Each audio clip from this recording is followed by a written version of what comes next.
Village Chief Chen from Lianshan village shared his thoughts and plans, possibly surprised by the situation.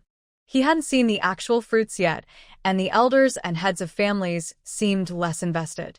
Grandpa Wu looked at the chaotic scene and said, "Village Chief, it's still early. Why don't you take a few of them up the mountain to take a look? After that, we can discuss it further." But we agreed that our 3 families would pick for 3 days first. We should stick to that. "I won't go. I'll head back now." Grandpa Wu said this and stood up, walking away with his hands behind his back. The kids who returned reported that the area was not small, much larger than the wild grapes last time, and the money would be significant. He knew how much money was made from the last sale. That amount was something he had never earned in his life, not even half of it with his 2 brothers. If it weren't for the fear of losing it and the complications that come with it, he would have let the money be spent openly. The others looked at each other, eagerly watching the village chief. The village chief swallowed hard. "It's fine to look, but let's agree first. The Chin family will pick for 3 days, and until the rules are out, no one is allowed to speak about it outside, now or later." They looked at each other and nodded. This was free money. "All right, village chief, they found it first, and 3 days of picking is already generous. We won't be greedy for more." "Village chief, the Chin family has never taken advantage of anyone in the village, and I still believe that." Old Li and Old Huang nodded. They were getting old, and their minds weren't as sharp anymore. It was time to check on things. Meanwhile, on the official road from the capital to Xingyin Prefecture, Mr. Su's group had 2 horse-drawn carriages parked by the roadside.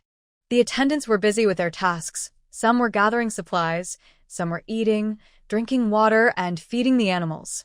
Inside Mr. Su's carriage, a big man and a young boy sat facing each other. Mr. Su had a serious expression and said through clenched teeth, "Go back." "I won't." "Dad, why do I have to go back? I told Mom I'm here to take care of you." Mr. Su was so angry he felt like he might explode. He repeated, "Go back." "I won't. I don't want to go back. I want to stay with you." Mr. Su gestured with his hand, closed his eyes, and said to the outside, "Ada, take the young master back." He then got out of the carriage and walked towards Si Qian's carriage, saying, "The boy doesn't understand. I'm sorry for the trouble. I'll have my servant take him back. He can squeeze in with you for the ride." Si Qian got out to greet him and let Mr. Su get in first before he climbed in himself. "Let's go." The 2 carriages and their group continued toward their destination. 1 carriage and a servant were left standing in the middle of the road. The curtain of the carriage was lifted, revealing a young boy's face, rosy lips, white teeth, and bright eyes, with a hint of baby fat. He looked about 13 or 14, with his hair tied back in a ponytail, adorned with a few pearls, exuding an air of wealth. The boy lifted the carriage curtain and, dressed in a white outfit with red trim and wearing tall boots, said to the servant, "Ada, I don't want to go back. I want to stay with Dad." "Young master, the master said for me to take you back." "I won't. You know where Dad is going, we can just follow them."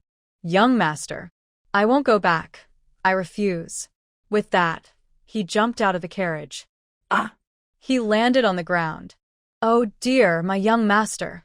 You still have strength in your arms and legs. You're under the carriage. You're not tired yet, your hands and feet are still fine." The servant picked him up and checked him over. Fortunately, he wasn't seriously hurt. They carried him back into the carriage. "Young master, you rest. I will take you back." I don't want to." Ignored him, who went to Beijing on business and brought such a burden, raising the whip to drive the cart. Ada, stinkiada unkliada." "I don't want to go back." The people of Lianshan village have no idea that a group is rushing towards them day and night. They are frantically finishing the autumn harvest, with torches lit by the fields, and the women at the threshing ground are still leading cows and dragging stone mills to thresh the grain. Where should I start? From the moment the elders and the 5 village leaders came down from the mountain, looking lost. No one returned to the village. They just sat in the 2 rooms behind Chen Xiaoan's house. How to express their feelings? There was joy, surprise, disappointment, and fear. This great fortune had always been so close to them, and they had missed it for so many years. After a long silence, village chief Chen finally calmed down and was able to take charge of the situation. Now that you've seen and heard everything, what are your thoughts? Speak up. Village chief. Om. Did the Chen family really ask us to pick them? Didn't you just hear? With a loud slap, one of the village leaders hit his own face, wondering if he was dreaming. He reached into his pocket and pulled out 2 persimmons he had just tasted. They were delicious, sweeter than any fruit he had ever eaten. Village chief, what should we do? We will follow your lead. Shiyu, this forest is truly ours now. Yes. The people in our village won't have to suffer from hunger and cold anymore, and the children can go to school. We must protect it. How much silver can this sell for? In winter, there are fewer fruits and food, so 1,000 taels is just the beginning. Everyone gasped in astonishment.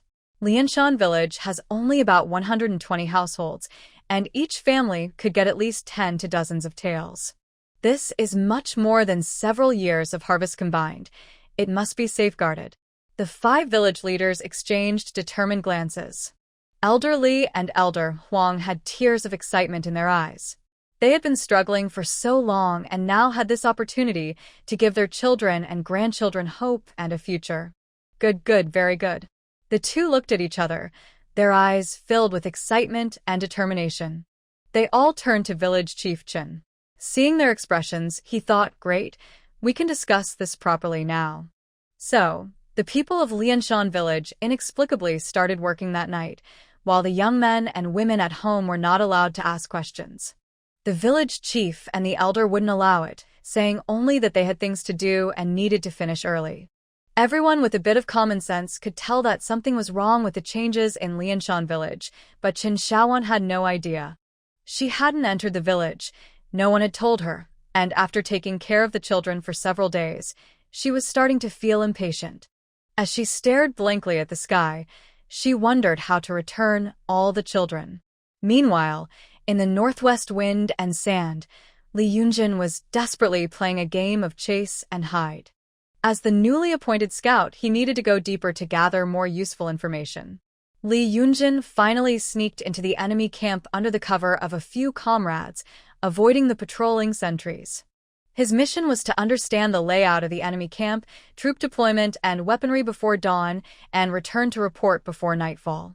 Holding a short sword, he moved swiftly, using the shadows of the dim light to hide his body while carefully observing everything around him, bearded men and scholars dressed in traditional clothing.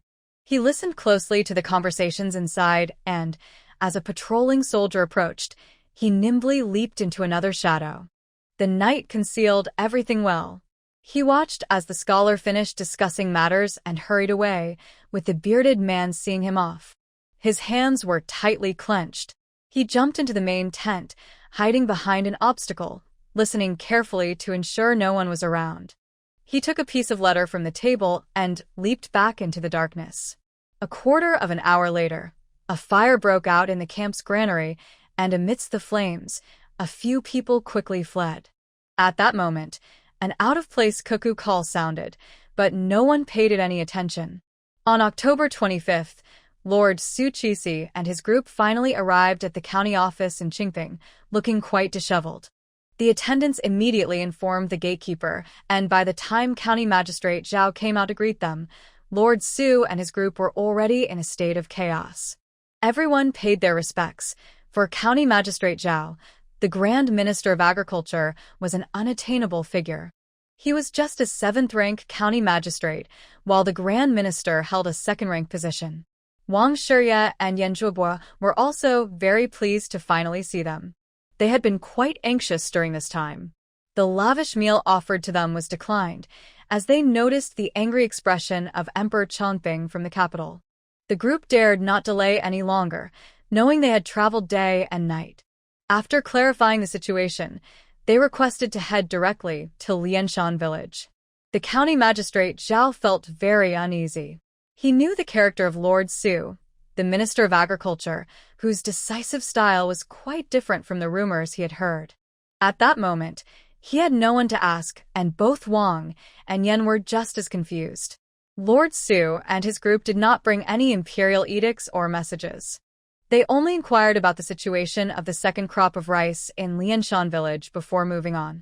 Seeing the puzzled expressions on everyone's faces, the agricultural officer kindly explained, "County Magistrate Zhao, do not worry. We indeed did not bring any edicts or messages from the emperor. We believe news will arrive soon. The emperor is eager to know the specific situation of the second crop, which is why we rushed here." After a brief pause, he added quietly, "If you delay any longer, the emperor will become anxious. Please prepare a fast horse. We may need to send news back to the capital tonight." County Magistrate Zhao quickly agreed and made arrangements. However, no matter how he organized things, they did not arrive at Lianshan village until afternoon. After a long uphill journey, as they entered the mountains, Lord Su openly pulled back the curtain to look at the rice fields, where traces of rice remained. The cut stalks were neatly arranged in the fields, which were dry, with only a few wildflowers and grasses peeking through. The three people in another carriage broke out in a cold sweat. They had just visited 3 days ago, and there had still been plenty of unharvested rice. This Lianshan village. Lord Su, not caring about anything else, quickly ordered the vehicle to stop and got out to inspect the cut rice stalks. The two other officials, Minister Si and Lord Yu, also eagerly joined in the examination. County Magistrate Zhao and the others hurried out to explain that they had just been there 3 days ago and there was still much rice left unharvested. They had not received any news from the court or instructions on what to do about Lianshan village.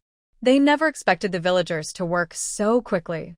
County Magistrate Zhao was flushed with embarrassment as he explained, feeling helpless about Lianshan village. Master Wang and Supervisor Yen had nothing to say. Lianshan village often surprised them with its actions. The county magistrate was completely out of his depth here. They did not realize this was just a misunderstanding. Compared to the precious rice in the fields, the persimmons from the back mountain were worth even more. The villagers were not foolish. If they could finish the work sooner with a little extra effort, why wouldn't they do it? Lord Su waved his hand for them to stop talking.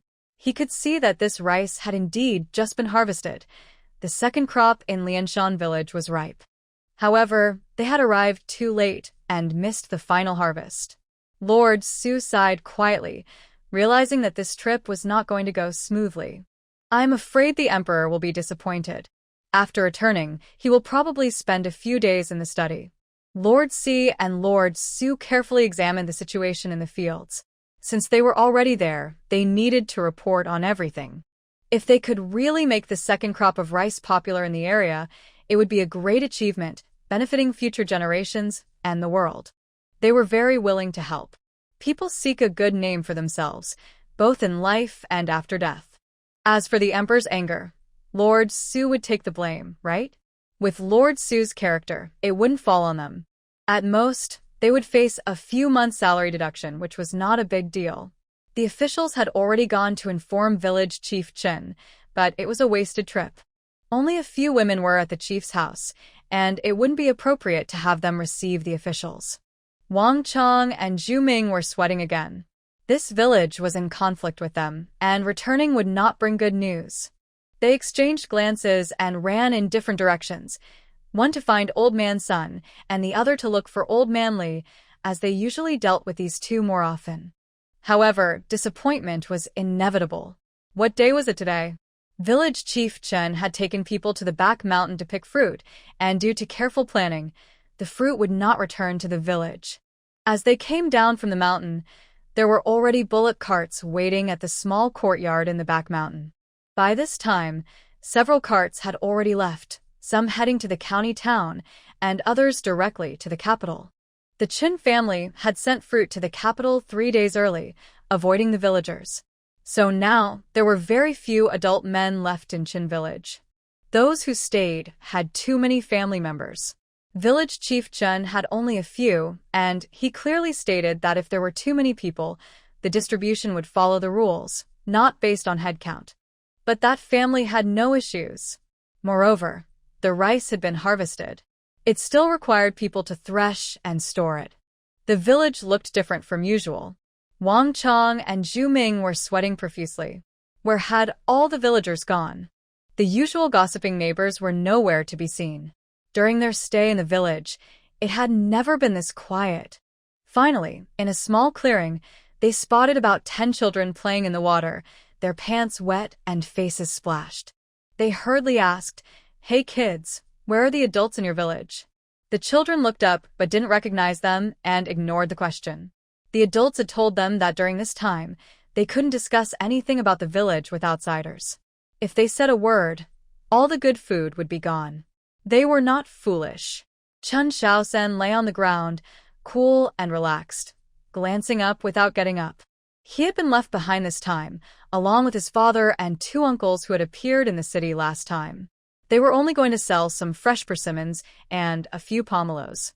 The pomelos could be stored, and his older sister said the price might be better during the holidays. As for the dried persimmons, his sister had left a lot of persimmons at home to make them, and the family had been peeling them at the hillside recently. He was supposed to help, but the kids insisted on playing, so his sister asked him to keep an eye on them to avoid any trouble. If it weren't for the promise of boiled fish and fried fish snacks, he wouldn't have come at all. The people looking for someone were either for the second season rice or the fruits from the back mountain. It had nothing to do with him. His uncle had repeatedly told him to mind his own business and focus on helping his sister. With his sister at home, he had nothing to do anyway. He had let the water run low, and if those kids got into trouble, he wouldn't have to apologize. He could just forget about it. These 2 dogs belonged to the county magistrate, right? Oh, that must be the village head's issue. Chun Shaosen chewed on a piece of grass, enjoying his time lying there. The kids, seeing he wasn't talking, became even more hesitant to speak. The stir-fried bamboo shoots with meat were not tasty at all. Wang Chong and Zhu Ming, seeing no one respond and noticing the figures getting closer to the village, had no choice but to report back. When County Magistrate Zhao heard they couldn't find the village head or anyone else, and that there were hardly any people in the village, he began to wipe his sweat anxiously. He exclaimed, "Heavens! What is happening in this village? Why are there so many problems?" Mr. Su, unable to watch any longer, said, "Don't panic. Let's ask carefully where everyone has gone. There are still fresh rice stalks on the ground." Indeed, there were fresh rice stalks ready to be harvested, and some grains were drying in the sun. County Magistrate Zhao's expression softened as he said to Wang Chong and Zhu Ming, "Have you asked around?" "We asked, but the village head's family said they went out and weren't home, but they didn't say where. We didn't knock on other people's doors. My lord, this village isn't usually like this. There are many people. What about Xiao Hansheng? Have him ask around." "My lord, he hasn't come. Didn't you send him to Junin town yesterday? Then you go ask at his father-in-law's house." "No need, someone is coming from that direction," Mr. Su said. On the straight village road, a graceful figure appeared, dressed in a blue outfit with a matching skirt and pants, wearing a headscarf and comfortable cloth shoes, walking leisurely. Zhao County Magistrate was sweating in anxiety, but the woman seemed unaware of them, looking into the distance as if searching for something. He had visited Lianshan village several times, but he did not recognize this woman, and her attire suggested she rarely worked outside. He wondered which family's young wife she was. Suddenly, cheers erupted from the riverbank, with children's voices shouting, "Fish! Fish! Look at the big fish! I caught it! I caught it! No, I caught it! It's mine, not yours! Come on, it's the same! What's yours is mine! What's mine is yours! What you caught is what I caught, and what I caught is yours! We're brothers! Good brothers share everything! Is that how it works?" "Yes, it is. Just ask Xiaolu. Last time we went to catch." The woman walking noticed the children's voices and smiled, heading straight toward them without glancing at the group. The men exchanged looks, and the official adjusted his sleeves, preparing to approach and ask, as he was the youngest among them. As the woman reached the riverbank, she called out Xiao Wu, "Xiao Lu, did you catch any fish?" "We did. Look at this big fish." 2 boys with horn hairstyles emerged from the thick autumn grass, holding a fish and shouting at the woman. Big sister, look. Wow. That's huge, right? Yes. Such a big fish. You guys are amazing. Where's your third brother? Third brother. Third brother. Chen Xiaosan, hearing Chen Xiaowan's voice, realized trouble was coming. The county officials were still there. If he had known his sister would come down, he would have sent her away earlier. Reluctantly, he stood up, knowing a scolding was unavoidable. Big sister is looking for me. Chen Xiaosan lazily walked out from the grass, chewing on a piece of grass. Seeing Wang Chong and Zhu Ming ready to confront him, he realized it wasn't just a group of kids. There was also an adult. Yes, I need you to come with me. Xiao Wu, Xiao Lu, bring your friends along. You can't play in the water today. Your third brother and I have something to do. Xiao Wu shouted loudly, sure to, Yaozu. Come up quickly. We're going to eat dried fish. In a moment, a group of kids ran towards the hillside bay, where the dried fish had been prepared in the morning. Xiao Wu and Xiao Lu just needed to take it out and share it. Chen Xiaosan looked at the fish in his hand, then at his older sister, and finally at the group of people watching them, wondering if he could just ignore them and leave. He glanced at Chen Xiaowan, who waved her hand casually, let's go back first. It was difficult for Sir Si to finally find a moment to speak with them, so he quickly stepped forward. He bowed, startling the two into taking a step back, wondering where this young man had come from. At that moment, Wang Chong finally recognized him. You are Zhao Hanqing's brother-in-law, Chen Xiaosan. Chen Xiaosan. When did he become Chen Xiaosan? Only a few family members called him that, and he didn't want to engage with strangers. But since this was a group of men, he couldn't let his sister handle it alone. He clasped his hands together and said, I am Chen Shifeng. Zhao Hanqing is my second brother-in-law. May I ask who you are? We are from the county office, working with your brother-in-law. I'm Wang Chong, and this is Zhu Ming. We were in this village recently. You should have seen us. Chen Xiaosan smiled shyly and lowered his head. Wang Chong had no choice but to introduce, this is our county magistrate Zhao. These gentlemen are from the capital. We came to find your village chief. Do you know where he is? Before Chen Xiaosan could respond, Chen Xiaowan said, You're looking for the village chief? He won't be back until tonight. If you want to find him, just follow this road straight up for half an hour, and you'll see him. Then she slightly bowed to the group and said to Xiaosan, Xiaosan, come with me. Feeling shy, Xiaosan scratched his head, gave a slight bow to the group, and followed Chen Xiaowan. The group was left speechless, unsure if the two were ignorant or rude. After walking a bit, Xiaosan asked Chen Xiaowan's sister, Will this be a problem? They are the county magistrate and officials from the capital. What problem? This is perfect. Haven't we been worried that the forest wouldn't be protected? Now we have someone to help. She gently said a few more words to Xiaosan, and his eyes lit up. The group watched the two disappear at the end of the road and turned to Sir Su. County Magistrate Zhao quickly said, Gentlemen, I will send someone to call them back. Wang Chong and Zhu Ming wiped their sweat and hurriedly said, Sir, we will go call them. Sir Su looked at the mountain scenery and sighed deeply. Forget it, let's go up together. Well, let's take a good look at Lianshan village. It will be worth the trip. He didn't forget the two people from earlier. That young man was just pretending, while the farmer's daughter didn't seem to care at all. After all, he was a high-ranking official.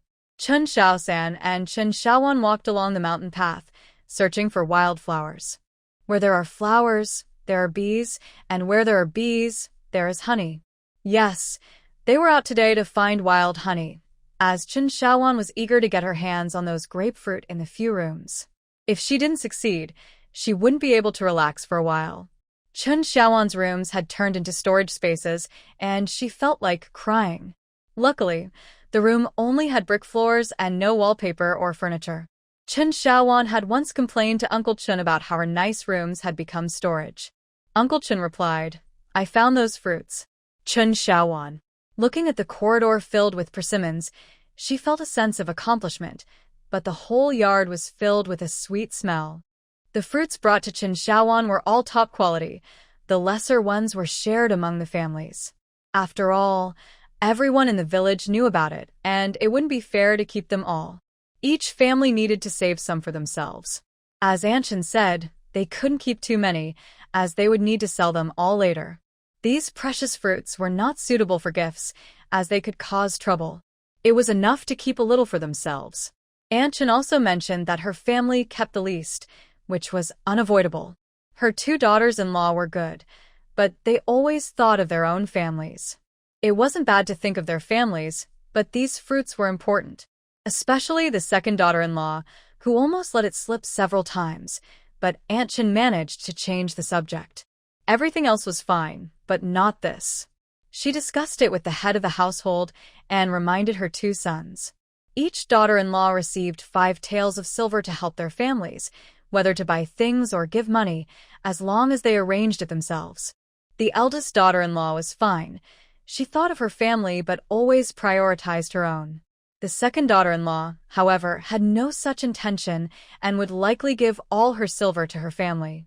She worried that if she gave it all at once, it would be hard to manage later, as few farming families could save 5 taels in a year. Hopefully Xiao Bai would be clever. In the future, for occasions like today, she wouldn't let the 2 daughters-in-law come, and she would keep Xiao Zhen at home. Otherwise, people might say she didn't treat her daughters-in-law like family. The fruits at her home were also separated. Xiaowan had some here, and the 2 sisters-in-law had some there.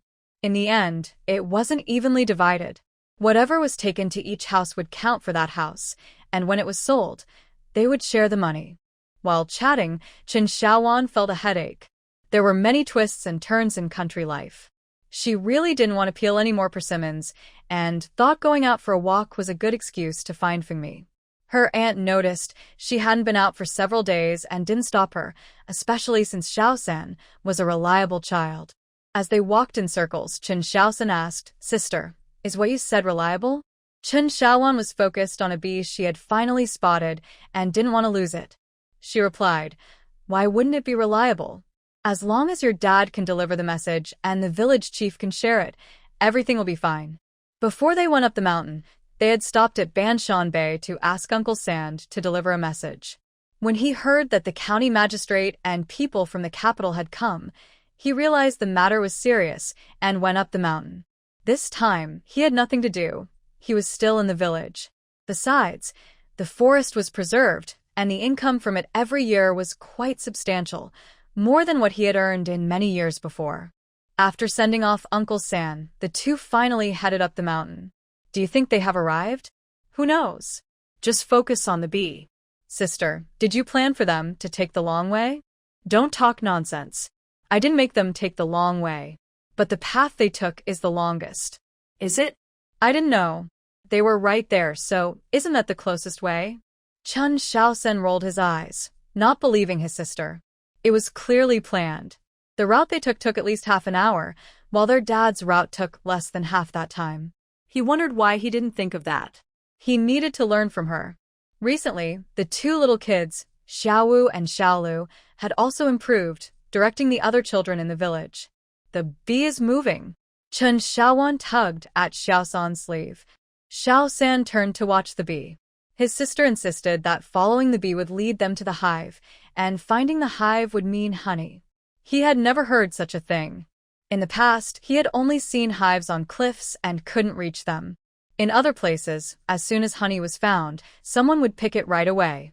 But lately, his sister seemed a bit magical, so maybe they could find it. Even if they didn't, he could only listen. Sigh.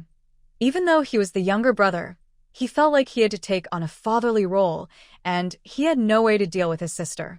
2 people quietly followed the little bee for over 3 miles, with no signs of stopping. They had already reached the outskirts of a small hill, quite far from the village. Chen Xiaowan was wondering whether to continue following when she was about to ask Xiaosan. Suddenly, she saw the little bee disappear into a crack in the ground. Ah. Big sister. This. Xiaosan also looked, surprised that bees could burrow into the ground. Chen Xiaowan thought of a possibility. She had heard that termites' holes were popular with bees, and they liked mud holes and caves too. She considered lying down to listen, hoping it wasn't a mouse hole or some insect hole. Then 2 more little bees flew over and went inside. Xiaosan said, "Big sister, These bees live underground. Chun Shaowan didn't respond. She set down her basket and took out her bee protection gear. She put on a hooded hat with a wide brim to keep it away from her skin, tied the coarse fabric on both sides down to her shoulders, and wore gloves. She handed a similar set to Xiao San and picked up a small shovel to start digging. She realized too late that she hadn't thought about honey being underground. She only brought a hoe and a small shovel, forgetting a spade. Xiao San also got ready, picking up the hoe, but their outfits felt a bit too thin for the task. They had agreed that as long as they didn't get stung on the face, it would be fine. They also prepared smoky torches and wet grass. They began digging along the crack where the little bee had gone in. With the first scoop, they only unearthed a few small clumps of dirt. Big Sister, step back a bit. While they were digging for the beehive, Su Darren and his group had been walking along the mountain path for nearly an hour, but still saw no sign of anyone. Just as they were starting to doubt if they had been tricked, they spotted what looked like a house in the distance, with some smoke rising. They should have arrived by now, but this group was not mountain dwellers, and no matter how hard they worked, their pace couldn't match that of the locals. Meanwhile, Uncle Chen had been there for a while, discussing with village chief Chen, Grandpa Wu, Old Li, Old Huang, and Old Sunday. Old Sun was particularly excited and happy lately. They had finally harvested rice and wouldn't go hungry anymore. Now, with this unexpected bounty, it felt like a windfall. They had enough surplus, so what could they possibly disagree about? After discussing, they still didn't see anyone coming up. Uncle Chun directly tossed some firewood into the stove, claiming he was thirsty and wanted to boil some water.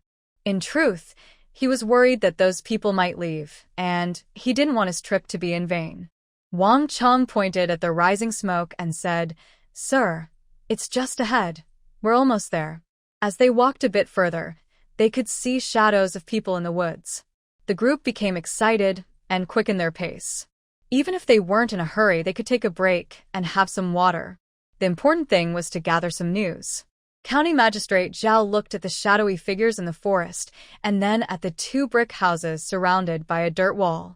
He noticed a few elderly people standing by the wall talking. Wasn't that village chief Chen and Old Man Li? Oh my. They finally found them. Excited, he waved his hand and shouted, "Village Chief Chen, Old Man Li." He added, "Sir Su, we found them."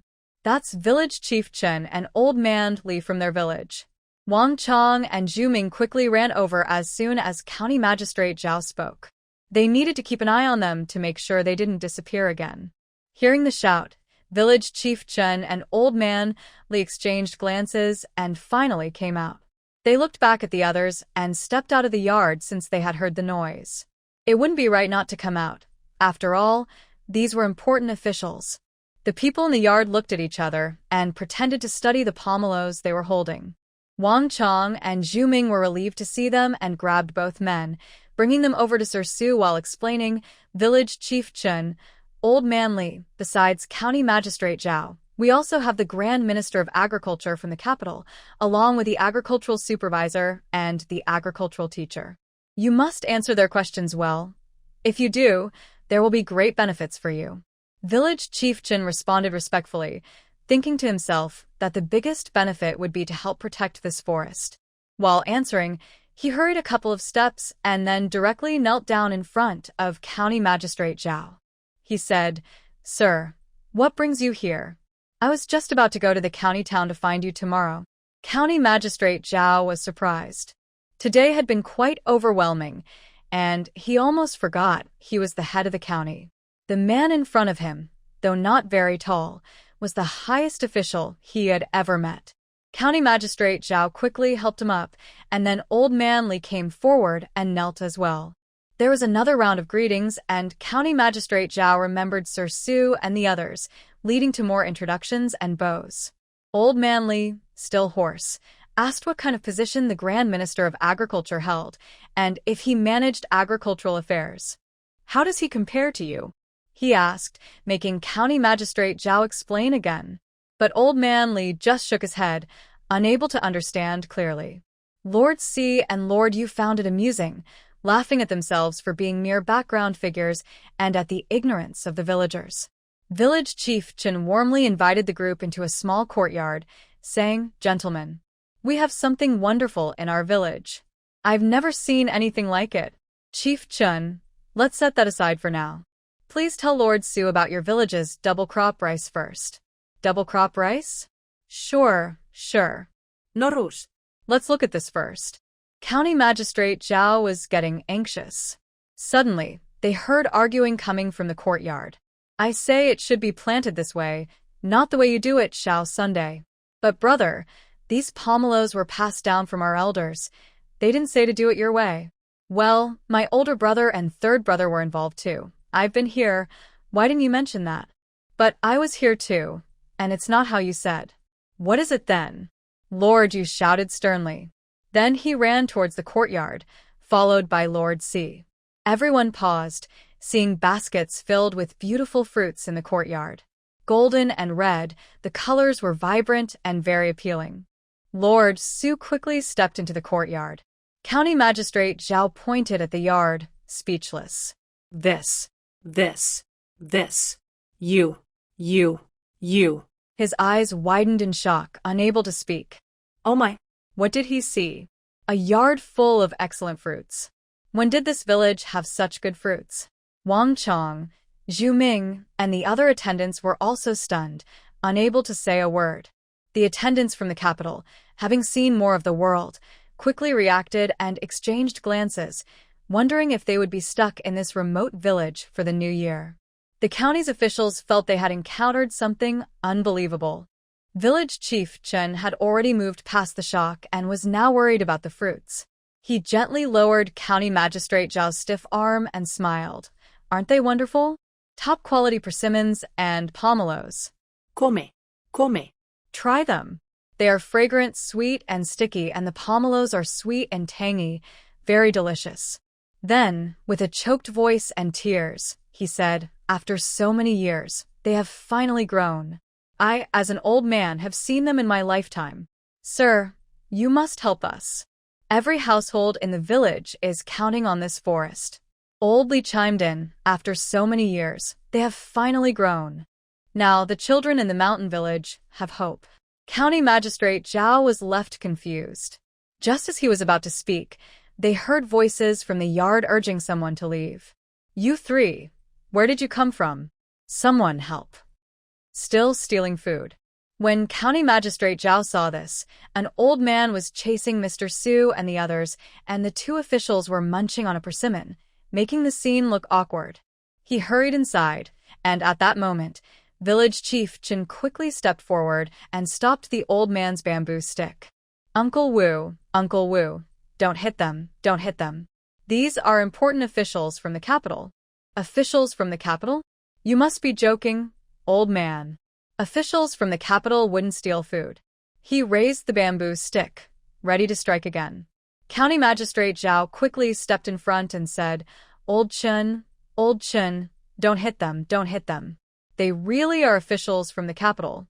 Grandpa Wu squinted his tired eyes and exclaimed, "Oh, County Magistrate."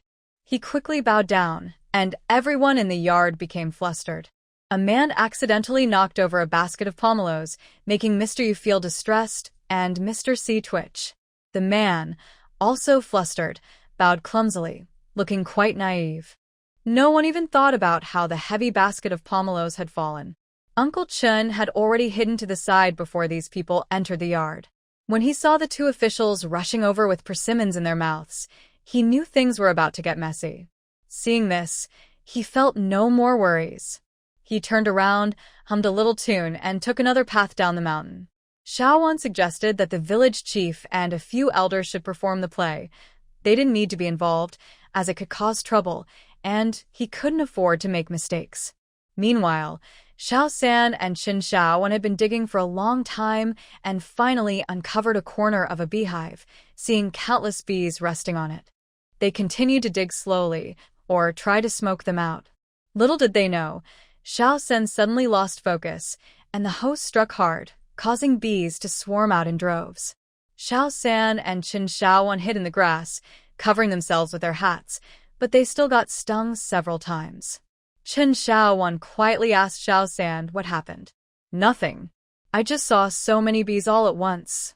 I couldn't control myself. Chen Xiaowan immediately understood. He had a fear of crowded spaces.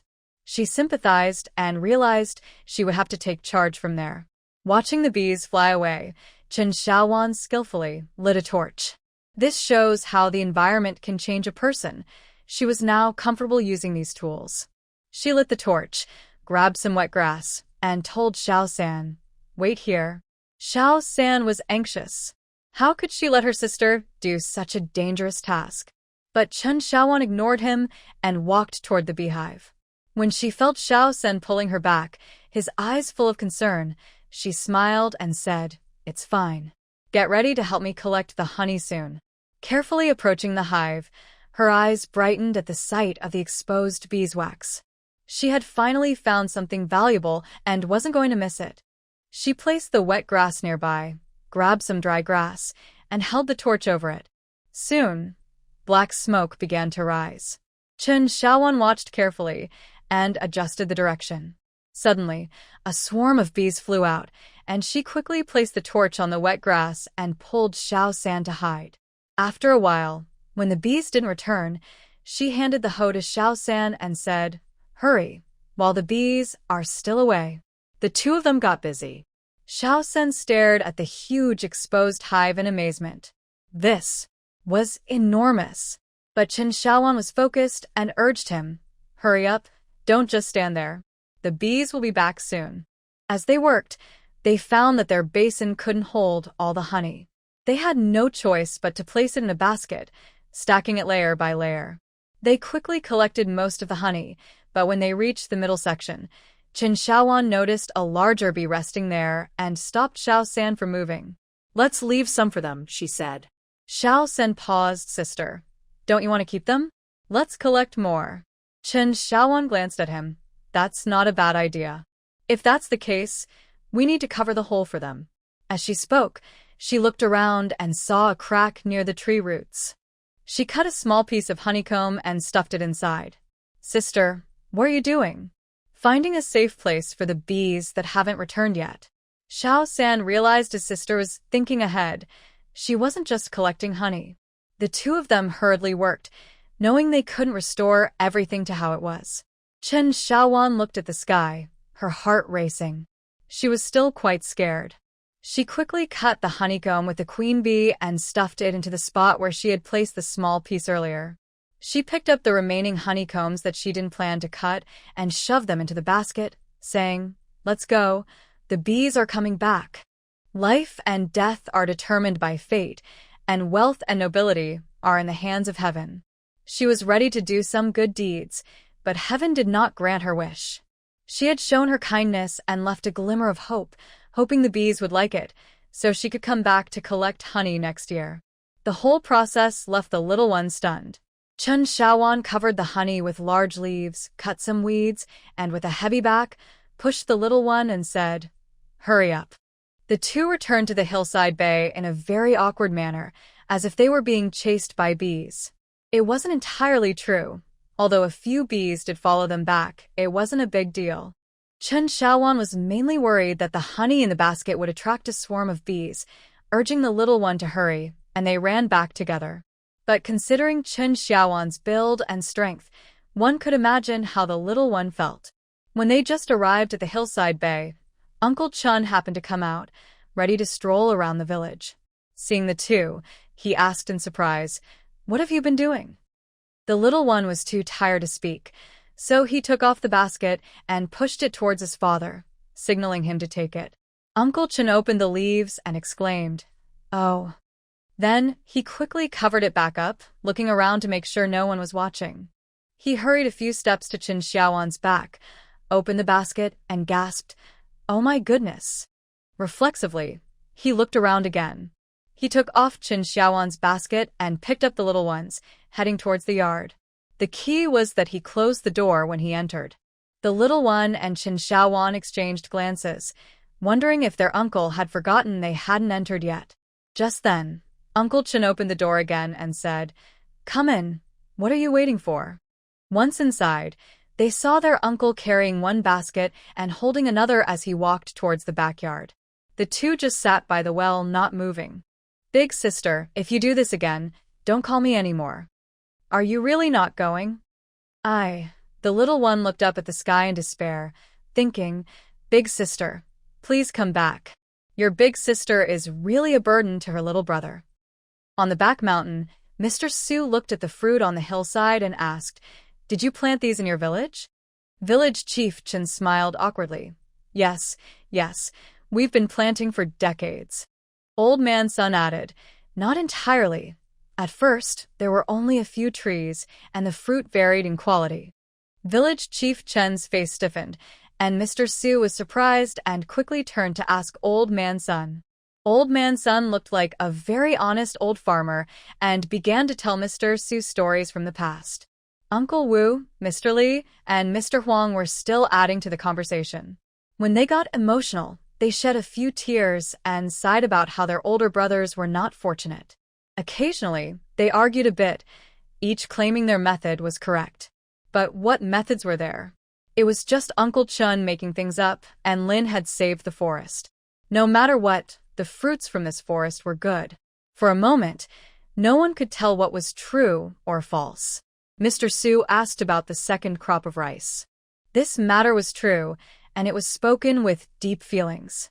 County Magistrate Zhao nodded along, feeling the pain. Who knew how he felt looking at the water in the county town, feeling hopeless? It was truly miserable. At this point, Old Man Sun was crying. It was heartfelt, making listeners sad and causing tears to fall. Yet, no clear reason had been given. 2 carts returned from the county town to sell fruits, urging people to load them up. Several baskets of persimmons were lifted onto the carts, and without delay, they hurried off. There was no choice. They were pressed for time. They could still make a round trip today. Meanwhile, the men on the mountain were carrying baskets of fruit down one by one. Then a few more carts arrived, this time carrying both persimmons and pomelos. Village Chief Chun explained that these were being sent to the city for sale.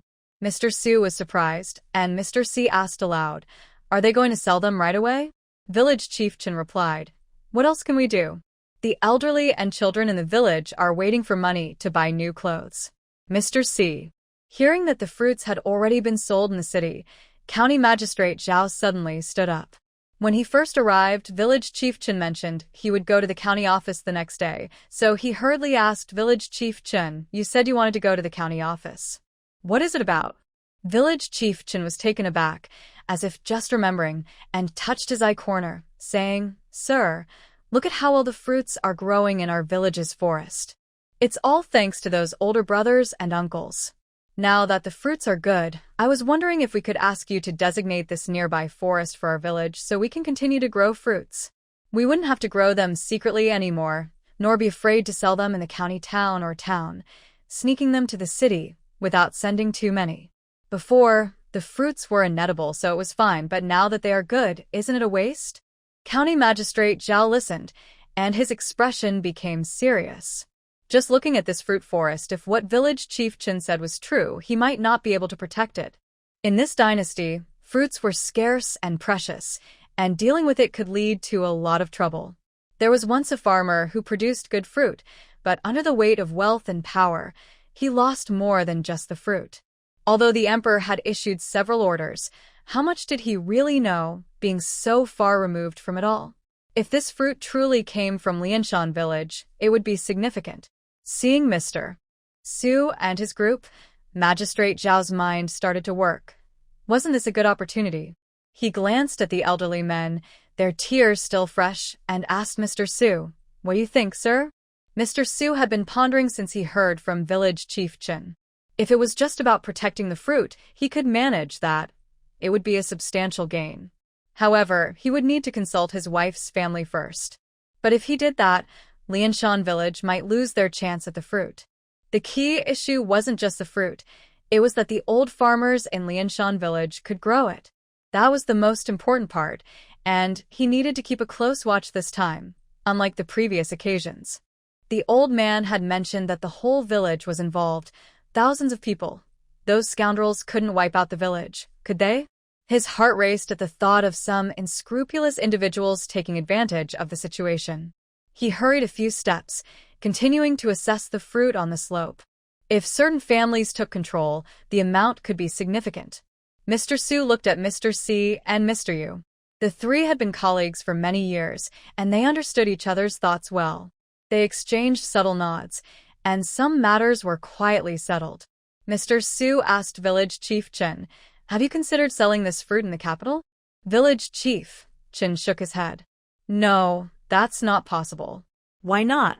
"It's too far to the capital. To be honest, I've lived most of my life and have only been to the county town.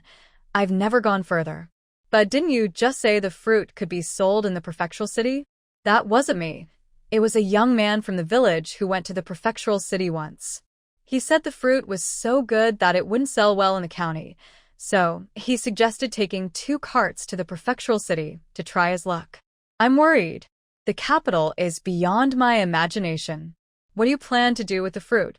"I was thinking of discussing it with the magistrate tomorrow, but now that you're here, I'd appreciate your advice." He bowed to Magistrate Zhao as he spoke. Mr. C said, "We've already sent a few carts of fruit to the provincial city. Adding the 2 carts that just left, that makes 4 carts in total." The 3 adults exchanged glances. Mr. C said, "Village Chief, may I taste one of these pomelos?" Grandpa Wu replied, "Of course, of course. I didn't realize you were all important people. I apologize for any offense." He picked out a large, round pomelo and handed it to Mr. C, then hurried to find a knife.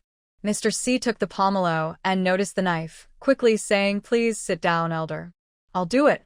1 pomelo was cut open, and there wasn't much for each person to taste.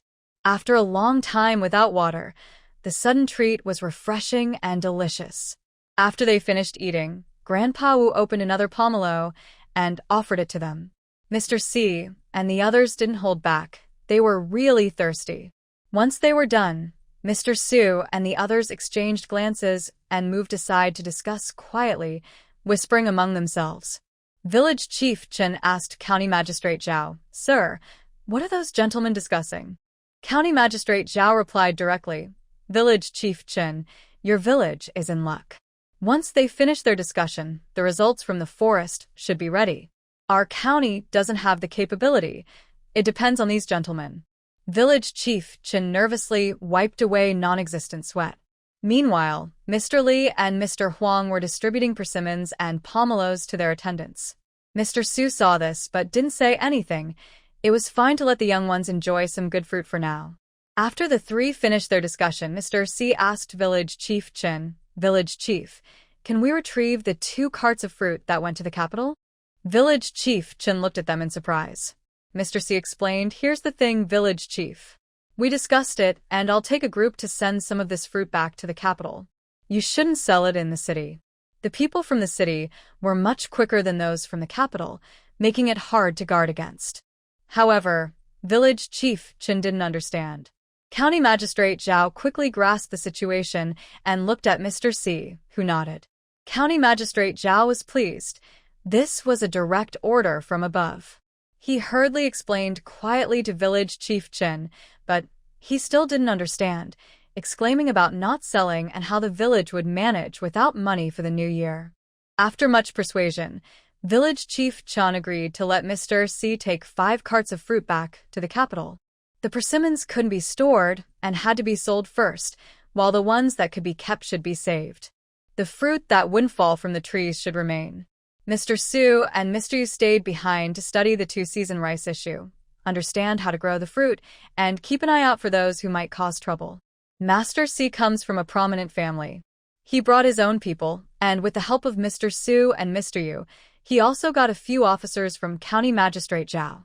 That night, they returned to the capital without staying even for a meal. At the same time, a 500-mile urgent memorial was sent out. Earlier, Village Chief Chen stood at the village entrance, watching 2 horse-drawn carriages arrive. After loading the fruits, 3 ox carts followed behind to change to horse-drawn carts in the county. Once the 5 carts were far away, he turned and ran towards Half Mountain Bay. He knew that the Chen family had been at Half Mountain Bay these past few days. When he arrived, it was Andy Chen who opened the door. Chen Xiaowan had just finished washing up and was watching Uncle Chen squeeze honey. Aunt Chen was applying medicine to little third. They were joking with each other when village chief Chen entered. This was the first time he visited after Chen Xiaowan's house was built, and the corridor was filled with bright orange persimmons. He asked, "What are you all doing?" Uncle Chen washed his hands and greeted him. "We are making persimmon cakes." Xiaowan said this way they can be stored, or else they will spoil. Village Chief Chen wanted to ask how to make the persimmon cakes, but there was something more important to discuss, so he set that aside. He quickly explained the situation from the mountain. Uncle Chen looked at Chen Xiaowan. Chen Xiaowan chewed on a piece of beeswax and said, "It's fine. This matter is settled." Village Chief Chen replied, "No. How can it be settled? They even gave me this," he said, taking out 2 silver notes, each worth 500 taels, totaling 1,000 taels. Chen Xiaowan took a look and thought, so there are larger denominations of silver notes in the Great Ginger Dynasty. She had thought the largest was 100 taels. She returned the notes to the village chief and said that official should send the fruits directly to the emperor. As for the forest matter, we should wait for the emperor's decision. It should be fine. Village Chief Chen felt dizzy. The emperor. The emperor. The emperor. Goodness. How did a farmer like him get involved with the ruler of a nation, the emperor? The key point is that he had received money. Oh no, this is serious. Uncle Chen supported Village Chief Chen and incredulously asked Chen Xiaowan, how did this become related to the emperor? Chen Xiaowan spat out the chewed beeswax and said, "It's normal. It concerns people's livelihoods, so the emperor should know." She added, "Village chief, you should prepare a few rooms. Soon, important people will come to stay in the village." Village Chief Chen was too scared to clean the house, sitting on the ground in shock, shouting this. Deceiving the king. Deceiving the king. It's going to cost me my head. Oh my goodness. Uncle Chen supported Village Chief Chen, unsure of where to look. How did things get so out of hand? He was an accomplice. Would his older brother be angry when he returned? That wasn't the main issue. The real problem was how to resolve Xiaowan's situation. Otherwise, many people would be in trouble. Xiaowan came back, squatted down, and said to Village Chief Chen, "Chief, you didn't deceive the king." "I didn't. That forest wasn't planted by the villagers." "It wasn't, but you're older, or maybe there are even older people in the village. You should ask them." Village Chief Chen replied, "It's really not true. Really not. You should ask around." Village Chief Chen got up, wiped his tears, and ran outside. Uncle Chen turned back to Xiaowan and said, "It's really not true." Xiaowan waved her hand. Whether it was true or not didn't matter. What was important was that the elders firmly believed it was. Those elders had lived in poverty all their lives and didn't want their descendants to suffer. If Village Chief Chen asked, they would certainly say it was true. People who have struggled for their children often have a bit of cleverness to handle such matters, and there was no evidence against them. All Village Chief Chen wanted was peace of mind. Otherwise, he wouldn't have cried so much after everything that happened today. Xiaowan's understanding of human nature wasn't very deep. She just believed that few people would willingly give back the silver they had tucked away. They wouldn't want to give up their good lives to return to hardship. They would fight for what they had. This situation wasn't necessarily a bad thing. It was beneficial for the country and the community, with just a bit of self-interest mixed in. It might not even be false. The forest was quite clean, and over the years, the trees had remained healthy. If no one had managed it in the early days, it wouldn't have turned out this way. The real question was who had taken care of it, and now it had become a benefit for the mountain village. Uncle Chen cautiously asked, "How do you know all this?" Xiaowan pointed to her head. "Uncle Chen." Xiaowan looked at her uncle and teasingly said, "Or maybe uncle has read all the books in Xiao Xi's study and knows everything." Uncle Chen felt a chill run down his spine. The books in Xiao Xi's study belonged to his second brother, and Xiao Xi hadn't even finished reading them. Letting him read them? Forget it. He'd rather face the consequences. Xiaowan smiled at her uncle, enjoying his defeated expression. Her uncle has a clever side when dealing with outsiders, but he is very innocent with family, like a cunning yet adorable rabbit. She probably can't escape her connection to Lianshan village, and she lives quite comfortably here, so she should handle this matter herself. She isn't sure how to grow fruit, but she understands grafting. Thanks to the novels she read back then, her sudden interest, short videos, and the generous sharing from bloggers. Chen Xiaowan returned to the study, a place she rarely visited. Who would want to pick up books after studying for over 10 years and working long hours? Not her. But this time she had to come in. If she moved her desk and chair outside to write, a crowd would surely gather, so she preferred to keep it simple, even if she had only a few words. Speaking of writing, Chen Xiaowan felt troubled. Both her parents had beautiful handwriting, and her brother Chen Xiaoxi wrote well too. Her own writing looked like it hadn't been practiced, with messy and uneven strokes. Her older brothers wrote better than she did. In her memory, her father never taught her to practice writing, which seemed illogical.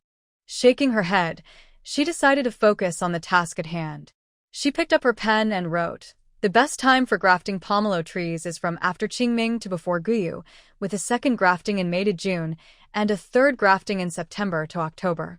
There are several grafting methods: cut grafting, cleft grafting, approach grafting, and bud grafting. Cut and cleft grafting are usually done in spring, while approach grafting is done in summer and autumn. Bud grafting is typically performed in autumn. Grafting should be done before the buds start to grow.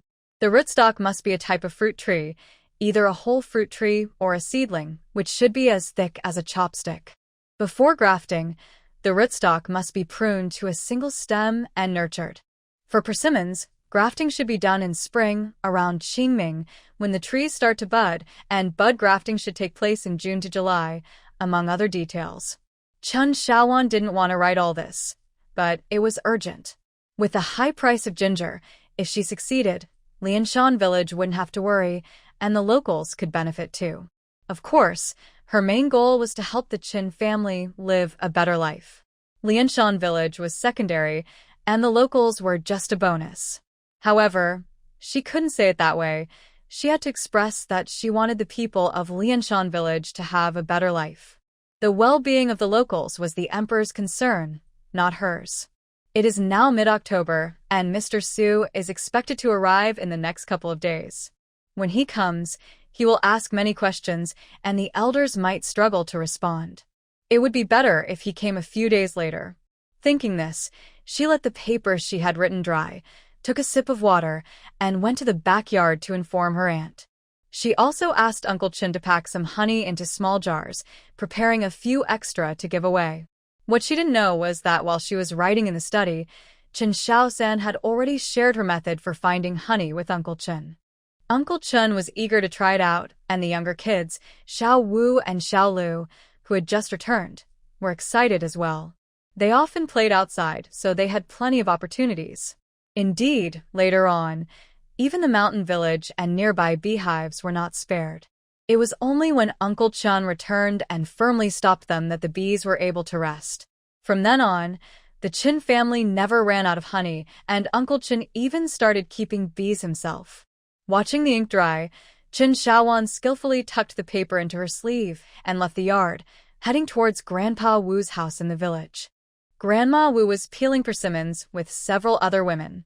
This method had been shared by Chen Xiaowan the day after it was discovered in the forest, so there were no secrets involved. Grandpa Wu had just come down from the mountain and was enjoying tea as dinner was approaching. Chen Xiaowan greeted him and walked over, and everyone knew she probably had something important to discuss. The women instinctively put down their knives and went to the kitchen, while Grandma Wu stood at the door, continuously peeling, but keeping an eye on the kitchen and the yard. Chen Xiaowan handed the paper to Grandpa Wu, who silently accepted it.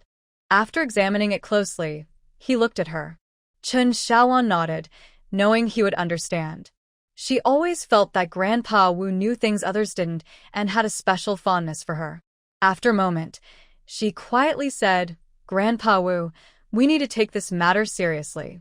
I fear that the county magistrate and officials from the capital will be coming in the next few days." A glint of understanding appeared in Grandpa Wu's eyes as he nodded. "Don't worry, I understand." He looked at her again. She suddenly realized what he meant and smiled. Shaking her head, I don't farm or grow vegetables or fruits, so how would I know about these things? Grandpa Wu continued to watch her. Chen Xiaowan then performed a half bow to the elder and turned to chat casually with Grandma Wu, even sitting down to peel a couple of persimmons. Outside the yard, passers-by only saw Chen Xiaowan and Grandma Wu peeling persimmons. Meanwhile, Grandpa Wu took the papers back to his room, retrieved an old brush and ink, and began to carefully copy the contents. This girl is quite sensible. The one who stands out will be the first to suffer. This old man needs to protect not just her, but the entire Chen family and the whole Lianshan village. Hopefully, he can live a few more years to see the Chen family grow stronger and feel at ease. After dinner, Grandpa Wu took the few pages he copied and visited some old friends, calling them out one by one. He found a quiet place to show them the papers, letting them read each one. Old Li could read by himself, but Old Sun and Old Huang couldn't, so he had to explain slowly.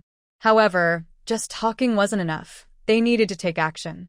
They decided to go to the hillside behind the village to try it out the next day. They needed something to show the officials, something they could discuss. As for whether the fruits would grow, they mentioned that the trees had been planted for decades before they could bear fruit. They could wait for decades. After leaving his small courtyard, village chief Chen indeed went to find the oldest villagers. He was clever and knew that Chen Xiaowan was not reliable and was just trying to fool him. He was aware of the backgrounds of those elders. But this was still a method, so he needed to handle it properly. He was thinking differently than Chen Xiaowan. Village chief Chen actually found the family that planted the trees. It was a family with a unique surname, originally a couple of old hunters. The husband had passed away decades ago, and the elderly woman was now 65, older than Grandpa Wu. Their son and daughter-in-law were younger than village chief Chen, and this time their grandson was also picking fruits, but he didn't know where the fruits came from. Village chief Chen initially planned to ask casually and then solidify the matter. To his surprise, he found the truth. When the elderly woman heard village chief Chen's questions, she asked about the place in detail. Then tears began to fall, and she cried uncontrollably, leaving village chief Chen bewildered. The elderly woman's son, named Xiangjio, had 9 children but was the only one to survive, which was even more tragic than the Chen family. The son and daughter-in-law didn't want to upset the village chief, and after a long time of persuading, the elderly woman finally spoke through her tears. She explained that her late husband used to grow fruit trees, especially persimmon and pomelo trees. However, those in power didn't treat them well and took advantage of their skills. In the end, her husband lost his life. Out of anger, she forbade him from planting trees again. In earlier times, they had some savings from selling fruits, and when her husband was still alive, he even learned some martial arts for a few years. Later, during the hard times, they fled for their lives.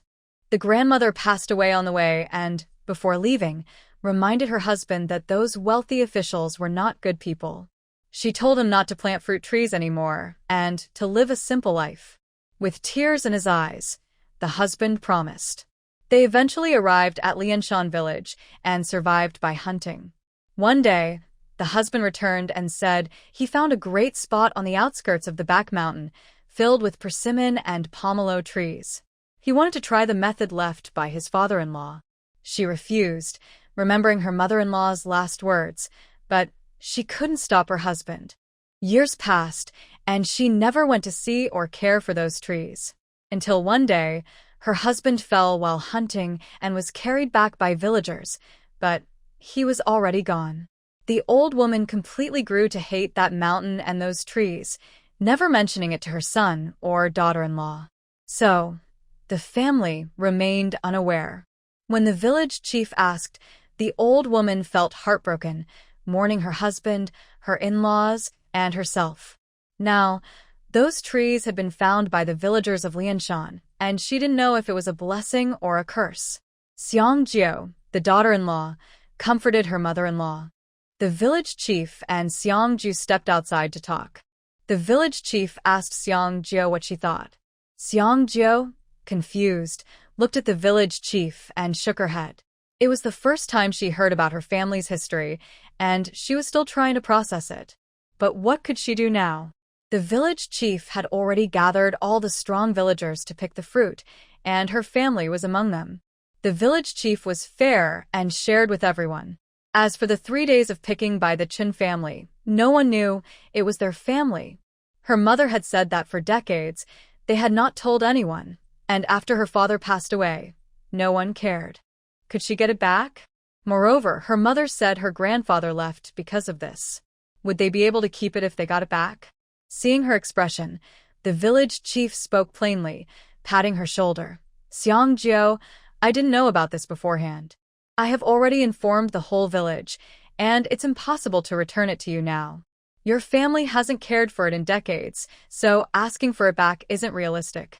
Xiang Jiao remained silent. Strictly speaking, that forest doesn't belong to the village. Those powerful figures can take it easily if they want. What should we do? The village chief shook his head. I don't know. I came to ask because I wanted to confirm that the fruit trees were planted by villagers, but I didn't expect they were from your family. Why is that important? Because I'm afraid. Afraid of attracting attention. From those wealthy officials? Yes. Xiang Jiao, I honestly tell you, this fruit is good, and those people have their eyes on it.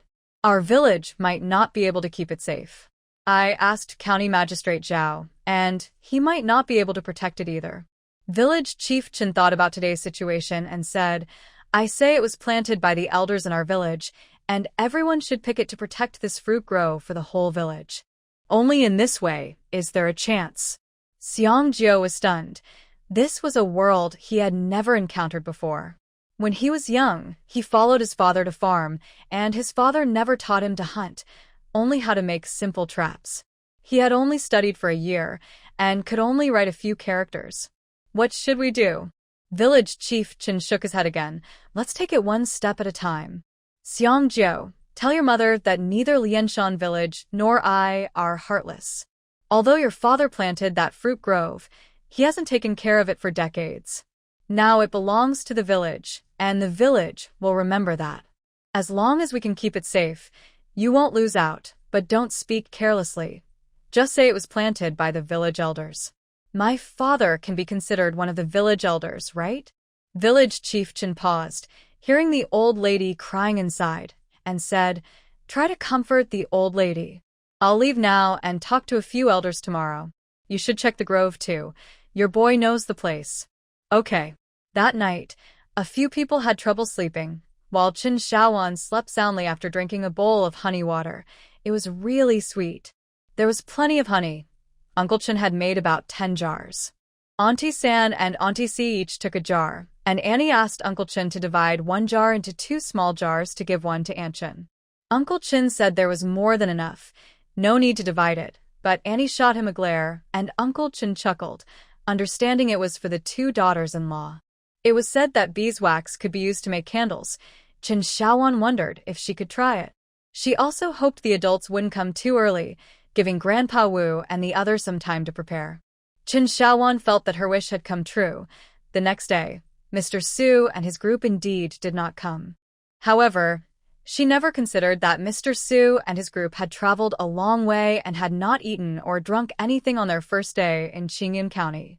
They had experienced a scare and needed to rest for a day. Moreover, the overall situation of the fields in Qingyun County needed to be thoroughly investigated. As for Lianshan village, they had already learned the general situation and written a memorial to the emperor, so there was no rush. But the people of Lianshan village were anxious. Early in the morning, Uncle Wu and several clan elders went up the mountain. The village chief took the men to continue picking fruit, focusing on the ripe and well-grown ones first. Everyone knew what was happening, and since the emperor was aware, there was no escape. It was better to take things slowly. Xiang Jiao also carried the old lady up the mountain with his son. When the old lady saw the slope full of fruit trees, she burst into tears. Her unfortunate husband had worked hard on this mountain but never wore good clothes, and now all the benefits went to the village. Her crying drew the men's attention, and village chief Chen explained everything, leading to discussions and expressions of regret among the crowd. Village chief Chen, along with the clan elders, further explained the situation. The elders understood that it was negotiable, but they needed to ensure the forest was protected first. The elders, with their thoughts in mind, dispersed the onlookers and asked the old lady for details about the fruit trees. Although she was heartbroken, she realized the situation was beyond her control. It was impossible to reclaim the forest, and even if it were, she wouldn't dare to try, remembering how her husband had lost his life. If the villagers didn't help, her son alone couldn't protect the forest, which could even cost him his life, so she cooperated and answered all their questions. The elders listened carefully and matched the unclear points with the list. They found a few matching details, which reassured them that this plan could work. After all, the old lady had opposed this matter her whole life. How much could she remember? They discussed with village chief Chen that if they could save the forest, Xiangjie would receive twice the share of the villagers each year, plus an additional portion from the old lady as a repayment for her late husband's efforts in planting the trees. The elders agreed, and there were no objections from the crowd. After all, it was unexpected wealth. Without her husband's planting, they wouldn't have what they had today. Finally, they called Xiangjie and asked the old lady to discuss it with him. Xiangjie was very grateful, and the old lady nodded through her tears, praising village chief Chen's kindness and the elders' righteousness. In this way, everything was settled. With everyone together, they began planning for the forest. Village chief Chen felt more confident and admired Chen Xiaowan even more. She truly had a talent for predicting outcomes. Chen Xiaowan, however, was unaware of all this. She was busy at home making beeswax in the backyard, using a small pot on low heat, and had cut a piece of thread from ant sand to prepare for making wicks. Once the wax was ready and the wick was prepared, there was no container for the wax oil. In a hurry, Chen Xiaowan opened the storage room and searched through the bottles and jars that Uncle Chen San had brought back. She found a few shallow cups, some mismatched small wine glasses, and several small, complete porcelain plates to make do with, unsure if it would work. Halfway through, she wondered if the wax could be used to make soap, but it seemed she needed lye. She knew how to make lye from plant ashes. After all, she was a college student. Looking at the pot of wax oil and the cups and plates laid out, she thought it would be fine to use bath beans instead. As a farmer, she didn't need to be too precise. She decided to think about it later. Little did she know that later would come quickly. In the afternoon, while she was relaxing in her rocking chair, enjoying her peace and quiet with a small pot of grape wine on the table, Uncle Chen San knocked on the door. He entered with a big basket and 3 small ones, closing the door behind him and signaling Chen Xiaowan to look. To her surprise, it was all honey. Uncle Chen San, beaming with joy, asked Chen Xiaowan to wash the jars and suggested she wash a few more. Chen Xiaosan, having just washed his face, lay down in her rocking chair and said, "Sister, you're so comfortable. Let me rest for a bit. I'm exhausted." Meanwhile, Xiao Wu and Xiao Lu were eating the pomelo she had peeled and asked, "Sister, we're so thirsty. Do you have any water?" Seeing Uncle San humming a tune while moving things around, it was clear whose idea it was to come here to avoid being scolded by Aunt San. Resigned, she went to pour tea and water for everyone and searched the storage room for jars, hoping to find something to hold the wax oil. This was essential. In this era, there was no electricity, and she didn't have the skills for that. It was a product of the Second Industrial Revolution. After thinking for a moment, she decided that making a few bars of soap wouldn't hurt. Uncle Chen San was squeezing honey, and Chen Xiaosan was snoring in her rocking chair, clearly worn out. Chen Xiaowan took out a ruler to measure the clothing sizes for Xiao Wu and Xiao Lu, as children grow quickly. With her 4th uncle back, her fabric should be arriving soon. She was very satisfied with her current life. Occasionally, there were small issues, but life was never too boring. A stroll in the mountains often brought small rewards. She didn't worry about food, clothing, or money, and she had a group of relatives around her. If she wanted to work, she could. If she wanted to relax, she could do that too. This life was something she had never dared to dream of before. In the past, her biggest dream was to retire, collect her pension, and travel the world, which seemed wonderful. But with the economy declining, pensions were becoming less reliable. With her house at its peak value, she could only keep pushing forward, hoping for a debt-free life. Now she has no worries. Even if she can't wear fine silk or have servants around her, it doesn't matter in a small mountain village. She feels free, and that is better than anything else. She is not greedy and is very satisfied.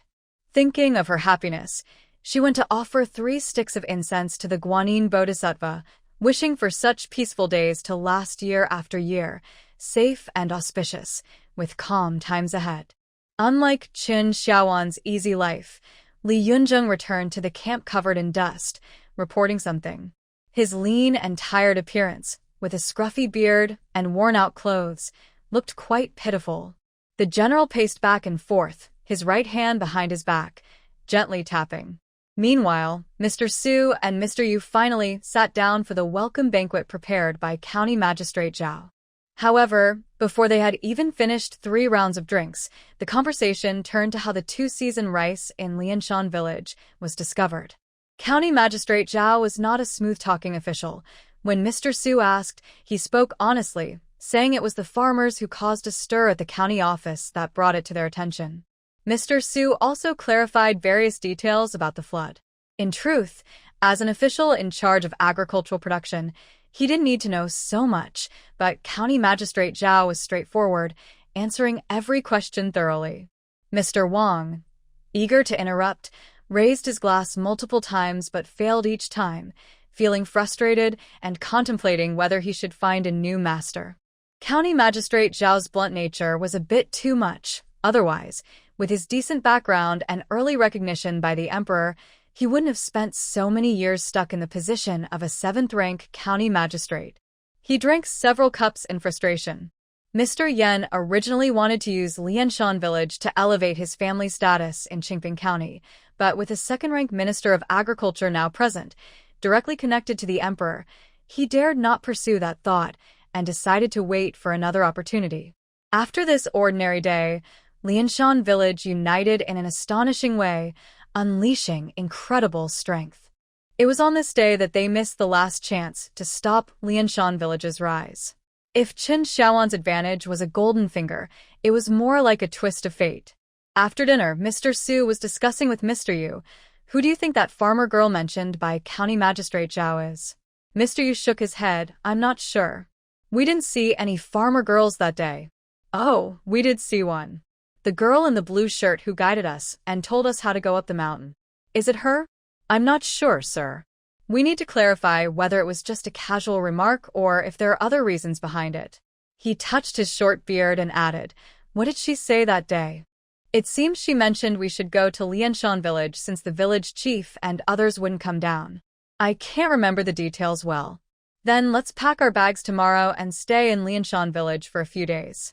Didn't those old farmers say they planted those fruit trees? We should ask them how to grow them. We can't just work for nothing." "Sir, we might just be used by them." "Oh, "Really?" sir." "We'll find out tomorrow. Let's go home and rest. I take my leave." Lord Su paced back and forth in the room, stroking his short beard and smiling. "Lianshan village is interesting. Let's see how you handle it tomorrow." But Lord Su didn't know he was late. If he had arrived earlier, he might have caught them in the act. Years later, when he learned the whole story, Lianshan village was already beyond his reach, and he could only sigh. It's all about timing and fate. The next day, when several officials arrived at Lianshan village, Qin Xiaowan was under a tree on the hillside, setting up a table to tell a story to a few children about a monk fetching water, 2 monks carrying water, and 3 monks with no water. Besides her own children, there were a few village kids who often played with Xiao Wu and Xiao Lu. From a distance, a few horse-drawn carts approached. Qin Xiaowan quietly said a few words to the children, and they scattered. Xiao Wu and Xiao Lu rested their heads on their hands and asked her, "Sister, why can't we go?" Qin Xiaowan coughed twice and replied, "Your 4th brother is coming back. Have you finished the assignments he gave you?" The 2 kids drooped like wilted plants. "Can we not, right? What do you think?" Xiao Lu sighed, "Sister, can we fit a big table here? I want it right here." Xiao Wu nodded vigorously. Chun Shaowan smiled and patted their heads. Not right now. When things settle down, I'll have someone build a pavilion here. Xiao Wu wondered how building a pavilion related to setting up a table now. Watching the two kids enter the yard, Chun Shaowan had no intention of supervising their homework. Xiao Si was exceptionally dedicated in this regard, so no one needed to worry. Instead, she was concerned about whether the younger ones could handle it. Xiaozhen looked at the closed gate and asked, "Sister, are those officials coming?" Chun Shaowan snapped a willow branch and said, "It should be them. The villagers returning should be in ox carts." Indeed, there isn't a single cart in the village right now. As she sipped sweet honey water, Xiaozhen felt that life had never been better. Lord Su's cart stopped in front of village chief Chen's house, and a group of children ran out from the alley, chattering about something. Soon after, a crowd headed towards the back mountain. Then, she saw the village chief's wife and the eldest daughter-in-law, who called over 2 neighboring women with brooms and cloths, disappearing into the alley. It seemed they were planning to stay. However, this didn't concern her much. Little did she know that 1/3 of the reason they were there was because of her. Meanwhile, the fruit sellers were hurrying back, having sold their goods successfully. But when they encountered carts heading to the city to sell fruit, they decided to wait together to avoid any issues. However, this wait led to trouble. Someone was following them.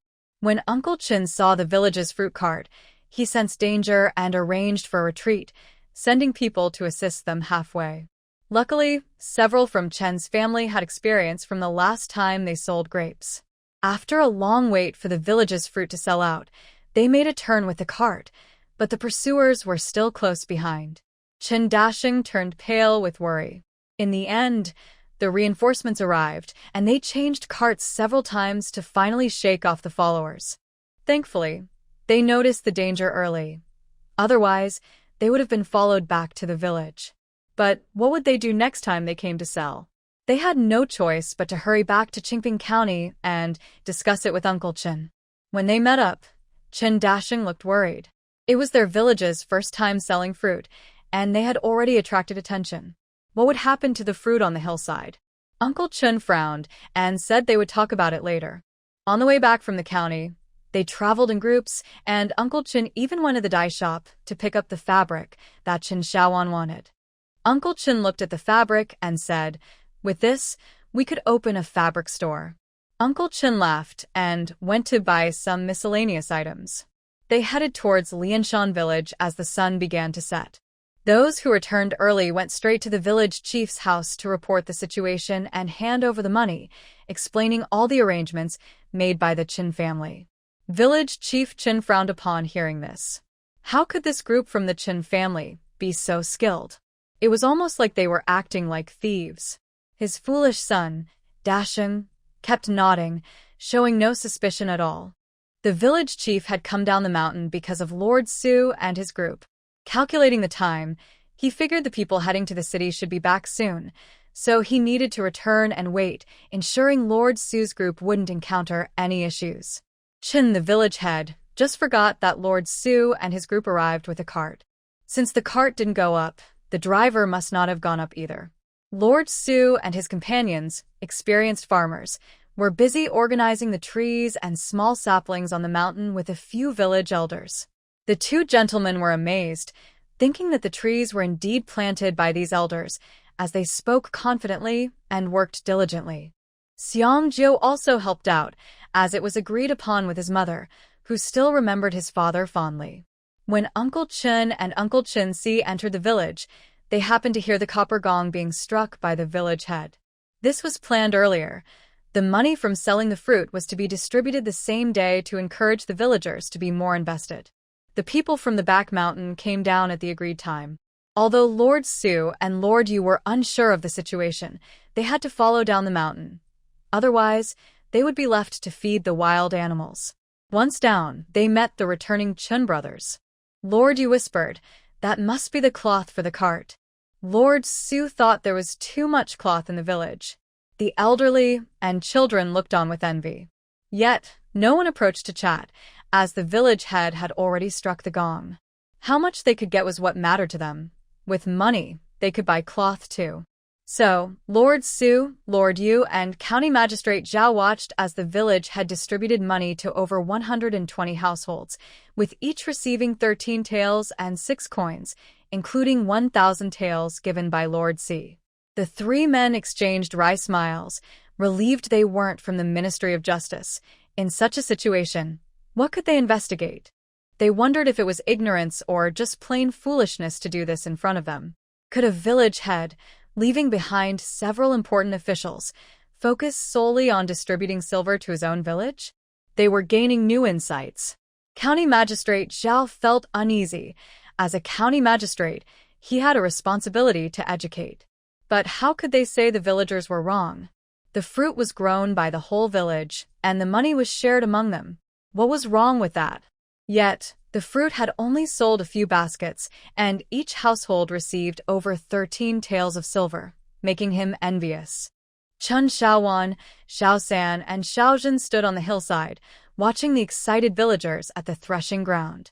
Then they turned to Uncle Chun and Uncle Chun-si, who were drinking water, and asked, "Uncle, fourth uncle, does this silver include Auntie's share?" Uncle Chun and Uncle Chun-si exchanged glances, realizing they seemed to have forgotten something important. Uncle Chun casually carried a pot of water and walked over past the ox cart, saying, "Come, come, big brother, fourth brother, try this honey water. I just collected it today. It's really sweet." Uncle Chun looked at Uncle San helplessly and said, "Third brother, we forgot to transfer Guixiang's household registration." Uncle San's hand trembled, spilling honey water from the pot. He turned to look at the villagers collecting money at the threshing ground, and then slapped his own head. "What are you doing, third brother?" "Big brother, it's my fault. You have been away these days, so I could have taken care of it. This isn't your fault. We all forgot. Besides, the Huang family won't be easy to deal with for the registration." "What does the Huang family have to do with this? Just take the divorce certificate and they have to process it. We didn't handle the Huang family's matter well. Shaowan is a bit impulsive. I fear there may be future troubles, so let's be more careful." "They wouldn't dare." "Don't say that." "The Huang brothers are not easy to deal with. They are tough. And this year, with the silver distribution, the household registration, why won't the villagers agree?" "They certainly won't want to. A new household means dividing the silver." Chun Shaowan interjected. "Why should they? Guixiang has always been part of the village." "Third brother, this is tricky. There are many married daughters in the village. If we open this door, it could lead to complications later." "Shaowan, why didn't you say this earlier?" I just didn't think of it." Chun Shaowan touched her headscarf, genuinely not having remembered, and then asked, "Uncle, will I get my share of the silver?" Uncle Chun. "Uncle, I won't be left out, will I?" Uncle San replied, "They are distributing the silver, and everyone is working. What about you?" Chun Shaowan was speechless. "All right, enough said. I'll ask the village chief tomorrow, mainly about Guixiang's matter." "Shaowan, you won't miss out on your silver. I don't want what you give me. You are so troublesome. Let's move the cloth inside. We are going back." Chun Shaowan. She pulled Shaozhen back to the house and said, "Stay here and have a meal with me. If I go down, I'll have a pile of work to do." Uncle Chun, walking ahead, glanced back at her. Mr. Su and his group settled in Lianshan village. They needed to wait for the order to arrive, and they also had to learn how to cultivate the two-season rice and fruit trees in Lianshan village. Uncle Chun went to see village chief Chen. Aunt Chen, Auntie Chen, Uncle San, and Uncle San went out for a while to bring back Auntie Chen's household registration. The persimmons in Lianshan village have already been picked. Different people sell them in the county and neighboring counties every day, but the sales are not much and the income is low. Most of them are made into dried persimmons. The issue of the pomelos has become a worry for village chief Chen. He is often near Mr. Su, but Mr. Su can easily see through village chief Chen's hidden intentions. However, since he hasn't received any orders, he can't speak up freely. Every day, he discusses fruit trees and the planting methods for the second crop of rice with the elders on the hillside. On one side are the experienced farmers, and on the other is the knowledgeable agricultural official, which makes for a pleasant atmosphere. Meanwhile, The official with 5 carts of fruit has finally arrived in the capital after a long journey. As soon as he entered the city gate, someone reported to Emperor Chongping. Your Majesty, agricultural official Si Qian has returned. Isn't he with Su Siki in Lianshan village? Why is he back so soon? Emperor Chongping, who is diligent in his work, paused. Official Si returned alone and brought 5 carts of fruit. Fruit. Yes. Bring him in. I want to ask. Yes. Emperor Chongping put down his pen, calculating the time. Given Si Qian's speed, he must have just arrived and returned to the capital. Did he make a significant discovery? People say he is a peaceful ruler, but the Dajiang dynasty is not rich in resources, facing internal and external troubles every year. How can there be peace when the wars in the southwest and northwest have not yet settled? With a sigh, Emperor Chongping picked up his pen again to review documents. Managing the legacy of his ancestors is quite challenging. Half an hour later, Wu Yong came in to report, Your Majesty, agricultural official Si Qian requests an audience. Oh, so soon? He didn't return to his residence. Your Majesty, official Si went directly to the palace and did not return home. Emperor Chongping was taken aback, put down his pen, and said, Admit him. Si Qian entered the hall and bowed 3 times. Emperor Chongping asked, I heard you brought back 5 carts of fruit. Where are Su Siki and Yu Huaifa? Yes, Your Majesty. I brought back 5 carts of fine fruit, which are still outside the palace gate. Mr. Su and Mr. Yu are still in Qingping County. Oh, what kind of fruit is it? Wu Yong, bring it in. Yes. Tell me what happened. Your Majesty. Si Qian reported everything he saw and heard in Qingping County and Lianshan village. Emperor Chongping frowned and said, Are you saying you arrived too late, and the second crop of rice in Lianshan village has already been harvested? Yes. They harvested so quickly because the fruits on the mountain are ripe and ready to be picked. Yes. The fruit trees were planted by the people in their village and have been there for decades. Yes. Then you brought back a few carts of fruit, while Su Siki and Yu Huaifa stayed behind. Yes. Emperor Chongping paced back and forth, feeling that something was off, but he couldn't pinpoint it. For an emperor, food is crucial because it benefits the people. His subjects were still hungry. But for the villagers of Lianshan, the fruit was more important because it has a high price. So it's hard to say who is wrong. Their perspectives are different. He asked again, What about Su Siki and Zhao Tingji? What do they say? Your Majesty, Lord Su said that the forest must be preserved and we should learn how to grow those fruit trees. The second crop of rice can only be tried again next year. The forest must be preserved. Your Majesty, when we arrived, the village chief had already sent people to the capital to sell the fruit. The fruit looks good, and the chief was worried about attracting attention, so he contacted County Magistrate Zhao. But County Magistrate Zhao said he couldn't help, so he turned to us 3. But as Your Majesty knows, if someone with bad intentions notices that hillside, it will be hard to replicate those trees. Emperor Chongping slammed his hand on the table, angrily saying, They are rebelling against us. He then looked at the kneeling Si Qian and said, Get up and respond. This is why you brought back the fruit. Yes. Take half a cart of fruit back, leave the rest, and come back after tomorrow's morning court. Yes. Si Qian, next time, handle things more carefully. You should have submitted a report to me first, so I would know what to expect. Lord Si was stunned. He didn't dare move, remembering that when he set out, Lord Su had called for urgent couriers from 500 miles away. Emperor Chongping said, What's wrong? Go back first, you look exhausted. Lord Si stiffly turned around and suddenly knelt down, feeling that something was off. According to Emperor Chongping's character, if he had known about this in advance, someone would have been waiting at the city gate to escort him and the fruit into the palace today. He wouldn't have made him come to the study tomorrow. Instead, there should have been a plan in place. And what about last time with Lord Zhu? Sweat began to drip down his face. Emperor Chongping noticed something was wrong. What's the matter? Is it so hot in this study? Si Qian. What is it? Speak honestly. Since you've worked hard, I can handle this matter with some discretion. Your Majesty. Speak. Your Majesty, I. That night when I returned to the capital, Lord Su wrote an urgent memorial, sent to the capital in a hurry. With a crash, the Longfeng Emperor dropped the memorial in his hand.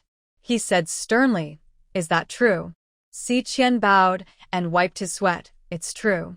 I set off almost at the same time as the courier, but he had 3 horses while I was carrying the fruits, so I was a bit slower. Then, the memorials and porcelain in the study shattered all over the floor. As Si Qian left the palace, he looked at the bustling capital and thought, "These people are too bold, too bold. After tonight, tomorrow that family will be uprooted." The Longfeng Emperor has never been a soft-hearted ruler. But to the common people, he is a good emperor. The Longfeng Emperor smashed everything in the Imperial study, but then calmed down. Those who could manipulate such national matters were not others, but a few people around him who were temporarily untouchable. If they want to play, then let them play properly. Even if it's just a small village, if they want to act, then I must protect it. He waved to call Wu Yong and quietly gave a few instructions.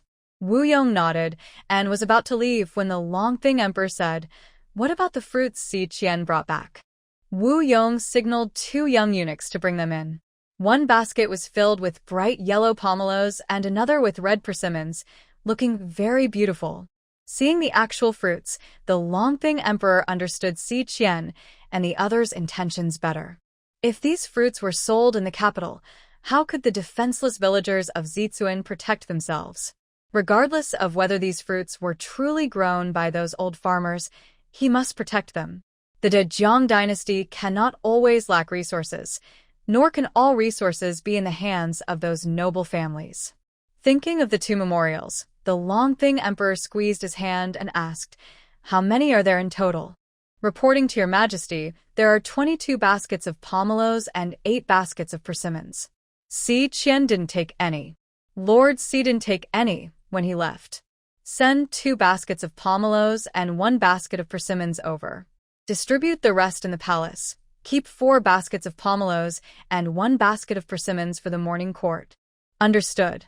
Leave me half a basket of each." That night, the Longfeng Emperor did not sleep again. But the next morning after the court, Si Qian did not hear any news of a family being uprooted.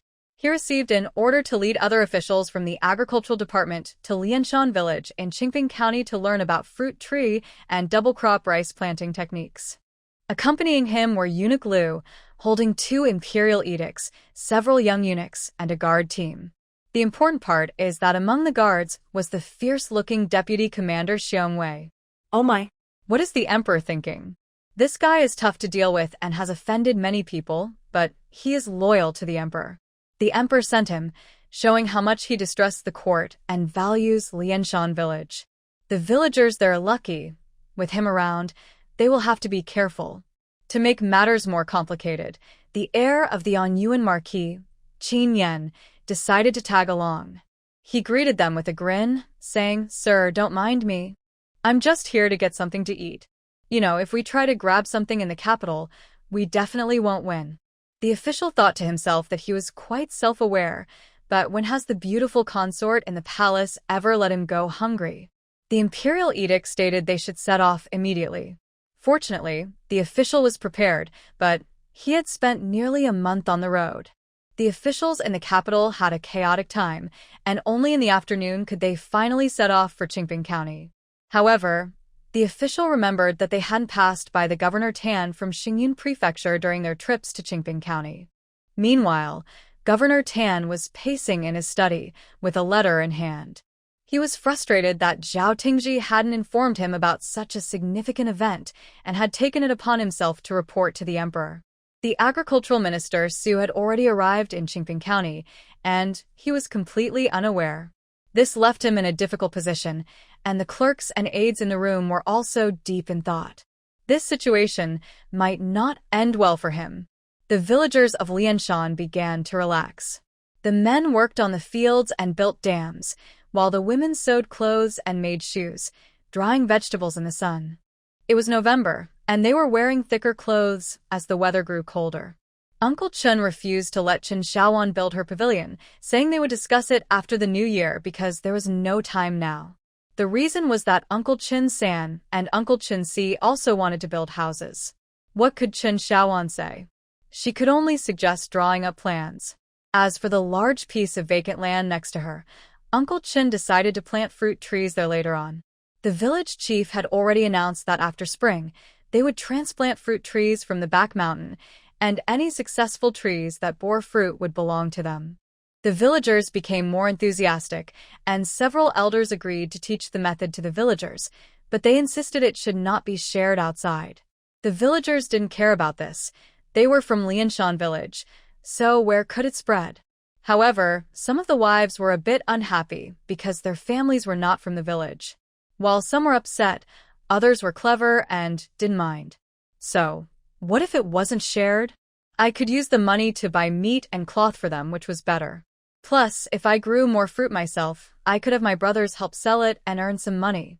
Some people listened and quickly moved on, while others, like Chen Erseozhou, were confused. When she heard the news, she was excited and wanted Chen Urge to learn. He looked at her several times, but she didn't notice. When she found out it couldn't be shared, her mood dropped, and she didn't speak all day. Everyone in the room noticed her, but she was oblivious. As for Zhou, she was gentle, hardworking, and filial. Usually, she kept quiet, but when it came to her family, she couldn't hold back. Jean was worried about this too. In the past, there weren't many issues at home, so there was nothing to hide. But now, with so many secrets from Xiaowan and various village arrangements, it could lead to big trouble. Looking at Uncle Chen, he glanced at Zhou, and then left. The third brother had been acting strangely lately, going out every day to look for honey, and now he had brought the fourth brother along, both neglecting their responsibilities. Xiaowan's yard was overflowing with honey. They weren't preparing properly for building a house. Chen Xiaowan had been quite diligent these days, sewing clothes for the family with her younger sisters. They made inner garments from cotton and outer garments from coarse and hemp fabric, occasionally a full cotton set. In the countryside, they worked more than they visited.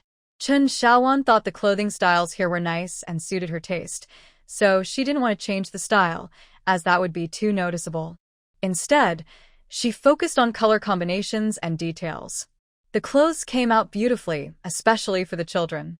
Little Jeanne and Melian, being graceful young girls, looked even more charming. They wore light blue tops with green skirts and a dried leaf yellow belt, or light red tops with light purple skirts and blue belts. There were green collars with pink long shirts paired with green belts. The small yard became more vibrant, catching the attention of Auntie and Chen San. They kept praising how beautiful everything looked and asked Chen Xiaowan to make a few more sets for them to sew. Chen Xiaowan took out the pieces of cloth given by Manager Liu, sorted through them, and found some usable ones. She combined them with new fabric and pretended to draw on the persimmons, making some hair accessories for the little girls. The happy girls were overjoyed, hugging her and calling out, "Sister, sister." From then on, the clothes of the Qin family moved away from dull colors like black, gray, ginger yellow, and blue, becoming more colorful. Everything changed, but upon closer inspection, it was still similar to ordinary farm families, made of coarse hemp and cotton. Yet there were differences everywhere. The villagers didn't envy them much, as they had also received silver, and soon the women and men of Lianshan village had a few nice new outfits. Overall, it seemed that the entire Lianshan village had improved. The Qin family felt relieved. Too much change wasn't good for them either. Under Uncle Chen's strict orders, Uncle Chen San finally let go of the poor bees, which was no easy task. The people of Lianshan village were immersed in joy, while a group of people arriving were hastening their pace. In winter, after the minor snow and before the heavy snow, although Lianshan village wasn't very cold, it still felt the seasonal changes. Chen Xiaowan stared blankly at the weather outside, feeling that her firewall was wasted. It wasn't cold at all. How could winter in her memory be so cold, and why did so many people not oppose her making the firewall? Uncle Chen Si, wearing a jacket, was measuring the size by the pond. Chen Xiaowan had always wanted to build a pavilion there, even though Uncle Chen didn't agree. However, seeing that Chen Xiaowan liked to bring the children to play there, Uncle Chen Si thought it might not be a bad idea. After all, several families weren't short on money now, which would have been unthinkable before. They could just buy the materials together with what they needed for their houses. But the atmosphere in the village wasn't great. The village's fruit harvest had lost at least 30% because the fruit on the trees hadn't been picked. This could be due to the weather or because they hung too long. Many fruits had started to dry out, and some had begun to rot. When the villagers finally picked the fruit, this was the result. The old and young looked at the inedible fruit, wanting to cry. It was all money. Chen Xiaowan suggested wrapping them in oil paper for preservation. The village was in a flurry of activity, but facing the losses, village chief Chen sighed in despair, unwilling to accept it. He went to ask Lord Su about the situation, but Lord Su couldn't say much either. These were innocent commoners, not his political enemies. Finally, in the afternoon, Lord Su and his group awaited a long line of horse-drawn carriages. Just seeing the big guard bear way, everyone was stunned. Why is he here? And then there's young Master Qin, that spoiled rich kid. Lord Si shook his head. Just as he was about to speak, Eunuch Lu arrived with the Imperial decree, supported by 2 young eunuchs as he got down from the carriage. When Lord Su saw that there was a decree for him too, he and Lord Yu were about to kneel when Eunuch Lu announced, the villagers of Lianshan village received the decree. Everyone was shocked.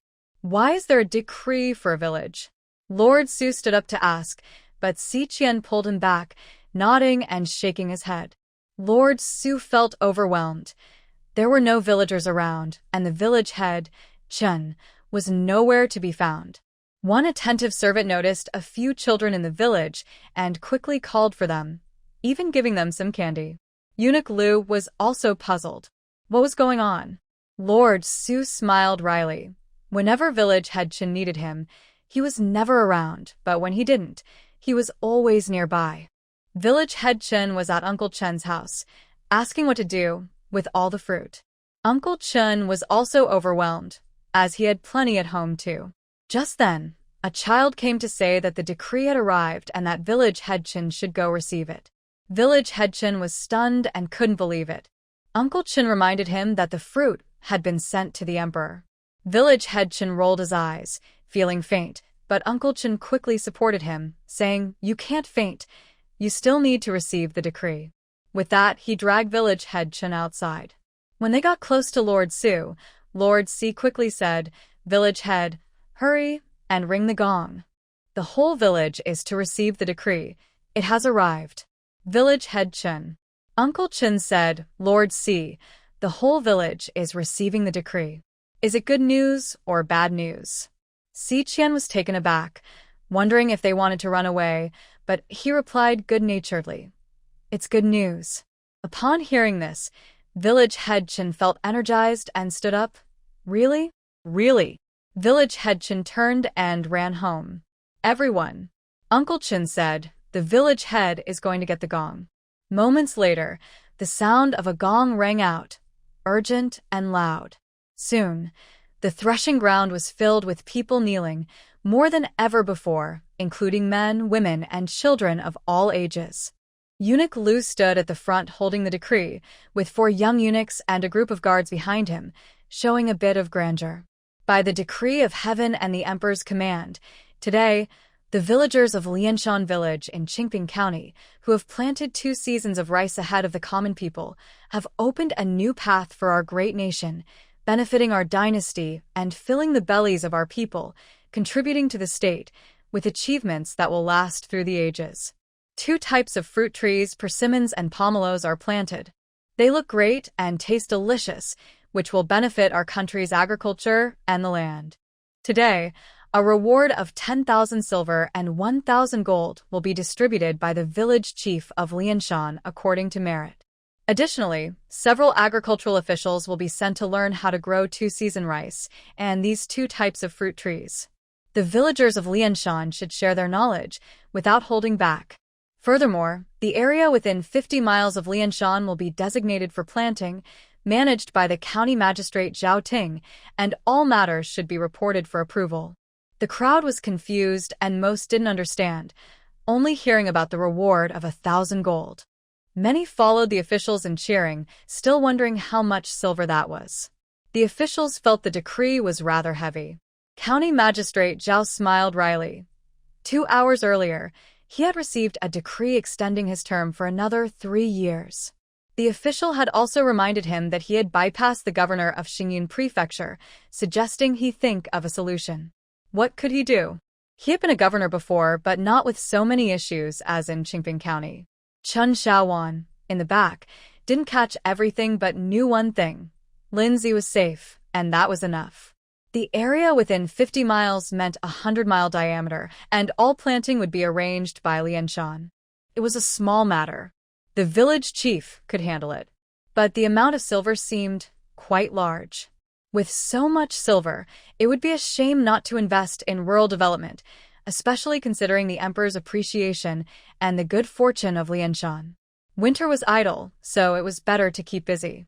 Next spring would bring beautiful scenery again. Cheerfully, she called her younger siblings to come home. Her matters could wait. The village chief would surely come to find her. Xiongwei watched the lively villagers with a cold expression, while a few soldiers with him smiled.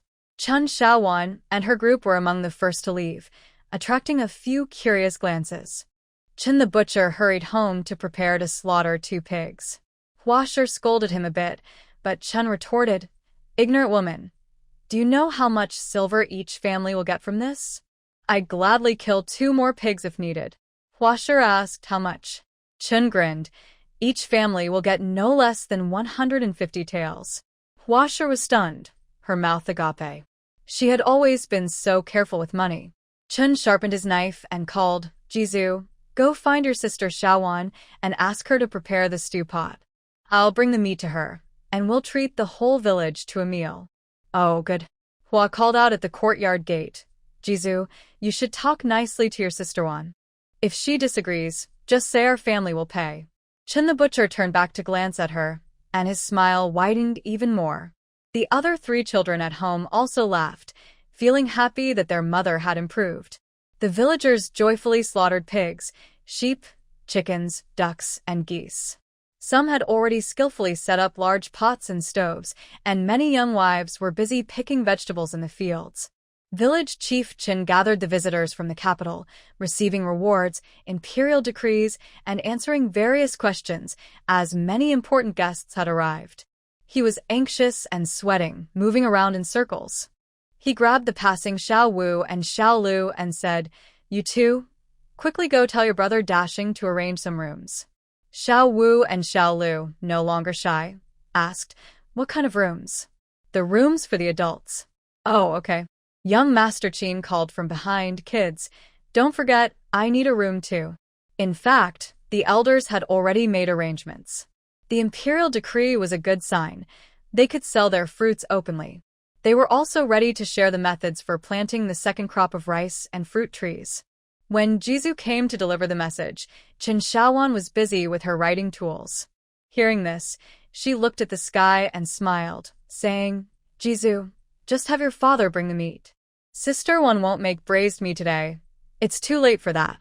I'll cook something hearty for you." "Okay." 12-year-old Jizu, still a playful child, hopped away happily.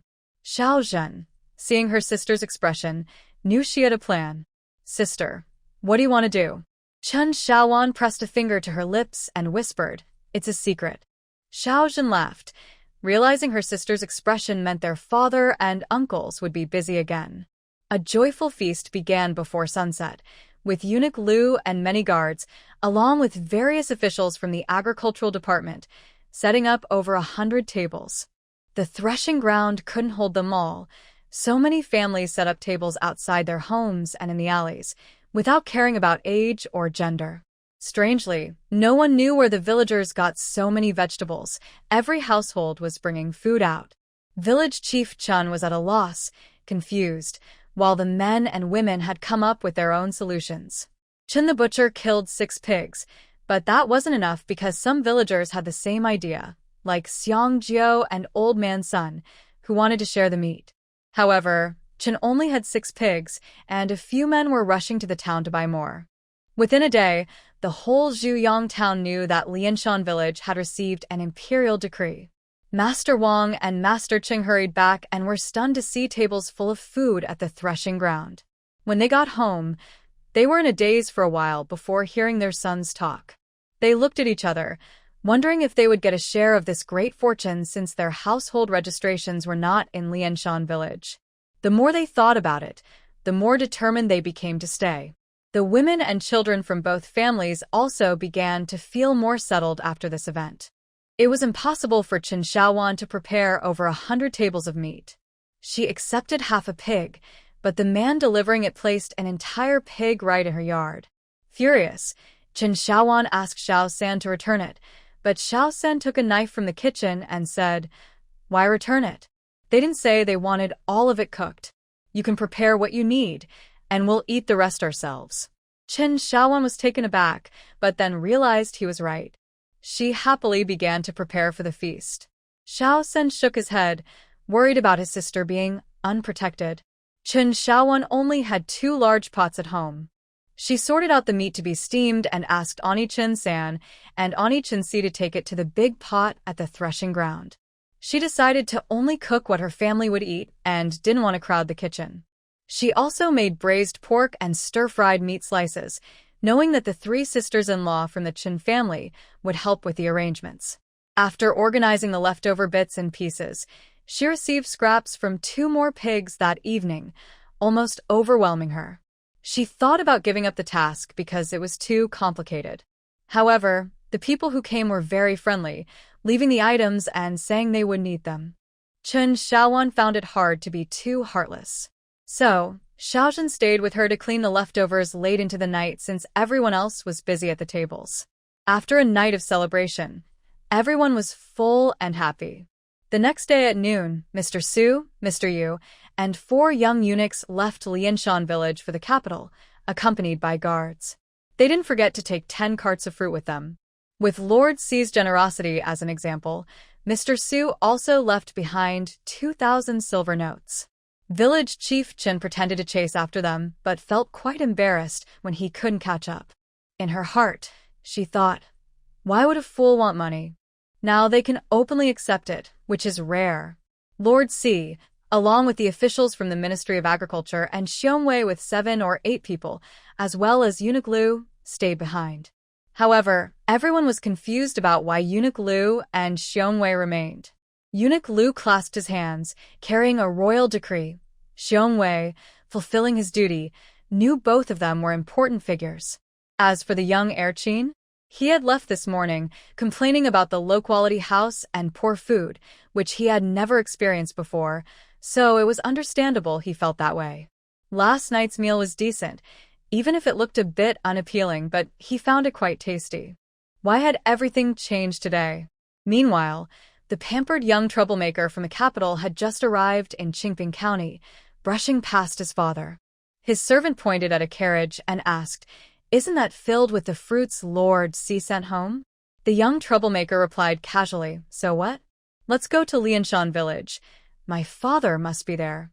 Several clan elders led the officials from the Ministry of Agriculture up the hillside, looking at the numerous fruit trees. The officials felt mixed emotions. They might have to stay here for the new year because of these trees. But there was no choice.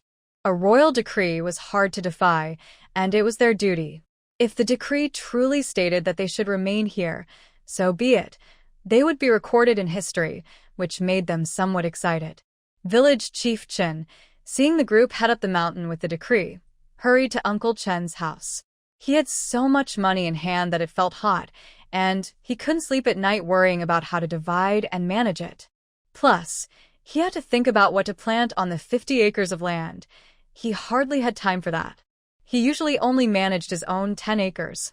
These issues were all created by the Qin family, and he couldn't handle it alone. The Qin family needed to provide an explanation. He had just secretly asked Uncle Qin Wu, who hinted at finding Qin Dazhang and Qin Xiaowan, so he would look for them. Uncle Chen's family was not home. The 2 daughters-in-law were busy taking care of children while making clothes and shoes.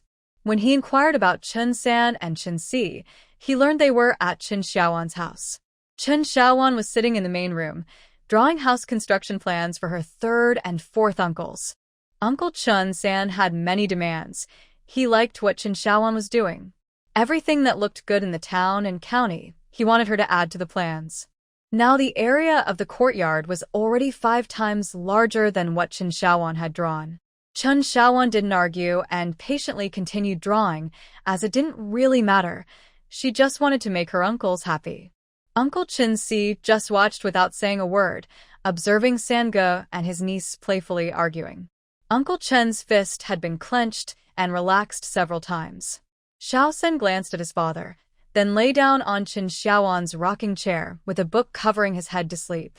When Xiao Zhen opened the door to let village chief Chen in, Chen Xiaowan's eyes lit up.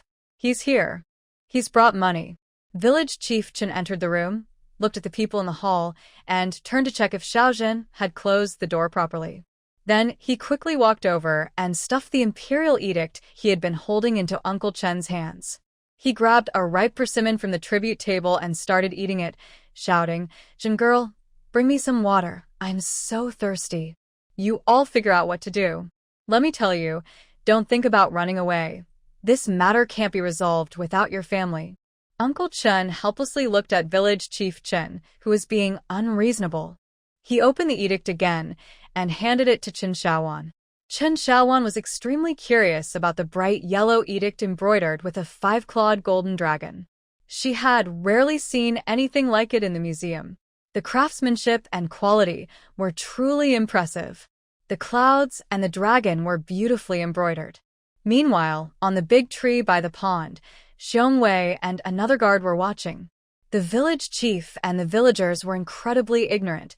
They were making a big mistake by handling the edict like this.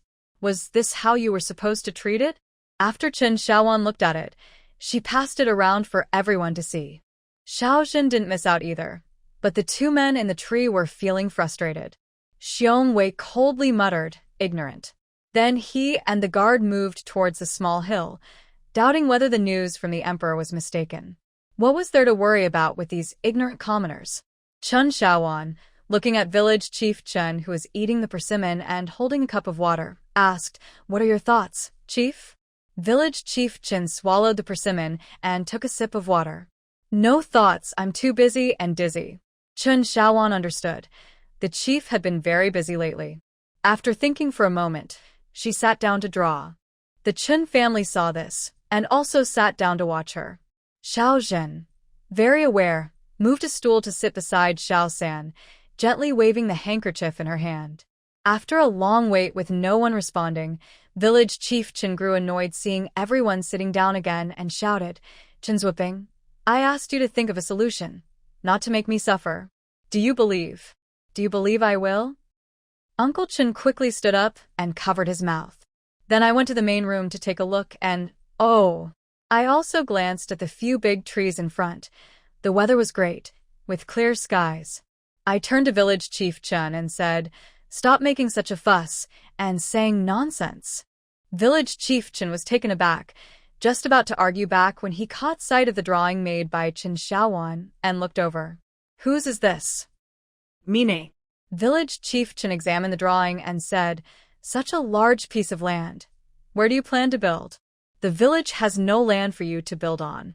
Uncle Chen was surprised and grabbed the drawing, also stunned. He had been too caught up in his excitement. Then everyone in the room burst out laughing. Uncle Chen got annoyed. "Well, you all know." Chen Xiaosen coolly added, "We just thought you were happy, so we were teasing you." "How disrespectful." "I'm your father." "Yes." "You are my father, so I listen to you." "You." "Little rascal." Seeing Uncle Chen upset, Chen Xiaowan smiled and took the drawing, asking village chief Chen like a clever fox, "Village chief, is this house good?" Village chief Chen looked at the house from side to side and said, "Good," as it was a row of brick houses with tiled roofs, and the floor was paved with tiles. It was the only one in the village. How could it not be good? Seeing that the village chief misunderstood, Chen Xiaowan wasn't in a hurry and asked, "With so much silver, how's the village chief plan to divide it?" Hearing this, the village chief got excited. He had been worried about this. He quickly said, Shawan, you tell me how to divide it. The decree says it should be distributed based on contributions, but if we talk about contributions, your family has the most. Chen Shawan ignored that and asked, how much silver do you have to divide now, village chief? 12,600 taels of silver, 1,000 taels of gold, and some fruits that haven't been sold. If the village chief divides it equally, how much silver would each family get? How can it be divided equally? The emperor said it should be based on contributions. I can't go against that. Village chief, many officials have come to your house these days. You've received quite a bit of silver, right? This silver, did you pay for yourself? Village chief Chen. Of course, he didn't want to, that was his own. And what about the 50 kilometers of farmland? A lot of it belongs to different families. How does the village chief plan to handle that? Village chief Chen. He didn't know, which is why he came to ask. The officials from the Ministry of Agriculture are still in the village. Next year, when the seedlings start, these officials will all be in the village. Village chief, how do you plan to arrange things? Also, the expenses of these adults. Village chief Chen. Village chief Chen rubbed his dizzy head, pushed Uncle Chen San aside, and sat down. Xiao Wan, you need to help your uncle village chief with this. I really can't handle it alone. Chen Xiaowan smiled, stood up, and personally poured a glass of water for village chief Chen. Chief, we need to think about how to divide the money. This is not a small amount, and the villagers are probably waiting. Just as village chief Chen was about to speak, Chen Xiaowan continued, and once the villagers receive this money, how will they use it? Will they buy land, fruit trees, build houses, or do something else? Or they might gamble, visit places they shouldn't, or engage in other bad activities. There are many adults in this village watching. Upon hearing this, everyone was stunned. They had never considered this issue. What would they do with so much money? Suddenly becoming wealthy requires careful planning, especially since the villagers didn't put in much effort. It feels like they got it for free. Uncle Chen and village chief Chen, having heard more, fell deep in thought. Uncles Chun San and Chen Si exchanged glances. Indeed, when there was money they couldn't spend, their mindset was different. Now that they could spend it, they felt even more carefree. Uncle Chun San glanced at the blueprint under Chen Xiaowan's arm and lowered his head, feeling embarrassed. Uncle Chen Si thought about how he had mentioned building a pavilion for Xiaowan yesterday, which wouldn't cost much, but now he realized that money could be more than building a house. Chen Xiaosen looked at his sister and Xiao Zhen, and they exchanged worried glances. If they felt this way, how would the other villagers react? This could lead to trouble.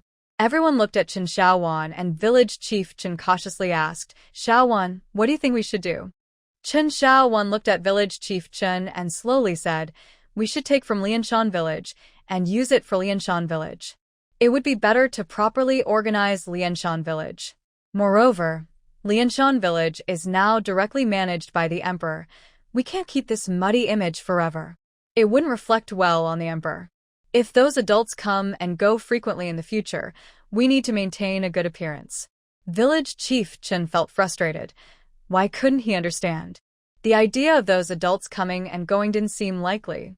The three Chen brothers exchanged worried looks, suddenly recalling the unharvested yams and the grapevines in the mountains that hadn't been completely cleared, as well as the few in Chen Xiaowan's yard. And Chen Xiaowan's way of searching for things made them think it might actually be possible. Uncle Chen Si gently placed his hand on the table. Village chief Chen turned around and said, You Chen family are hiding something from me. Uncle Chen replied, Don't shout. It's not that we wanted to hide it from you, but knowing it now won't help. We can't even protect Lianshan village. The village chief's face turned pale as he looked at him. Uncle Chen nodded. The village chief lowered his head and softly asked, What should we do now? Chen Xiaowan said, We will rebuild Lianshan village. For example, we can build brick houses for each family and provide a small amount of money so that villagers won't be without funds. The village chief was taken aback. A small amount of money and brick houses for everyone? Just think about it. Wouldn't that be wonderful? Do you want to see it? The village chief imagined a village full of brick houses. That would be amazing. Unique in Qingping County and even in the entire Dazhong dynasty. There's no need to worry. Their village is under the emperor's care.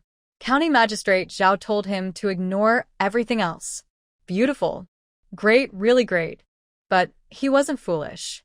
He asked Chen Xiaowan other questions about how to solve issues. Chen Xiaowan, realizing he was interested, explained the modern approach to rural development to everyone. She also mentioned that having the village chief manage all the finances alone was risky, and the villagers might not trust him. It would be better to set up 2 accounting offices. One for money and one for records. They could also list village expenses, like repairing bridges and roads, and other costs for welcoming guests, which could be covered by the village funds. The village chief and a few elders could receive a monthly salary, so it wouldn't feel like unpaid work. The village chief nodded as he listened. Suddenly, Chen Xiaowan asked Xiao San, "Is Xiao Si coming back today?" Xiao San nodded and said, "Yes, I'll go pick him up soon. Then please buy me some large drawing paper and some paint." Okay. She continued speaking to the village chief, also about the inn. With all these people in our village, both big and small officials, there might be others in the future. We can't keep looking for empty houses for them, right? We should build an inn or a few small courtyards just for them. They can bring their own servants and manage their meals. The village can prepare some bedding, firewood, and other supplies.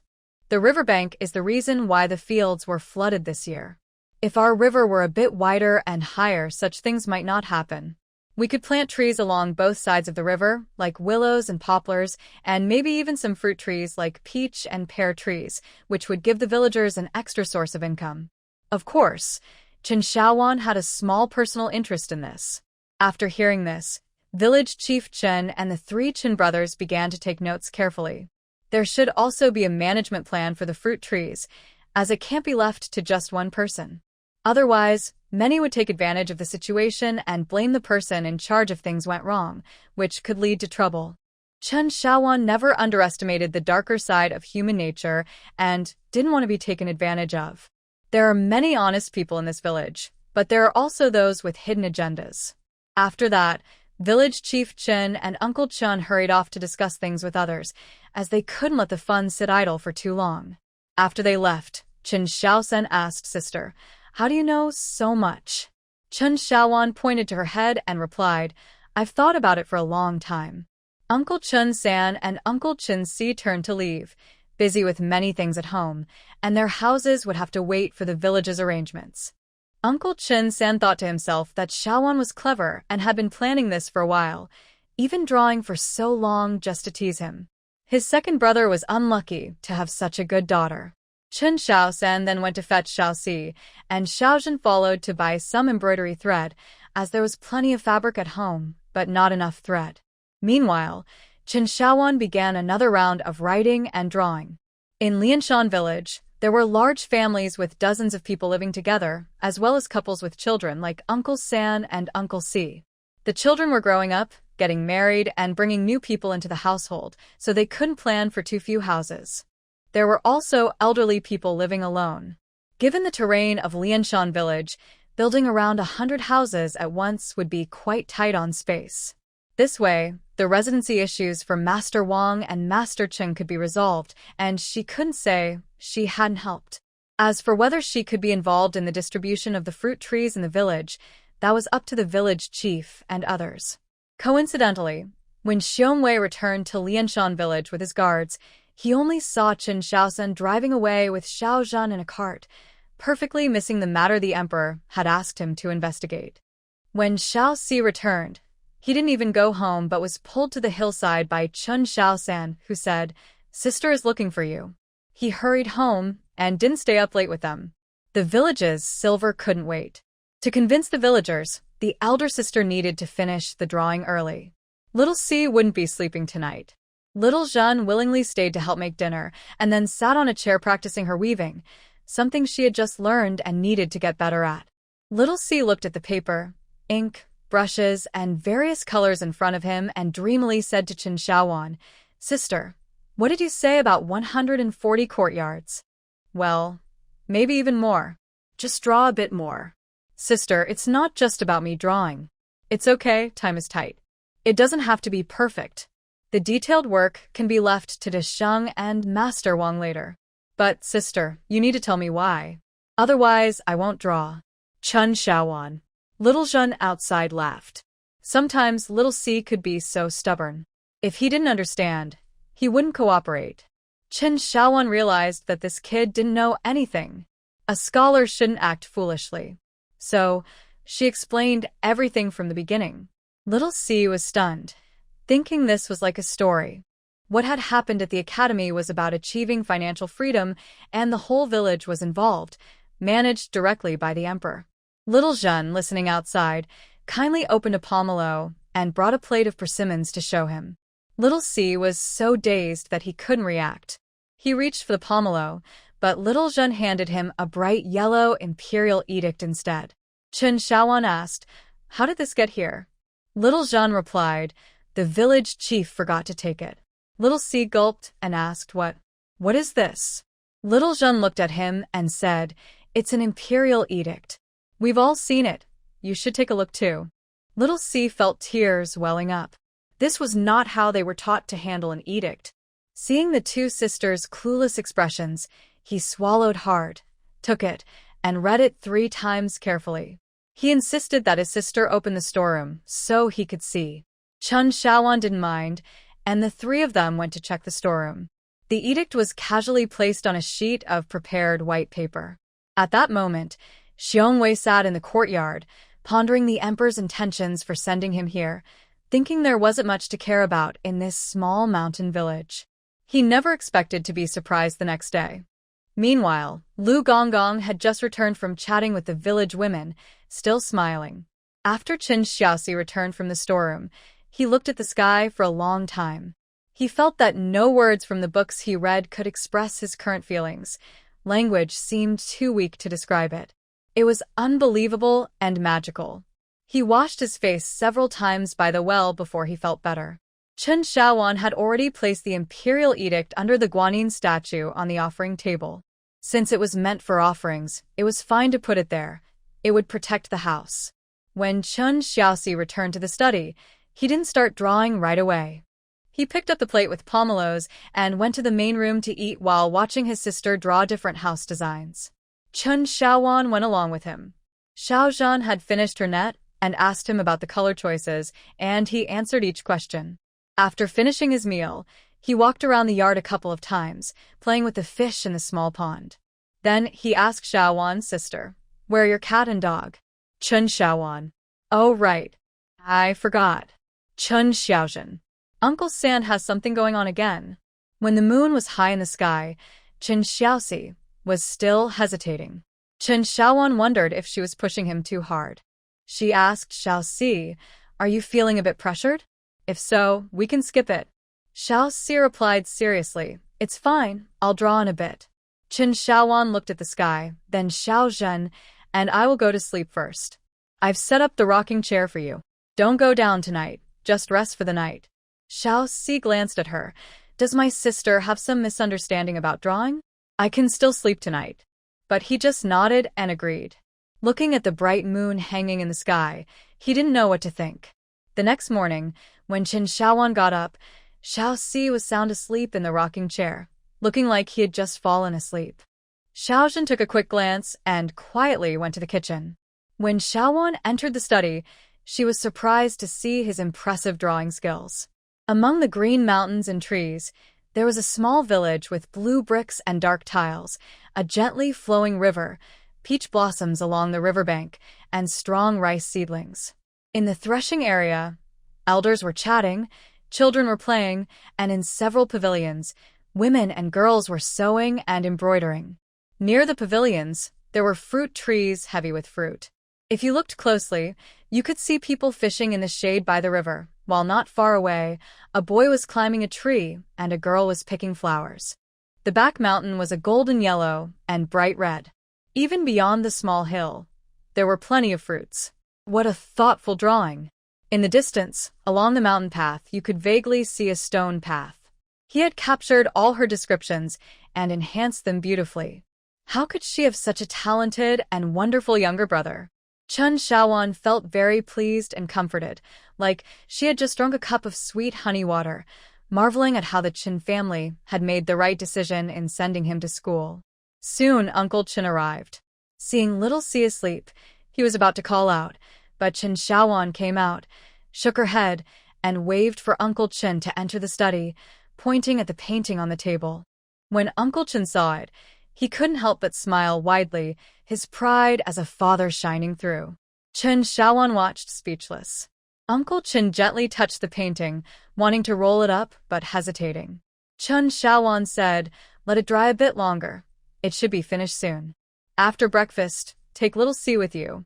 He can't just focus on studying, he needs to learn about the world." Uncle Chen thought for a moment and nodded. He was eager to take his son along and also little San. They had discussed this yesterday and were just waiting for this moment. Soon little Jean called for breakfast. With more people moving around, little Si finally woke up, rubbed his eyes, and pulled the blanket over his head to go back to sleep, while the rocking chair gently swayed. Chen Shaowan found it amusing. Little Jean went to the backyard to wet a cloth with spring water and playfully covered little Si's face, startling him awake. Upon waking, he saw Uncle Chen and Chen Shaowan smiling and called out, "Dad, big sister. Awake? Get up for breakfast.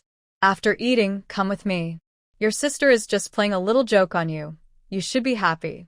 Little Jean looked at her father in surprise. Little Si, even more confused, said, "Dad, you've changed." Uncle Chen came over and patted his head. "All right, don't be upset with your sister. Come on, it's time to eat." The father and son shared a close bond. Little Jean quietly asked her big sister, "Big sister, why do I feel like Dad has changed?" "Changed for the better.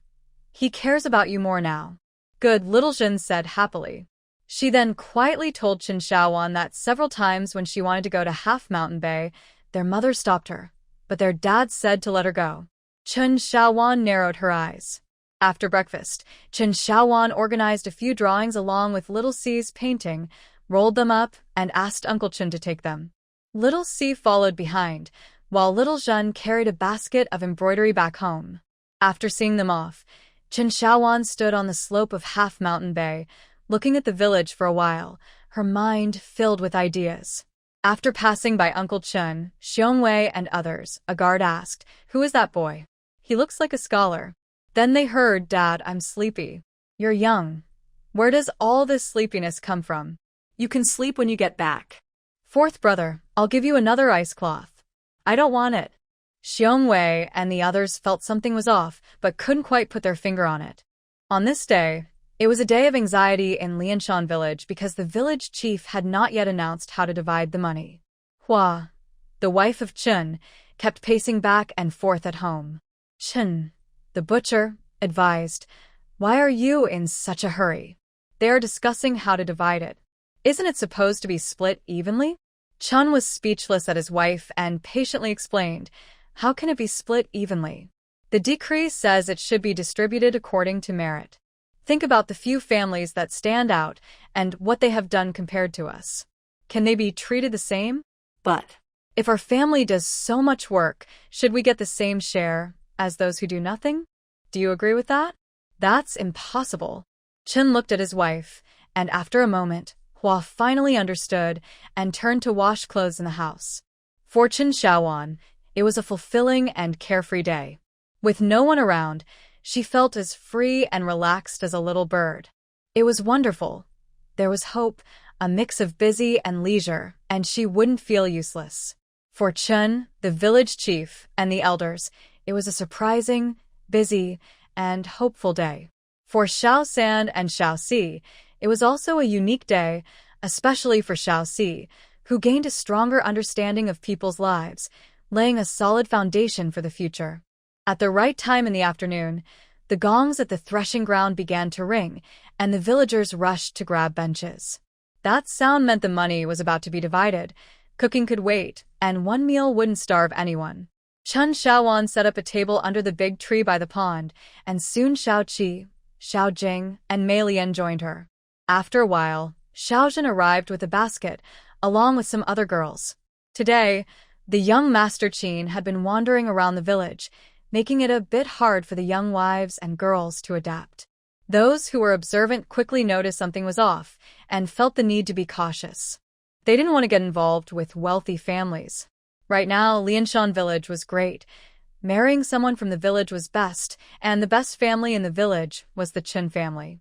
Instead of chasing after the unattainable, it was better to get close to Qin Shaoan, who was more approachable than any matchmaker.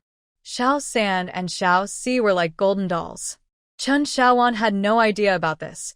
She simply thought that her place had beautiful scenery and a good view, which attracted people. At the threshing ground, some people set up a few square tables. Xiao San and Xiao Si sat among them, along with several literate villagers and scholars. The village chief stood in the center, with the elders and heads of the 5 main families seated in front. Xiongwei, Lu Gonggong, and a group from the agricultural department stood at the back. A sharp-eyed young man went home to fetch some benches for everyone to sit on. Xiongwei sat down with a stern face, while those standing next to the emperor took their seats below. The people from the agricultural department looked surprised, and Prince Qin also found it curious to sit down, as he usually sat in the front row in front of the emperor. Si Qian felt helpless. These rural villagers didn't know proper etiquette, yet they had skills. What could he do about it? Village Chief Qin shouted from the front, "Villagers, villagers! The other day we received a royal decree. The emperor said that we have successfully grown 2 crops of rice and planted persimmon and pomelo trees. We are rewarded with 10,000 taels of silver and 1,000 taels of gold. In total, that's 20,000 taels of silver, which will be distributed based on merit." When Lord Su left, he bought 10 carts of fruit and gave us a total of 2,000 taels in silver notes. Now, we will distribute a total of 22,000 taels of silver to everyone. A cheer erupted from the crowd. The villagers had never heard of such a large sum of silver before, and now they were about to receive it. Most villagers couldn't even calculate how much they would get, but they were just happy. The members of the agricultural department exchanged glances with Xiongwei and the others, suddenly realizing the significance of the emperor sending them here. The ability to generate wealth was incredible. Xiongwei recalled something the emperor had said and tightened his fist. "Villagers, villagers, let's first discuss how to distribute the silver. First, we will divide the 10,000 taels from the 2 crops of rice." It was Chunjia Shaowan who first suggested it, and she also proposed that Aunt Qinwu start the seedlings. After that, the Qin family helped everyone with the seedlings, leading to our bountiful harvest and this great honor. "Villagers, villagers, this is a life-saving grace. Do you acknowledge this? Otherwise, someone in Lianshan village will surely go hungry this year, or even starve to death. We must not forget our roots. So, we must remember this grace." Although the emperor's silver is a reward for Lianshan village, the Qin family deserves the most credit here. Do you all agree? Xiongwei clenched his fist, and a guard leaned in and said softly, "Boss, I feel like there's more to Lianshan village than meets the eye. Listen closely." Yes. The crowd began to shift, knowing that the village chief was speaking the truth. However, when it came to silver, receiving less than expected was always disappointing.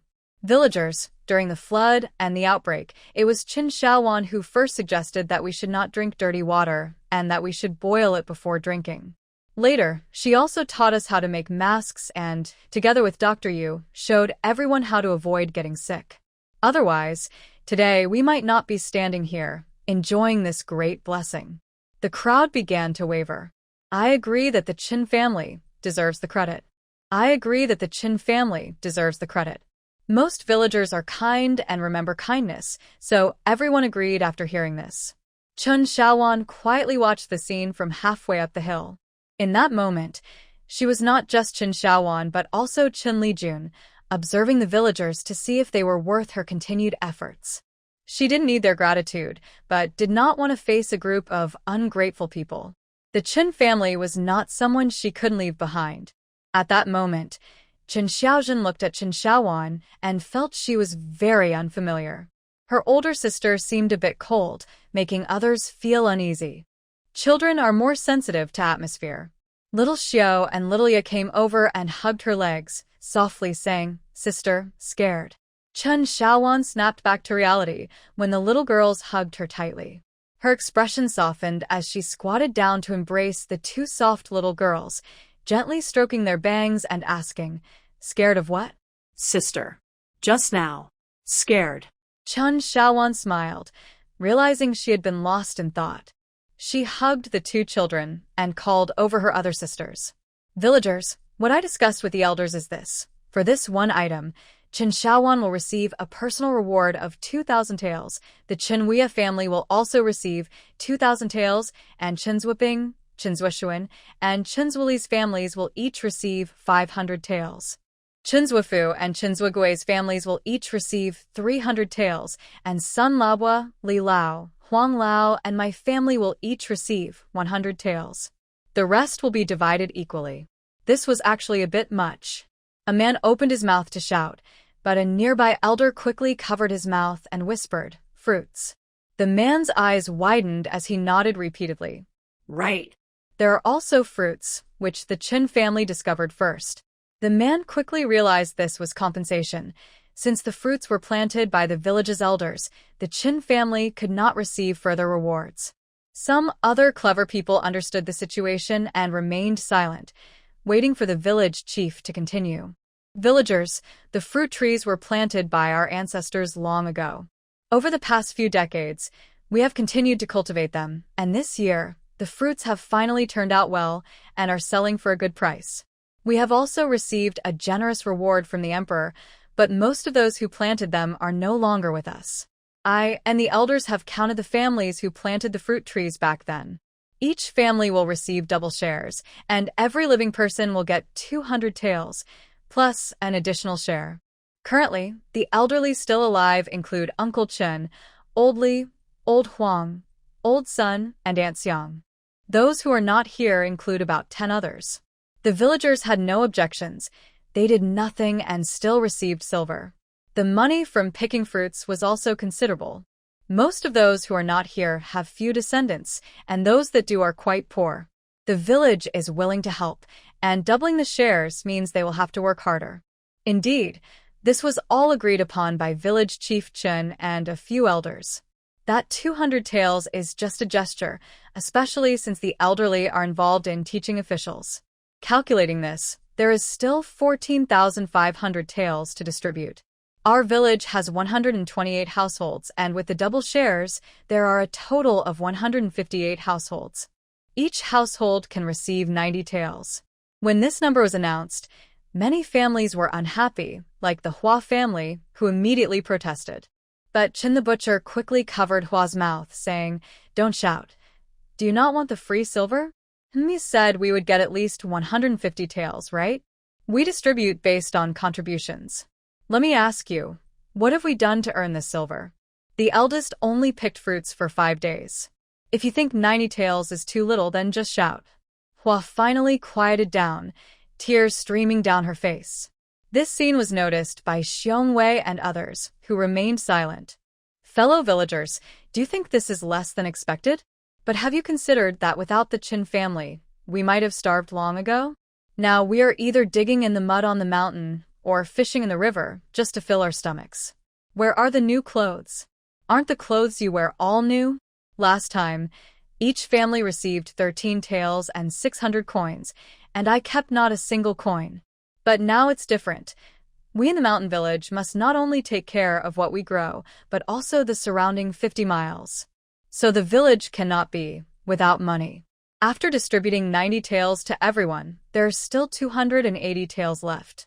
This 280 taels is reserved for entertaining the officials. As you all know, a group of officials has come to our village. We are known for hospitality and cannot let them go without food. We must let them arrange their own meals. However, the decree states that we are now under the emperor's jurisdiction, and we cannot neglect the emperor's people. The group with Xiongwei, Xinong, Xiqian, and Prince Qin were stunned. They were just a bunch of people living off others, and it was a bit embarrassing for them. Some even laughed, saying the emperor's face was only worth 280 taels. The village roads need repair, and the riverbanks need work too. Plus, The elders and I will have more responsibilities in the future. I can't handle everything alone, and I can't keep all the money either. I'm getting old and forgetful. So, after discussing with the village chief, we decided to form a team to manage the village. I will be the village head, earning 2 taels of silver a month, while the elders will receive 1 tael each. We will also need 2 accountants, one for managing money and one for keeping records, who will also earn 1 tael a month. Anyone who wants to join the accounting team should speak to the elders and sign up. But remember, if the money goes missing or the accounts are wrong, you'll have to pay for it. The people from the capital felt something was off, and Si Qian hurriedly grabbed paper and pen. Some whispered that 280 taels seemed like a lot of work. The villagers stirred, but the family heads and elders kept them calm and listening. Dear villagers, we have many things to discuss today, but let's focus on the most important matters first. We still have fruits to sell and persimmons to make, and there will be more silver to share later. The crowd quieted down again, realizing there were still many fruits unsold. Prince Qin's eyes lit up. He was here for food. Villagers, as I mentioned, our village is now under the emperor's rule. We can't forget the emperor's people. Everyone has food and clothing now, and we have some silver. I think we should build brick houses for everyone. The crowd erupted with excitement. Housing is always a big deal. The family heads couldn't contain the shouts. Village head, is it true? Village head Qin gestured for silence for a long time before the crowd calmed down. He continued, of course, we will build houses, but that means we can't distribute silver right now. The money from selling fruits will also be shared only after the houses are built. The noise quieted down significantly. Look at that half-mountain bay where Qin Shaoan built her courtyard. It cost almost 300 taels altogether. The villagers murmured in surprise. Most were hearing this for the first time, and some had secretly inquired about it. Of course, we won't spend that much on our houses. It will be less than 100 taels for smaller ones, and more depending on how many rooms we need. 2 children then spread out a drawing, and a few others held up the house layout drawn by Qin Shaoan. Everyone look. This is the drawing by Qin Xiaoxi showing what our village will look like after the construction is finished. Do you like it? These few pictures show the styles of houses everyone can build. You can take a look at them later. Please think about it. If you want to build a house, register here in front. These pictures will also be displayed here tomorrow for everyone to see. If you don't agree to build and want to take the money instead, please register with Zixin, and we will discuss it later. The crowd couldn't help but push forward, excited about the brick houses. After a lifetime, there is hope to finally have a home. That money can also be given to ungrateful descendants and daughters-in-law from their maternal families. It's better to enjoy life while you can. After all, the fruit money can be shared every year, so the little ones won't go hungry. Village Chief Qin shouted, "You only have 1 day to think about it. We will decide tomorrow." The day after, our village will sell fruit and repair the riverbank. We have a lot to do, so we can't wait for everyone. Building houses takes time. You can move in after the new year during spring plowing. Chen's voice was hoarse from shouting. A few children couldn't hold the papers, so in the end, Qin Shaosan, Xiaoxi, and Dashing took over to show the villagers and managed to say a few words. This situation left Xiongwei, Si Qian, Qin Shizi, and some others stunned. Weren't they supposed to distribute money? Why did it change to building houses? Si Qian looked at the crowd and then at his small frame. Realizing he couldn't push through, he quietly said to Qin Shizi, "If you don't find the village chief soon, they will sell the fruit in the provincial city." Qin Shizi. Chen Shaowan called her sisters back into the house, clearly indicating that tomorrow is the main focus. Xiongwei looked at the drawings and the crowd, narrowing his eyes. He underestimated the villagers of Lianshan. It was obvious that the boy in the middle had drawn these overnight. He glanced at the house in Banshan Bay. The only brick house was said to be occupied by a woman whose husband was serving in the army, Chen Shaowan. Did he hear that name correctly? Several guards exchanged glances, seemingly facing a dilemma. This little village had managed to present them with a challenge. Qin Shizi, noticing the ambiguous smile in Lord Ci's eyes, felt quite frustrated.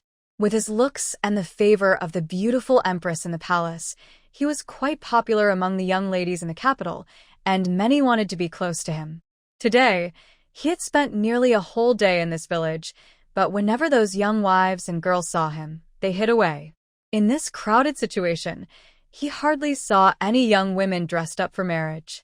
Although he had planned to bring a country girl back with him, it was still a bit disappointing. As the moon rose high, torches were lit in the threshing yard, and the people were reluctant to leave. Village chief Chen took Xiongwei and others to see the painting. The Qin family had returned to Half Mountain Bay, where Uncle Qin gave her some silver, along with the silver from fifth grandpa. The real division was that Chen Shaowan would receive 4,000 taels, while the rest would be in their hands for distribution, and the fruit couldn't be claimed as discovered by Chen Shaowan. The remaining fruit from their families still needed to be sold, and they would settle the accounts later. Just as Chen Shaowan was about to decline, Uncle Chen said, "Take it. You'll need money for many things in the future." We don't need this little amount right now. Chen Shaowan didn't think much of it. Uncle Chen then asked a few questions that village chief Chen wanted to know. The group returned home with their children. On the way back to the village, they ran into Xiongwei and others walking this way. They didn't greet each other and went home. That night, many families were excited and couldn't sleep, while others argued loudly about building houses or dividing silver. Chen Shaowan couldn't do anything about it and slept soundly. By the pond at Half Mountain Bay, someone stayed awake all night. The next morning, village chief Chen brought in Master Wang and Master Cheng, along with his son Dasheng. The group measured the land in Lianshan village with ropes and rulers, making the villagers very excited. Regarding yesterday's arrangements, both Master Wang and Master Cheng admired Lianshan village's generosity. Village chief Chen also mentioned the decision for the newcomers. After all, they couldn't be treated the same as the villagers right away. For the first 3 years, there would be no division. In the 4th and 5th years, they would receive half, and by the 6th year, they would fully integrate into Lianshan village and receive normal shares. When Master Wang and Master Cheng heard this, they thought it was much better than they expected. Since there would be no dividends from the brick houses for the first 3 years, it was impossible for it to be free, as that would be unfair to others. They could pay in silver, and if they had extra houses, they could rent them from the village. Once they had silver, they could buy them too. When dividends were distributed in the future, the cost of the houses would be deducted, but interest would be calculated. Everything else would be the same as for the villagers. The two were pleased with this arrangement. They could still earn money, and their children were gradually becoming capable. So they paid extra attention, knowing that a certain part of the house might become their home or their children's future home. They looked at the location, calculated materials, and estimated costs. Of course, they couldn't follow Chen Xiaowan's standards entirely. That girl had spent a lot of unnecessary money on her house. For instance, she spent over 100 taels on a toilet, and the underground pipes cost dozens of taels. The villagers couldn't afford to build like that. On this day, there were many fights, arguments, and family divisions in the village. When asked, the village chief said it was fine. For the first 3 years, they would divide according to the original shares, splitting into as many families as needed. In the last 2 years, the shares would increase by 20%, and in the 6th year, they would follow the village's standard. However, even after splitting households, they still had to fulfill labor and military duties, as well as other tasks assigned by the village. Some people accepted the division, while others hesitated, realizing they couldn't take advantage of the village's funds. There were still some methods he hadn't mentioned yet. Chen Shaowan, a girl, would have been a better choice to inherit from the village chief than his son. No one knew how the village chief felt about this. Then, the young Master Qin came to discuss buying fruit with the village chief. When Qin village chief asked how much was needed and took him to see, Qin was stunned by the quantity. Qin village chief enthusiastically promoted the fruit, explaining that it was graded by size and color, similar to what Lord Su had taken before. There were only about 10 carts left, 200 taels per cart for the best quality, slightly lower quality at 150 taels, even lower at 100 taels, and the worst, they could sell themselves later. Qin, looking at the fruit and calculating his silver, thought it was quite expensive. The main reason for the high price was that Si Qian had set a good price, which normally wouldn't be this high. Without wasting time, Qin ordered 12 carts of the best fruit for 2,400 taels, 10 carts of slightly lower quality for 1,500 taels, and 6 carts of the lowest quality for personal use at 600 taels. Chun village chief was pleased to receive 4,500 taels, and his attitude improved significantly. However, Qin didn't have enough carts to transport everything right away. Chun village chief waved the silver note, saying it was fine, and assured him that he would send someone to keep watch. Since the discovery of the fruit trees in the back mountain, Lianshan village had been on high alert. The eyes of the villagers were sharp, and even from afar, outsiders could see them, along with the children running around. Now, some wanted to come, but were too afraid. As Lord Zhao said, Lianshan village was currently home to a group of officials. They could go ahead, but Xiongwei was known to act first and report later, especially against commoners. Thus, Lianshan village remained stable, but the villagers were unaware of the brewing storms outside. At the right hour, the village chief and villagers arrived early, and everything was set up just like the day before. Wang Lizi returned, and the children at the village entrance shouted, "Lizi uncle, why are you back so late? The village chief is dividing houses. Hurry up." Since the last time Wang Lizi saved those children, the adults and kids in the village have been much friendlier to him. However, he still rarely comes back, so he doesn't know what has been happening in the village. The village chief called out to him, "Wang Lizi, find a seat." Wang Lizi, feeling a bit confused, found a spot in the front row and sat down directly on the ground. Xiongwei looked at this person, who was so different from the villagers of Lianshan, and quietly instructed someone, "Go find out more about him." Yes. The village chief smiled and said, "I have good news for everyone.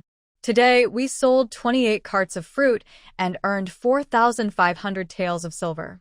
Adding yesterday's earnings, each family will receive 100 taels." The villagers erupted in warm applause. Who wouldn't be happy to receive an extra 10 taels of silver without doing anything? Si Qian quietly asked Qin Shitzi, "Did you buy it?" Qin Shitzi replied, "Yes."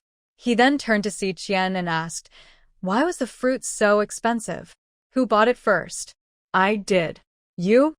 "I bought it for the emperor. At that time, I didn't know the price, so I just gave them 1,000 taels. I didn't expect them to set the price based on that." Qin Shitzi's face darkened. Si Qian, however, laughed happily, enjoying the misfortune of this wealthy young man. His 1,000 taels were not wasted. Wang Lizi was confused. Why was each family getting 100 taels? Did the village chief mean he would get some too? A glimmer of hope appeared in his eyes, but he didn't dare to fully believe it. After all, village chieftain smiled and said, "Everyone is happy, right? Just sitting at home. Money comes from the sky." Ha ha ha. The villagers laughed. "Everyone enjoy this.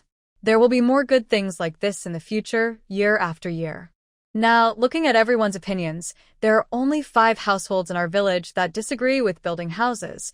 Zhao's family, Chindashu's family, Li Xing's family, Li Quan's family, and Wang Er's family.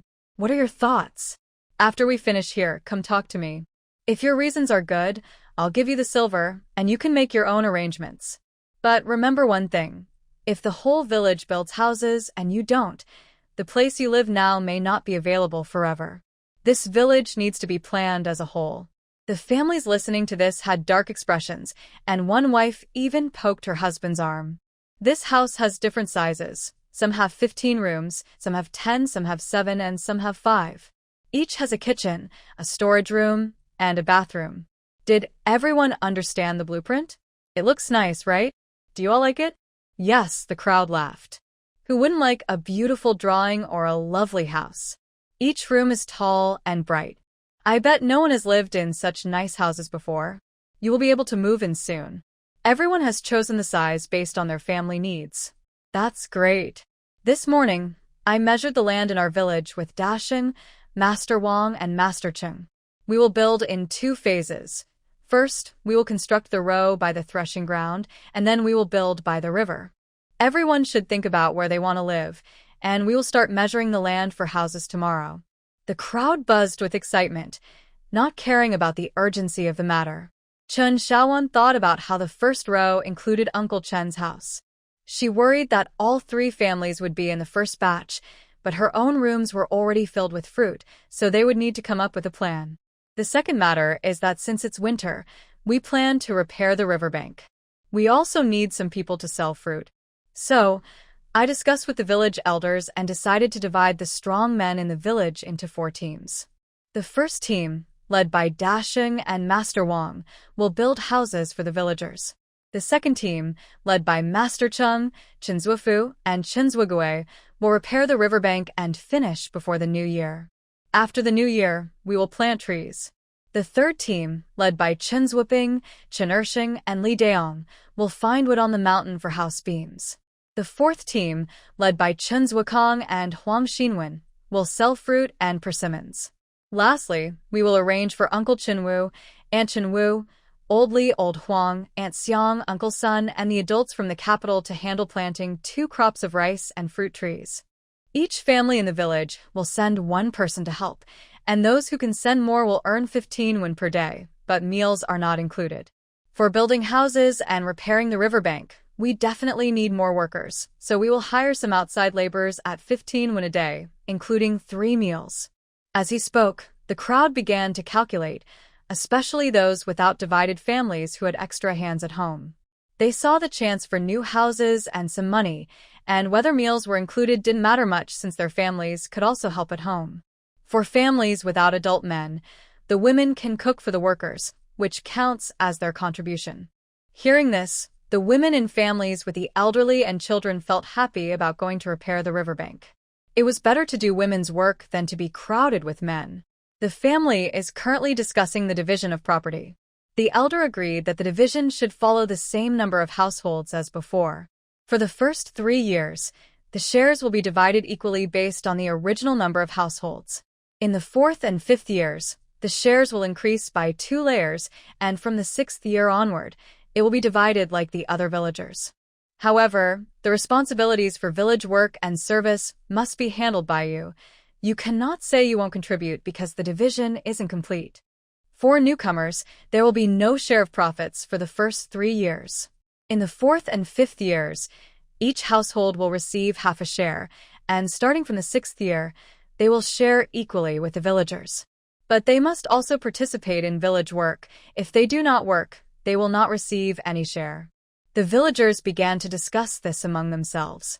People like Aunt Chun and Master Wang, as well as those from Master Cheng's family, felt relieved once they heard it. It was good to have clarity. Now they could feel at ease. Later, you will go to sign up with the relevant people. Tomorrow at dawn, gather under this big tree to get assigned work. The faster we work, the sooner good days will come. Then he spoke about land exchanges and how to resolve issues with money. In short, once the houses are built, they will go to the county to handle land and property contracts. The few people sitting at the small table took notes on what village chief Chen said, as he spoke quite quickly. They also remembered the group from the agricultural office. Chun Shaoan thought that village chief Chen was truly a talented manager. He had the potential for great things, strong organizational skills, clear logic in his speeches, an impressive memory, and he could even intimidate her uncle. He knew how to flatter those above him and speak kindly to those below, balancing kindness and authority. It seemed a waste for someone like him to be just a small village chief. Look at how well-behaved the villagers are. No one caused trouble today. Unexpectedly, during the argument yesterday, a young boy from one of the arguing families told the adults to stop, asking if they were being foolish. The adults were confused and told him to go away. But the boy made a face and said, "If the village isn't sharing money, what's wrong with sharing houses? We don't have to spend a single coin, and if we share money, it will just disappear. Sharing houses means we can all live comfortably. It's money that our families can't earn anyway. If we don't listen to the village chief now, what if we miss out on good opportunities later? That would be a loss." His words awakened the adults in the room, and even the onlookers fell silent. Yes. Why argue? They wouldn't have to spend a coin, and whether it was money or houses, it was all good news.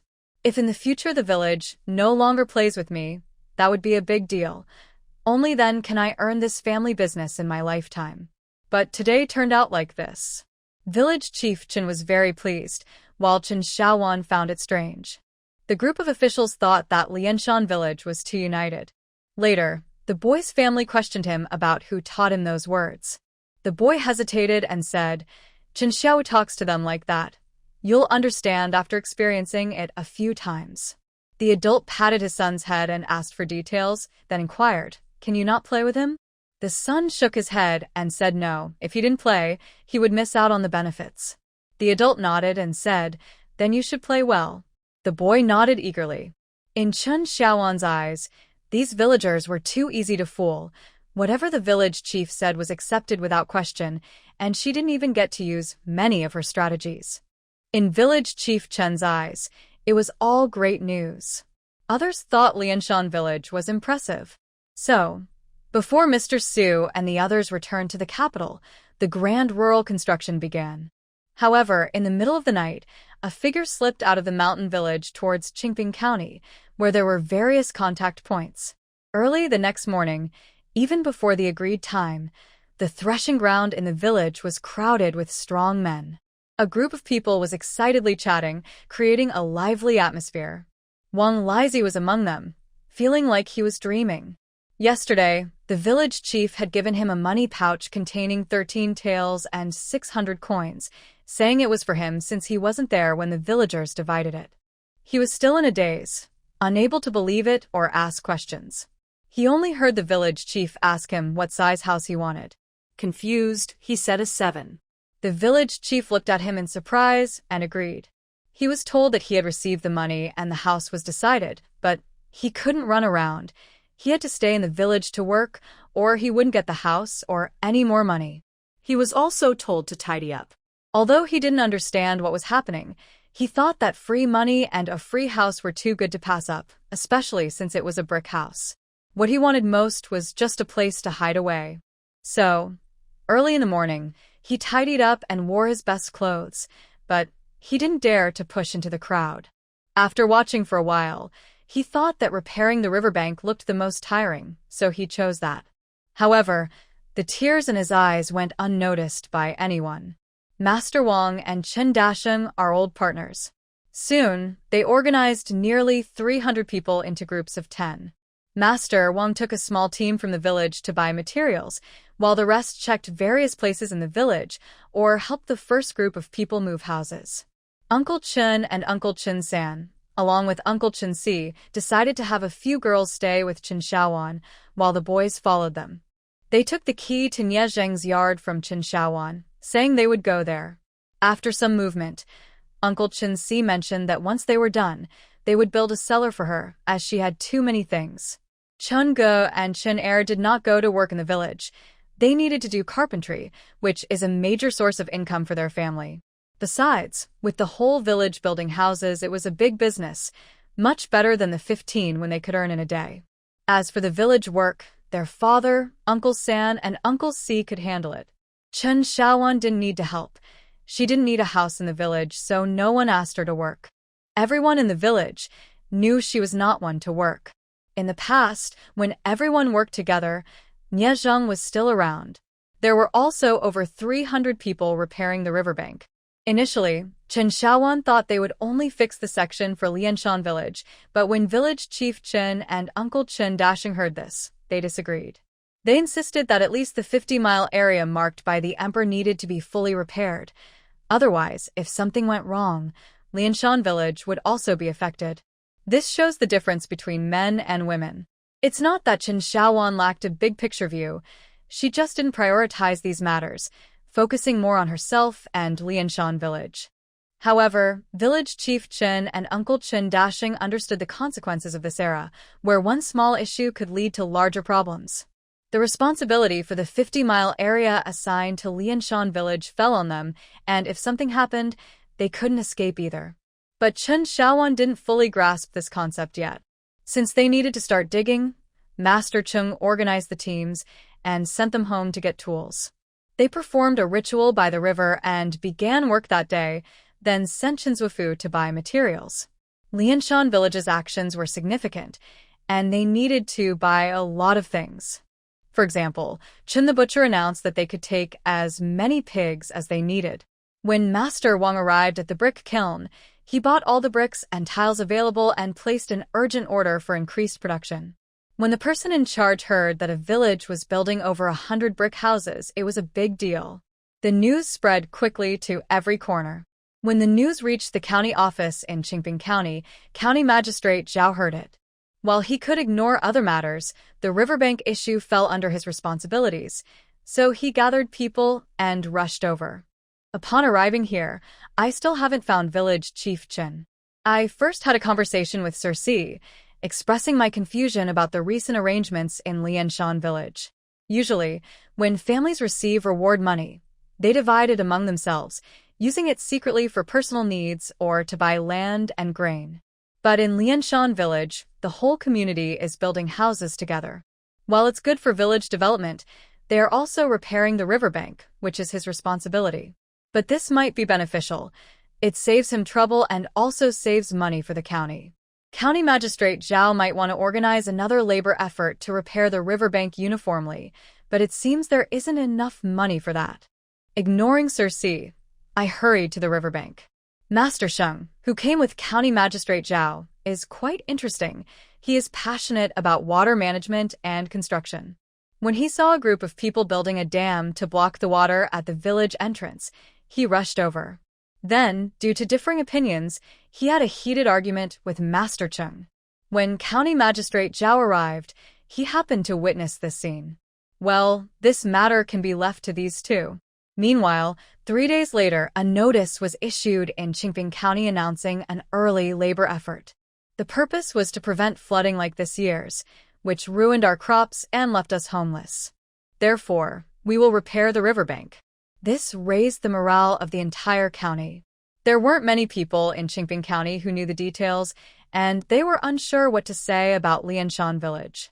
The village is using its own funds and labor to repair the riverbank, while the county's notice suggests that the county will pay for it, so it seems like they aren't losing out.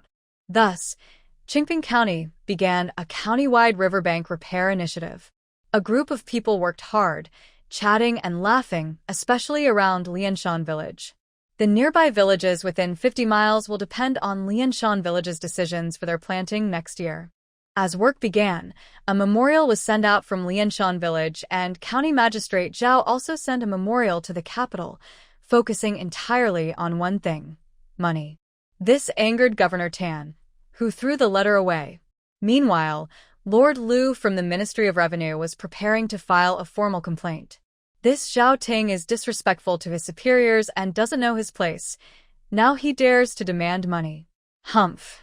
Emperor Chongping looked at the letter and several drawings sent by Xiongwei through secret channels, remaining silent for a long time. Lianshan Village is truly surprising. Building a village and repairing the riverbank, the reward money he gave hasn't been wasted at all. The village chief is also a talented person. There are not many officials like him in his court. I want to ask someone. Su Siki hasn't arrived in the capital yet. I wrote a few words to be sent to Xiongwei, adding, include the banknotes. Understood. I also said ask where that Su Siki fellow is. Yes. After arranging everything at home, Uncle Chin took a group of people up the mountain. They first went to the small hill, where suitable trees were cut down. The village needed a lot of wood this time, and they might have to buy some from outside the village.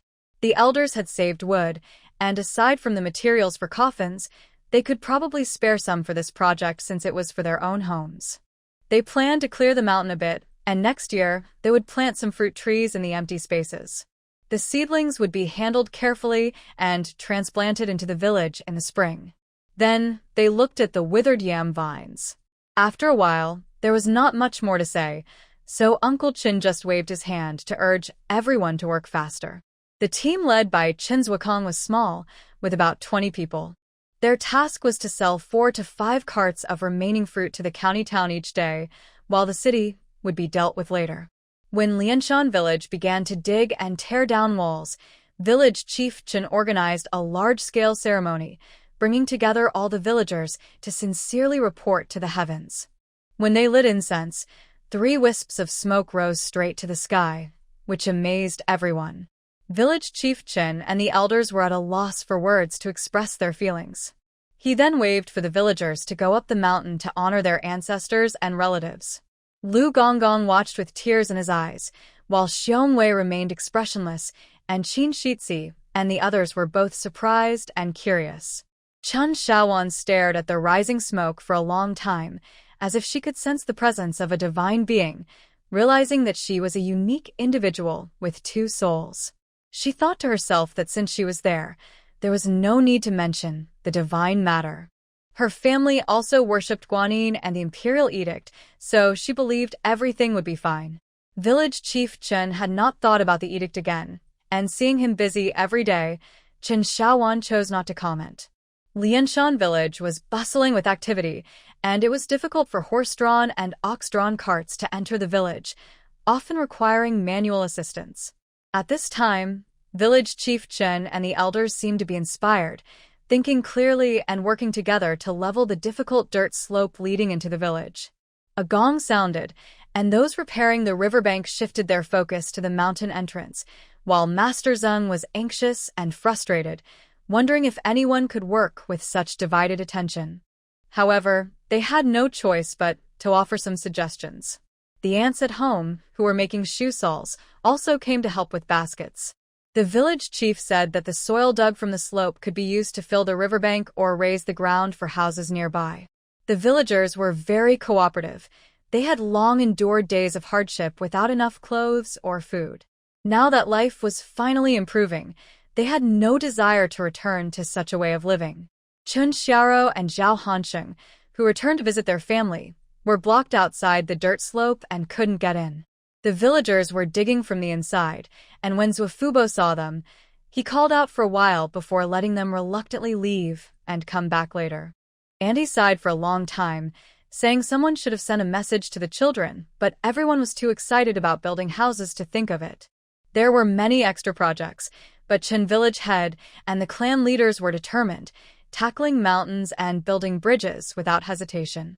Chen Shaowan also expressed her thoughts for a while, unsure if they had enough money. Chen Zuokong and his team couldn't leave the village due to road construction, so they decided to help out instead. Watching the lively scene, Chen Shaowan thought of modern asphalt roads and smiled mischievously. She went home to find Xiao Si and asked him to draw a picture of 2 carts passing each other, with 2 farmers carrying loads on either side, followed by their wives and children, and added some flowers and plants in the middle. She asked Xiao Si to deliver it to the village head. Xiao Si felt helpless. His sister was getting better at directing people. She had only said a few words, yet it was all his work. He hadn't been to school lately because the village head kept him back, saying there was too much to do. Chun Dabo only asked if it would affect his exam next year, and when Xiao Si said it wouldn't, he accepted it. So, Xiao Si spent this time following the village head around, even changing into rough clothes and carrying a pair of coarse cloth gloves. Indeed, gloves had become a common necessity in Lianshan village. Every hard-working man and woman wore a pair, and it wasn't hard to make.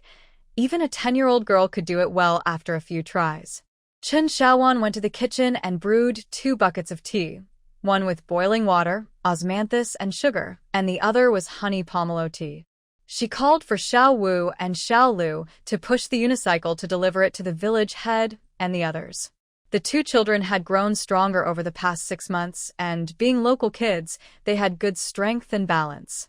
The unicycle felt like a toy to them.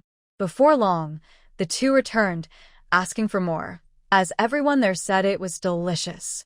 Chen Shaowan decided to take a jar of honey pomelo tea and a small bag of osmanthus and sugar to the place where they were cooking in a big pot, as their small pot couldn't compare to it. At noon, everyone enjoyed sweet honey pomelo tea, while the osmanthus and sugar were taken by Andy to be cooked again tomorrow. They would sip it slowly to make it last longer.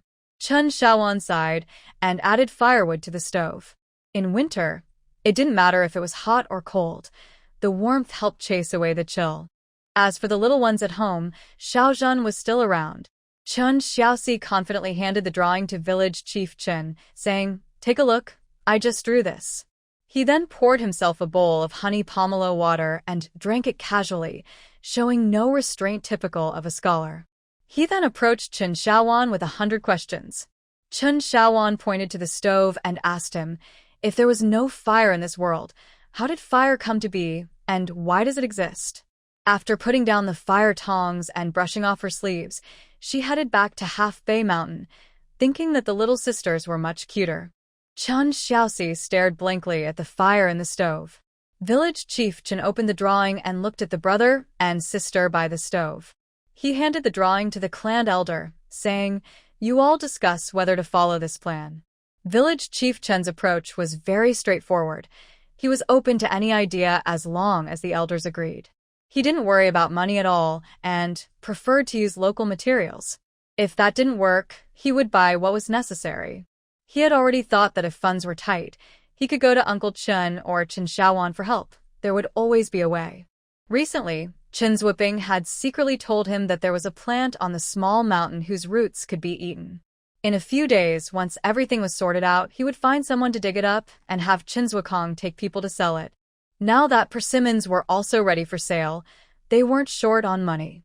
Thus, the mountain road leading in and out of Lianshan village was transformed into a two-way cart path, with 2 pedestrian walkways and space left in the middle for planting flowers and trees. It was very spacious, but it would take time to lay down all the stones or tiles.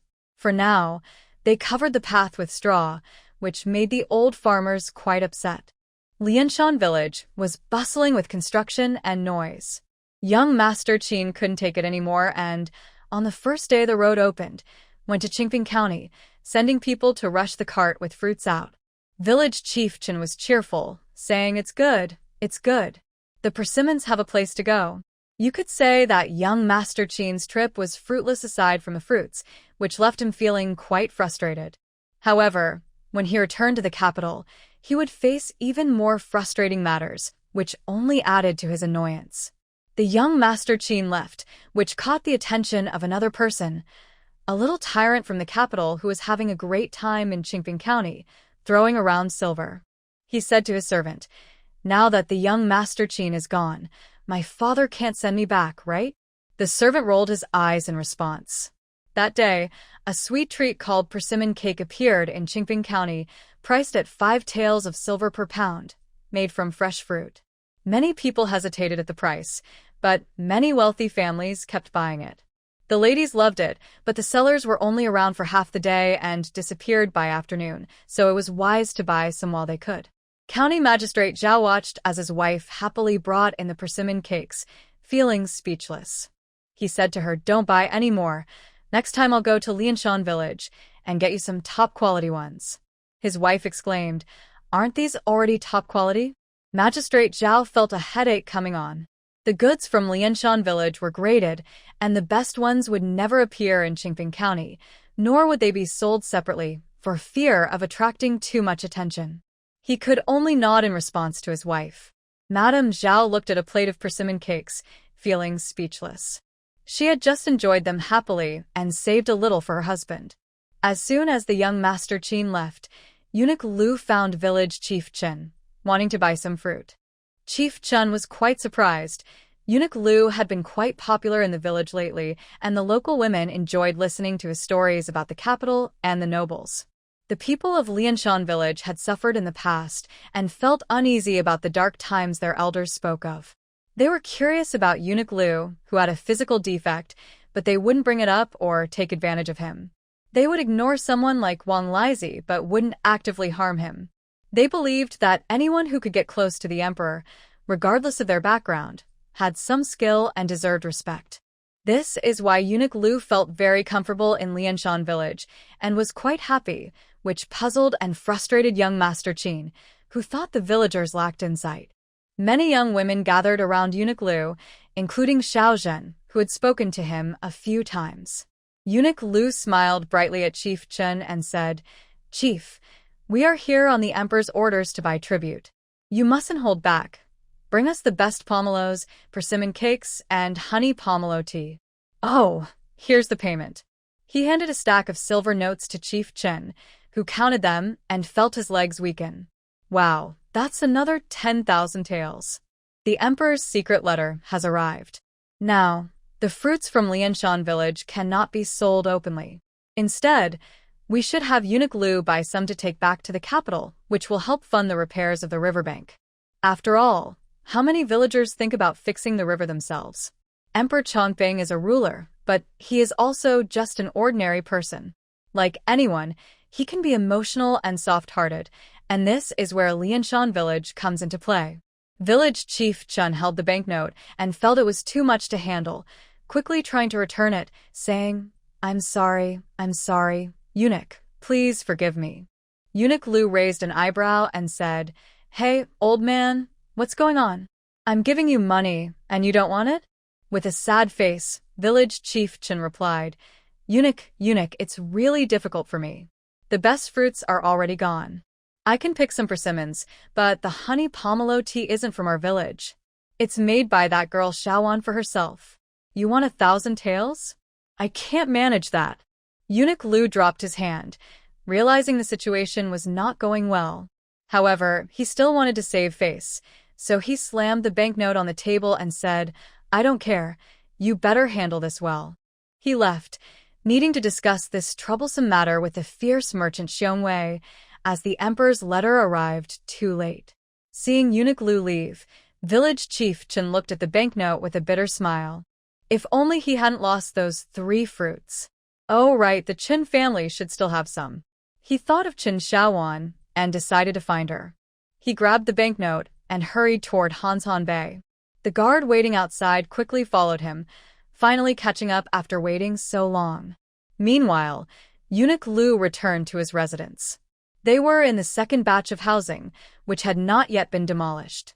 Village Chief Chen said they would move there once the first batch of houses was completed. Si Qian and Xiongwei were talking. The two had grown quite familiar. Xiongwei couldn't return to the capital yet, but in just a few days, they had sent out several waves of scouts.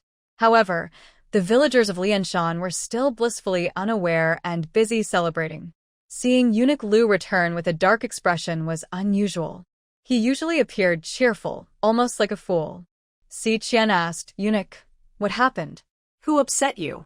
Eunuch Lu replied, Lord Xiong, this matter from the Emperor is not easy to handle.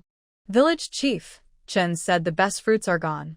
I can't take back anything worse than what Lord Su and Prince Qin bring. What will that say about the Emperor's reputation? Xiongwei hadn't considered that. The only thing left is the persimmons, but the honey pomelo tea was made by a woman for her own use, and there's none in the village.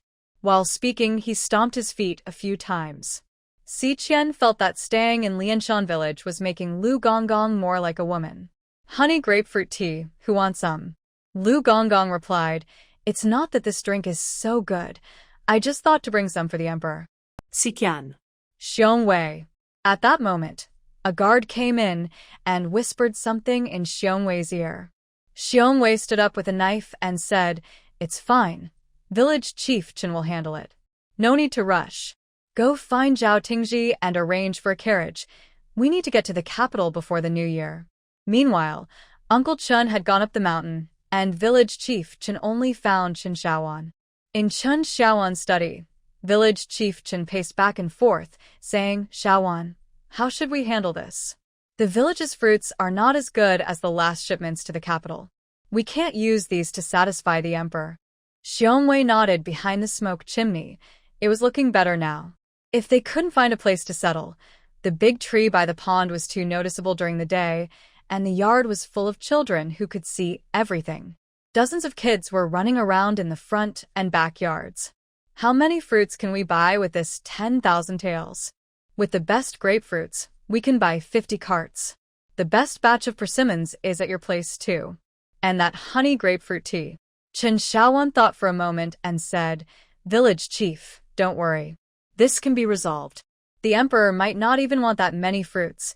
3 batches have already been sent, so it's not that special anymore. I'm just afraid that the adults in our village informed the emperor about our situation, and that's why he asked Lu Gonggong to bring some as compensation. What compensation? To repair the riverbank. You're right, the official tribute from the palace has designated buyers. They wouldn't let Lu Gonggong carry it like this. Have Xiao Wu and Xiao Lu finished their homework? Not yet, they're trying to figure out how to avoid it.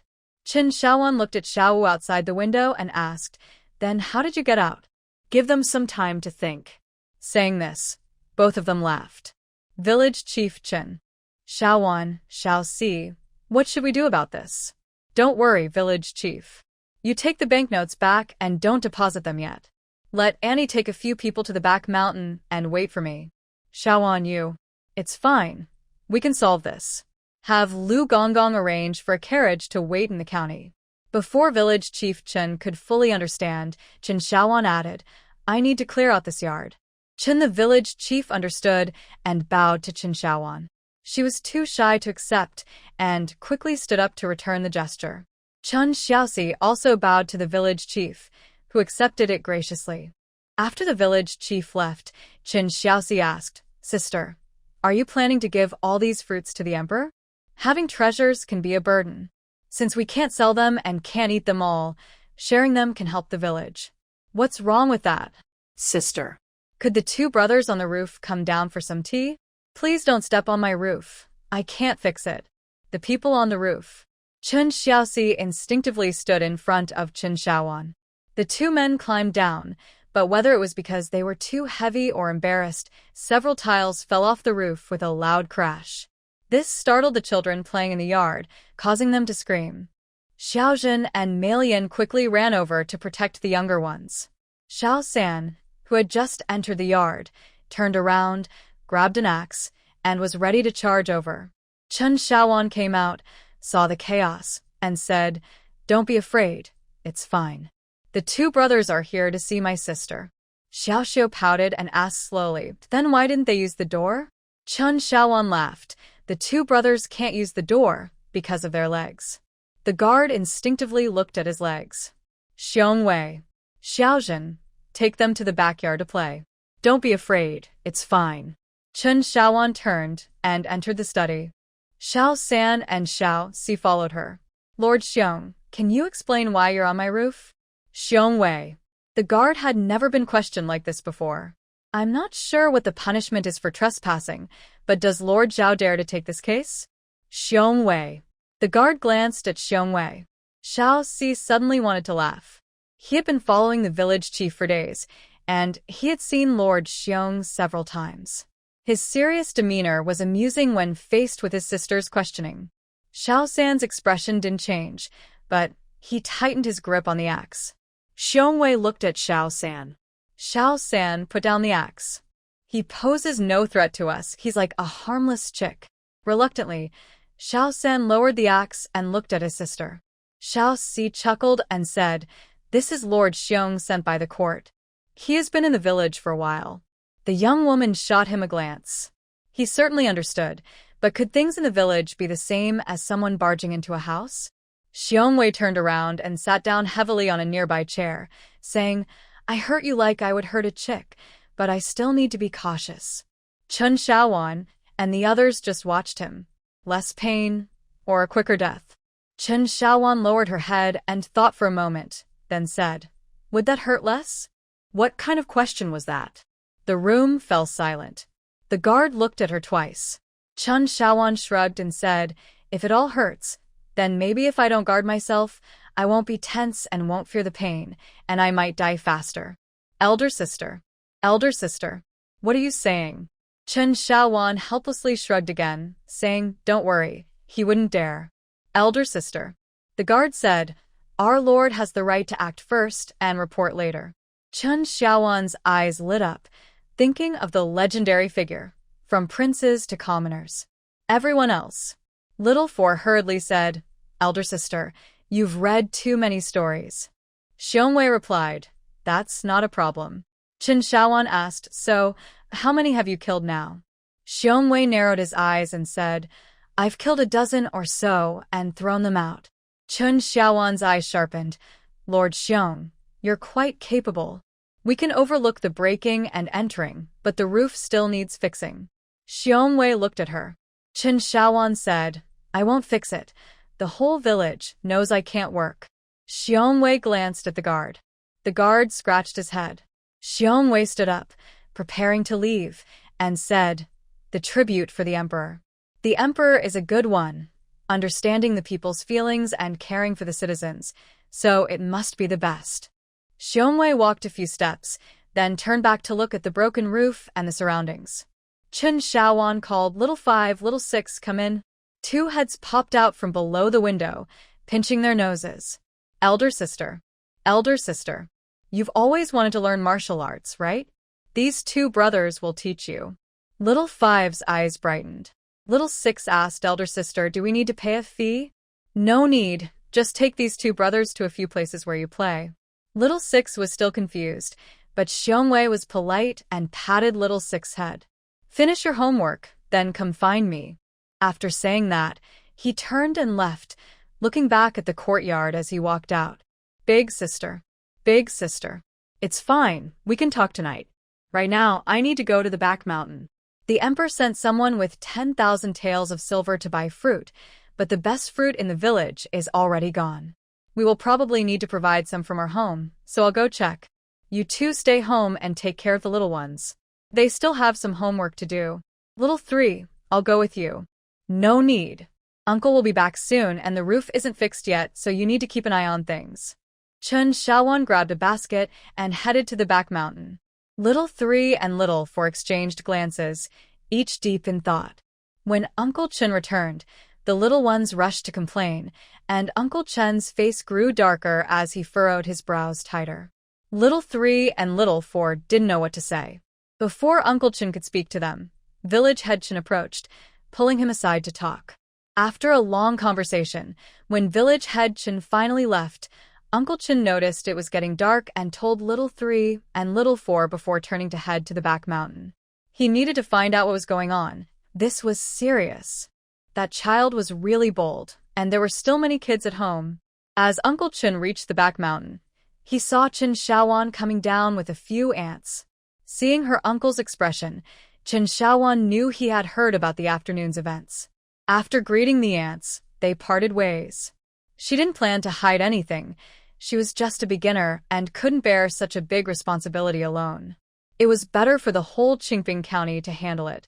She said, Uncle, let's invite the village head, Grandpa Wu, Uncle 3, and Uncle 4 to Half Bay Mountain for dinner. I'll make some good dishes and brew a pot of honey pomelo tea. Uncle Qin just looked at her. Qin Shaoan didn't shy away and smiled at her uncle, saying, Uncle, it's okay. Uncle Qin sighed and turned away. Qin Shaoan carried her basket back to Half Bay. If she delayed any longer, that diligent girl, Xiaozhen, would have the meal ready. In the distance, 3 people were in a tree, one of them calling out to the other 2, but they ignored him, feeling frustrated. Can you imagine the feeling of being discovered in the restroom with a copper mirror? One of them looked at the girl with the basket walking briskly along the mountain path, unsure of what to say, and glanced at the house in Half Bay, really wanting to go in and take a closer look. The smoke from cooking curled up, and the cold wind blew. The weather was getting colder. Qin Shaoan didn't prepare any stir-fried dishes. The small red clay stove brought back by Uncle 3 was just right to use, though it was a bit tall. She would ask Uncle 3 to get a few shorter ones later. Without a hot pot, we'll have to make do with a square table. I quietly spoke a few words to Xiaozhen. In the kitchen, there were 2 large pots, one for pork ribs and the other for pork belly. Around them were arranged slices of lean meat, radishes, cabbage, and some dried vegetables. In the main hall, the same ingredients were present, but in smaller portions. When Qin Shaoan entered, the village head had already mentioned that the emperor wanted to buy fruits and shared Qin Shaoan's plans. Grandpa Wu, holding chopsticks, asked, Is that right, one girl? Qin Shaoan poured a cup of rice wine for everyone and replied, No. Upon hearing this, everyone was surprised, especially the village head, who opened his mouth to speak. We've been watched. Everyone was shocked. What do you mean? Village head, how much silver do we have now, and how much did the fruit sell for? The village head thought for a moment and said, "Without the emperor's reward, we have a total of 15,744 taels, and with the emperor's reward, including today's 10,000 taels, we now have 45,744 taels." Grandpa Wu said, "Are you saying someone is jealous?" Who said that? "That cold-faced man." "How do you know?" Xiao Si recounted what happened in the afternoon. The three Chin brothers stared at the village head. This. The village head felt very wronged. He didn't know about this. "Eldest sister, the Lord Xiong didn't say we were being watched." "Are you saying?" Xiao Si's expression also darkened. Although he was young, he was a scholar and had read about such matters. Chen Xiaowan asked, "Every year we have this much silver. Who wouldn't be jealous? And what about the 2 harvests of rice?" Bang! Uncle San stood up angrily and shouted, "They dare."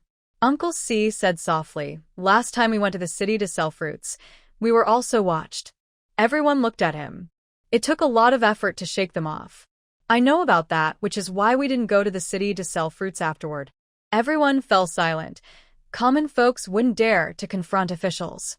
Grandpa Wu looked at everyone, picked up his chopsticks, and slowly chewed a piece of tender pork belly before saying, "Girl, there hasn't been any movement in our village, nor have any outsiders come. That's something to ask Lord Xiong about. Isn't Lord Xiong a guard? He can act first and report later. From princes to commoners, he's probably not just an ordinary guard." Everyone was shocked and looked at her. "I guess it should be someone close to the emperor, but I don't know what position they hold." This. "Village chief, don't be afraid. It's fine. I'm just worried that the emperor knows someone might harm us, which is why he sent this person. As long as he is here, we will be safe." Then the emperor. The emperor. When Lord Si sent back the first batch of fruits, it must have alerted people. Chen Xiaowan frowned, thinking about the batch of grapes sold earlier. The Chen brothers and 5th grandpa exchanged glances, understanding the situation. Later, when the village went to the city to sell fruits, it probably also caught the attention of people there, which is why we are being watched. So, what should we do? Village chief. 5th grandpa, I have an idea. Please don't blame me. Just think about whether it will work. Everyone looked at her. Now, people with bad intentions know that our village has fruits, and the emperor has issued a decree. So, let's sell them openly. We can send people to the town, county, and city at the same time, telling others that we are selling fruits to raise money for building houses and repairing the riverbank.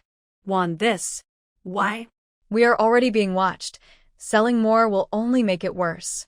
Village chief. Exactly. We want to make them envious. And we need everyone to know. Xiaowan. Village chief. If a family has a golden chicken that lays golden eggs, won't people outside be envious? But if that person says they will use the money from selling the golden eggs to fix roads and bridges for the village, will people feel better about it? And if that person also says they can teach others to raise a golden chicken, won't people protect them? The group fell silent again. Big sister, are you suggesting? Yes, we can't repair the riverbank for free. We also can't take on the responsibility of planting every year without reason. The village chief's eyes lit up. Xiaowan, what do you propose we do? Starting tomorrow, let Uncles Wood take people to the town, county, and city to sell fruits without lowering the price. Just say we are selling fruits to build houses and repair the riverbank within a 50-mile radius. Also, inform the village chiefs within that area to discuss next year's spring planting and set a time with the officials. And we shouldn't hide the emperor's purchase of fruits either. When Lord Lu leaves, you and the villagers can see him off. Wonderful. Now, everyone around us is on our side. Will you teach us how to plant the fruit trees? I will teach, but we won't provide many seedlings. Just a few small ones. The villagers can transplant them with the agricultural officials next year. That's not right. We promised to give the villagers some silver. If we do this, you'll need to talk to a few clan elders and the village head about that. Lord Xiong can't stay here forever. Besides, aren't we busy building houses now? We can distribute more silver later. If we give out too much silver, we might not be able to keep it. The village head gritted his teeth, stood up, and walked in circles, saying, This can't wait. I'm going to find them now. He started to leave. Grandpa Wu said, "Eat something first. You've been anxious about this all day. We can arrange things tonight. I'll talk to Kong Kong when I get back." They stopped discussing the matter and slowly began to eat. At first it was fine, but soon they were eating faster and faster. When they finished, village head Chen wiped his mouth, stood up, and walked confidently, no longer looking defeated. Chen Shaowan said to Grandpa Wu, "Grandpa, I'm afraid most of those fruits will have to go to Lord Lu. In the village." "Girl, I understand. It's fine. I'll handle it when the time comes." Chen Shaowan smiled, feeling fortunate to have such elders and a village head in her life. That evening, Uncle Chen and Auntie Chen arrived and set up a makeshift bed in the kitchen, saying they'd manage for a couple of nights until the fruits were ready, then they would bring a proper bed. Chen Shaowan asked, "Uncle, didn't you say no one had time to stay here?" Auntie Chen laughed and playfully tapped her. Uncle Chen gave her a cold look, remembering what happened that afternoon. Next time, he would make sure to discipline her properly. But this child seems to have her own plans. I wonder if that's good or bad. Uncle Wu always says it's fine, but his heart. The next morning, families with ox carts in the village lent them out. The group grew to include many young men, totaling over 60 people and 24 carts. 2 carts went to the town, 8 to the county, 6 to the neighboring county, and 8 to the capital. Each group had a village head with them, making it quite a sight. As soon as they entered the main road, they attracted everyone's attention. Recently, Lianshan village had been very active. The road was busy with carts and wagons, and such a large group was a first. Those yellow fruits must be the ones they talked about. Although they couldn't see clearly because they were wrapped in oil paper, the ones on top looked good. And is that sweet persimmon cake covered so nicely? A brave person curiously chased after the ox cart and asked, "What are you doing?" They replied, "We are selling fruits from Lianshan village." The person asked, "With so many, you must make a lot of money. Are they yours or from the village?" They answered, "Well, there isn't much money. They all belong to the village." The village chief said we should sell them to repair the riverbank. Our village is within a 50-mile radius, and it's more than 100 miles in total. Who knows how much it will cost? The village chief wants us to sell more silver. The crowd responded. Another person asked, "I heard your village received an imperial decree." Yeah, let me tell you about that decree. "I heard your village is going to build houses, over 100 brick houses." Let me clarify, we are indeed building houses, but it's not exactly like that. Since we received the decree, the emperor gave us silver as a reward, and we can't let him down. The village decided not to divide the silver, but to build houses. I'm not sure if the silver will be enough. We also need to repair the riverbank. By the way, which village are you from? Zhu, Shi village. Listen, please tell your village chief to come discuss with our village chief and the elders about what to plant next year. Don't be late. The second crop of rice is great. You can grow it twice a year. Seeds are limited, and those fruit trees are precious. Hey. Don't run away. I haven't finished talking yet. That person had no time to look back. If they could grow a second crop of rice and delicious fruit trees, they needed to hurry back and inform the village chief. Whatever was left unsaid could be shared with the village chief later. In less than a day, everyone in Qingping County knew about it. Even the county magistrate from the neighboring county was scratching his head, wondering how to negotiate with Xiao Ting, that stubborn fellow. The village chiefs within a 50-mile radius were also anxiously calling their elders to discuss this great opportunity. This was a wonderful thing. They couldn't let Lianshan village down, nor could they let their own village lose face. The next day, the village leaders from 17 villages within 50 miles all gathered at Lianshan village. The wealthier villages brought ox carts, while 2 had horse carts, and those without carts walked over the mountains. Village leader Chen stood at the entrance, scolding the messengers, "You bunch of kids, you can't even pass a message clearly. I clearly said the 8th day of the first month, the 8th day. Now look, our village has no place for anyone to sit. Not a single one of you is reliable." Everyone felt embarrassed. Indeed, Lianshan village had no good spots left. The village was filled with half-built brick houses. The men were all busy, and the newly built dam by the river was crowded with people. Ox carts were constantly hauling dirt and stones, and even the straw path into the village was nearly buried. There was hardly a decent place left in the entire village. But they were anxious too. The two-season rice and fruits from Lianshan village were the key to filling their stomachs and getting rich. Now that they had the chance to learn, they were worried they had come too late. They awkwardly bowed to village leader Chen. After scolding them, village leader Chen turned back to them with a friendly demeanor and said, "I apologize. Those kids don't understand. I'm sorry for making you come here when there's no place to sit." After some formalities, he pretended to be unable to accommodate them and took everyone to meet the officials from the agricultural department. The officials were surprised by the sudden visit from the villagers, as this was not the scheduled time. However, since everyone was there, they couldn't send them away, so an impromptu meeting began. Village leader Chen and the elders looked troubled, but they managed to agree on everything, saying they would do their best and find a way to wait. The officials from the agricultural department were confused about the situation. What was wrong with the village leader and the elders? They usually weren't like this. Finally, village leader Chen expressed his difficulties, saying there weren't enough people, money, or time to finish the river dam before spring planting. Shi Qian, a straightforward and honest person, quickly stepped up and said he would talk to County Magistrate Zhao about the funding and write a letter to the capital to find a solution. Seeing that the officials were willing to help gather funds, the village leaders from the 17 villages, who had no money but some manpower, all agreed to send people to help repair the dam. As for fixing that section, it took quite a bit of discussion. Not to mention that the villagers of Lianshan were unsure about it, but there was also Master Zeng, who had Magistrate Zhao behind him. So, in the end, Lianshan village became even livelier. Xiongwei found Chen Xiaowan in the back mountains brick house, where she was sorting fruits with the ants. "You arranged this." "What do you mean?" "The village heads from the villages within a 50-mile radius."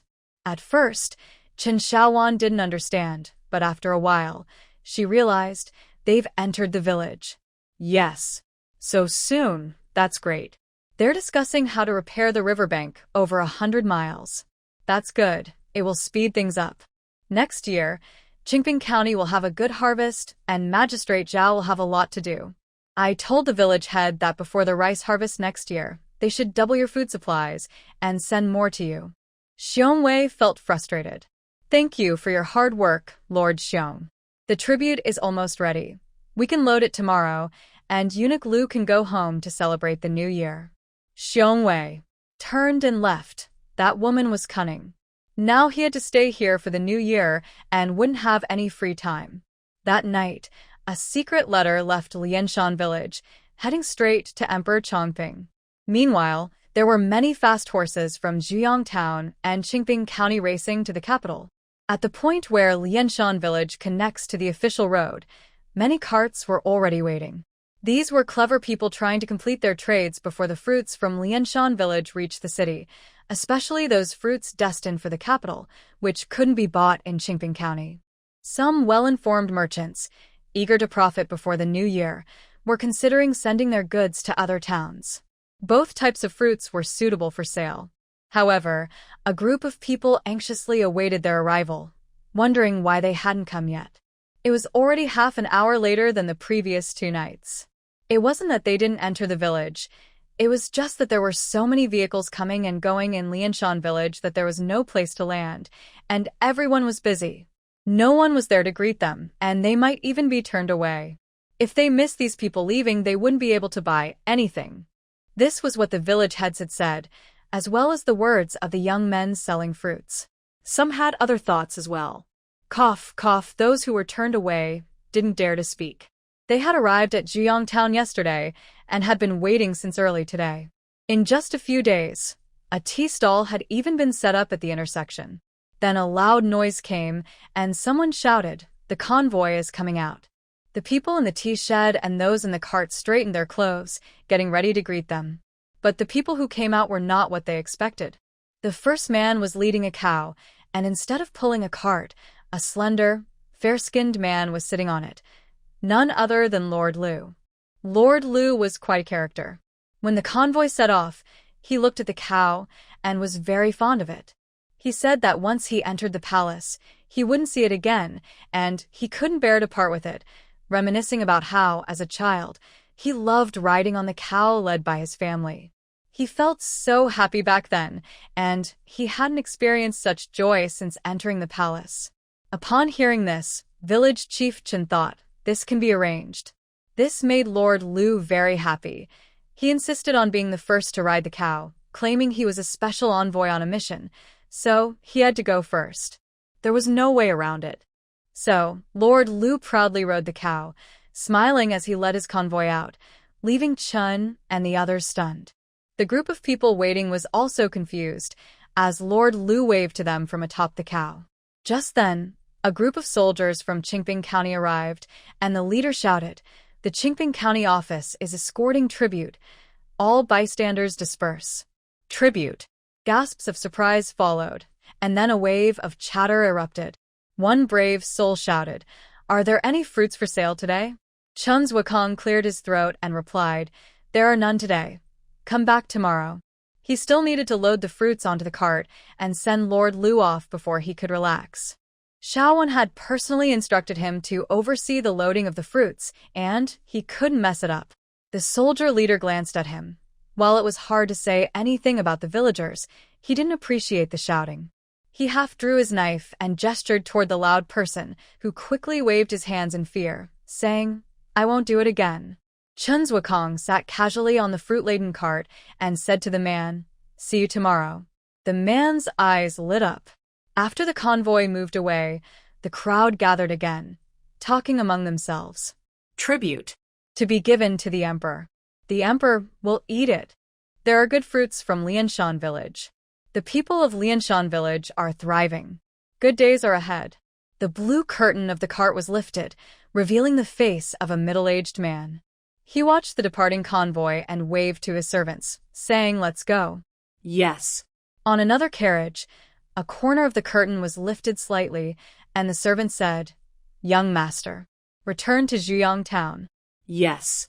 Since sending off Lord Liu and the tribute, village chief Chen has been very happy. There are many more people repairing the riverbank, and he doesn't even have to pay them. The other village chiefs said they would take care of their own sections and gather materials. If they don't have enough, they can report back for more, which saves a lot of money. Master Zeng, that stubborn man, is still asking Magistrate Zhao for materials. Xiao Wan suggested they use the 30,000 taels given by the emperor for now and deal with any shortfall later. Lord C also mentioned he had already sent a letter to the capital, which made everyone even happier. The progress on building houses has also sped up. The fruits have been sold out, and those odd-looking ones were taken by the merchants. The Qin family said they don't need to be paid right now. They will divide the money once the riverbank is fully repaired. Those selling fruits have also joined the team building houses, and a group will be able to move into new homes before the new year. This made village chief Qin very pleased. Everything seemed perfect to him, and the potholes in the village were a testament to his achievements. But there was one person, Lord Xiong, who seemed unhappy despite being given double the food. Why wasn't he satisfied? Isn't being well-fed good? Village chief Chen couldn't figure it out, and went to ask Chen Xiaowan. Chen Xiaowan smiled and said, "Maybe he doesn't like the vegetables. You should add more meat." Could Lord Xiong be happy? The emperor sent him 10 more secret guards and allowed him to request more if needed, ensuring they find those troublemakers. The emperor raised his position, and Lord Liu from the Ministry of Revenue reported that Magistrate Zhao was utterly useless.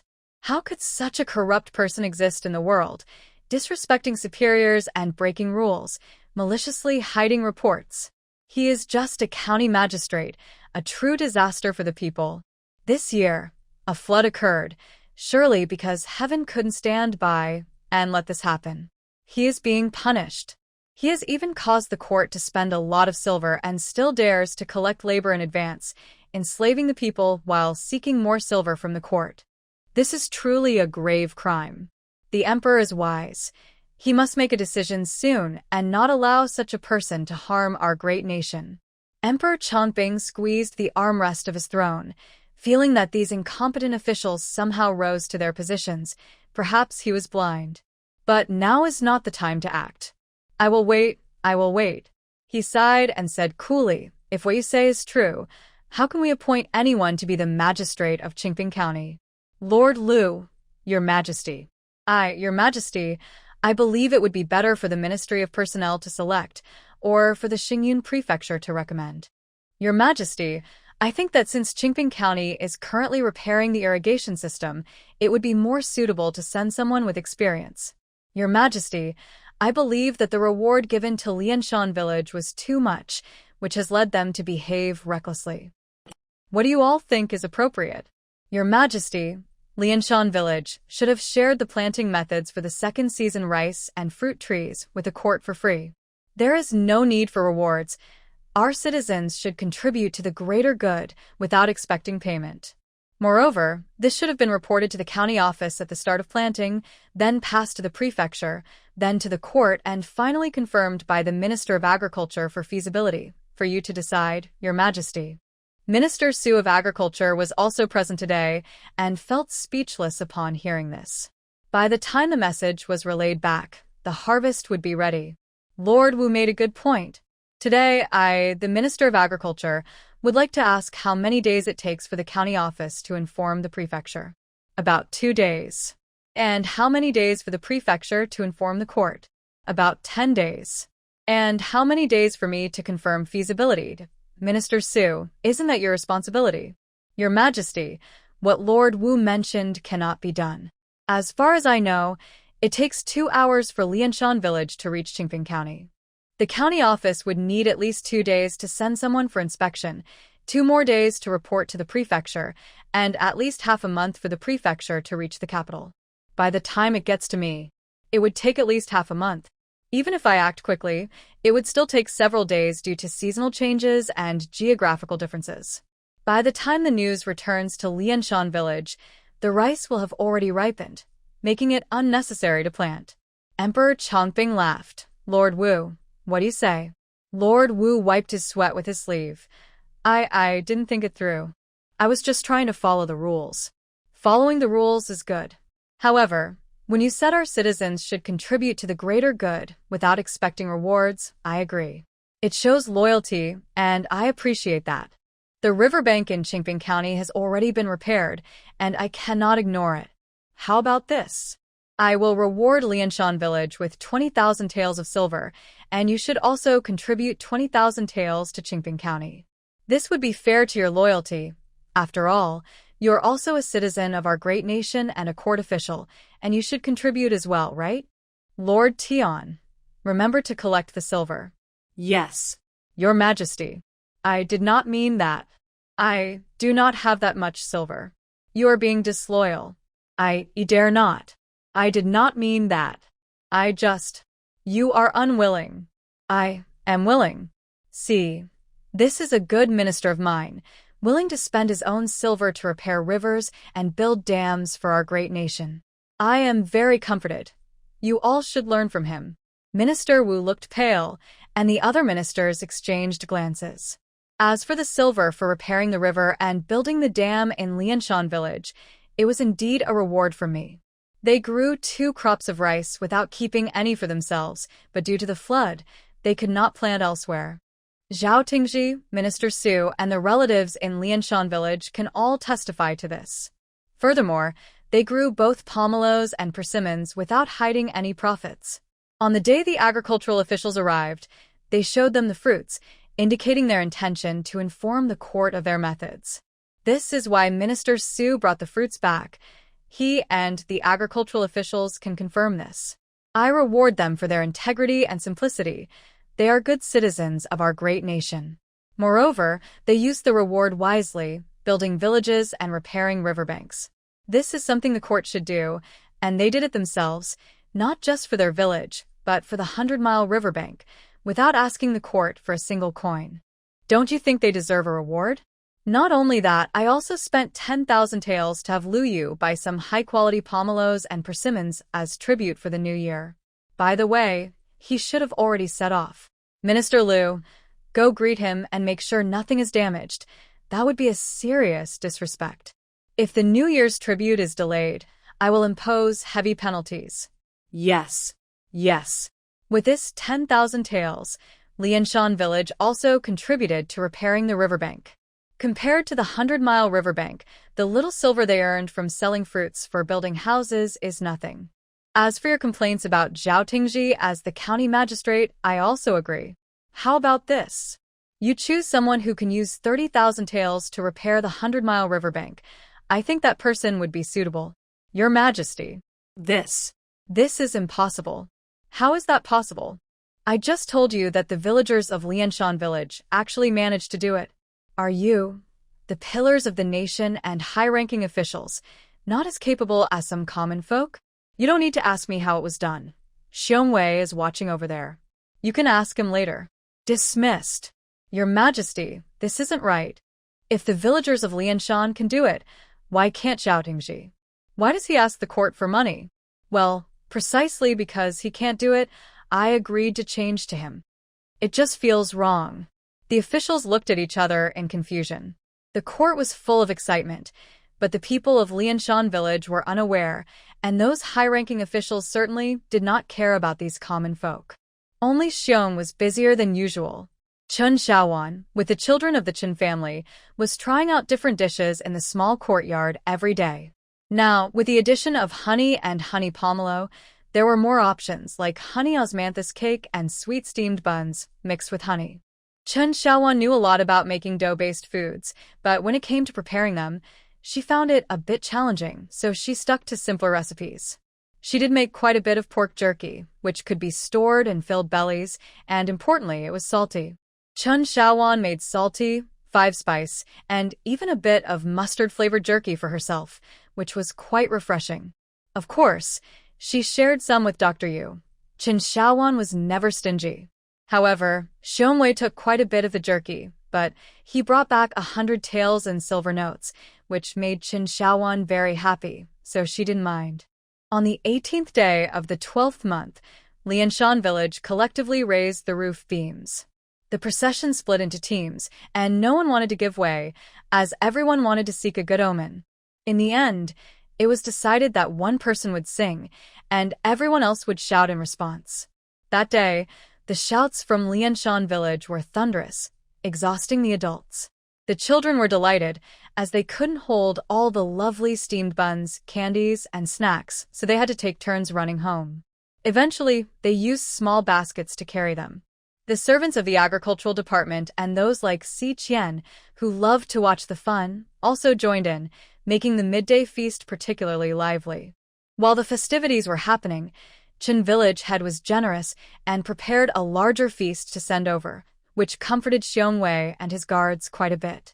On the 28th day of the 12th lunar month, the first batch of new houses was barely ready for people to move in. Some families couldn't wait and moved in right away, which pleased village chief Chen. However, it was quite crowded.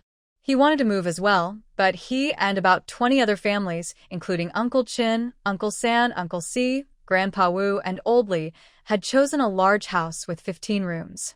They needed to clean up and organize their belongings, but with the new year approaching, they couldn't find the time. Other families chose large houses because they had many members, while Uncle San simply preferred not to live in a small house. Uncle Si wanted a bigger place to store the things from Chen Xiaowan's yard. However, they didn't consider that many merchants in Qingping County and Zhuyang Town were waiting for the villagers to come out and shop. These merchants, like Manager Liu, had stocked up on goods. After seeing Chen Xiaowan buy fabric, Manager Liu realized he could no longer underestimate anyone and had gathered a lot of supplies this time. The blacksmith shop had made plenty of pots and farming tools, and the pottery and jewelry shops had also added to their stock. But as they waited for customers to arrive, the merchants grew frustrated. After some inquiries, they learned that the villagers were still busy moving and would take a while to come out. As village chief Chen watched the bustling scene, he didn't think about any other issues and felt content. Then, someone from one of the 5 main families came to ask about the New Year arrangements. New Year? Village chief Chen was taken aback. Wasn't that his responsibility? Why were they asking him? The family had said that their current living space was too cramped, and they wanted to know if the village could arrange a New Year's Eve dinner. Aunt Chin was also worried about this. They were living in Chen Xiaowan's place, and it wouldn't be right to celebrate the New Year there. Chen Xiaowan said it was fine, but Aunt Chin firmly disagreed. Chen Xiaowan asked, "Aunt, does that mean I have to spend New Year alone?" Aunt Chin stared at her for a moment, and then nodded. Chen Xiaowan thought there was no way to convince her. Aunt Chin said, "You can just have a meal by yourself. After we finish our New Year's dinner, the kids will come to find you, so you won't be too lonely." Chen Xiaowan replied, "Then where will you eat?" Aunt Chin was taken aback and didn't respond. "Aunt, the village chief said this year they will organize a New Year's Eve dinner for everyone and are getting ready to ring the gong." Oh, "That's great." I was just worried about that. Aunt Chin clapped her sleeves and pulled little Six out the door. Her excitement was something Chen Xiaowan had never seen before, showing just how anxious she was. Chen Xiaowan. She can't really be spending the New Year alone, can she? Sure enough, after a loud gong, things were settled. The villagers were too familiar with this routine. They had just finished the ceremony. Chen Xiaowan's New Year was special because she had 2 meals. Her aunt insisted that since it was a new house, they had to prepare a big New Year's dinner. To make sure everything was fine, she even sent Xiaojing to keep an eye on her, but didn't let her join the meal. In the morning, they offered prayers and worshipped Guanyin. Then she had her first meal alone in the afternoon, and later joined the village feast for another meal in the evening. Some kids playfully asked her if she was full, bringing her various treats from their homes. Chen Xiaowan gently tapped their heads, saying they were spoiled. Xiao Si even remarked that she was unaware of her good fortune. When she realized the worst part was this, it felt like a bowl of black sesame soup. Amid the playful noise, a group of children called out, and Xiong Wei brought over 2 boys, pushing them right in front of Chen Xiaowan. "Great agricultural minister, this is the son of Lord Su. Since he has spoken well of your village, please look after him for a few days until his father sends someone to pick him up." Chen Xiaowan was confused. What was going on? Why was she asked to look after him? Just then, village chief Chen arrived, clarified the situation, and agreed. "Just don't let Xiaowan look after him. She's a young lady, and it's not suitable. Let the 13 or 14-year-old boy stay with you, sir. You have an extra room, and both of you are from official families, unlike us common folks." Xiqian. "This boy is dirty and hasn't eaten yet. Come.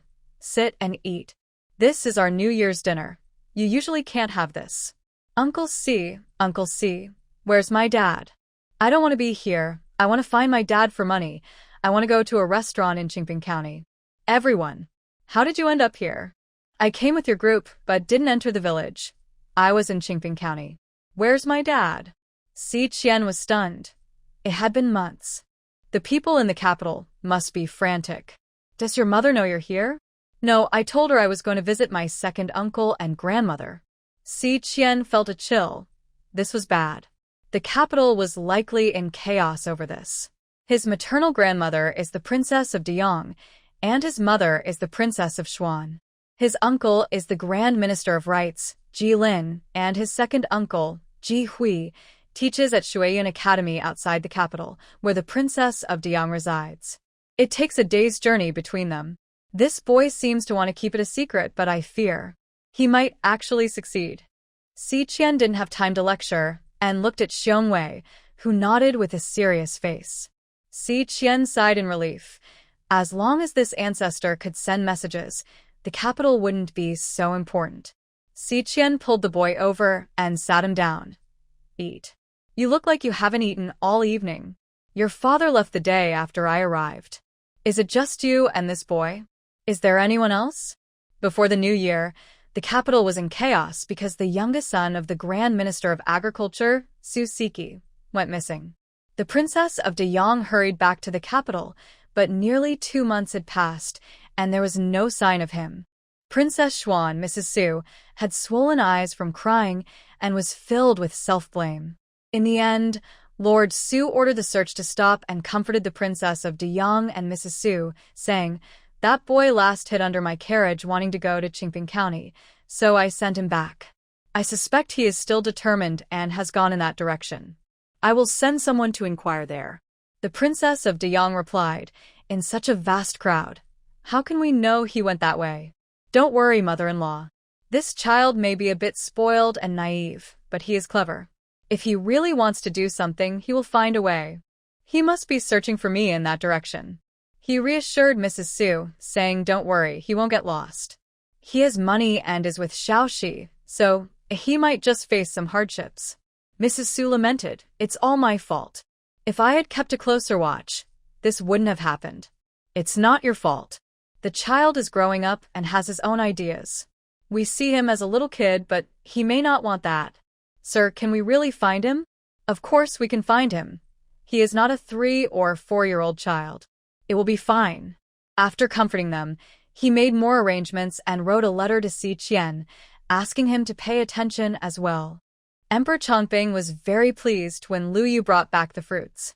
These were even better than the first batch Si Qian had brought, with about 20 more carts, including persimmon cakes, which the concubines liked. The doctors said these could reduce heat, relieve fatigue, and soothe coughs, but should not be eaten in excess. He rewarded many people for this.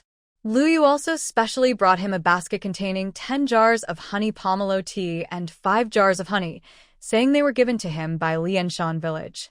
Both of these are good, but they are a bit lacking. The doctor also said they can strengthen the spleen, moisten the intestines, and clear heat. He didn't want to give much, just 1 jar each to the favored concubine, the virtuous concubine and the beautiful concubine, and 1 jar to the old royal family elder. Lu Yu said that this item from the farmers is precious. It's something the women drink themselves and not much is available. Giving away so much is already a big deal, and honey in the capital is also scarce. On New Year's Eve, Emperor Chongping generously provided half a pomelo and a pot of honey pomelo water on each table.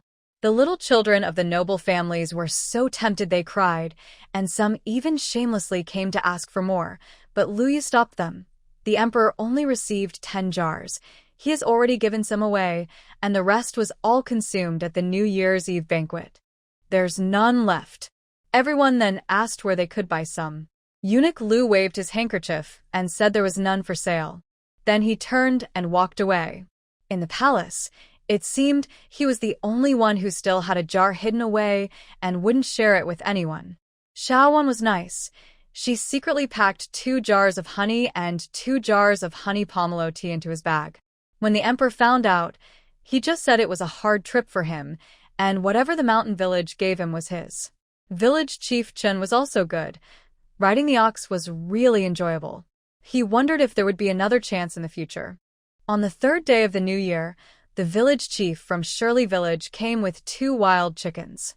Their village was still further in from Lianshan village, with no river and not much good farmland in the mountains. The villagers had a tough winter, but fortunately, it wasn't too cold. Otherwise, it would have been even harder. However, the spring planting now fell under the management of Lianshan village, and it worried them what they could plant. They also sent people to help repair the riverbank, but life was really difficult. When Qin village chief arrived, he was startled. He was also troubled by this matter. It was hard to handle. He went to find Qin Xiaowan, who didn't understand that no digging was allowed during the new year. She hadn't paid attention to this for decades and grabbed a shovel to dig, which made Qin village chief panic as he barely managed to grab the shovel from her. Qin village chief asked the Shirley village chief to come back on the 6th day of the new year, while he went to discuss with the clan elders and the agricultural officials. Time was pressing, so they decided to invite a Taoist priest from Qingping County's Xiyin Temple to perform a ritual to predict good fortune. On the 6th day of the new year, Lianshan village prepared for a big ritual. They couldn't wait because no digging was allowed during the new year, but Lianshan village couldn't afford to wait. On one side were villagers waiting to move into new houses, and on the other were the 17 village chiefs ready for spring planting, along with the agricultural officials waiting to spread the methods throughout Dajiang, and the riverbank that was already half repaired, which Shirley village was only helping with. For this reason, Magistrate Zhao also came, making quite an impressive scene, and the 17 village leaders arrived upon hearing the news. The leading old priest set up an altar, and the villagers offered 10 tributes: incense, flowers, lamps, water, fruits, tea, food, treasures, pearls, clothing, and other offerings. The villagers stood in rows. This was a significant event for Lianshan village, even more important than previous occasions. Since it was the first month of the year, the most auspicious time, they were anxious about breaking ground, especially with such extensive work planned. Chen Xiaowan felt it was best to go with the flow, following the local customs without interfering. She didn't really understand religion. Her experience was limited to worshipping the Bodhisattva, which she used to do at temples and now did at home with Guanyin. Once everything was ready, the old priest began to chant for a while. Then Chen Xiaowan heard a passage. Heaven responds, good deeds arise. People gain wealth, land avoids disaster. All are blessed. The earth responds, spirits take action. Heaven grants blessings, people face theft, all show filial piety. People respond, karma unfolds. Heaven brings disaster, land suffers illness, all are visited by spirits. Unity brings blessings. Heaven and humanity unite, joy arrives.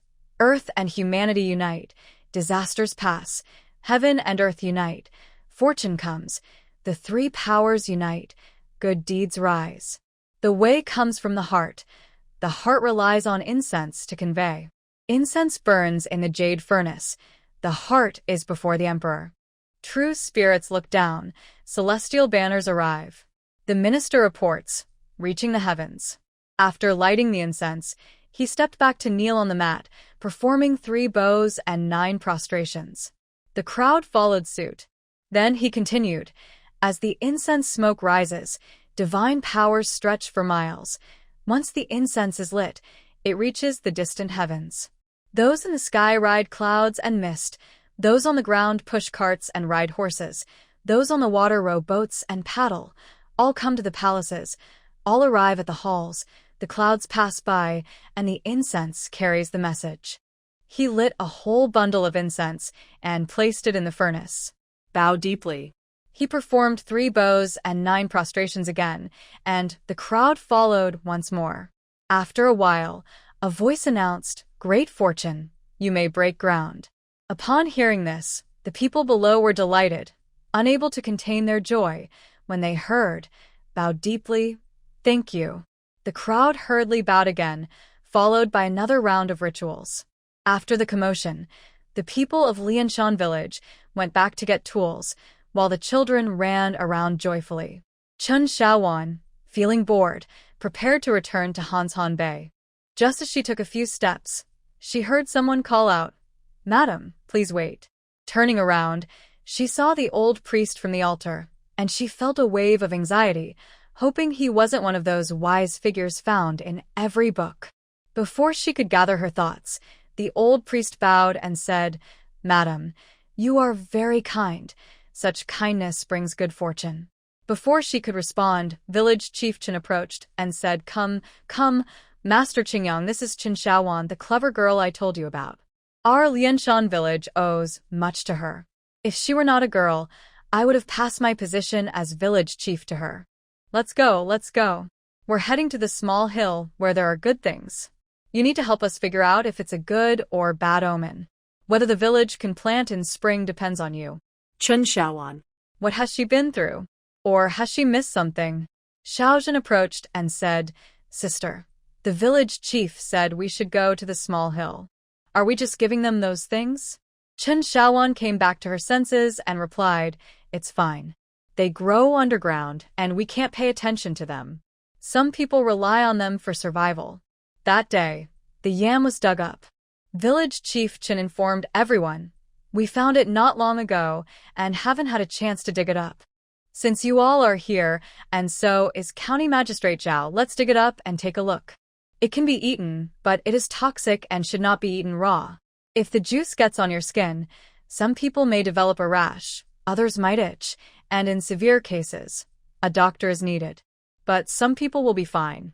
Be careful, you can eat a little the first time. Someone asked, Have people from your village eaten it? Village Chief Chen was speechless and replied, Some people in our village have eaten it and are fine. Otherwise, We would have dug it up and sold it earlier."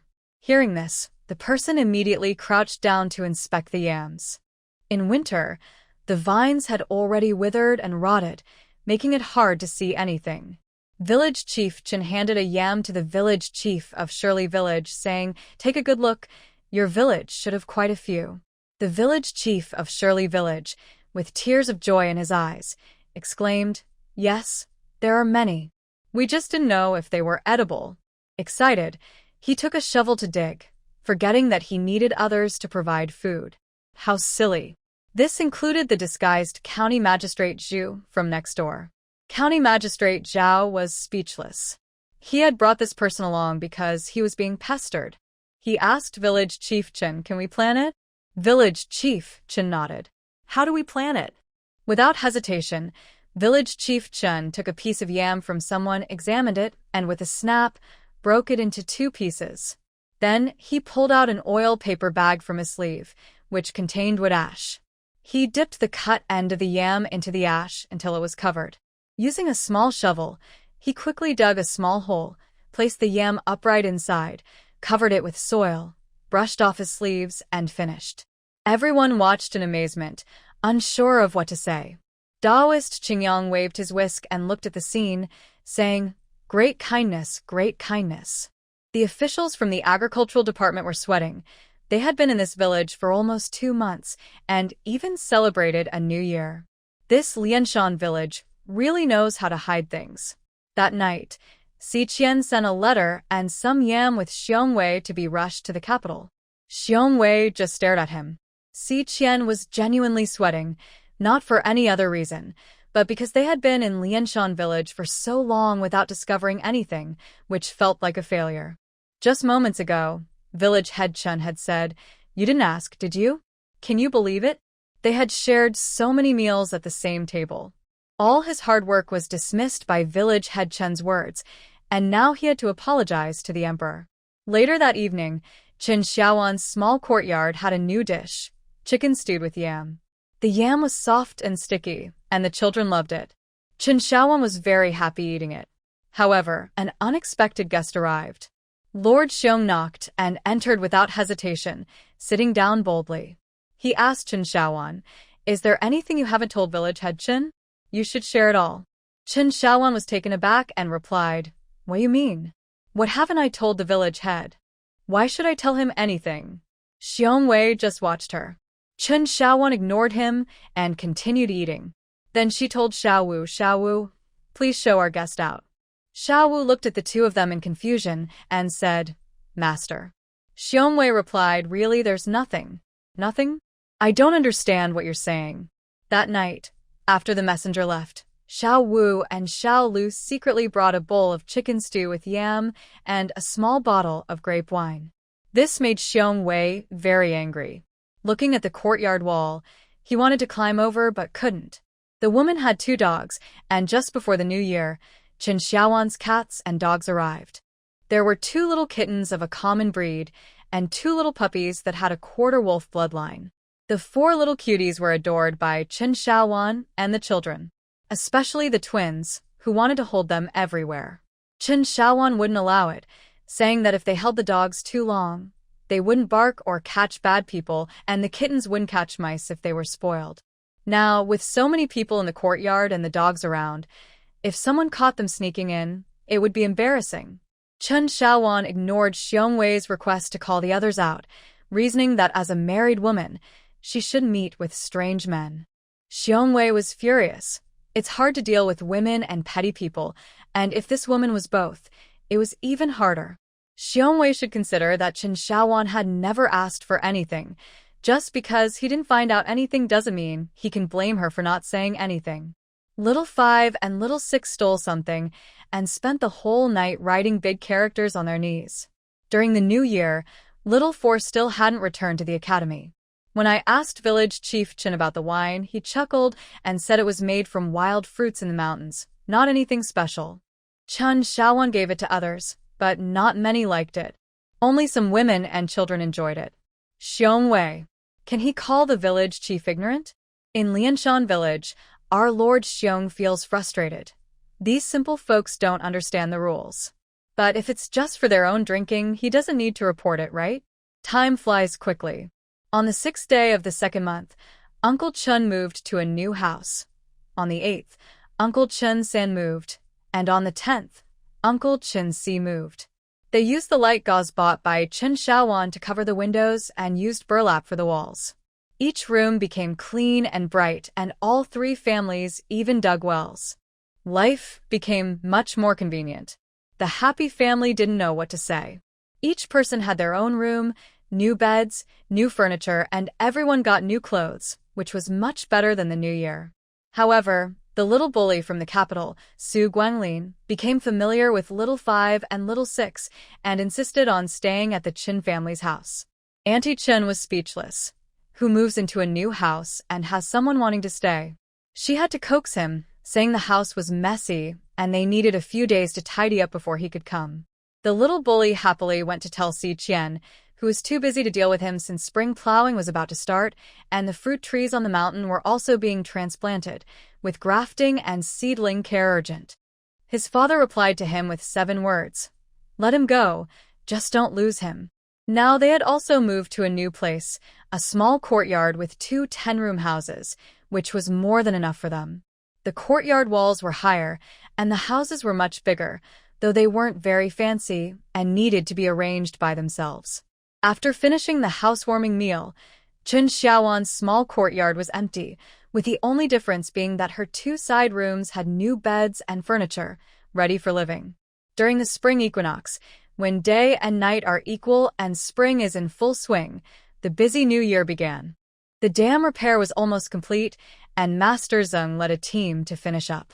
Some people started planting trees along the riverbank, a row of willows followed by a row of peach trees.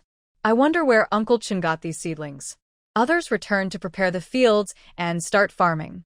The agricultural officials also began to check the fields. Since the incident with the yam, this group of people was much more familiar with the land in Lianshan village than Chen Xiaowan. Feeling bored, Chen Xiaowan started to gather some wildflowers and grasses, using unused or broken pottery to make potted plants. A few little ones liked it and followed her, especially little Chi, who showed great talent. Uncle Chun saw that they liked it, so he brought back a cart full of jars and bottles. This time, he didn't put everything in Half Mountain Bay, but shared a little with each family. By the pond in Chen Xiaowan's front yard, a 4-corner pavilion was built, complete with a stone table and stone benches. This wasn't made by the villagers. Uncle Chen ordered it from outside, and also placed a set in his own yard. They began digging holes in the wasteland by the pond to plant trees. Chen Xiaowan specifically wanted 2 willow trees and 2 peach trees. Uncle Chen looked at her, and then planted a circle of pomegranate and osmanthus trees for her, mixed with a few orange and persimmon trees. Next to her house, Chen Xiaowan only allowed a quarter of the land to be used for planting. She said they would see about the rest when they had good seedlings. Uncle Chun had no objection since Chen Xiaowan had a knack for finding new things, and planting everything now would be troublesome. On February 15th, they soaked the seeds to encourage germination, with the agricultural officials watching over them day and night. They had no trust in Lianshan village anymore. It had been too disappointing. On February 21st, they planted the grains. The temperature was still low, so Chen Xiaowan reminded them to cover it with straw or grass mats to prevent freezing. On February 27th, the sprouts grew an inch with 3 leaves, and everyone from the agricultural office cheered with joy. That night, they rushed 500 miles straight to the capital. County Magistrate Zhao hurried over, knowing that the grain increase in the entire county depended on this. Some of the 17 village heads didn't return, and seeing this scene brought tears to their eyes. They looked at village head Chun with admiration, as if he were their beloved. However, the seedlings and grain seeds were limited. Even if all the fields in Lianshan village were planted, it wouldn't satisfy the needs of the 17 villages within 50 miles, let alone the entire county. Village head Chen was worried and said to County Magistrate Zhao and the agricultural officials, "I'm just good at farming. I can't do anything else. You figure it out." Si Qian and County Magistrate Zhao exchanged glances. Village head Chen was really good at passing the buck.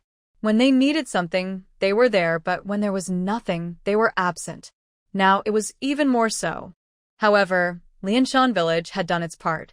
They had taught everything they could, and for the past few months, they had taken care of everyone's food and shelter, ensuring no one was hungry or cold. They still treated each other politely. You couldn't blame them for not remembering you all the time. Both men were gentlemen and couldn't bring themselves to hold a grudge. They couldn't ignore this matter. Although the imperial decree stated that Lianshan village was responsible for what to plant within 50 miles, County Magistrate Zhao was in charge, and Si Qian, as the agricultural officer, was still present. In terms of hierarchy, Lianshan village couldn't take the lead. The news spread quickly, and before noon, all 17 village leaders had arrived. The county magistrate from the neighboring county, Zhu, also came. This time, he didn't disguise himself and was dressed elegantly, clearly looking like an official. The newly built Lianshan village office is just a small courtyard with 10 rooms. The main 3 rooms are opened up for occasions like this so they can accommodate everyone, but the facilities are quite simple. Although all the tables and chairs are new, there is nothing else, and these people don't even have a sip of water. County Magistrate Zhao and Sir Si have already provided many suggestions, but these people disagree, wanting to stick to their own villages. The group is very anxious. Spring planting has a timeline, and delays are not acceptable, yet the plan has not been finalized. Su Guanglin, the little troublemaker, has been playing wildly in the village for over 2 months. At first, he was very proud and argumentative, nitpicking everything, and he still wore his pure white silk clothes. But the environment changes people, regardless of wealth or poverty. It was still cold at that time, and Xiao Wu and Xiao Lu took people to catch sparrows and play gamoku. This boy, after seeing them a few times, forgot his name and where he came from, and in the end, he was no different from the village kids, except for being a bit taller. When Xiao Wu and the others played chess, it was different. For example, if Xiao Wu said he would take 5 people to catch sparrows, then the 10 or so friends would definitely join. Before, they played rock, paper, scissors. Now, they first played a round of triangular chess, and the winner would then play a round of gamoku. The final winner would go play, while the losers would help out. The sparrows caught by the winners would be double or more than those of the losers. For example, if the winner caught 2 sparrows, the loser would still get 1. But cheating was not allowed. If caught, there would be no sharing, and if it happened a few times, that person wouldn't be invited to play anymore. Chen Xiaowan would never admit that she taught this. She just told the 2 kids a story about how strong generals have no weak soldiers and a natural law of survival of the fittest in business management. When she told the story, Xiao San and Xiao Zhen were also there, but none of them grasped this concept. That wasn't all. Once a few kids wanted to go to the riverbank. Fearing accidents, Xiao Si went along. When they returned, he kept staring at Chen Xiaowan, making her nervous. Luckily, the house wasn't finished yet, and her father's books were all packed away. Otherwise, they might not have been safe. This also bothered Chen Xiaowan for most of the day. She almost couldn't get out of it and promised to find the books for him and write the story again. Chen Xiaowan was crying inside but spoke lightly. "You can't remember even this little bit? Are you sure you're not pretending to be a student?" "Little 4, I'm planning to discuss this with the teacher and my classmates." Chen Xiaowan wished she didn't have this younger brother. Now, these few people were in her yard. Little 4 was lying on a rocking chair, leisurely reading a book, holding a cup of honey chrysanthemum tea. A young man who loves sweets. What could Chen Xiaowan do but indulge him? The key is that he doesn't have cavities. Isn't that strange? Little 3 was busy with a small potted plant he had just dug up, and on the table was a cup of honey grapefruit tea. Little 5, Little 6, and Little Tyrant were fiercely playing a game of 5-character chess. Little Jeanne was sitting with her sisters, doing embroidery. Chen Xiaowan found it annoying and thought about making a set of mahjong or playing cards for them to enjoy. It has been popular for centuries, and even the internet and online games have to bow to it. It could keep these people busy and leave her alone. I say, your own house is new too. What's so interesting about staying here? It's comfortable to lie here. I like Big Sister. I like Big Sister too. Big Sister, your yard is better than mine. My house is bare and has nothing. Chen Xiaowan, Speechless, turned around and left. Then little 3, little 4, and little Jin laughed, and although the little one didn't quite understand what was happening, laughing along couldn't be wrong. Their task was to keep Chen Xiaowan from causing trouble these days. One word from her could keep the whole family, and even the entire village busy for half a month or even months. Uncle Chen said that the houses in the village were not finished yet, the roads were not repaired, and they were busy with planting seedlings and trees, so she should stay calm until they were done. This time, Uncle Chen 3 and Uncle Chen 4 did not object. They realized that since Niezheng left, they had not had a moment of peace. They had done years' worth of work in just half a year, all related to her. Uncle Chen was genuinely worried. It had reached the heavens. That big man was almost staring holes into the houses at Half Mountain Bay. How could they feel at ease with her, a single woman at home? So even though they had built a new house and moved, this little yard had not been quiet for a few days. Chen Xiaowan opened the workshop door to cut fabric. She didn't have many spring and summer clothes, so she planned to make a few to fit the season. She couldn't let this group of boys and girls get to her. If she wore something back that made her the laughingstock, she couldn't afford that embarrassment. Finally managing to adjust her mood, she happily cut a few pieces. Little Jing rushed in, flustered. "Big sister, there's a fight. Big sister, there's a fight." "What fight, little Jing? Speak properly." Yes, many people came to the village, and they started fighting. The village chief was trying to persuade them, saying, "Why are you fighting?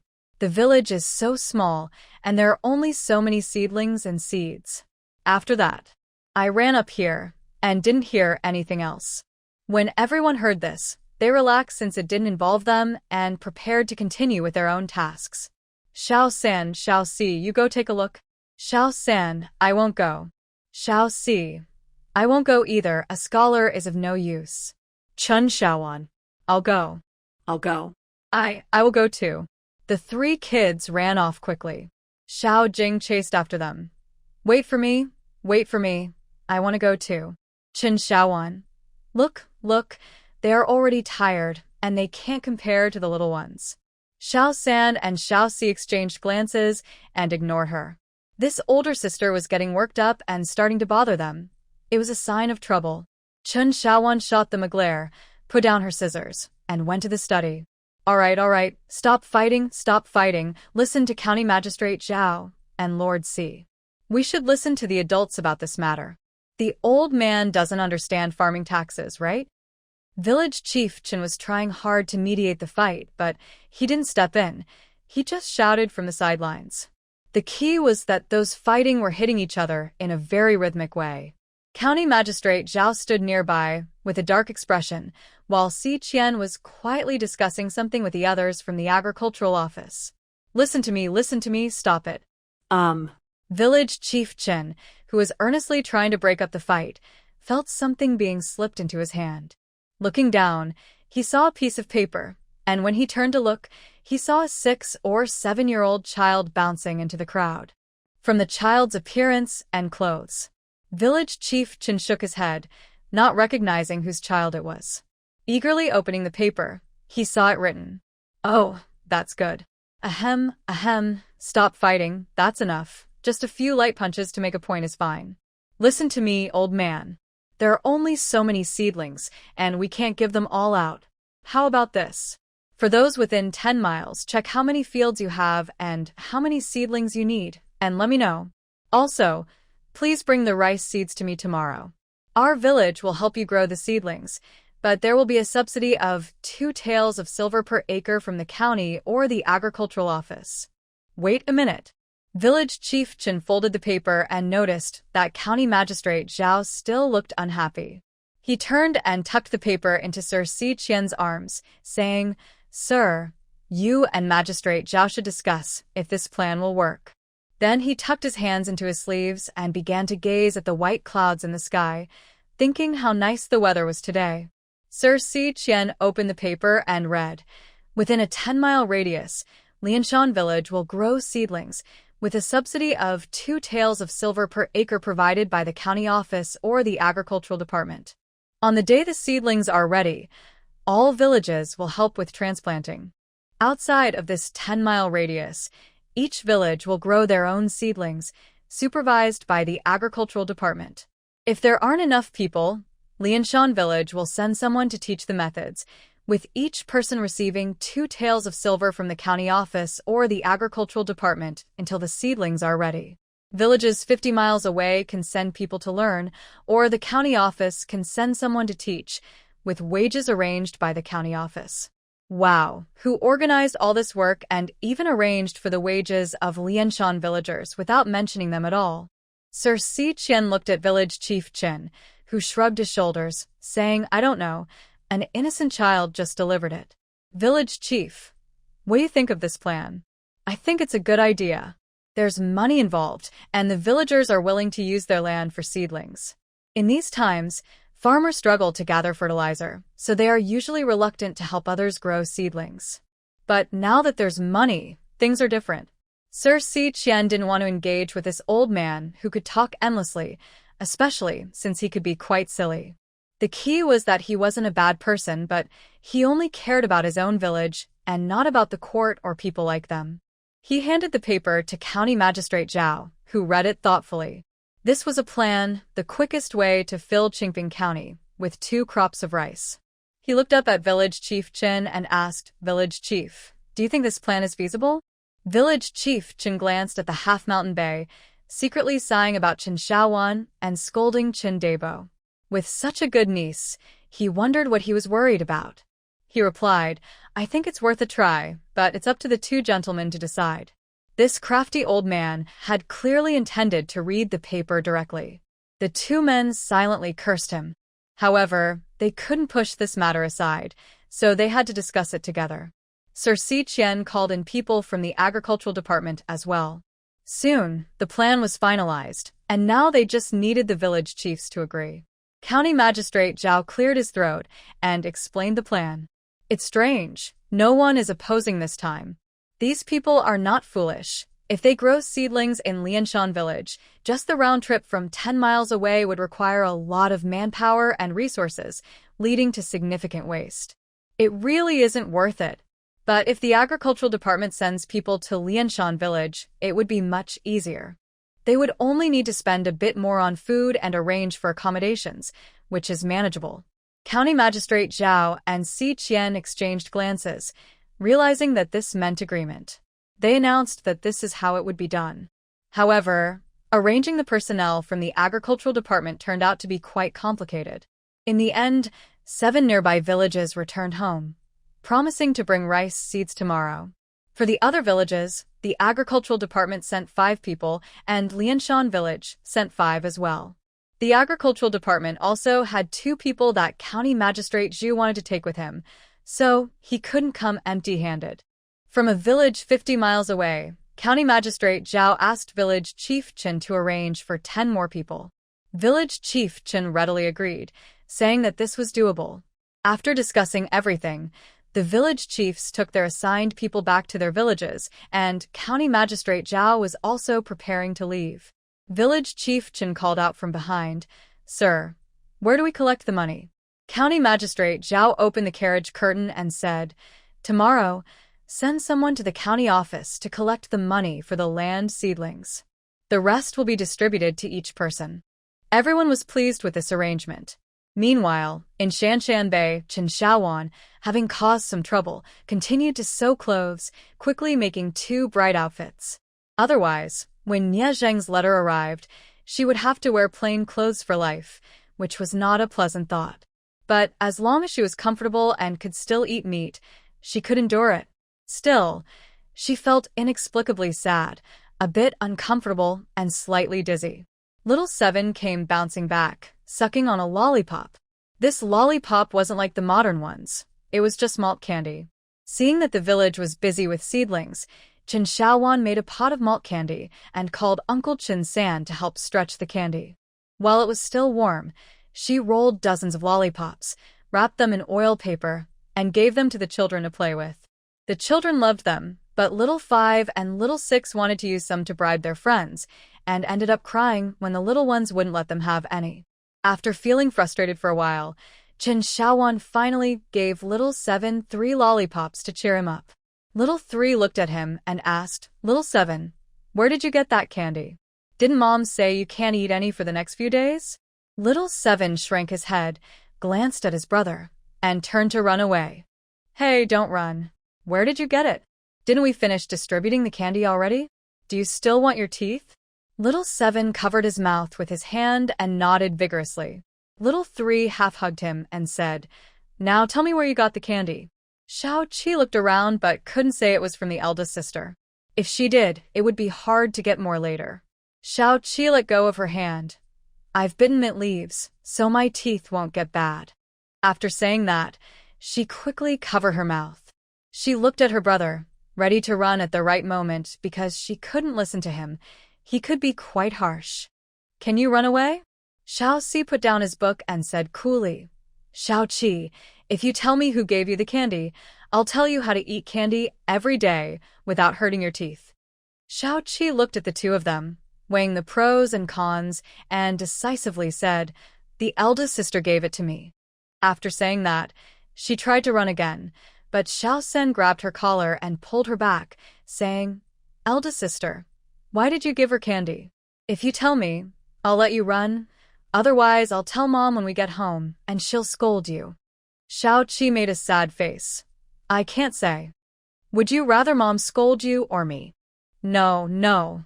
The eldest sister asked me to deliver a message to the village chief and gave me a piece of candy to eat tomorrow. I couldn't resist. Wah. Sangu is bad. Sigu is bad. Xiao San and Xiao Si exchanged glances, realizing they were in trouble, and quickly ran to the main room. "Eldest sister, why did you send Xiao Qi to deliver something to the village chief?" Chen Xiaowan didn't even look up and said, "Didn't you say you weren't going?" Xiao San. "Eldest sister, what did you send to the village chief? What does it have to do with you?" Xiao Si. She was really angry now. "Eldest sister, you are angry." "No. Why would I be angry at a bunch of kids? Are you done? If you are, you can all go. Let me have some peace for a few days." Xiao San and Xiao Si exchanged glances, realizing she was genuinely upset and wanted them to stay away for a few days. But not coming was impossible. The adults at home wouldn't let them be at ease either. Xiao San said, "Eldest sister, I'll go with you to the small hill." "No, I need to make clothes." Xiao Si said, "Eldest sister, how about we go to the county town instead? Didn't your dad and uncle say I shouldn't go out? Aren't you afraid of getting scolded?" "Uncle and Dad didn't say that. Dad and Sanshu didn't say that either." Chen Xiaowan didn't even bother to roll her eyes. These people, they really treated her like a precious gem. She was acting so strangely, yet no one questioned her. They knew many people were coming and going during the spring planting season and were worried about her safety, so they kept coming every day. Since Chen Xiaowan met that Taoist priest Qingyang, her heart has been restless and a bit anxious. She isn't afraid of life or death, but the uncertainty and speculation are frightening. However, the village chief and others seem completely unaware. Chen Xiaowan tried to remember what her father did back then, but she could recall very little, mostly about the original owner of her body. I know. Big sister misses brother-in-law and doesn't want to see us," Xiao Qi said cheerfully. When Chen Xiaowan looked up, she saw Xiao Zhen with a few younger ones at the door, all smiling at her. She felt a mix of emotions, both amused and touched. Lately, she had been feeling down and uncertain. Putting down the scissors, she stepped outside and ruffled Xiao Qi's hair, saying, "You know too much." Xiao Qi smiled sweetly and asked, "So, big sister, are you still angry?" "Nonsense, big sister is not angry at all." "Really? But you just chased away Sange and Sige, which you've never done before. Do you not like us anymore?" The little girl immediately hugged Chen Xiaowan's waist and pouted, "Big sister, please don't chase us away. We are good and listen to you, and we love you." Chen Xiaowan couldn't help but smile, though her eyes glistened with tears.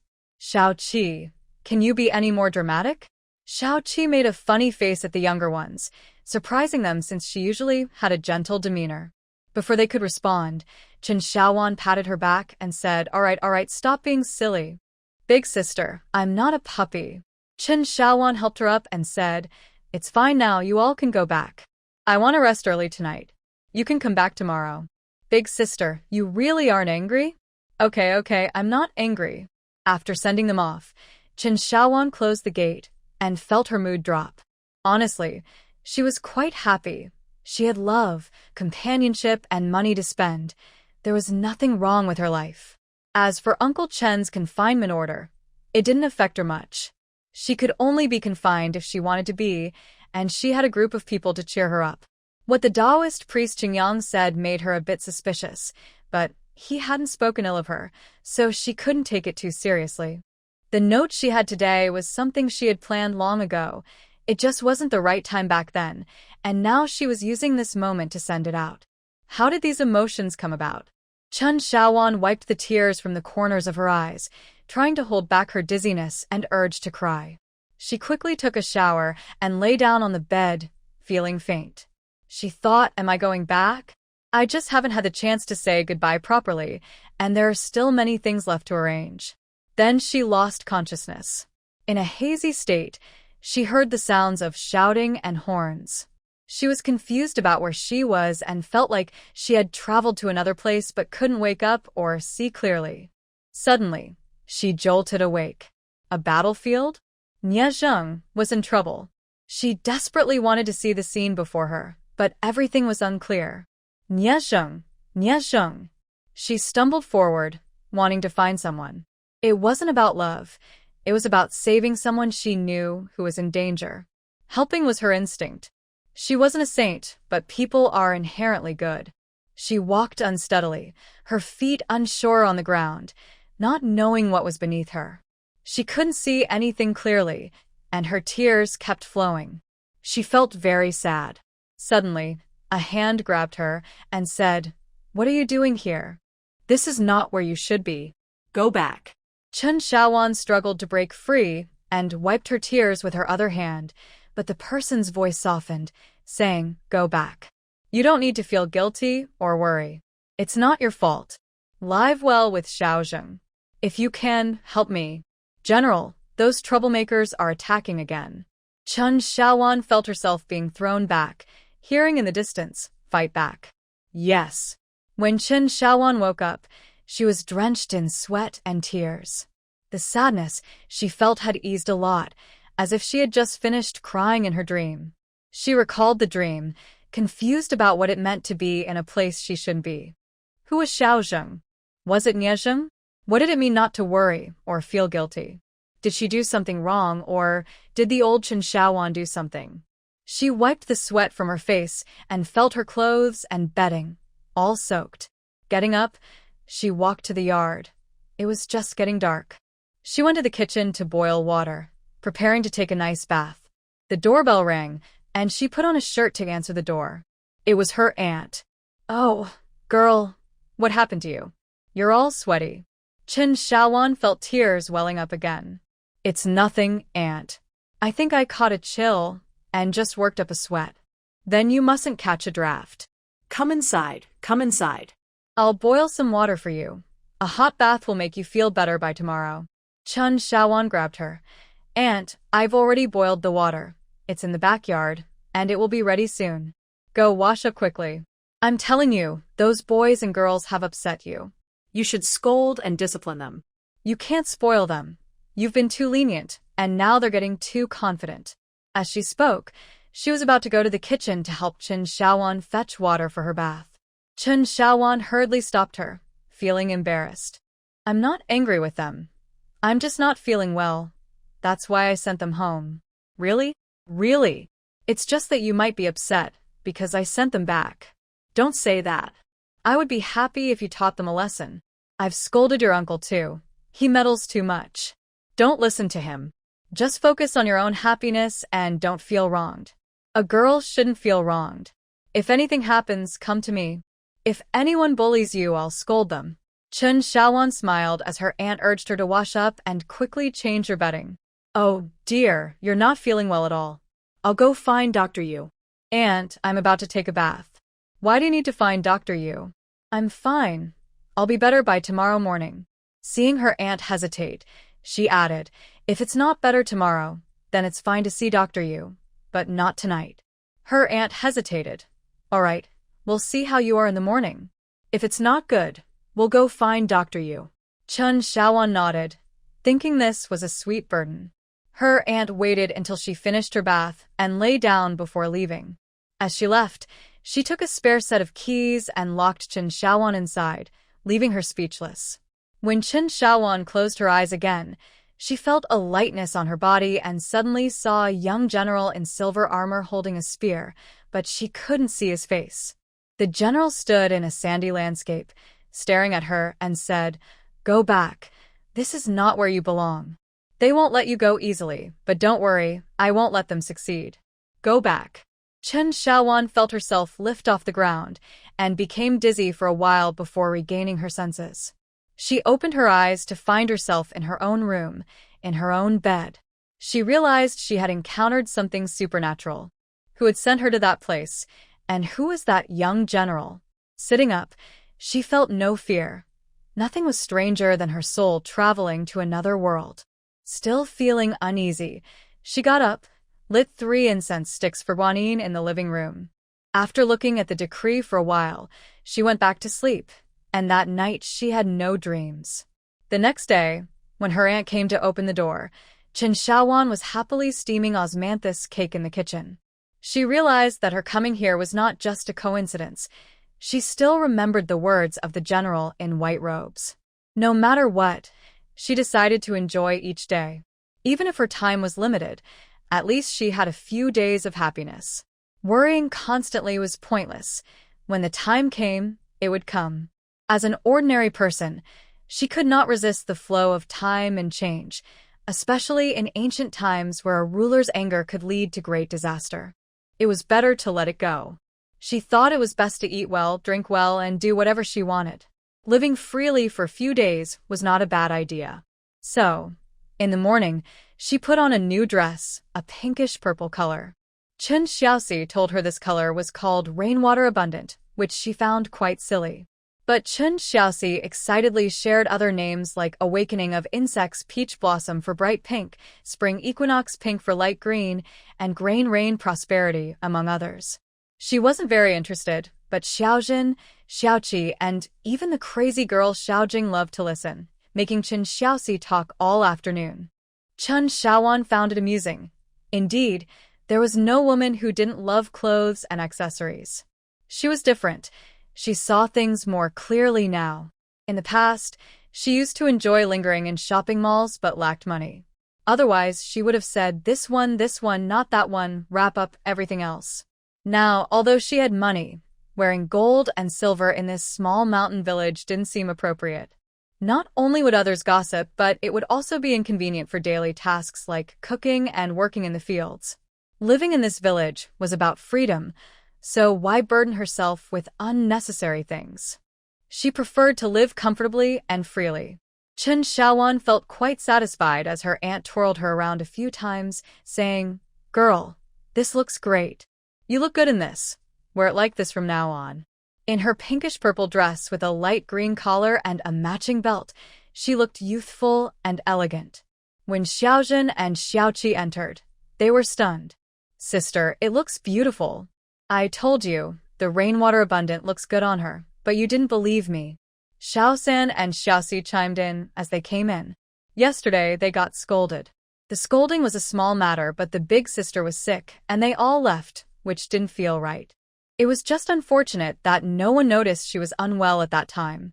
Xiaoqi touched the wooden hairpin on her head and said, "Big sister, you look nice dressed like this." Auntie smiled and replied, "Right? You look good. Xiaowan, you should dress like this from now on. You don't need to do the heavy work. Let Xiaosan and Xiaoxi handle it." Xiaosan and Xiaoxi. Is Xiaoxi the biological mother? "Big sister, I can draw well. I'll make a portrait of you." Chen Xiaowan rolled her eyes at him and went back to the kitchen to cut the osmanthus cake. Freshly steamed pastries taste best when they are hot. Outside, Annie said, "Really, shall see, draw for your big sister.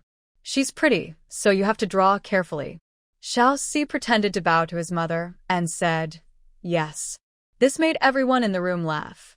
At that moment, no one could have imagined that this would be the only portrait of Qin Shaowan, depicting a woman standing gracefully under the osmanthus tree. This painting was kept in the Qin family for many years, treasured in the room until it eventually disappeared. Qin Shaowan brought out the osmanthus cake, and everyone enjoyed it together, happily forgetting about yesterday's events. Shao Si set up a table in the yard and began to draw. Although his big sister wasn't cooperating, he didn't mind. The glimpse he had just seen was enough for him to capture. Shao Si didn't know that he would remember this scene for many years. Later, when he painted his wife, he could still recall that osmanthus tree, with peonies blooming behind her. Others gathered around. Shao San took Shao Wu, Shao Lu, and the little troublemaker to the riverbank to gather wild things. Qin Shaowan felt relaxed and carefully tidied up the house. From now on, this place should not only be comfortable but also beautiful, making her feel even better. A woman should love herself more. Life is so wonderful, and the sun is so warm. On the third day of the third month, the village was filled with blooming peach trees and willow trees, with various wildflowers flourishing. Even the newly planted peach tree had a few blossoms. With the help of several children, Qin Shaowan moved many flowers into the yard. Under the big tree by the pond, she arranged a long table of fresh pastries. Qin Shaowan's front yard now had an additional long pavilion. She had mentioned wanting to build it, but the villagers acted quickly, setting up stone tables and chairs a month ago, and the road was being repaired. Uncle Chun waved his hand, and their family helped her out first. Behind the right side of the four-corner pavilion, on the other side of the pond, Uncle Chun said that the feng shui was not good for building corners, so they just made a regular roof. Around it, Brother Chin and Brother Air built a circle of benches, mainly because they had many younger siblings who liked to follow Qin Shaowan, and there weren't enough seats for everyone. Today is a festival, and Qin Shaowan was excited to make flower hairpins. However, once she started, it became a big event. While she was helping a few younger kids, some girls from the village who were picking wild vegetables saw them and ran back up the hill to gather a bunch of flowers, asking if they could also get help. Seeing the small, thin girl holding a big bunch of flowers made Qin Shaowan's heart soften. She waved her hand and told them to pick flowers themselves if they wanted to join in. Then, she and Xiaojin set up a table in the pavilion and put out some snacks for the girls to enjoy. In a small village, news travels fast. In no time, everyone knew that Qin Shaowan was celebrating the Daughters' Festival with the girls. The girls at home couldn't sit still anymore. They rushed to the hill and started picking flowers. With so many people, it was lively, and Qin Shaowan and Xiaojin taught those who were skilled. Some others picked it up quickly, just by watching. They also had Xiaoqi teach them how to make flower crowns, creating a festive atmosphere. Many young wives and older women came to watch, some curious about their daughters. There were also young wives and older women who knew how to style hair and dress up, helping out. The entire village was filled with the spirit of spring. Even the men working in the fields and on the rooftops were happy, smiling and saying, "Life is good now. We used to wish for days like this." In just 6 months, everything had changed dramatically. Some sensible men said, "Yes, life is better now. We need to be clear about things. We can't waste good days like before." Everyone agreed, and even the lazy wives became surprisingly diligent. When someone asked why they were so active now when they used to ignore things, one replied, "Before there was no oil in the bottle, so why should I bother? Now, wasting even a moment means losing money, and I won't let that happen." Listeners were speechless. It made sense. Even the grumpy mothers-in-law stopped complaining, as the wives working hard was the best thing. That day, the village girls had an especially joyful time, many experiencing such ease for the first time. Some were even wearing new clothes for the first time, adorned with fresh flowers, returning home with bright smiles that made their houses feel even more cheerful. Seeing their families' happy faces filled their hearts with sweetness. The bear guard at the treetops looked at the sky in silence. The people of Lianshan village were becoming increasingly confusing, especially that girl named Chen Xiaowan. Most things in the village seemed to involve her, and seeing those girls wearing flowers on their heads was quite strange. He wondered if he should return to the capital. Things had been quiet lately, but watching the busy people in the distance made him hesitate.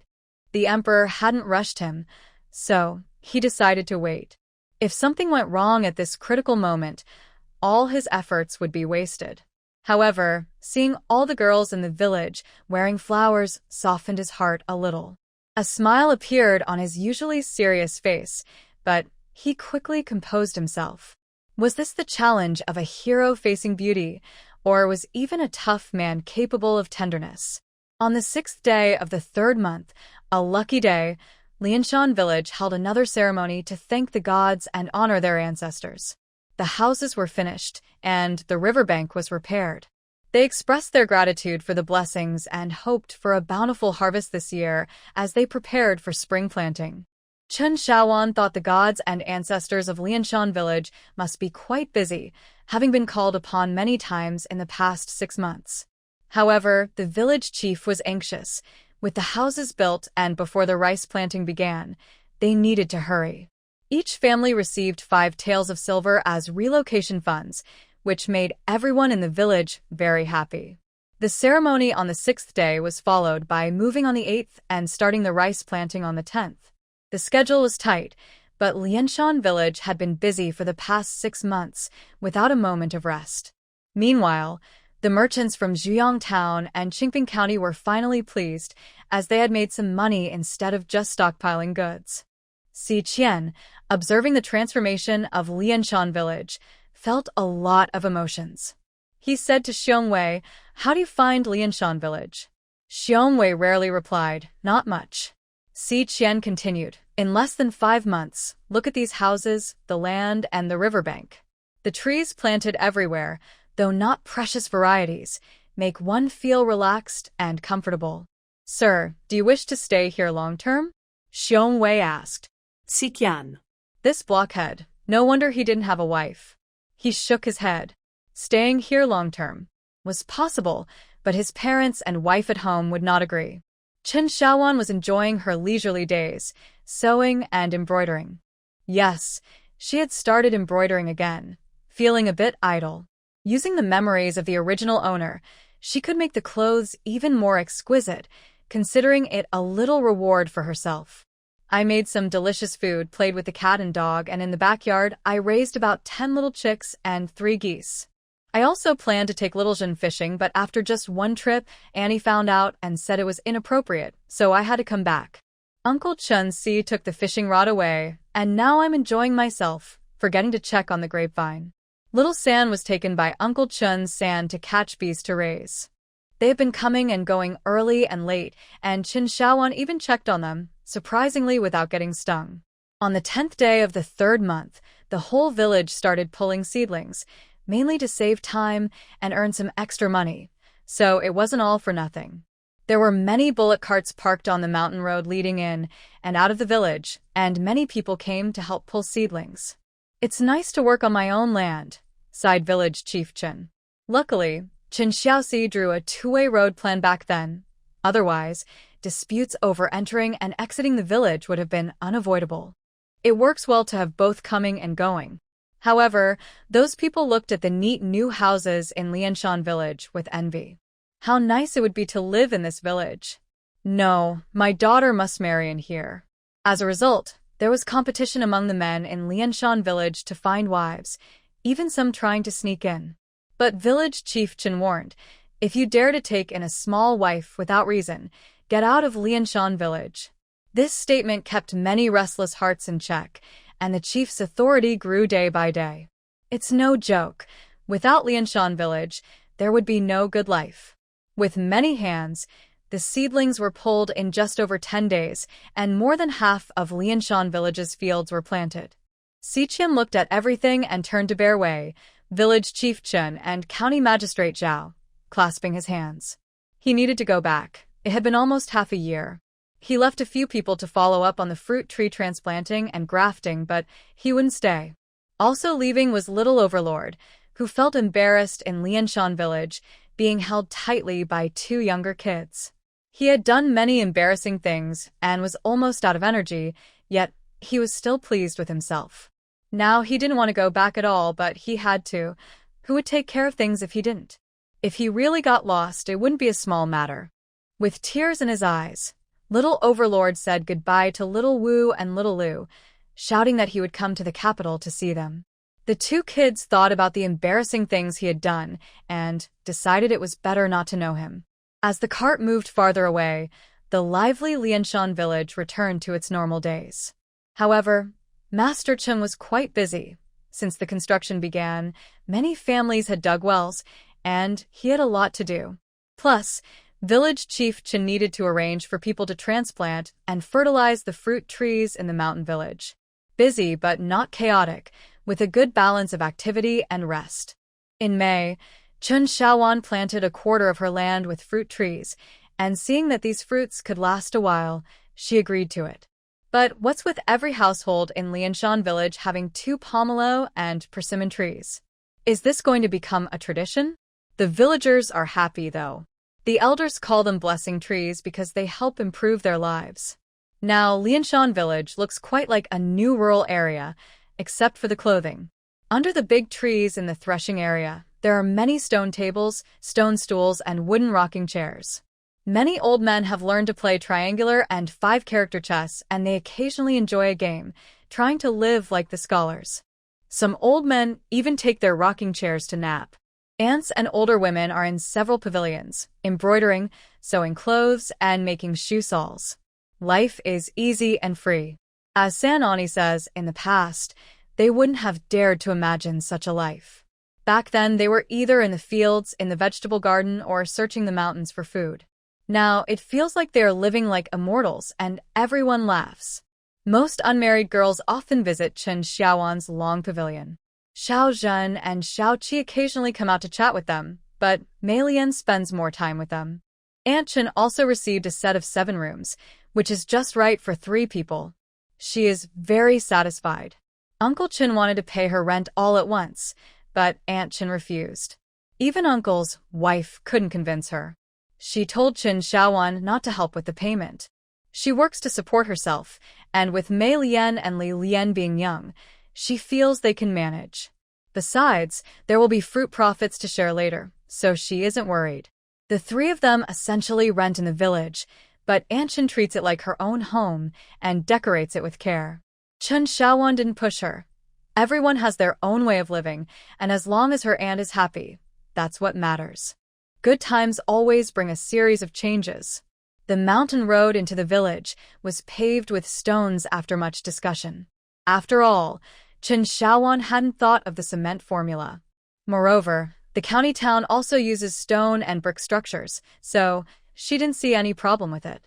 Oh, I forgot to mention, there's enough width for a half horse-drawn cart, making it more spacious. The village also got a stone path, so on rainy days, they don't have to walk through mud anymore, and it stretches all the way to Chen Xiaowan's doorstep. Then, Chen Xiaowan dug a flower bed at her door, moving some wild roses and peonies, along with some small flowers whose names she didn't know, making it quite beautiful and interesting. Those with skill and care also learn to decorate, as now they have brick houses that can last for many years, so they should make them nice. The tiles in the yard were not just laid down for show. Now this yard is even better than those in the county town. What's wrong with putting in a little extra effort? Because of this good life, the relationships among the couples, sisters-in-law, mothers-in-law, and neighbors have become much more harmonious. In early June, before the early rice harvest, news came from the county town that 16-year-old Chen Xiaoxi, also known as Chen Shiyang, topped the high school entrance exam and became a scholar. There was a lot of excitement in Lianshan village. The county magistrate personally wrote a recommendation letter for him to continue his studies at the prefectural academy. However, the young man was going to the prefectural city alone, and his family was worried. Chen Xiaowan asked if they could hire someone to accompany him. Xiaoxi firmly refused, saying he was going to study, and it wouldn't be proper for a farmer's child to bring a servant. Besides, he would only be gone for 2 days, and could come back. With determination, the three brothers of the Qin family took Xiaoxi to the prefectural city. Chen Xiaowan, now 16, looked at the beautiful scenery of the village and thought that the children had grown up and needed to spread their wings. She decided to enjoy each day as it came. Next came the busy time of harvesting early rice and planting the second crop. The agricultural officials were extremely busy, as it was crucial to see if the grafted fruit trees would sprout new buds and grow well.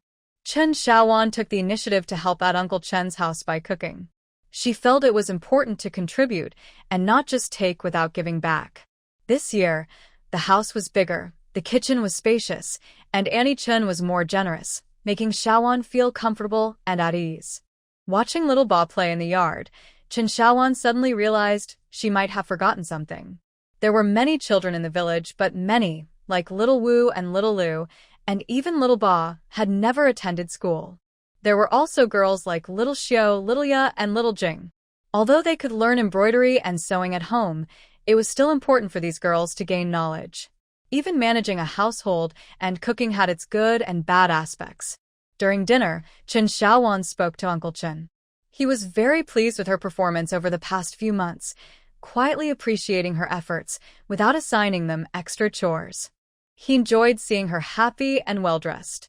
However, when Chen Xiaowan spoke up, Uncle Chen instinctively felt concerned, thinking she was about to bring up another issue. She said, "Uncle, isn't it time for little Qi to go to school?" Uncle Chen looked at Uncle San, who was happily eating, and said to Xiaowan, "Ask him." Uncle San, without looking up, replied, "Yes, he needs to go, but it's too far. We'll see who he can go with." "Uncle, what do you think about having him study right here in the village?" "In the village, there is no school." Are you saying? Uncle San, our village is already the richest in Qingping County. Isn't it reasonable to have a school? Uncle Chen's eyes lit up as he lowered his head to eat, saying, "I'll go talk to the village chief about it." Chen Xiaowan looked at Uncle Chen. Uncle Chen felt uneasy and avoided her gaze. Chen Xiaowan, feeling bold in front of her uncle, said, "Uncle, girls like Xiao Qi, Xiao Jing, Xiao Xiao, Xiao Ya, and in the future, Xiao Qing should also go to school." Cough, cough, cough. Uncle Chen knew this was a big deal, and now this girl wasn't even asking him, just talking about girls going to school. Did she understand how important this was? Chen Xiaowan continued, "Uncle, it's not easy for girls. In the future, when they get married and raise children, how can they manage if they can't read? They need to know math for shopping and to count their change. They should also learn skills like embroidery, sewing, cooking, making buns, and growing vegetables and flowers. They should know a few things, right? Otherwise, they might get bullied and not be able to speak up." Uncle Chen glared at her. "Do you know what you're talking about?" Chen Xiaowan nodded. "Yes." At that moment, Aunt Chen said, "Xiaowan, can girls really learn these things in school?" "Why not?" Aunt Chen replied softly, "I know a few characters and some simple math. Back then, my second brother taught me, but my mother always said that girls don't need to know too many characters. As long as they can embroider and sew, that's enough." I rarely went into the kitchen. But when I first joined the Huang family, my cooking never matched their taste, and I could never steam the buns correctly. They used that against me. Malian is at that age now, and I want to wait until next spring to ask my sister-in-law for help. Chen Xiaowan thought for a moment and said, "Aunt, let's not talk about the past. I just want to ask, if you had learned to read when my father taught you, would you have learned?" Aunt Chen nodded vigorously. "If I had known more characters and read more books, I wouldn't have been fooled by Huang Sanqing's sweet words back then." Uncle Chen asked, "What do you mean? He deceived you?" Aunt Chen fell silent. After a while, she said, "They say that reading makes one wise and teaches manners and how to behave. I have always wanted to let Meilan and Lilan, the girls, have the chance to go to school. Big brother, although Xiaoxi used to teach them, he is now a scholar, and we can't hold him back. It would be wonderful if the village could build a school for girls. I really want my two children to go. Big brother, could you?" Could you? Aunt Chen San gently patted Xiaoqi's head and said, "Big brother, in the past, we were poor and couldn't think about this, but now that life is better, it's not right for the kids to run around all day. We definitely want to send Xiaoqi and Xiaojing to school if they can." Even if they just learn to sew, cook, or do embroidery, it will be useful when they get married. Aunt Chin-si hugged the twins and said, "Even if there are no schools for girls, I wouldn't dare to send them far away, but we can manage something in the village. I hope these two girls will have a good future." Since everyone agreed, Uncle Chin looked at Aunt Chin, the only one who hadn't spoken yet. Aunt Chin immediately understood what he meant and said, "I support Shawan. The village is not poor anymore. There are many wealthy families, and everyone will receive money at the end of the year. What's wrong with building a school? What's wrong with having a girls' school? We won't be going far, and it's not that complicated. For example, I can teach how to steam buns. Not many can do it better than me in the area." "Well said, Aunt Chin." Shawan quickly chimed in. Aunt Chin gave her a proud look, making her very happy. Uncle Chin sighed and asked the two brothers. After thinking for a moment, Uncle Chin-si said, "Big brother, I think this is a good idea. In the future, marriages for our children will likely improve, not just for the village folks. Being literate and knowing numbers is essential, and some may even need to manage households. We can't stick to old ways anymore." Uncle Chun-san said boldly, "Fourth brother." "You are right, big brother." "Finish your food before you speak," Uncle Chin replied, then turned to Shawan and asked, "What are your thoughts?" Shawan softly said, "Actually, it's nothing much. I just see these little ones running around the village every day without any focus, which isn't safe. Learning something would be just right. Ahem. For the boys, we can hire a scholar or a tutor to start teaching them at 6 years old, helping them learn to read and do math. By 12, they should be able to do some work, and when they reach the age to learn a trade, they can decide whether to continue studying or work in the fields, based on what they prefer. Is she a girl? She can start learning at 6 and continue until she is 10 or 12. She should learn to read and do math, so she won't be easily fooled in the future. We can ask the skilled aunts in the village to teach her embroidery, sewing, cooking, and gardening. Learning these skills will help her gain respect later on." Uncle Chin looked at his sister, whose eyes were filled with unshed tears, likely from the hardships she had faced over the years.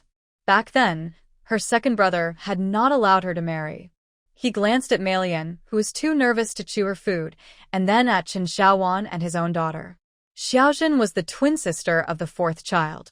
In the city, the fourth child had mentioned that if they had the chance to study, they could become officials in the future. With a sigh, he said, "Let's eat. I understand this matter, and I will talk to the village chief and Uncle Wu." Uncle Chun said, "I'll go too. Let's take the fourth child along." Uncle Chun. When the 3 Chin brothers approached the village chief, 5 other heads of families had also come for the same reason. They quickly agreed to consult others and the clan elders. However, when Uncle Chin mentioned the idea of a girls' school, everyone was taken aback. The Chin family had indeed produced 2 scholars, and their ideas were always ahead of others. Surprisingly, no one opposed the idea, including the village chief, the 5 heads of families, and the clan elders. The 3 Chin brothers were puzzled. Old Li directly asked, "Zheng, can we establish a girls' school here in the village? As long as we don't mention it, outsiders won't interfere. But who will teach? Should we hire a teacher from outside, or will someone from the village teach?" Uncle Chin thought for a moment and replied, "For the girls' school, we should hire a teacher, preferably an open-minded one, or a female teacher would be fine. Villagers can teach some embroidery, sewing, cooking, and gardening. There weren't many girls in our village who worked in the fields before, but now that conditions have improved, families won't want to marry their daughters off to farming households. Even if they do, having skills will help them live better lives." Old Huang said in a low voice, "That's good. Our village's boys are precious, and the girls shouldn't be left behind either." Uncle Chin was surprised and quickly asked, "Old Huang, what's going on?" Village Chief Chin said angrily, "You still don't know? Those people are thinking of all sorts of disgusting ways to marry their daughters into our village. Some even suggest swapping brides, claiming that the boys here are valuable because we have fruit trees and houses. What do the girls have? They still have to get married, so it's better to keep it in the family. Is that so? There are even worse things. By the way, I'm telling you all to keep a close eye on your sons. Don't let them be led astray." Those who come knocking might not have good intentions. He then turned to Uncle Chen and Uncle San, saying, "And watch out for your little ones. Many families are keeping an eye on them." Uncle San was stunned. Little San. If I remember correctly, Little San is already 17, and many people are interested in him, both from our village and others. Uncle Sen muttered, "I wondered why he hasn't been going out lately." Everyone else was slow to catch on. "And what about your little Zhen? What about Zhen? Is someone interested in her?" "Of course. Little C just passed the scholar exam, and many know they are twins. Little Zhen is still young. We want to keep her for a couple more years. Both her sisters married at 18, so let's not rush it." Little C also said that we shouldn't find a match for Zhen in the village. He wants to see it first.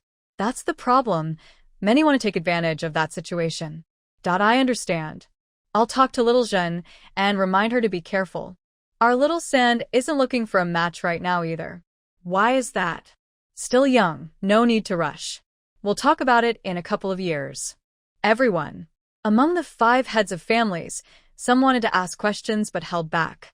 The Chin family currently has no plans to bring anyone new into the family, and based on what was said, it seems they won't be looking for matches in the farming community, so those people have no chance. They then discussed the school. This matter went smoothly. Village Chief Chen had the foresight to reserve a piece of land, fearing it might be needed for something else, so he set it aside. Now it's just right, next to Uncle Chen's house, along the small road that leads up close to where Chen Xiaowan and Niezheng used to live, also on the hillside. Everyone agreed it was a good idea. They already had bricks, tiles, and wood for building, so they wouldn't need to buy much. They could just fill in any gaps later. However, this needed to be communicated to the villagers. After some discussion, they decided to wait until after the second rice harvest to proceed. If the adults left, they would divide the money again. It was a pleasant decision, and many people in the village knew about it, with few opposing it. At this time, farmers who had money were willing to send their sons to school. Having a daughter was not a problem now. Mainly, they had money in their pockets, which gave them confidence. Some people thought long-term, considering that marrying within the village was also an option. Uncle Chen specifically sought out Chen Xiaowan regarding Xiaozheng's future. He asked what kind of family she hoped Xiaozheng would marry into. Uncle Chen looked troubled. He wanted his daughter to have a good match, but didn't want her to go too far away. After a long pause, he said, "Her mother, and I just hope she lives well. You once said you didn't want her to marry too far away. We chose Xiaozheng, and you agreed. Xiaoro and Hanxing chose each other, without our interference. But for Xiaozheng, Xiaoxi said we shouldn't choose within the village. Your aunt had a difficult marriage, and we are genuinely worried." Chen Xiaowan understood and replied, "Uncle, it's fine. If others ask, just say that Chen family girls don't marry before 18 and that cousins within 3 generations should marry." "Why is that?" "Uncle, the women you hear about who died during childbirth married young more often than those who married later. Girls who marry too early may not be fully developed, leading to complications in childbirth. It's hard to raise children, and they may suffer health issues and pass away early. Also, cousins within 3 generations shouldn't marry, as it can lead to children with disabilities. Even if they survive, they may still face health problems as they grow. This is true. Uncle can think about it and see if it makes sense." Chen Xiaowan intentionally made her point sound serious for better understanding, knowing no one would challenge her. She didn't expect her words to spread, and someone would take them seriously. That person, along with his wife, visited many families and observed numerous situations. They found many abnormalities, more families in decline, and fewer thriving and healthy ones. Some families even had illegitimate sons inheriting the estate. After returning, he cried with his wife all night, and the next day, they divorced. Within 3 months, he remarried, and the following year, they had a son. The woman returned to her family for 6 months before remarrying, and the next year, she also had a son. When they met again, they only exchanged smiles and never contacted each other again, living their lives separately. Uncle Chen stared at her for a long time, without speaking. "Why didn't you say this earlier?" Chen Xiaowan replied, "Our family doesn't have marriages within 3 generations. Then she took out a notebook from her father and pointed to it, saying, "Look, it's written here." Uncle Chen saw that there was another sentence at the back. Only close relatives should not interfere with others' fates. Even if close relatives advise 3 times and are ignored, each person has their own destiny, and eventually, everything will be resolved. This was the tone and character of his second brother. However, Uncle Chen felt a sense of injustice that he couldn't quite express. Chen Xiaowan, of course, did not know Uncle Chen's thoughts. She had imitated her father's handwriting and focused entirely on the original owner's memories to write this, intending to trick Qin Xiaoxi in the future. She wouldn't be able to write like this normally. The main issue was that the boy was too difficult to deal with and too stubborn. Uncle Chen also stopped by the village chief's house. After hearing the news, the village chief nearly got dizzy from the tree at his door. When he returned and told Aunt Chen, she looked at him several times, then pinched the flesh at his waist, making Uncle Chen wince in pain. The next day, Qin Xiaowan carried a basket, smiling as she went to Qin Xiaoxi's study to fill it with his books. Then she called for Xiao Zhen to accompany her back to Hanshan Bay. Sister-in-law Chen and second sister-in-law Chen just smiled when they saw her. Now, besides farming, Chen Dage and Chen Urge spent most of their time doing carpentry, while the two of them handled more household chores. Uncle Chen had said that Xiao Zhen's 2 older sisters had not done much work at home, so as parents, they shouldn't be biased. With 2 sisters-in-law, the younger sister shouldn't have to do more work. In the future, Xiao Zhen would only need to wash her own clothes. She could choose to do housework or not, and whoever's child it was would take care of them. Hearing this, Chen Dage and Chen Urge's faces turned dark, while the 2 sisters-in-law blushed with embarrassment. Uncle Chen also had his own thoughts. If Xiao Zhen had a bright future, considering the behavior of these 2 sisters-in-law, he couldn't help but wonder. Right now, she wasn't married and didn't have her own family. He knew his little girl had potential. Ever since Xiao Zhen left, she had spent a lot of time with Xiaowan. Chen Dage and Chen Urge had always cared for their sister. They had thought it was a small matter before, but upon reflection, they realized something was off. When they returned to their room, they immediately told their wives, "My sister will be home for at most 2 years. Don't ask her to do everything. She has already done much more than Xiao Wan and Xiao Rou did back then.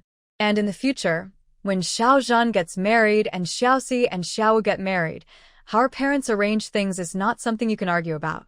I also don't want to hear about it. The money I earn, our parents can divide, and I won't hide anything from you. You know how the Qin family has been these past few years, and how they treat you. If you have any concerns, just tell me. If our siblings are not getting along, and the Qin family disapproves, I will not agree either. The Qin family has daughters who can separate from their husbands, so they can also have sons who can divorce." These words were neither too harsh nor too gentle, which startled the 2 sisters-in-law. Brothers Qin rarely spoke this way. The Qin family's life was currently very good. They were one of the top families in the village, and Lianshan village was the richest in Qingping County. With the emperor's support, they were about to build a school. If a divorce really happened, they couldn't even imagine it. Many people wanted to marry into the family, and the 3rd and 4th wives were very desirable. They probably hoped for the sisters to be divorced. Thinking about how Qin Xiaowan had insisted on her aunt's divorce made them pale. The main reason was that the Qin family treated everyone so well. Life was too smooth after marrying in, and they gradually lost their sense of proportion. The mother-in-law was never harsh on the daughters-in-law and never scolded or hit them. Everything was much better than their own families, which made them a bit greedy. They felt guilty and felt awkward whenever they saw Xiaowan and Xiaozhen. Qin Xiaowan knew the reason, because Xiao Wu had come to tell her that day. She asked, "Do you think what your 3rd sister did was right?" Xiao Wu shook her head and nodded, saying, "3rd sister doesn't want to make it hard for our mother or brothers. Someone has to do the household chores. Then why don't you do it?" Xiao Wu scratched her head and replied, "Eldest sister, I understand now." When they returned to Shanshan Bay, Xiaowan pushed Xiaozhen toward the study and said, "Finish reading these books today. Once you're done, we can go home, and I'll explain anything you don't understand." Xiaozhen opened the basket and exclaimed, Wow, these are all storybooks. Her face turned red as she pointed to the books and said, "Fourth brother, why are there only storybooks in your study? They belong to my father or maybe my mother. I'm not sure. They are theirs. Then why? Why do you want me to read this? Not just you, the third sister has to read it too. In the future, when Xiao Wu and Xiao Lu grow up, they will need to read it as well." Why? You are all growing up and will eventually talk about marriage. It's good to know more about the world and relationships, so you won't be deceived. But storybooks are all fake. They are written for entertainment. Fake and for entertainment, but why do so many people buy them and read them? Xiaozhen, the characters are fake, the time is fake, the places are fake, but the events may not be. This. This world is all connected, and people are very small and not very smart. This story was written because similar things have happened. We need to learn to look carefully at everything, even the small things. But sister, why should I look at this? Do you know how your marriage will be arranged? My mother said that Xiao Si won't let them find someone for me casually and told me to listen to you. Listen to me. Okay. Do you know why Xiao Si doesn't want uncle and aunt to find someone for you? Why? Because you are his twin sister, and those people could use you to control him if they are not good. Of course, it's also because he is confident enough to protect you and ensure your safety, but you must not let anyone control you. Xiaozhen started to cry. Ah. Why? Xiaozhen, in our country, if one family suffers, all suffer. If one family succeeds, all succeed. Xiao Si is only 16 and has top grades, which is rare at his age.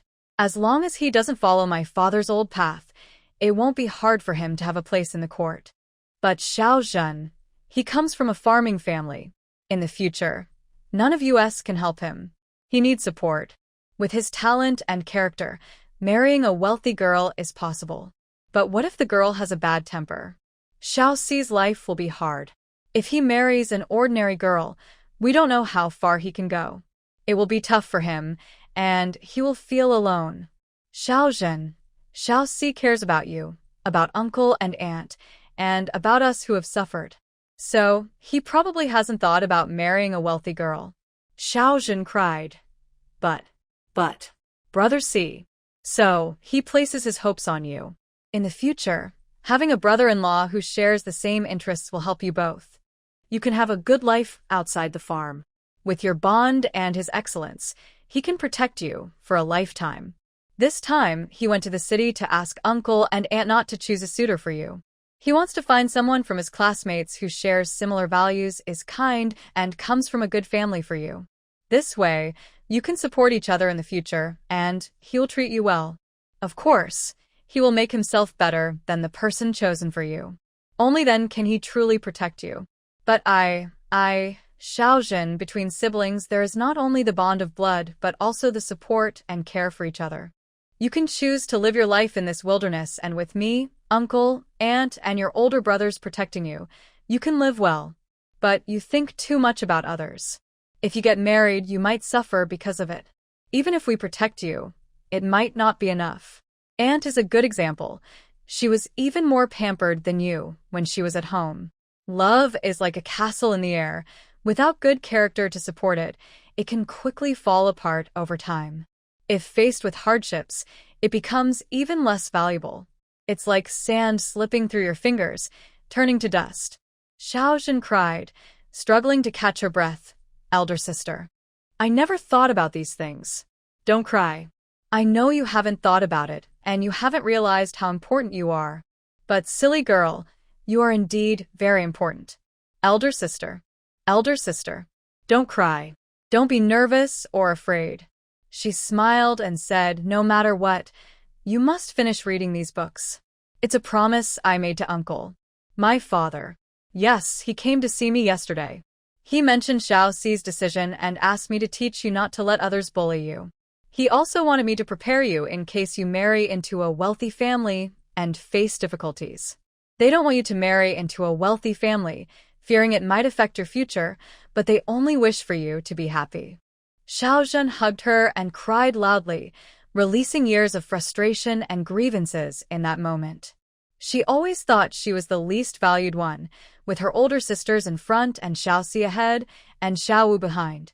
It turned out she was wrong. Everyone had been thinking of her. She was not the one being ignored. The stories told by Grandpa Lu also mentioned that in wealthy families, if one suffers, all suffer. If the family makes mistakes, the daughter-in-law's life can be hard too. This is true even in our village. Are you done crying? Elder sister. You.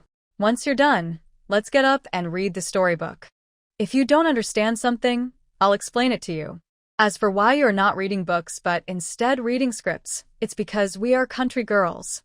Country girls don't need to be too knowledgeable, but they should at least understand words and things. Silly girl. This is the quickest way to learn. Xiaoxi will definitely take the county exam next year. Maybe he will even take the provincial exam. Why is he in such a hurry? He is only 16 years old. But his twin sister is of age, and he can't let her miss her good years. He must work hard for her. Chen Xiaowan did not know that while she was talking to Xiaozhen, two young boys were crouching under the window outside, their innocent faces full of confusion, as if they did not understand what was happening, yet suddenly seemed to break free from some kind of constraint or suddenly realize something. That day, Xiaozhen returned home with red eyes. The two sisters-in-law were very surprised and quickly told their mother-in-law. Zhang rushed over in a panic. Oh, girl, what happened? Did you argue with Xiaowan? Xiaozhen shook her head, looking at her mother, and tears began to flow down her face. Zhang became anxious and said, Girl, tell me who bullied you, and I will go find her. Through her tears, Xiaozhen chuckled and said in a hushed voice, Eldest sister, bullied me. You should go find her. Seeing her attitude, Zhang realized it was not serious and lightly tapped her head, saying, You little rascal, are you teasing your mother? Xiaozhen laughed and cried at the same time while hugging her mother. Zhang hugged her back and asked in a soft voice, Girl, what happened? You need to tell me. I'm worried sick. Xiaozhen held her mother even tighter and said, Mother, eldest sister told me so many things, mother. Zhang hugged her back and said, What? She told you so many things, and you are still crying? Are you silly or is she? What did she tell you? No, I need to ask her. She started to get up. Mother, it's not like that. Xiaozhen pulled her mother back down. Eldest sister, let me see the script. What? How could she let you see that? No way, I will go find her. Mother, it's not like that. Please listen to me. Xiaozhen explained everything in detail to Zhang. Just then, Xiaosen knocked on the door and said to Xiaowu, What are you doing here? Little Five hurried to cover Little Shan's mouth, but he was too short to reach, so he pulled Little Three outside. No one knew what they talked about, but the next day, Chen Little Three went to the city. Inside the house, Mrs. Zhang gently stroked Little Zhen's back, watching her daughter sleep and crying. She thought her child was not outstanding, but she hoped for her success. Yet, she feared that if her child succeeded, she might soar too high and not be able to see her. If she did see her, she worried it might ruin her child's future. No matter how she thought about it, nothing seemed right. She never imagined that her fourth child, at such a young age, would carry such heavy thoughts. After returning to her room and telling Uncle Chen about it, his eyes turned red, and he whispered, The top student, I never expected that. His second uncle had similar results back then, but we won't be able to help from now on. Mrs. Zhang also cried. If little Zhen really married into a wealthy family, that would be good, but she was just a farmer's daughter. She never thought of her climbing to high places. She believed their small mountain village was just fine. Now, with both of her children leaving, what would happen to little Zhen? What if it affected her future? And little Five, such a small child, was already managing the older boys in the village. She feared he might also leave one day. After a long sigh with Uncle Chen, they concluded that they should try to save some money for the children. They couldn't help in other ways, but they hoped that when the children went out into the world, they would have enough money to face fewer hardships. The next day, little Zhen spent most of her time at Half Mountain Bay, trying to read and write as much as possible. If she didn't understand something, she would ask Chen Xiaowan. Chen Xiaowan had a basic understanding of the Great Jiang dynasty, but her knowledge from the 21st century was rich. She would mix things up, and little Zhen couldn't tell the difference, often looking at her with suspicion, but Chen Xiaowan didn't mind. She hadn't taught anything wrong. Thus, before the village school was built, Half Mountain Bay turned into a small school, but only for Chen's children, who sat in rows every day. Xiao San is very talented in arithmetic. After Chen Xiaowan taught him the multiplication table, he became very excited, looking at her with bright eyes like a hungry wolf. Chen Xiaowan had no choice but to give him a set of math problems about chickens and rabbits to distract him. In May, the crops were growing well, and some wild fruit trees in the village were full of fruit. Chen Xiaowan took a basket and brought the twins to thin out the fruit on these trees since they were wild and no one cared for them. When village chief Chen and the agricultural officer passed by, they casually told the twins, these fruits shouldn't grow too many. If there are too many, they won't grow big or sweet. The twins, a bit confused, asked, why, big sister? Because there's only so much fertilizer. One fruit can grow well and be tasty, but if there are too many, they won't get enough nutrients and will be small and sour. Just like you too. Luckily, your fourth uncle can support you. Otherwise, you would be like these little peaches, small and bitter. Big sister, that's not true. We are not little peaches, and we are not bitter. Yes, big sister is mean. We are not small and thin. They laughed and ran off, leaving the onlookers to smile and think as they continued on their way. Village Chief Chen and Grandpa Wu exchanged a smile. Uncle Wu, Xiaowan is getting livelier as she grows up.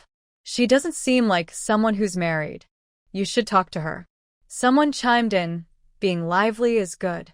It means life is going well and is comfortable. As they spoke, they walked away. That evening, Grandpa Wu visited Ban Shanwan and stayed for half an hour before leaving. The next morning, women in the village were seen using scissors to thin out the wild fruit trees. The agricultural officers passing by were not surprised. They simply noted it in their minds. The back mountain was quietly undergoing similar actions, and the agricultural officers knew but said nothing, thinking it was normal. Before June, Xiao San went to the provincial city again, taking with him a set of multiplication tables he copied and a set of chicken and rabbit math problems. However, when he returned and looked at Chen Xiaowan with bright eyes, she ignored him. If she continued to give him problems, he would just come back to ask her for answers, and she didn't want to deal with that. But Xiao San didn't focus on her for long.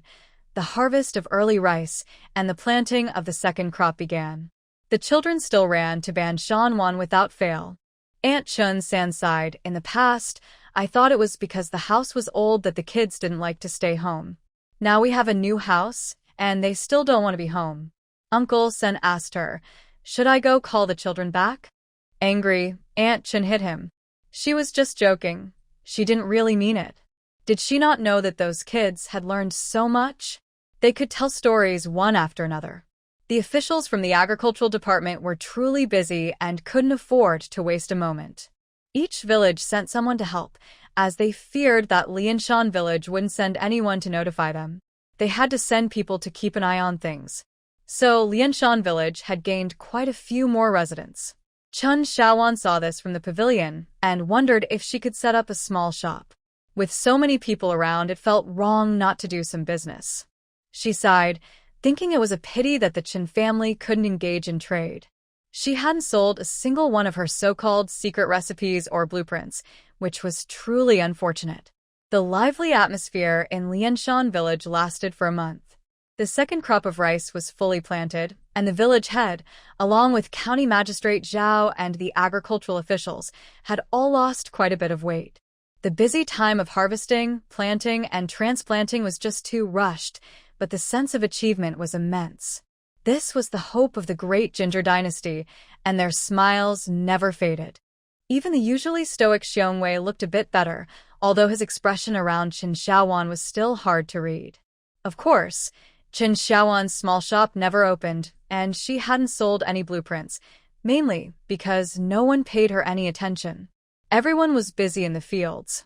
Last year was a trial. If this year was successful, they would truly be free from hunger.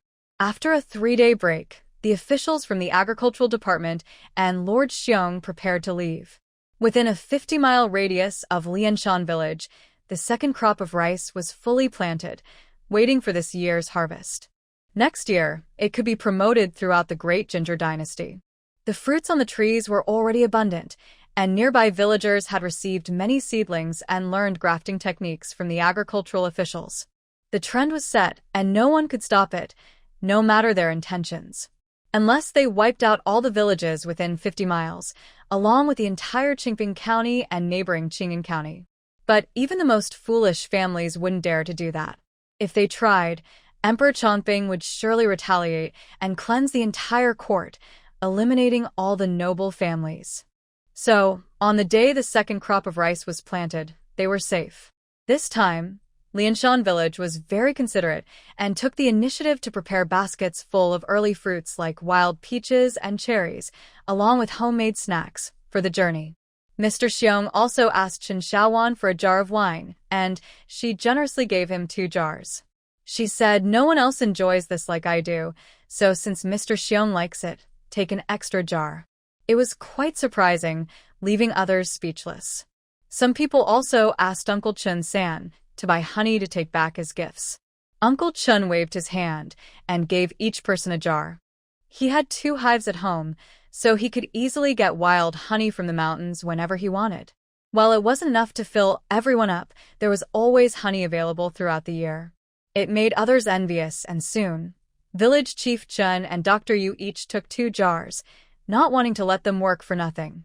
Uncle Chen watched him, and Uncle Chen San looked like a child who had done something wrong, scratching his head in embarrassment. Uncle Chen approached him and patted him on the back, saying, "Be a bit more low-key. Remember how tough things were for us this time last year?" Uncle Chen Si just smiled. On the day they left, the entire Lianshan village came to see them off, which deeply moved everyone. The villagers finally understood. Previous groups didn't receive such a warm send-off. They were thrilled and bragged about it to their colleagues for a long time after returning. Little did they know that as soon as they left, Lianshan village was bustling with news. They set up a banquet for slaughtering pigs and sheep because the village chief announced they would be sharing silver. After the evening banquet, one family received 120 taels of silver, while the Qin family got 10,000 taels from last year's tribute and fruit sales. The rest was used to repair the riverbank, and County Magistrate Zhao was decent enough not to make them spend all the silver. Additionally, building houses in Lianshan village cost quite a bit, leaving less than 500 taels in the village account. Chen Xiaowan took more earlier and only asked for 1,000 taels for her work in selling fruit. Grandpa Wu wanted to give her another 1,000 taels, but she refused, saying that the silver was meant for repairing the riverbank as tribute. The Qin family could have received more silver, but she felt content. She didn't spend much on herself, and the silver she had was enough to last her a lifetime in Lianshan village. She didn't inquire further about how the remaining families would divide the silver. It's worth noting that just from the village's profit sharing, their families received double the amount, which was plenty for a farming family. Then, the people of Lianshan village began to move out. Why? Because they had money now. Those who could went to the city, and those who wanted to visit their families went home. However, village chief Qin kept a close eye on things and told the leaders that the fruit trees in the village were valuable, so at least half of the young and strong villagers needed to stay in the village. There's no reason to refuse. How could we turn down this silver? Plus, in the village, we can eat and drink well without anyone nagging us, which is quite relaxing. So, the group heading out was unusual, with many women and children but few young men. For example, in Chen Xiaowan's group, there were only 2 men, Chen Xiaosan and Uncle Chen Si. When Chen Xiaowan looked back at the village from the mountain pass, she quietly spoke a few words to Uncle Chen Si. He almost dropped his whip, realizing that her older brother was right. They shouldn't let Xiaowan wander around too much, as it could lead to trouble. By early August, they set up a barrier at the mountain pass using a pole and 3 large stones. They built a small guard booth nearby, which could fit a rocking chair, a small clay stove, and a little table. Inside, They placed 2 gongs, and the village elders took turns watching over it, enjoying the task and occasionally bringing friends along. The school was being built with separate yards for boys and girls. Chen Xiaowan didn't interfere. It seemed unnecessary. After all, gender inequality still existed in the 21st century, but they had already made significant progress, and the villagers were quite open-minded. To criticize further would be excessive. Chen Xiaowan lived very comfortably. She bought nitrate at the pharmacy and secretly made ice in her kitchen using a water tank, effectively creating a natural freezer. It wasn't very convenient, but it was practical, and she was satisfied. They had a well at home, so she didn't need to think of excuses. The children said the water from her sister's well was cooler, which made her aunt come to warn her not to overdo it, as it could affect fertility. She just wanted to keep things fresh. The newly picked peaches were delicious, and the meat she bought needed to be preserved too. She wondered why Niezheng, that scoundrel, had been gone for so long. In early August, the 3 Chen brothers each brought back a horse cart. Chen Xiaowan asked, "Didn't you say you were buying a mule cart?" Uncle Chen San replied, "The kids are growing up. They need to learn to ride." Chen Xiaowan was stunned for a while. Chen Xiaosan was the happiest. The next day, he could ride around the village. He eagerly wanted to teach Chen Xiaowan a few things, and Uncle Chen San and Uncle Chen Si encouraged him. Uncle Chen De just smiled and watched. So, on the road in front of Chen Xiaowan's house, they practiced a few times, managing to sit on the horse and walk slowly while holding the reins. The little ones were so excited that they insisted on riding every day. Chen Xiaosan wasn't annoyed and patiently taught them along with Uncle Chen Si, while Uncle Chen San and Uncle Chen De watched and laughed, making Chen De Ge and Chen Erge feel a bit jealous. As the days slowly passed, it became the 15th of August, the Mid-Autumn Festival. Last year was filled with floods and sickness, and things never settled down. A few families decided to celebrate together, so they went to the county town that day to shop and then headed to Uncle Chen's house for the festival. This turned out to be a decision that Chen Xiaowan regretted deeply. Why couldn't they just celebrate in the village? What was the point of going to the county? It was quite troublesome. In Qingping County, the 3 sisters-in-law finished visiting the fabric store and moved on to the jewelry shop. Chen Xiaowan picked out a pearl bracelet for each of her friends, Xiao Jing, Xiao Xiu, and Xiaoya. Each bracelet cost 2 taels of silver, which was not cheap. The quality was average, but the color and size of the pearls were consistent. The shopkeeper, knowing they were from Lianshan village, even gave them 4 ceramic beads as a gift, each marked with designs of peach blossoms, lotus flowers, and the characters for happiness and good fortune. Chen Xiaowan found this quite interesting. While this wouldn't be considered special in modern times, it was all hand-painted in this era. She also bought jade bangles for Xiao Zhen, Mei Lian, and Xiao Qi. The quality was again average, but there wasn't much special in the county town anyway. Farm girls didn't need anything too extravagant. Something decent was enough. Chen Xiaowan looked at her younger sister's ceramic beads and asked the shopkeeper if they could engrave names on each jade bangle. The shopkeeper happily agreed.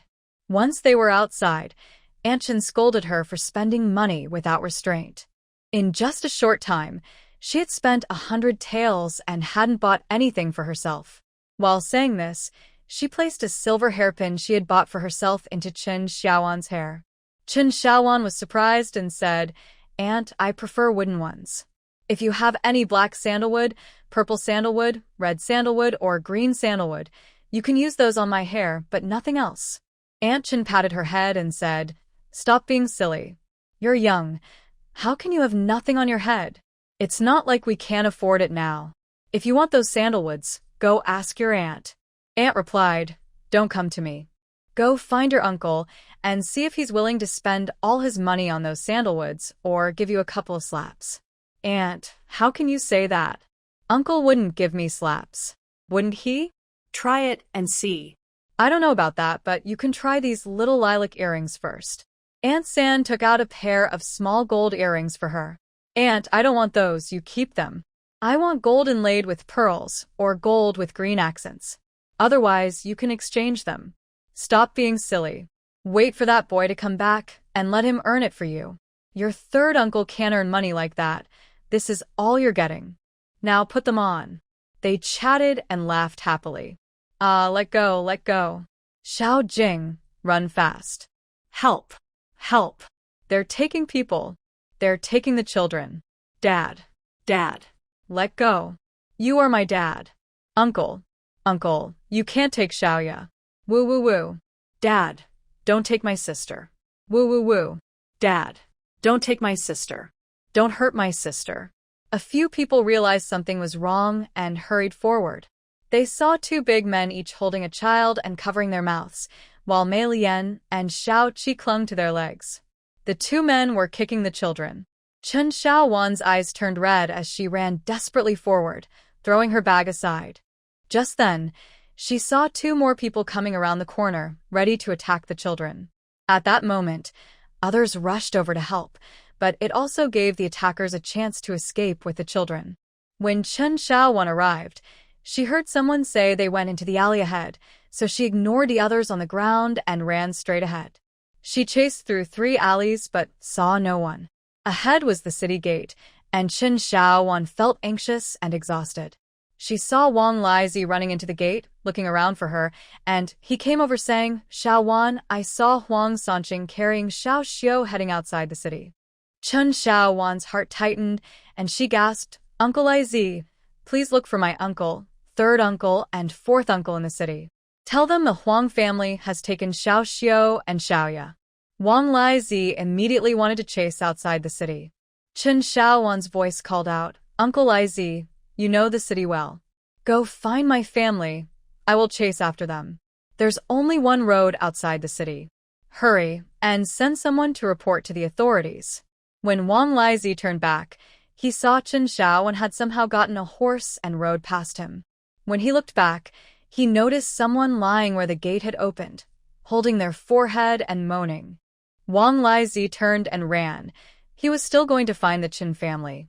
That Chen girl was really fierce. He heard the one who married in the county was also tough. Meanwhile, Auntie and 3rd aunt looked at the children covered in footprints, their hearts breaking. They rushed to comfort them, while 4th aunt fainted. Her Xiao Xiu and Xiaoya were gone, not here anymore. Mei Lian struggled to sit up and said, "It's my father. It's my father and my 2nd uncle. They took Xiao Xiu and Xiaoya. Aunt, hurry and report to the authorities." Don't worry about me. Hurry. They are really ruthless. Aunt looked at Mei Lian, who was covered in shoe prints and had a bruised face, and panicked. All right. She got up to run, but someone nearby said, "Ma'am, you take care of the children here, and I will go report to the authorities." Okay. Thank you. She hurried to help Mei Lian, while Xiaojin tried to wake up Lillian, who had a swollen face, but couldn't. Mom. We need to go to the clinic. I can't wake Lillian. Where is Xiao Jing? Where is my Xiao Jing? Xiao Jing. Aunt Chen cried while holding Xiao Qi. The crowd murmured, mixed with the cries of women and children. Wah. Just ahead. Uncle is hitting the sisters. Wah. Xiao Jing arrived with several men from the Chen family. Uncle Chen quickly helped Aunt Chen, who had fainted, and pinched her to wake her up. When she saw it was Uncle Chen, she said, "Those scoundrels from the Huang family took Xiao Xiu and Xiaoya." Chen Xiaosen asked the onlookers if they had seen which way they went. Someone pointed ahead. They went down that alley, and a woman chased after them. "It's the eldest sister." The eldest sister chased after them. Xiaojin said, anxiously. Xiaosen started to run forward when Wang Lizi came running, out of breath. Chen family. Huang Sanqing took the child out of the city, and Xiaowan chased after them. "You all hurry and report to the authorities." Xiaosen turned to head toward the city gate, and Wang Lizi urged, "It's the north gate. Xiaowan is on horseback." This reminded Xiaosen. How could he catch up on foot? He turned around and saw a horse-drawn carriage parked in front of a shop. He rushed over to it, and the people in the shop chased after him, hearing someone shout, "Find my father and make him pay for one." Wang Lizi. The Chen family members are all the same. Uncle Chen looked back and saw Xiaosen had run out. He placed Aunt Chen with Aunt and said, "Sister-in-law, I'm counting on you." Then he told Aunt Chen it will be fine. Wait for me to come back. He turned and grabbed another carriage, pulling the driver down. Excuse me, I need to borrow your carriage.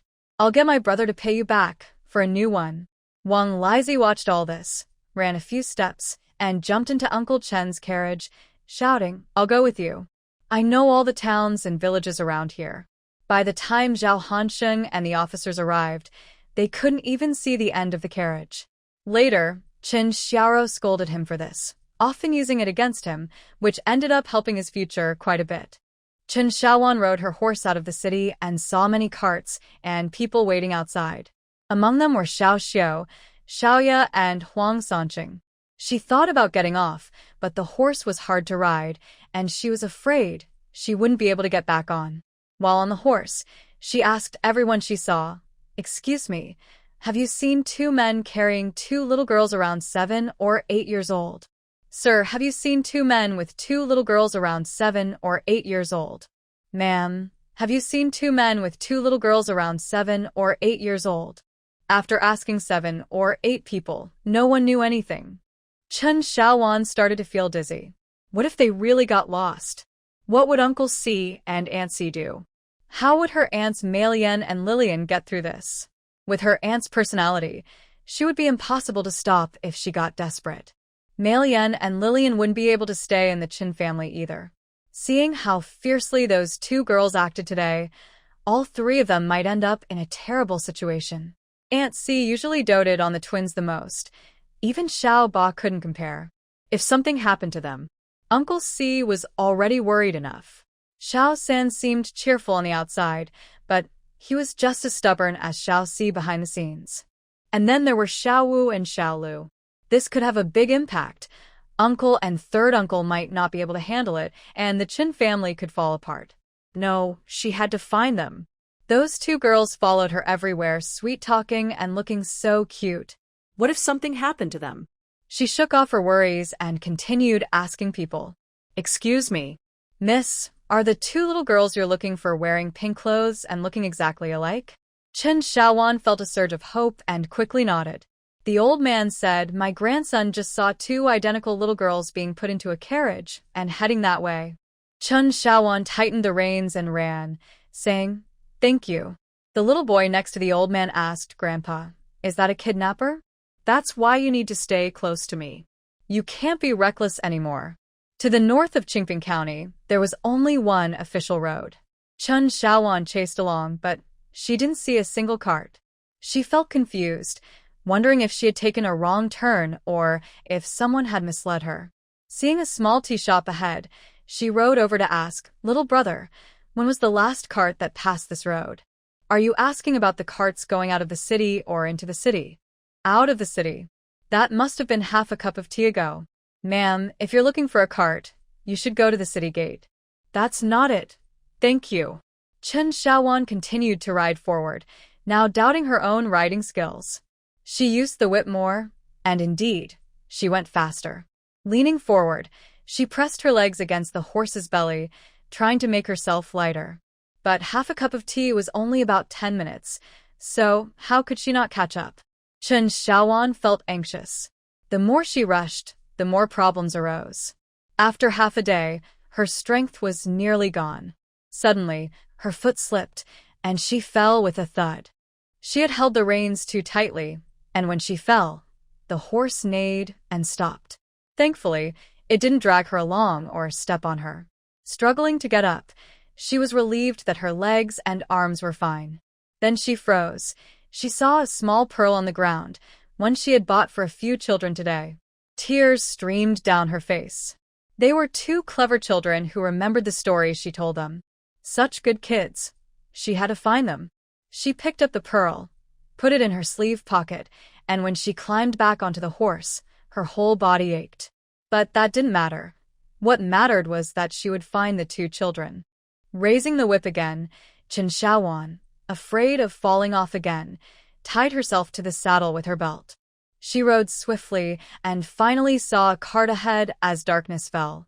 Along the way, she found another pearl and 2 ceramic beads with good luck symbols. But as she moved closer to the town, her heart raced. Looking back, she saw no one behind her. She wondered if the others from the Chin family were following and what had happened to them. In this unfamiliar place, she couldn't ride recklessly, as riding into the town was not allowed unless necessary. If she got caught, there would be no hope for Xiaoxiu and Xiaoya. Leading the horse into town was good, and there were no signs of trouble. I asked around for an inn. This place was simpler than Zhuyang town, with a road going straight north and 2 inns by the roadside. Chen Xiaowan, with her trembling legs, bought a few steamed buns and looked at the horse, needing to feed it something. At the inn, I paid double the price just to get permission to not stay there and to feed the horse. I walked along the street, stopping at each shop, thinking and reflecting on what had happened. First, there was the Huang family. Why did they do this? It was because they had a falling out with my aunt. Why did they separate? Because of abuse and mistreatment towards their wife and children, and they wanted to take my property, forcing the separation. If there was to be revenge, it should be against my uncle and me, not the 2 girls, so why them? They even dared to snatch children in public, which was such a foolish act, yet they did it. They also tried to take my house right from the start, another foolish move, but they went ahead with it. Why? Could it be that someone was behind this, targeting the Chin family? But the Chin family rarely went out, even in the village. If it was my uncle, it would relate to the furniture plans, but I have all the plans safe and sound, none sold. My 3rd uncle wanted to sell those 2 pieces of porcelain too.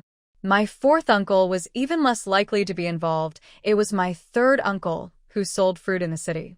This seemed directed at me. Why? Perhaps it was because the twins had been following me around lately. But that should target me, not the children. Suddenly, Chen Xiaowan thought of the 2 children who had drowned and couldn't be saved. A light bulb went off in her head. Of the 4 children, 2 had come to thank us, and 1 hadn't even mentioned it, while that child was saved by my older brother. It didn't make sense. Only 1 child had asked if they could have been saved earlier. That was Chen Wenliang's younger brother, whose wife was named Xinghua, and a group from her family came to inquire. It made even less sense. What did it have to do with the Huang family? Why did I want my aunt to separate? Was it just because of that? I saw the Huang family in their new clothes, while my aunt and Malian were in old, water-stained, and muddy clothes. I was angry at their mistreatment, so I provoked the Huang family and Huang Sanqing to make a choice, but he chose the Huang family and abandoned the 3 of us. Throughout it all, my aunt never opposed the separation. Her disagreement was because of Malian. Chen Wenliang's brother's child was about 8 or 9 years old. When they came to ask at home, what did I say? Why did I ask that? What was the wife's surname?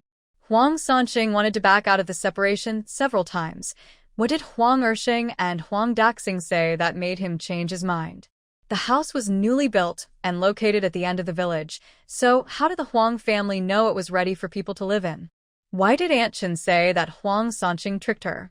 Unfortunately, she never cared to find out. As Chen Xiaowan walked, she didn't notice anything unusual.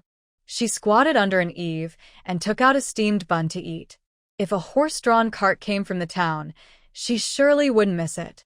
Little sisters Xiaoxiu and Xiaoya, you must be strong and wait for your sister. Chen Xiaowan, feeling sleepy, closed her eyes for a moment to rest, but she couldn't fall asleep. Not far from the town, Xiaosan, Uncle Chenxi, and Wang Lizi were locked outside. Xiaosan angrily slapped the city gate and said, "Eldest sister must have gone in. There's only one road in Chungalang town heading north. When the gate opens tomorrow, we'll enter the town and should be able to catch up. Uncle Lizi, you should rest in the cart. There are still some steamed buns inside. Eat those first. We'll buy more food when we get into town in the morning." "I'm fine. I'm used to wandering around. You two should rest. I'll keep watch." "Uncle Si, we will definitely find Xiaoxiu and Xiaoya. I'm wondering why the Huang family would dare to take children in broad daylight, especially Xiaoxiu and Xiaoya." "Uncle Si, what do you know?" "I don't know. I know a little." "What?" In the clinic of Qingping County, Malian, Lilian, and Xiaoqi lay side by side, their bodies filled with silver needles. Annie Chen watched the children with tears in her eyes. Aunt Chen was rubbing medicine on Xiao Jing while comforting her, but the little girl kept sobbing. Aunt Chen held Aunt C's hand tightly, repeatedly saying, I'm sorry, I'm sorry. Aunt C held little 8, remaining still. Grandpa Wu and village chief Chun were quietly discussing something at the door, while Xiao Wu and Xiao Lu sat outside the clinic, lost in their thoughts as they looked at the streets. Xiao Zhen and Grandma Wu were cooking porridge in the clinic's kitchen, but the tears just wouldn't stop. Chun Xiao came in carrying a bag of buns and said, Let's eat something first. Otherwise, we won't be able to hold on. Dad and Uncle San, Han Sheng have gone to chase after them. The rest of the Huang family has also gone to the Yamen, and Lord Zhao is currently questioning them. Aunt C moved, put down little 8, and grabbed Xiao's hand, asking, We can find them, right? Why did the Huang family take the children? Why did they take my Xiao? Xiaoya. Woo. She couldn't finish her sentence before bursting into tears. Xiao supported her fourth aunt, tears in her eyes. She understood that if her 2 younger sisters could not be found, the Chen family would never be the same. When her second uncle had an accident, he had worked hard despite being ill to keep the family together. Now, without him, her older sister would have to wait until she returned safely. She couldn't bear to think about what would happen if her sister didn't come back. She only hoped that her second uncle and aunt were watching over her from above and that her uncle's words from years ago were true. Wiping her tears with her sleeve, she said, Fourth aunt, don't worry. We will definitely find them. All the guards are out searching, some are looking in the city and others are searching outside. You must stay strong and take care of Xiao Lu and Xiao Ba. As she spoke, she handed Xiao Ba to her. Xiao Ba, only 4 years old, didn't understand what was happening. Seeing his mother cry and being pushed by his older sister, he burst into loud tears. Fourth Aunt Chen quickly hugged him, patting his back, and called out for Xiao Lu. Where is Xiao Lu? My little Lu. Xiao Lu. Outside the door, Xiao Wu and Xiao Lu hurried in. Fourth Aunt Chen embraced Xiao Lu, while Xiao Ba cried.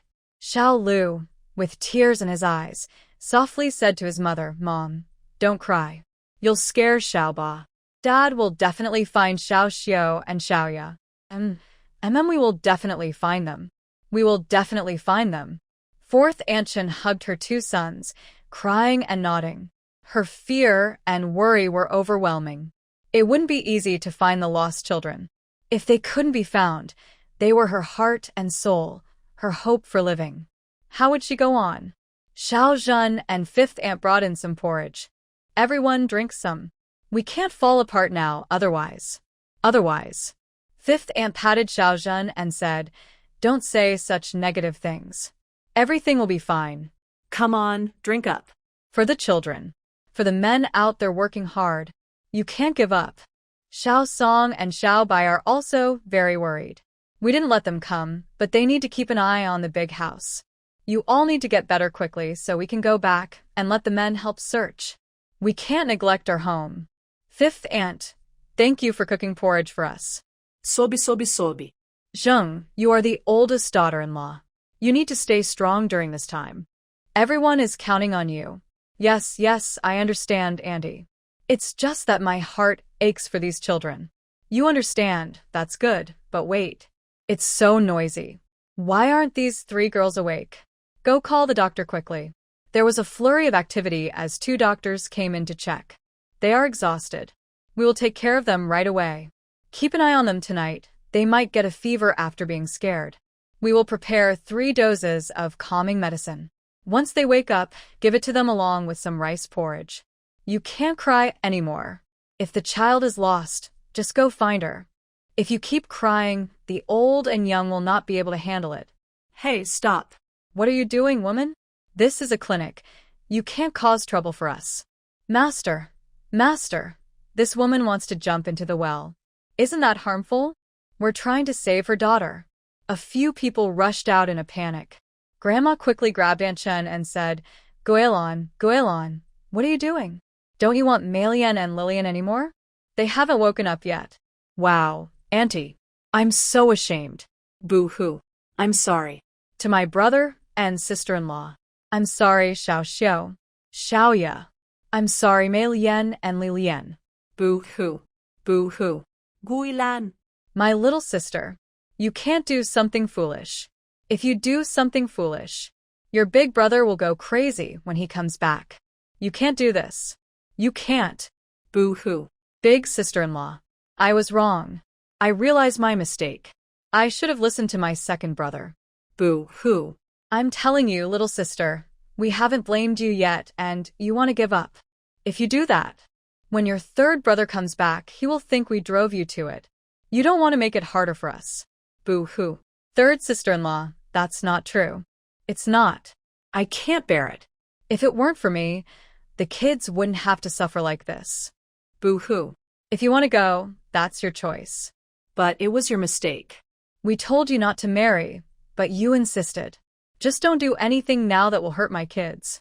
Wait for your three brothers to come back, and then you can decide. Boo-hoo. Fourth sister-in-law. I'm sorry. I'm sorry. Don't say sorry to me. When Xiao Xiao and Xiaoya come back, you can talk to them. Xiao Ro watched everything, unsure of what to do. Grandma Wu waved her hand, and after a while, she managed to persuade everyone to go inside. Once it was quiet, she said to Grandma Wu, you and Grandpa Wu, along with the village chief, should come to my house to rest. It's getting late. You can come back tomorrow. Village chief Chen replied, that sounds good. Let's go to Xiao Ro's place for a bit. Xiao Wu and Xiao Lu, come with me. Grandpa Wu nodded. The two of them had been watching the commotion and didn't come over. When the women were arguing, it was better for them to stay away. It would only complicate things more. Guilin has a strong personality, so it's best for the Qin siblings to handle it themselves. Xiao Ro looked at Xiao Zhen, who said, I'll stay and watch over Auntie. You come back early tomorrow to switch with me. Xiao Ro gently touched her head and said, You've grown up, but don't tire yourself too much. There's still a lot ahead. Xiao Zhen replied while wiping her tears with her sleeve. Chen Xiaowan was startled awake. It felt like a long time had passed, yet it seemed she had just closed her eyes. It should be getting light soon. She struggled to get up, wanting to go to the inn to get her horse. This was the first time in her life she had spent the night in a corner, and her heart was filled with mixed emotions. She thought about how she couldn't afford to miss any more chances. Supporting her stiff body, she moved her feet and, after a few steps, stopped. Her heart sank. A woman's intuition told her something was wrong. Tears flowed down her face naturally. Taking a deep breath, she covered her face to wipe her tears, reminding herself to stay calm. She forced herself to move her feet and, indeed, there lay a ceramic bead with a missing piece. Chen Xiaowan wiped her tears again with her sleeve, unable to stop the sobs in her throat. She crouched down to pick up the bead, noticing it had the character for blessing on it. Her tears flowed uncontrollably as she ran toward the inn, thinking of her horse, hoping she would make it in time. Chen Xiaowan burst into the inn, startling the night clerk. She grabbed the young man and asked, Where's my horse? Where's my horse? The young man winced from her grip, struggling to steady himself. He wanted to scold her, but seeing her tear-streaked face, he held back and said, Madam, what happened? Where's my horse? Where's my horse? At that moment, Chen Xiaowan was filled with self-reproach. How could she have fallen asleep? How could she be so useless? She worried about Xiao Xiao and Xiaoya.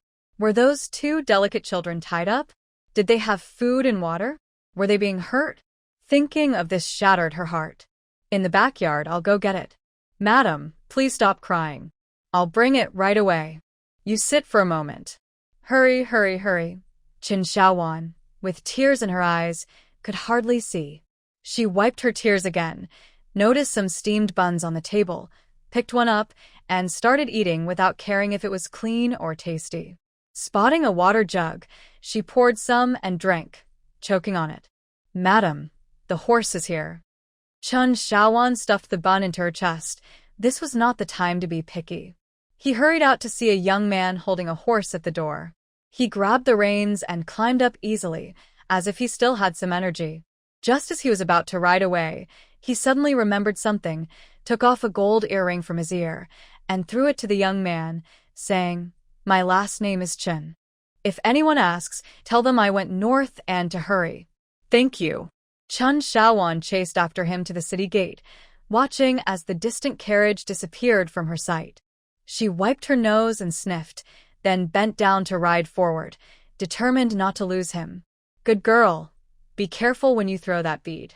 Meanwhile, Chun Shaosan and the others entered Chungalong town, just missing each other.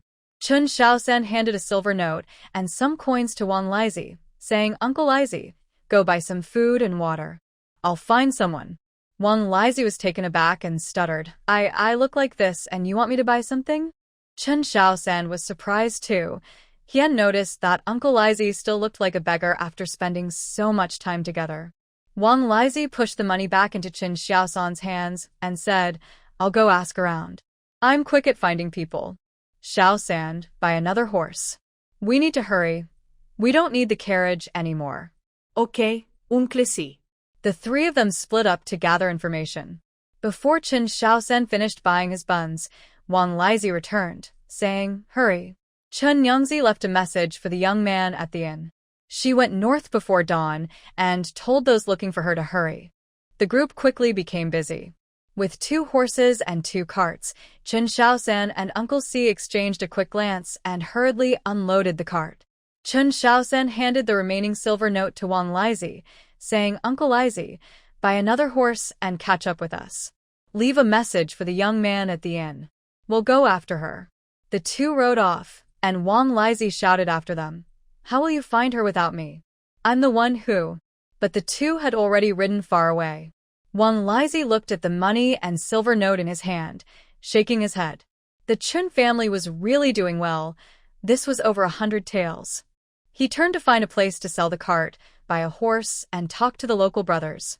There are ways for everyone to get by, and the Chun brothers couldn't compare to him in this matter. Chun Shaowan traveled north, running for most of the day, without seeing anyone. She slowly realized something was wrong. She was following the official road, so there shouldn't be no one around. Looking ahead at the rugged mountain path, she knew a cart couldn't pass through. She tightened the reins and turned back. What she didn't know was that just around the corner at the end of the road, 2 men, Huang Sanqing and Huang Ershing, appeared, holding a piece of rope. Huang Ershing spat and said, Humph, this lucky girl. If not, we could have sold her too. With her delicate skin, those men would love her. I could enjoy her first. He shuddered a bit as he spoke. He then told Huang Sanqing, this time when we go back, you can be a groom again. Those flowers will be exciting. Don't waste it. But those 2 girls won't let us touch them. They say these twins are precious. We should train them well. Hee. It's just that we 2 brothers have no luck. Otherwise, brother, can we still go back? We've been recognized. Yeah, it's all because of those 2 girls. Who knows if they're alive or not? Brother, that's my daughter. How can you? Humph, your daughter? You didn't seem soft-hearted when you kicked her. They're just 2 girls not related to you. Why do you care? If you're so heartless, just sell them both. You and that flower can have more children together, right? Brother, are you really going to sell Xiaoxiao and Xiaoya? What else can we do? We've already taken them, and it will take time to go back. Who knows if we can get rid of that Zhao official. Once he's gone, we can be free. Brother, who are you really? How can we get rid of the county magistrate? This. Cannot say. Buddha says it cannot be spoken. Third brother, just remember, I won't let you suffer. Whatever you want, I can make it happen. Just watch the Chin family fall apart. That Chin Goyalon, just wait for her to come begging you. Haha. When that time comes, you must let me have some fun. Around the corner, in a carriage, 2 little girls in pink clothes had their mouths gagged, and their hands and feet were tied. They lay facing each other, tears in their eyes, but they had not fallen. In her tightly clenched hands, one held a string of pearls, and the other held a string of ceramic beads. Another string of pearls and ceramic beads was worn on the hands of 2 people, covered by their clothes. Nearby sat a woman in a gray, thin cloth dress, with a frail figure and yellowed skin. Her blank expression showed that she had once been a beautiful woman, but now her face was twisted and eerie as she stared at the 2 children, resembling a ghost. Chen Shaoan had run back for about 10 miles, but still saw no fork in the road or any people. She was becoming increasingly anxious. If she lost her way here, it would be even harder to find it again. Just as she was feeling frustrated and unsure of what to do, an old man driving an ox cart appeared, carrying a load of women and children. She felt a glimmer of hope and hurriedly rode over to ask, "Sir, do you know where this road leads? Is there a fork that goes to another place?" The old man stopped the ox cart but did not answer. As Chen Shaoan was about to ask again, she suddenly had an idea. She took off a gold earring from her ear and handed it to the old man, saying, "Please, sir, my younger sister is lost. I chased her here, but can no longer find her." The old man stared at her, but did not take the earring. After a moment he said, "Miss, you should go back. Don't pursue any further. This area is not safe. It can be dangerous ahead."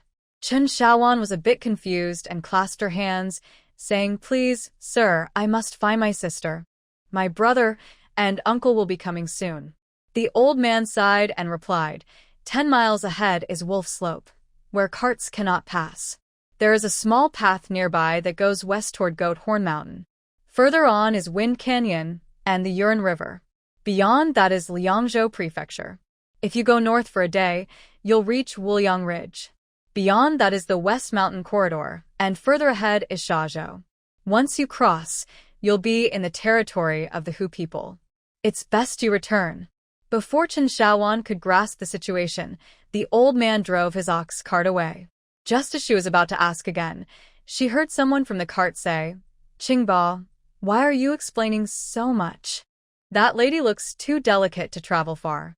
The old man raised his voice slightly and replied, "Some people are heading toward danger. I guide them to safety, so they don't lose their way home after it's too late." Chen Shaoan. She was worried and hopeful at the same time. After all, she was a time traveler, and time travelers don't die easily, right? That was her biggest support. Besides, she had spent over 10 years in the workplace. It was ridiculous to be scared back by a few words from an old man. She had worked hard in many negotiations, and she owed it to her 2 children. Although she had been pampered by the Qin family this past year, she couldn't lose her courage. After thinking this, she turned her horse around and rode back. When she reached the spot where she had turned earlier, she circled around several times before finding the small path the old man mentioned. But just as the horse took a few steps, she spotted 2 shiny pearls and 2 ceramic beads on the ground. This meant that a carriage had stopped here. Chen Shaoan slapped herself twice, scolding her poor eyesight. If she could see those not-so-obvious fruits on the mountain, how could she miss such a big road? She dismounted to pick up the beads and tied a few wild grasses together by the roadside, hoping her uncle and the others would see them when they caught up. She prepared to ride forward again, but her body felt weak and sore. She thought she might not be able to keep going. Seeing the lush wild grass, she let her horse graze while she waited for her uncle and the others, hoping to find some water to drink since she hadn't had any all day. Chen Shaoan didn't find water, but came across a wild fruit tree. She didn't recognize the fruit but noticed some bug holes, thinking it should be safe. She took a bite, and though it was bitter, sour, and astringent, she didn't mind. She picked some more and wrapped them in a piece of her skirt, thinking it would help her stay alert on the road. It was true that the environment could change a person. She never thought she would experience this. Half an hour later, Chen Shaoan looked back and saw no one was following her. Suppressing her disappointment, she urged her horse forward again. Meanwhile, the old man encountered Chen Shaosan and Uncle Chen Si, giving them the same directions. There's a path in the bamboo forest 10 miles back that leads straight to Xing'an Prefecture. From there, you can reach Yixian, then Tongzhou, and finally Liangzhou. You 2 should hurry and chase after her. You'll definitely catch up. Chen Shaosan and Uncle Chen Si thanked him and rode off. Nearby, a woman asked, "Qingbo, are those 2 looking for that lady from earlier?" "How would I know?" "Then why did you give different directions?" "Well, that path was closer back then. Now this one is closer. We shouldn't seek the far when the near is available." Ah, exactly. Some people are seeking death, and we can't stop them. Others can survive, and we can't stop them either. Qingbo, what are you talking about? It's hard to understand. What's there to understand? You foolish country folk, talking nonsense. A few people missed each other and drifted further apart. Wang Lizi sold his cart in the town, took a stroll, chatted with his good friends, bought a horse, bought some food, prepared water, went to the bathhouse for a wash, and then bought a set of fine clothes, also packing a few more. He finally set off with the horse and, upon reaching the bamboo forest, thought about how Huang Erxing and Huang Sanqing must be heading to the city with the girl they took, so he turned in that direction. It was only when night fell that Qin Shaoan learned what the wolf slope was. She heard the howls of wolves all night, and the horse was trembling in fear. She held onto the horse throughout the night. When dawn broke, she dared to move forward. The Goathorn Mountain was a rocky hill with some low trees growing on it. The only stream was relatively clear, and Qin Shaoan took a few sips, careful not to drink too much, even though her lips were dry and cracked. She washed her hands and face and bravely soaked her feet for a while, eating a steamed bun and a wild fruit. While the horse rested, she searched in the grass and indeed found 2 more pearls. She didn't rush to follow. She realized this was a one-way path, long and sparsely populated. The road was not easy to maintain in these rugged mountains. Being alone, she had to be cautious. Even if she rescued the people, they might not escape. She couldn't afford to die now. She needed to find the 2 girls and bring them back, as a way to repay the Qin family's kindness over the past year. Estimating the time, Qin Shaoan took a few more steps inward, drank some water, and led the horse while murmuring, "Thank you, horse, for accompanying me on this journey. We might have to endure a few more days of hardship. Once we find Xiao Xiao and Xiaoya, I'll give your owner a big red envelope to reward you." Little did she know that hundreds of miles away, the horse's owner in Qingping County had reported her to the authorities. The county magistrate, Zhao, couldn't be bothered to investigate and simply sent someone to find village chief Chen. What could the village chief do? He had to pay compensation, while cursing the Qin family for their misfortune. He sighed, wondering how they would cope if the 2 children weren't found. And what about Shaoan, that girl who rode off on the horse? He had no idea how she was doing or if anyone was searching for her. Zhao Hanxing traveled north with his companions, carrying their travel permits. They followed him, uncertain of where they might be stopped. Along the way, he had to contact various officials and check with the authorities, just in case they were mistaken for refugees and detained. He also wanted to see if there were any cases of human trafficking, hoping to find Xiao Xiao or Xiaoya. However, he couldn't convince his father-in-law and uncle to return, and the sight of that stern man made him anxious. Qin Shaoan never expected that after walking for 7 days, she would finally exit the narrow path. She had run out of steamed buns after just 1 day and survived on wild fruits from the forest. Luckily, it was early autumn, a time of harvest. Otherwise, she might have been the first lost traveler to starve. Honestly, she hadn't even found a restroom during her journey, as the food she consumed couldn't keep up with her energy loss. Recently, she was less than 200 meters from the cart, but she didn't dare to approach. She was exhausted and uncertain. No one had followed her, so she thought they must have lost their way, unlike Xiao Xiao and Xiaoya, who had left no trace behind. From time to time, she picked up beads and experienced the life of foraging for wild fruits and drinking dew. She was already losing weight after 5 or 6 days without carbohydrates, and her clothes were filthy. When she set out, she had taken nothing with her, never expecting to travel so far without supplies. She had less than 20 taels of silver in her sleeve, along with a silver hairpin and a gold flower, which were all she had for expenses. However, there was no place to buy food along the way, as the area was deserted. She encountered snakes, wolves, squirrels, and scorpions, but perhaps she was lucky. The most dangerous moment was when a wolf glanced at her before walking away. She hadn't met any other people, and she thought it was a miracle that she had made it this far. Xiao Xiao and Xiaoya, please take care of yourselves. Your elder sister has endured hardships she has never faced before, doing things she has never done in her life. The horse was also suffering alongside her, but fortunately, the wild grass and leaves in the forest were still plentiful, especially since the Mid-Autumn Festival had just passed, allowing them to eat their fill. Looking at the city gate in the distance, Chen Xiaowan thought she finally saw people and had a way out. She was going to report to the authorities.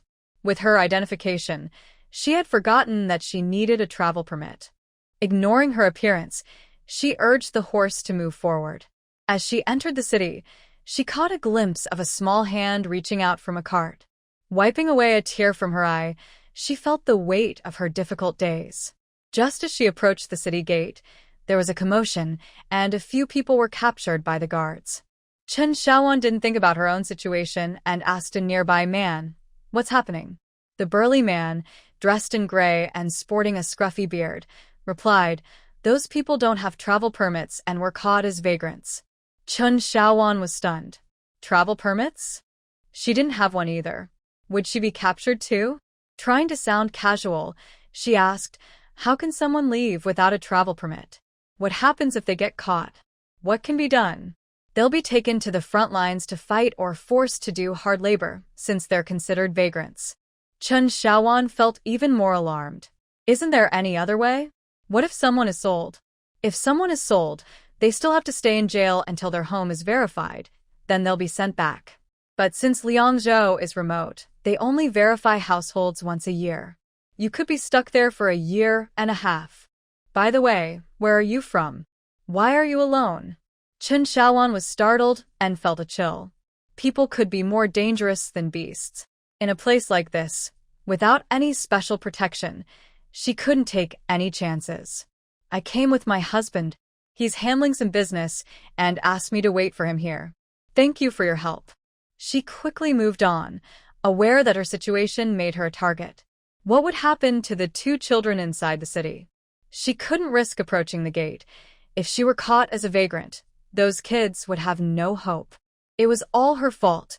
Others who traveled, even if not the main character, usually had some kind of luck. She had nothing. If only she had strength, she could have rescued them. After wandering all day, she stopped at a tea stall outside the city to drink some water and eat a little. She had been too hungry for too long to eat much, fearing that if something went wrong, it could be fatal.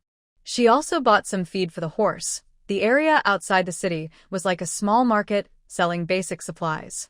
Then she heard a group of people whispering. There was a path outside the city that led directly to Wuliang Lane without going through Liangzhou City. Chen Xiaowan thought maybe she could wait there or look for some beads. Huang Ersheng and Huang Sanqing had taken the two children. Would the end point be Liangzhou City or somewhere else?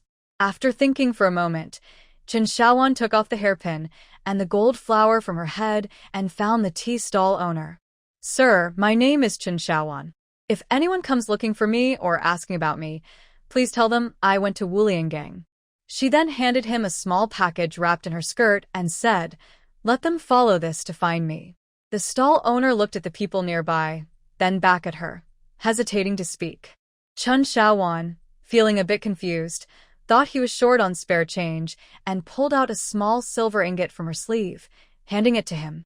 The stall owner sighed, took the item, and then wrapped 2 steamed buns and 2 dumplings in oil paper, handing them to her along with a water bottle. He waved his hand, signaling her to leave. Chen Xiaowan didn't understand the meaning behind this. If it were before, she would have realized something was up. But now, her mind was filled with worry about the 2 children, wondering if they were still in the city after a whole day. The stall owner's wife quietly asked, "Dear, what's wrong with her? Why are you giving her buns and water?" The stall owner replied softly, "She wants to go to Wulianggang with those people. I feel sorry for her, so I want to make sure she doesn't starve." "Oh, why don't you try to persuade her?" "How can I? Those people are watching." This world. As night began to fall, Chen Xiaowan watched the group stand up and walk toward the city gate. She followed them, keeping her distance, and after about 200 meters, she caught up with her horse. The stall owner shook his head, thinking of the many lost souls buried in the sand, adding another to the list. The stall owner's wife looked worried as she cleaned up the tea set. It was good enough that they were alive. Chen Xiaowan walked slowly behind the group. Someone ahead turned back to look at her a few times, then stopped to wait. When she saw them stop, she paused too. But when that person noticed she wasn't moving, they turned back and continued walking. Chen Xiaowan slowly followed again. After a few rounds of this, no one waited for her anymore. When she felt thirsty, she took a sip of water. Walking under the moonlight, she suddenly realized something was wrong. Her feet were sinking into sand. A light bulb went off in Chen Xiaowan's mind. She had walked into the desert. The northwestern part of the 21st century was also desert and grassland, but she had never been there. What should she do? She had been walking for most of the night. Would she still have time to go back? Looking at the burning torch in front and then back at the road behind, she thought, if I have to die, then so be it. Maybe she would just go back. Just for Xiao Xiao and Xiaoya, please let the great power of crossing give the two kids a chance to survive. Someone must come to save them. Meanwhile, Chen Xiaosan, Uncle Chen Si, and Wang Lizi had only reached Xing'an Prefecture. Without a travel permit, they couldn't enter the city at all. Uncle Chen Si was so anxious that he was at a loss for words. They tried to sneak into the city, but Wang Lizi, who caught up on the third day, stopped them. He was better prepared for the journey, while Xiao San and Uncle Chen Si had nothing ready and were exhausted from traveling without rest. Even so, they arrived at the city gate of Xing'an only half a day earlier than Wang Lizi. Zhao Hansheng and the others were also quickly approaching Xing'an. They learned about Chen Xiaowan and the other three in Chenggalong town. Zhao Hansheng used all his strength to persuade Uncle Chen to return to Lianshan village first, as there was still a large family at home. Uncle Chen Sen also encouraged him, which made Uncle Chen nod in agreement. Uncle Chen San stayed in Chenggalong town, not for any other reason, but because it was a necessary route north, useful for both support and returning. Zhao Hansheng continued north with 5 officials. He had to go. He couldn't leave things unresolved with County Magistrate Zhao, his in-laws, and his wife. Besides, the 2 kids, the eldest sister and Xiao San, along with Uncle Si, were chasing after them. Without a travel permit, they could only rely on him. During this time, Li Yunjin felt particularly uneasy, sensing that something he didn't know had happened. He kept running to his father's tent, but the general couldn't stand seeing his son so restless and unfocused. Trying to send him off, he picked up a letter from the table and said, "You seem bored, so take someone with you. There are reports of people being trafficked from Liangzhou to Yihai, mostly young girls, gathering at Wuliangang, crossing the desert directly to Yihai, and then sent to Kyul and other places. What is the governor of Liangzhou doing about this? How can such things happen? Let's not discuss useless matters." This letter is from the governor of Liangzhou, saying he can't stop it. They had let some of these people into the city, but many girls from the city have also gone missing.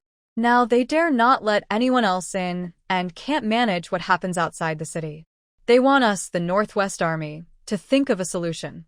When did trafficking become our responsibility in the Northwest Army? Just go for a visit. The inner city is unstable. What good does it do for us to just stay here? All right, I'll go quickly and return soon. I'll bring Uncle Zhong with me. How? I almost forgot. When I came here with Uncle Zhong, we were robbed at Wuliangang. After saying this, he lifted the curtain and left without waiting for the general to respond. The general thought that he had not taught his son enough since childhood and needed to teach him more in the future. Li Yunjin and Uncle Zhong rushed straight to Wuliangang, traveling quickly across the yellow sand. Li Yunjin felt an urge pushing him to hurry even more. What should have taken 4 days he completed in just 2. Uncle Zhong asked him why he was in such a rush. He felt confused and wondered if he was sick. He decided to check with the military doctor after completing this mission. He never considered that Chen Xiaowan had accidentally ended up in the far northwest. Today was the 2nd day for Chen Xiaowan in the desert. She followed the people in front, too scared to stop or ride a horse. She couldn't even let the horse go. It was her only support. The sun was too harsh, so she tore a piece of her clothing to cover her head. She had only 1 bun left and never imagined that a simple detour would take so long. She didn't dare drink more water, with only half a bottle left, needing to save some for the horse. She regretted following them so recklessly, thinking it would just be a quick trip around the city, at most a day. Xiaoya, I'm sorry. I can't find you. I have a feeling I might die here. I just don't know if it's real death or if I'll return to the 21st century. The book said that the yellow sand buries loyal bones everywhere. What would it mean if she were buried here? Would she become a dried corpse? No, that was too scary. Better to turn into bones and sand, something cleaner. The people ahead were getting farther away. This was bad. She had fallen behind. She tightened her grip on the horse, trying to go a little faster. As long as she was still alive, there was hope. But her legs felt heavier, and she tore another piece of her skirt to cover her head. She thought she was lucky to be wearing a skirt that day. Otherwise, she might not have made it this far. By the morning of the third day, Chen Xiaowan had completely lost her strength. She held onto the reins, but it was the horse that was pulling her now. The group ahead had long disappeared. She had run out of buns and water, having shared what little she had with the horse the night before. Chen Xiaowan's eyes were hazy, and she felt dizzy. She realized she was dehydrated and weak. Her hope of survival was fading. I'm sorry, Xiaoya, uncle, aunt, and everyone in the Chen family. I can't hold on much longer. Please take care of yourselves. She let go of the reins and fell, looking at the horse and thinking, Horse, please go find a way to survive. Chen Xiaowan, with her eyes closed, could not imagine that a strong wind would blow through, lifting her skirt and covering her face. The swirling yellow sand enveloped her, and a horse, for some unknown reason, knelt beside her, shielding her head with its body. Chen Xiaowan clearly felt she was standing in a desert filled with yellow sand, the sun blazing above, the sand beneath her feet soft, and her body feeling very light. She thought she must be dead. As she pondered this, she heard the sounds of battle in the distance. Suddenly, two young warriors in white robes rushed out from the battlefield. One of them was familiar to her, though she couldn't see his face clearly before. Now, he appeared handsome and refined, clearly a scholar general. The other was a female general, striking and beautiful, but the most surprising thing was that they looked exactly alike. This was a pair of twins, even more similar than Xiao Si and Xiao Zhen. She wanted to ask them something when the scholar general said, "What's taking Xiao Zheng so long?" The female general replied, "Brother, go urge him again. We can't delay." The scholar general turned and rode away, leaving a cloud of dust behind. The female general said to Chen Xiaowan, "Just hold on a little longer. Xiao Zheng will be here soon." Chen Xiaowan felt confused and wanted to say that she was already dead and didn't want to trouble anyone. The female general continued, "You can't die. What will we do then?" Chen Xiaowan replied, "I can still live." The female general smiled, her beauty radiant. "Others may not, but you definitely can." With a wave of her hand, Chen Xiaowan felt herself surrounded by chaos. Meanwhile, Li Yunjin had just arrived at Wuliangang. It was a small town without walls or management, where travelers and merchants could rest. There was an inn and a few small shops. When he arrived, he decided to check on the group that had robbed him. He could have taken them out directly, but for some reason, his heart was racing and a voice kept urging him to hurry. He had to abandon his plan, wanting to know why he was called there, or if he was truly unwell. Coincidentally, when he arrived, he saw a group of people emerging from the desert, consisting of men, women, and children, the youngest around 10 years old. As the leader stepped out, a group of soldiers appeared, scaring the others into trying to flee, but they couldn't escape the soldiers and were quickly subdued. Li Yunjin's heart raced. It seemed the answer was about to come out. He pressed his hand to his chest and asked, "Old man, has anything special happened in the desert?" The old man shook his head in fear and said no. However, a boy around 10 years old spoke up. "There was a sister following us, but she disappeared while we were walking."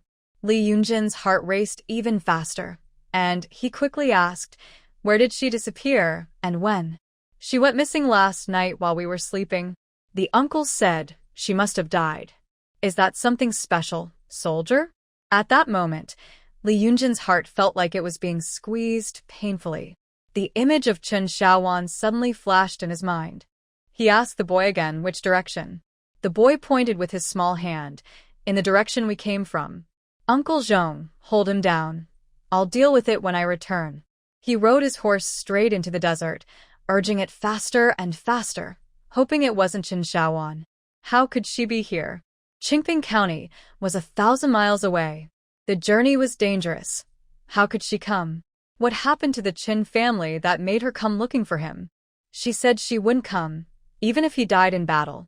No matter how hard Li Yunjin tried to control it, his racing heart and the pain in his chest kept reminding him to hurry. Seeing him rush, Uncle Zhong sent 2 others to follow. This young man couldn't get into trouble again. The Li family was counting on him. The deputy commander decided to detain the others for now. Li Yunjin galloped forward, following the footprints of the group, not knowing how long it had been. He spotted a horse half buried in the yellow sand. His heart raced even faster, not only in pain but also feeling weak and trembling, fear spreading within him. Ignoring the shouts behind him, he cracked the whip again.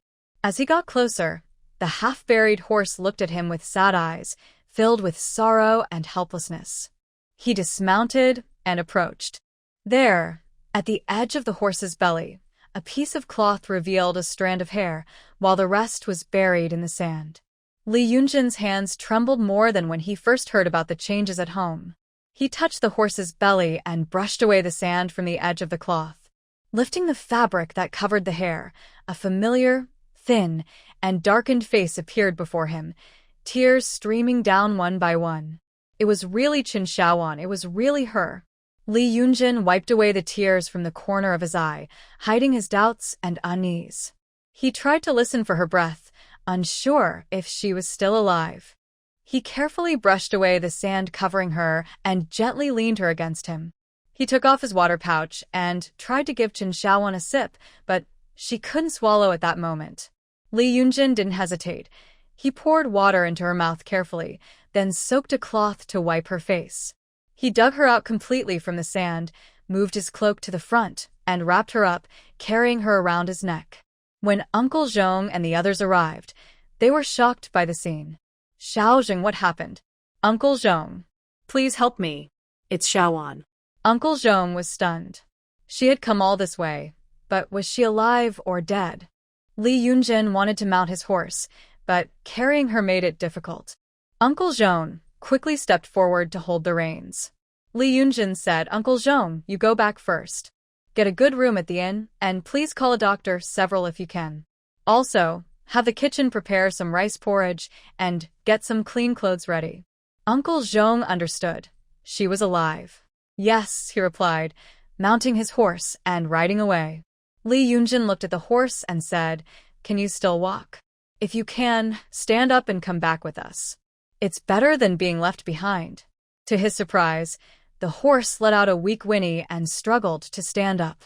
Li Yunjin tossed his water pouch to the 2 men following Uncle Zhong and said, Deyang, Dili, give it some water and bring it back safely. Then he rode away, but the horse's hoof prints were noticeably deeper, and its speed had slowed. Li Yunjin tightened his hold on the person in his arms, leaned closer, and softly said, Xiaowan, hold on. You'll be okay. In her dazed state, Chen Xiaowan faintly heard a voice asking, Brother, is everything all right? Yes, it should be fine now. Meanwhile, Chen Xiaosan and his group finally encountered Zhao Hansheng and his companions. They looked disheveled after several failed attempts to enter the city, ultimately having to pay someone to guide them in, only to be caught. Zhao Hansheng had literally pulled them out of jail, as the local governor, Lord Zhou, was understanding and didn't impose a heavy penalty, though he did scold them. Zhao Hansheng then asked Lord Zhou for help in finding someone and presented a letter from County Magistrate Zhao. Lord Zhou stroked his beard thoughtfully before agreeing and dispatched a few people to assist Zhao Hansheng. This ordeal lasted another 2 days, but they did not come away empty-handed. The princess of the Xing'an prince had gone missing. The 16-year-old princess left home to buy something and never returned. The Shingen prince's residence kept this matter under tight wraps, as the princess was set to marry next year to a young man from a prominent family in the capital, known for his talent and looks. The residence even kept the local officials in the dark. However, this situation had nothing to do with ordinary people. They were only concerned about finding their own children. Uncle Chun was seriously ill, looking extremely haggard, and unable to get out of bed. Chen Xiaosan and Zhao Hansheng discussed the situation. Chen Xiaosan and Wang Lizi would continue north to search for clues, leaving messages at the first inn outside the city and upon entering the city. Zhao Hansheng would coordinate with the authorities to search from behind and take care of Uncle Chen. After their discussion, the next morning, Chen Xiaosan and Wang Lizi set off in a horse-drawn cart, well prepared for the journey, which they hoped would be smoother this time. Li Yunjin returned to the inn at Wuliangang, carrying Chen Xiaowan. Uncle Zhong had arranged everything, and when soldiers inquired, he blocked them. The innkeeper tried to stop Li Yunjin as he carried someone upstairs, but Uncle Zhong gruffly said, "Did you not see that I called for a doctor? Why are you in such a hurry?" The worker dared not argue, and the innkeeper quickly signaled to him. They were no match for a group of soldiers. The innkeeper asked, "Is the lady the general's wife?" Uncle Zhong shot him a glare. The innkeeper quickly smiled and said, "I just want to ask if you need a woman to help care for her." Uncle Zhong paused. "Wait." Li Yunjin gently laid Chen Xiaowan on the bed, and the three doctors hurried over. However, everyone was stunned. The general must be joking. One of them bluntly said, "I can't treat her, so I won't waste the general's time," and turned to leave. Li Yunjin did not stop him. Just then, Uncle Zhong reached the door and asked, "Xiaojing, do you need to find a woman to help?" "Go find one." "Understood." Li Yunjin watched the other two doctors take her pulse. After one finished, he cupped his hands and said, "General, my condolences," then turned to leave. Li Yunjin's heart sank. No, it can't be Xiaowan, and he focused on the other doctor.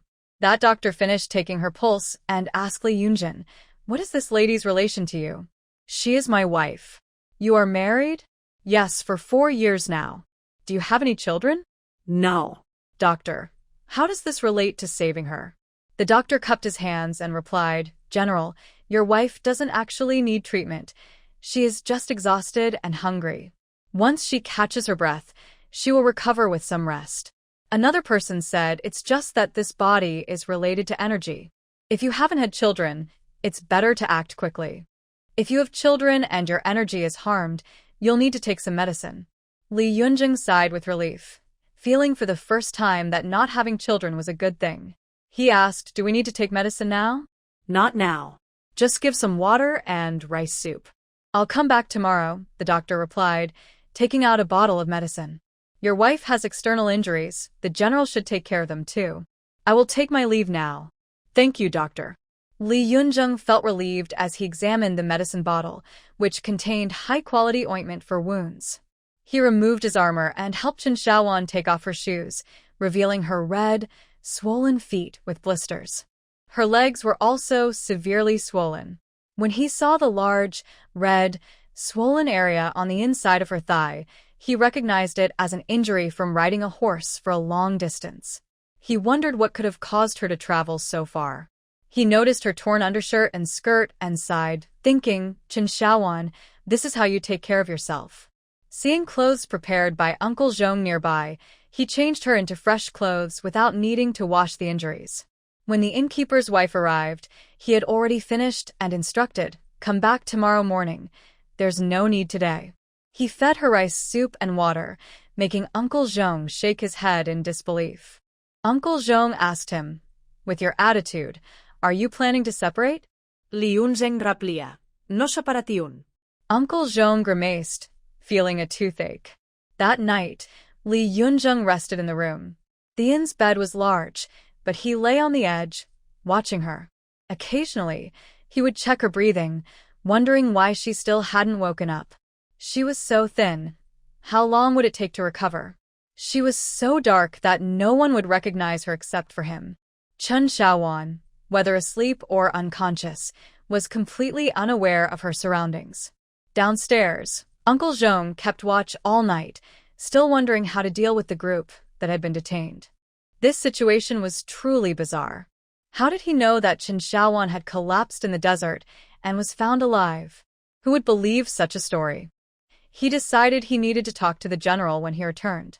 And about the horse that De Li and De Yang brought back, those two boys had told such amazing stories. When he went to see it, it was just a skinny horse. Qin Shaowan regained consciousness the next afternoon, after the doctor had already visited, and Li Yunzheng had given her half a bowl of medicine. Her consciousness was caught between death and the search for Xiao Xiao and Xiaoya. She remembered dying and seeing the two white-robed generals, but now she was here. Why did she feel so weak and heavy? Didn't she die in the desert? Li Yunzheng watched as the person on the bed opened her eyes, feeling relieved. She was awake and wouldn't die after all. He couldn't help but smile. Qin Shaowan, look at you now. You said you wouldn't come find me, but here you are. Let's see what you say next time. You're awake. Are you thirsty? Qin Shaowan's awareness floated toward the voice. A blurry figure gradually became clear, revealing a familiar face, tall and thin, with kind eyes that seemed to smile, maybe even with tears. Who was it? Her confused mind struggled to understand. Don't you recognize me? It was Niezheng. Qin Shaowan realized this, and her eyes turned red as tears began to flow. She wanted to sit up, but couldn't. Xiao Xiao and Xiaoya were safe. She finally found someone familiar. If only they knew how scared, lonely, and helpless she had felt, thinking she was dead. Why are you crying? Don't cry, it's okay. You can't move yet. You're exhausted and hurt. You need to rest. Li Yunzheng comforted her, wiping her tears, but no matter how he tried, he couldn't get them to stop. Qin Shaowan felt anxious. She needed to help Xiao Xiao and Xiaoya, but she couldn't move or make a sound. Seeing her tears, Li Yunzheng felt worried. He had never seen Qin Shaowan cry before. He shouted, Uncle Zhong, go get the doctor. Don't cry. You've been in the desert too long. It's dry there. If you cry, your throat will hurt. Qin Shaowan was startled. She wanted to move but had no strength. She managed a slight movement. Niezheng quickly supported her. Don't move too fast. Let me give you some water. You'll feel better soon. We can talk slowly.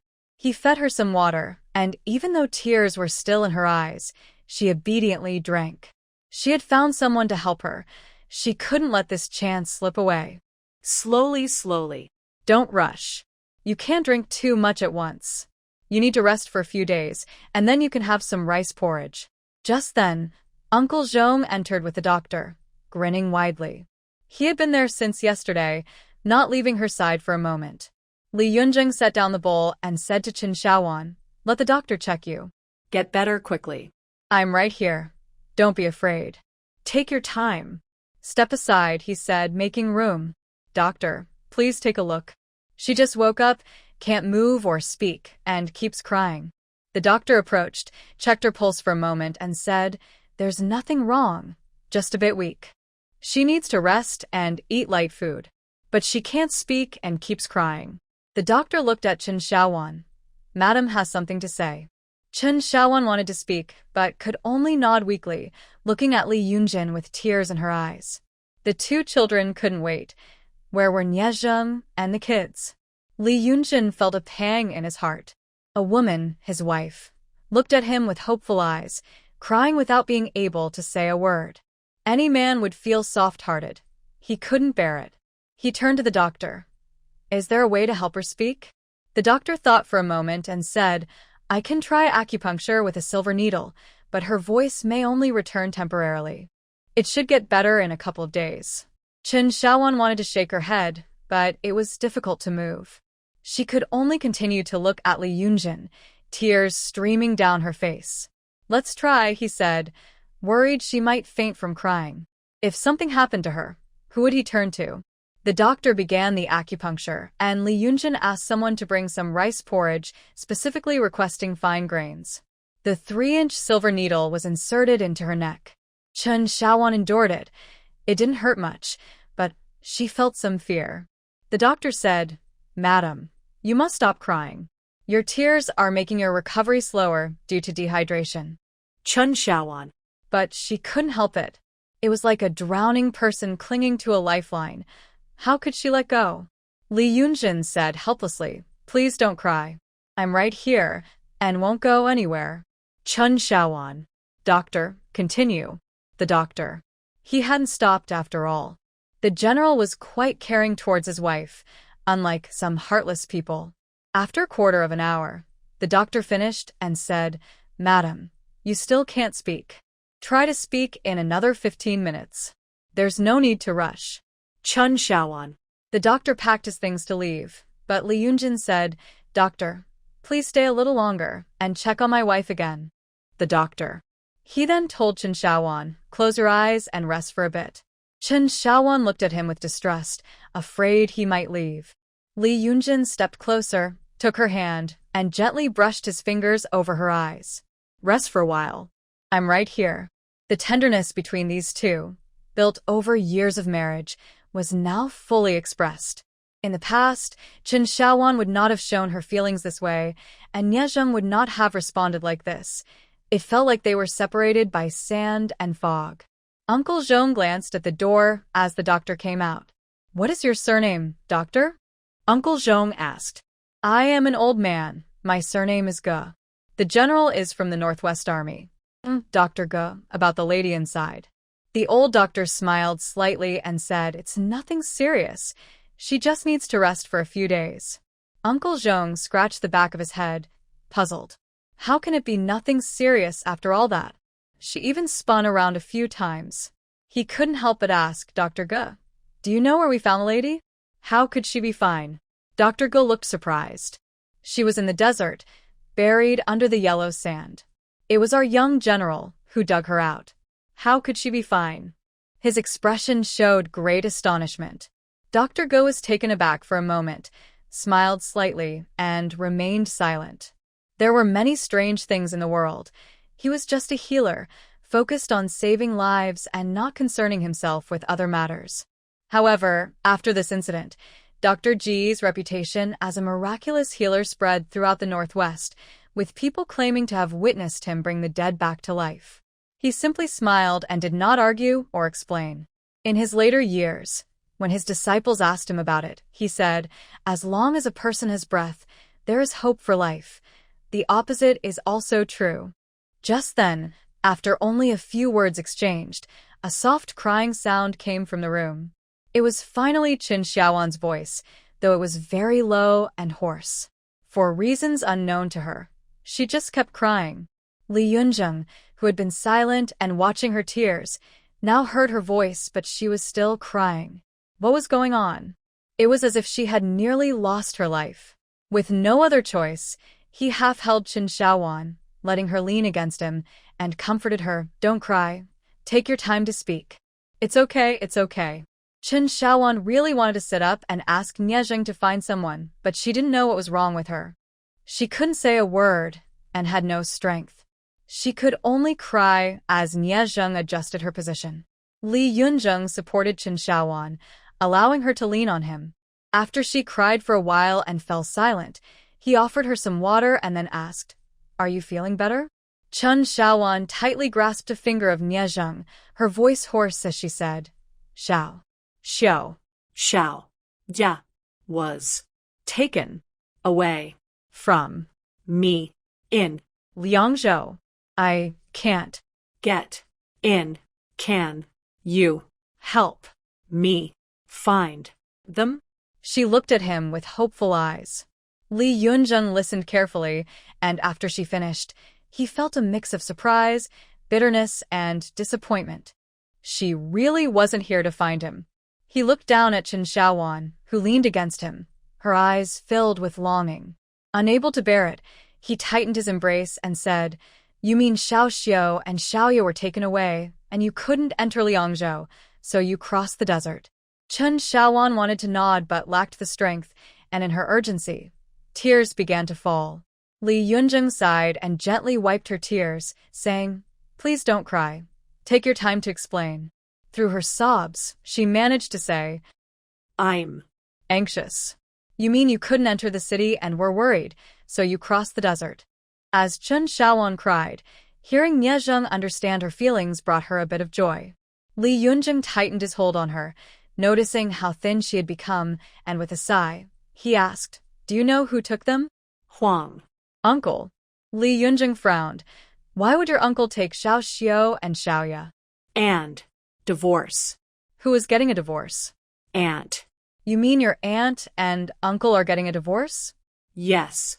Who decided that? Li Yunjing was taken aback, adjusting his hold on her and asking again. Who? Why? Not good. What's not good? Yes. To aunt. You mean your uncle is not good to your aunt, and you wanted them to divorce? Yes. Li Yunjing felt a mix of emotions, thinking about how clever Chen Xiaowan was.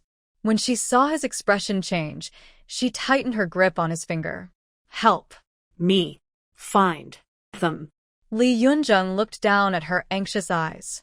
He hugged her closer and asked, How did you get to Liangzhou? Chen Xiaowan's expression grew more anxious, clothed at pearls. Then she struggled hard, and Nie Zheng held her and said, Don't move. You don't have much strength right now. He pulled out a cloth bag from under the pillow, opened it and showed her, This is what I found on you yesterday. Chen Xiaowan stopped struggling and looked at the pearls in the bag, tears streaming down her face. She looked up at Nie Zheng and said through her tears, Pearls, Xiao Xiao. Xiaoya lost. Li Yunjin could hardly believe his ears. He looked at Chen Xiaowan in disbelief, tightening his grip on her shoulder, and said, Are you saying you followed these pearls all the way to Liangzhou? They belong to Xiao Xiao and Xiaoya? Yes. Li Yunjin could hardly believe it. It seemed like an absurd miracle. No, how do you know they belong to Xiao Xiao and Xiaoya? What if they don't? They are. Mean it. Li Yunjin was in disbelief. It was impossible, with so many towns along the way. How could Chen Xiaowan find her way here with just a few small pearls? She must be mistaken. But Chen Xiaowan started to grab his fingers again. Carriage. I saw. Couldn't. Chase. Li Yunjin held her, finding it even more absurd and hard to understand, yet also amusing. Chen Xiaowan, you really are something. You're saying you saw a carriage carrying Xiao Xiao and Xiaoya, but you couldn't chase it and followed it all the way here? Liangzhou. Okay, Liangzhou, but Chen Xiaowan, with so many carriages on the road, how do you know you didn't follow the wrong one or get lost? Chen Xiaowan began to struggle again. Only one. Li Yunjin pressed her gently. With such a long journey and so many towns, how could you follow just one carriage? Just one. Chen Xiaowan insisted, starting to struggle with all her might.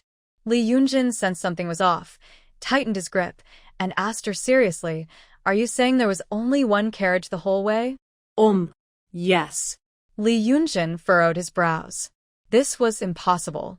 It took him nearly 20 days to arrive, and although there were delays, he encountered many carriages along the way. There couldn't have been just one carriage on the road. Chen Xiaowan must be mistaken. He looked down, wanting to say it was impossible, but saw tears in Chen Xiaowan's eyes, which seemed to accuse him. After thinking for a moment, he changed the subject and asked, When did Xiao Xiao and Xiaoya go missing? When did you chase after them? Mid-autumn. This was impossible. Today was only August 28th, barely 13 days, not even half a month. How could she have completed a month's journey in that time? Furthermore, he found her yesterday. It would take at least 2 days to reach Liangzhou through the desert. This meant she arrived in Liangzhou in less than 10 days, which was even more impossible. Li Yunjin decided to comfort her to rest. However, Chen Xiaowan was not having it. She noticed Li Yunjin's disbelief and struggled, insisting on finding them herself. Tears in her eyes, she looked stubborn and disappointed, her small face still pouting, though she was very thin now. Li Yunjin felt a pang of sadness. If he delayed even a moment longer, she might have truly perished in the desert. He held her down gently, saying, Don't move. You can't move right now. Try moving your legs. Then Chen Xiaowan started to cry, her voice growing louder, perhaps feeling a bit better. Li Yunjin helplessly laid her back on the bed, saying, Stop crying. I'll call someone to bring you some porridge. You should sleep for a while, okay? Chen Xiaowan ignored him and continued to cry, her voice getting louder. Li Yunjin realized she was determined to get her way. He sighed and said, I'll go find them, is that okay? Chen Xiaowan glanced at him and cried again. Li Yunjin reassured her, I'll go find them. Stop crying. I'll call the doctor to check on you, and then you can have some porridge and sleep a bit. I'll be back soon. Chen Xiaowan looked at him with hopeful eyes, tears still flowing but silent now. Li Yunjin wiped her tears and called out, Uncle Zhong, please let the doctor in and ask that woman to come over. After that, he put on his armor. Chen Xiaowan watched him. When the doctor and the woman entered, Li Yunjin said, Thank you both. Please arrange for either medicine or porridge. I'll be back shortly. He then picked up the cloth bag containing Chen Xiaowan's belongings and said, I'm going now. Take care of yourself and don't cry anymore. You've shed enough tears over the years. Then, as Chen Xiaowan stepped outside, she heard his voice. De Yang, De Li, keep a good watch. Yes. Chen Xiaowan, with tears in her eyes, thought to herself, Xiao Xiao and Xiaoya, you must be safe. My brother-in-law is looking for you, and he must find you. Li Yunjin stepped out with Uncle Zhong and asked, Uncle Zhong, Xiaowan said she left Qingping County during the Mid-Autumn Festival. Do you think that's possible? Uncle Zhong paused, counted on his fingers, and replied in surprise, That's not possible. Qing County is at least a 20-day journey from here. How did she come to the north? She said that Xiao Xiao and Xiaoya from her fourth uncle's family were taken by Huang Sanqing, and she followed them here. He then showed Uncle Zhong the beads from his bag. Uncle Zhong's eyes widened in disbelief. Such small beads? How could this be? It must be those Huang brothers. They are not good people. But how did she get into the desert? She said she chased them to the city gate of Liangzhou, but couldn't enter. In her panic, she went into the desert and must have run out of strength. Uncle Zhong, I don't trust anyone else. I need to go to Liangzhou. Please keep an eye on things. No, you really want to go? Yes. Whether Xiaowan's story is true or not, I have to go. Besides, I watched those two kids grow up. What about you? Uncle Zhong, I don't want to be apart from her. Uncle Zhong, I've caused her a lifetime of trouble. I can't, and I don't want to. But we'll talk about the future later. At least I need to wait until I return. If things go wrong and I can't come back, at least Xiaowan will give me a proper burial, and someone will remember me during the Qingming and Chongyang festivals. Young master. Xiao Zheng, please don't say that, it makes me sad. Uncle Zhong, this is just human nature. If I owe anyone, it's mostly to Chen Xiaowan. Uncle Zhong, these are the beads Xiaowan gave. Take a few for the brothers to recognize. We came to investigate human trafficking, and Xiao Xiao and Xiaoya might be involved. Have the brothers change their clothes and check. And you? I'm going to Liangzhou. Not right now, are you? Yes, right now. I'll go and come back quickly. If all goes well, I can be back by tomorrow. But aren't you looking for someone? Well, find the governor of Liangzhou. He should have connections and can send messages to the other provinces. The Chen family is probably on the way too, and Zhao Hansheng should be able to find out some news. How do you know everything? Uncle Zhong has a sharp mind, and the Chen family is always united. With such a big matter, if Zhao Hansheng doesn't step in, Chen Xiao could immediately ask for a divorce. Uncle Zhong was stunned. What exactly is this Chen family? Looking at Li Yunjin, who was walking towards the side room, he called out, Hey, Li Zhen. Uncle Zhong, ask the innkeeper to prepare some food for me. Li Yunjin looked at the group of people being held and asked, Can you tell me who you are? Why did you go around Liangzhou city, through the desert? Where are you headed? Soldier, can you let us go?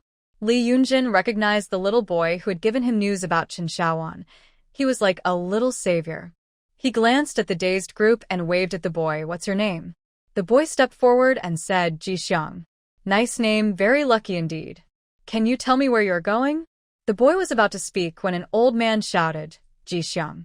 Ji Xiang turned to look at the old man, pouted, and whispered, Grandpa. He then turned back to Li Yunjin and said, Soldier, I can't say. Li Yunjin patted his head and said to the others, since you can't say, you can stay here for now. When you are ready to talk, we will consider letting you go. You can't hold us. Why not? You Northwest Army cannot detain innocent people without reason. Oh, so you know we are from the Northwest Army, that's something. We just received news that there are people in Wulianggang trafficking women and children through the desert to Yihai.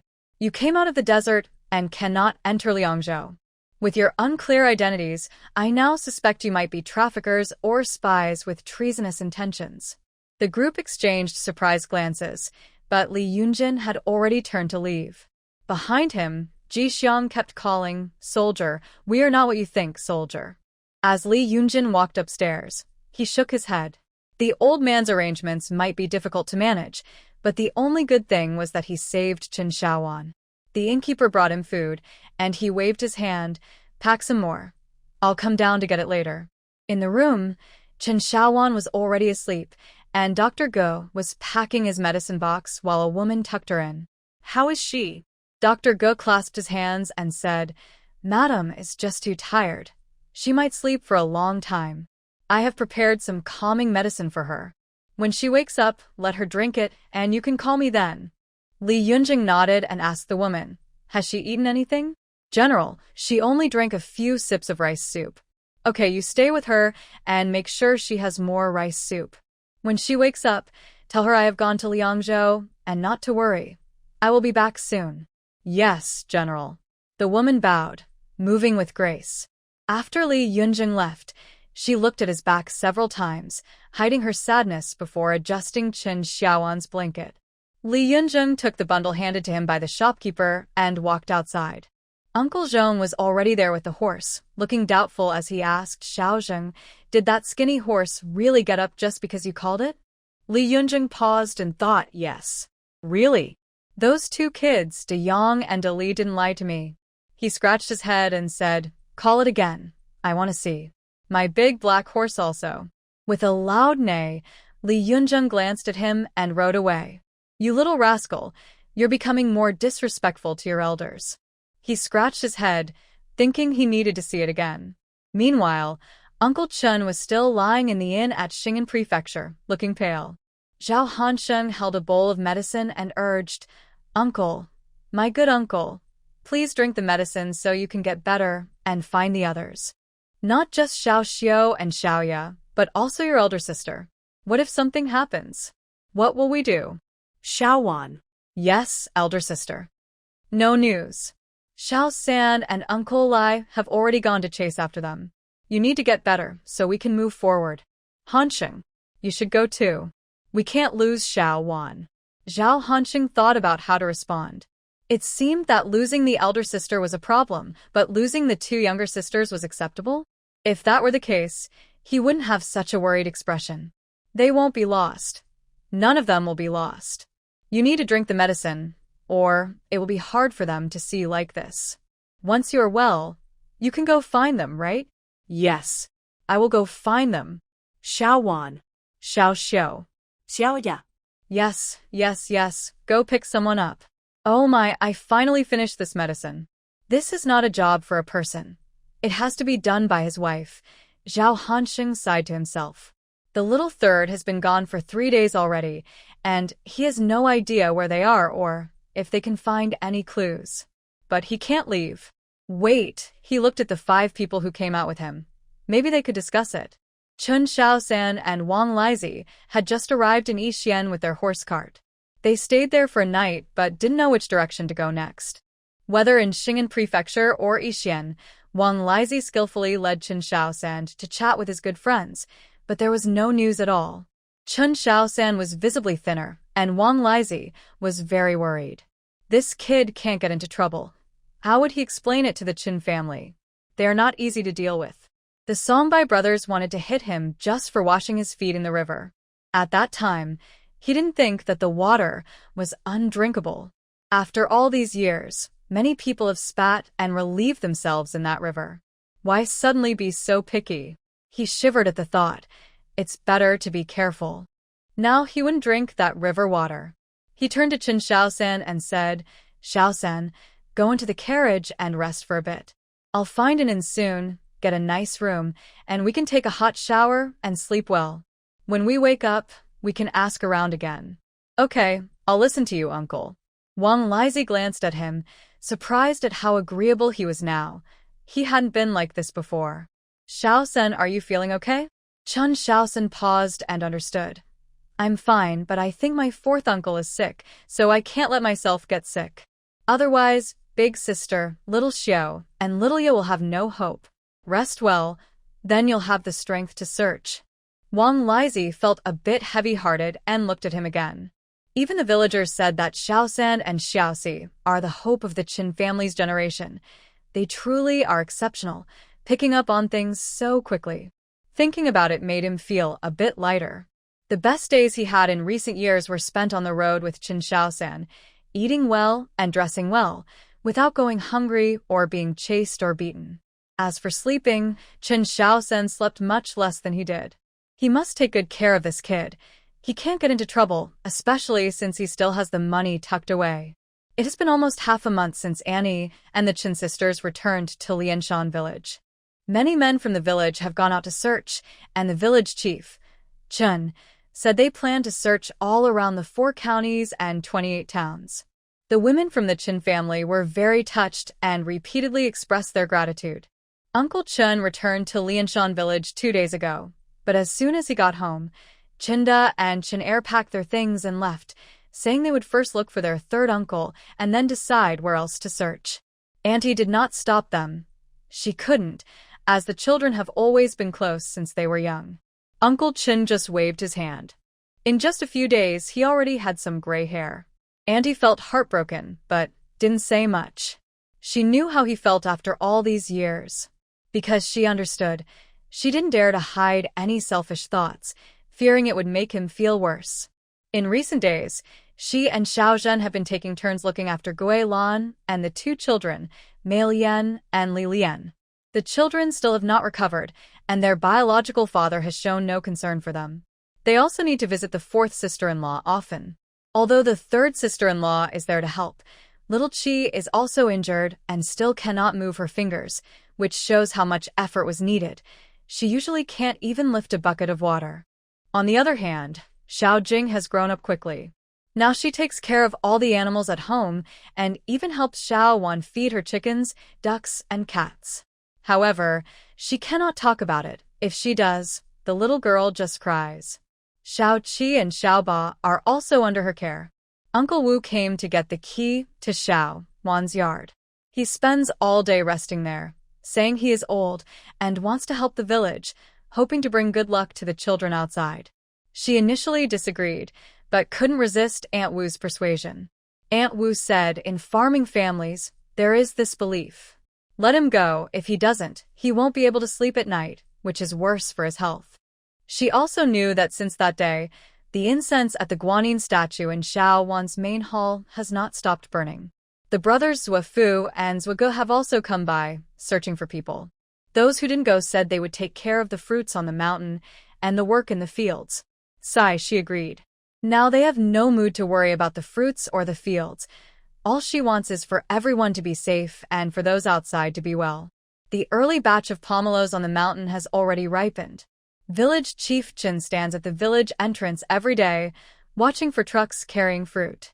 He asks everyone he sees, and if someone has good news, he gives them a few fruits or offers a small discount, then secretly makes up the difference later.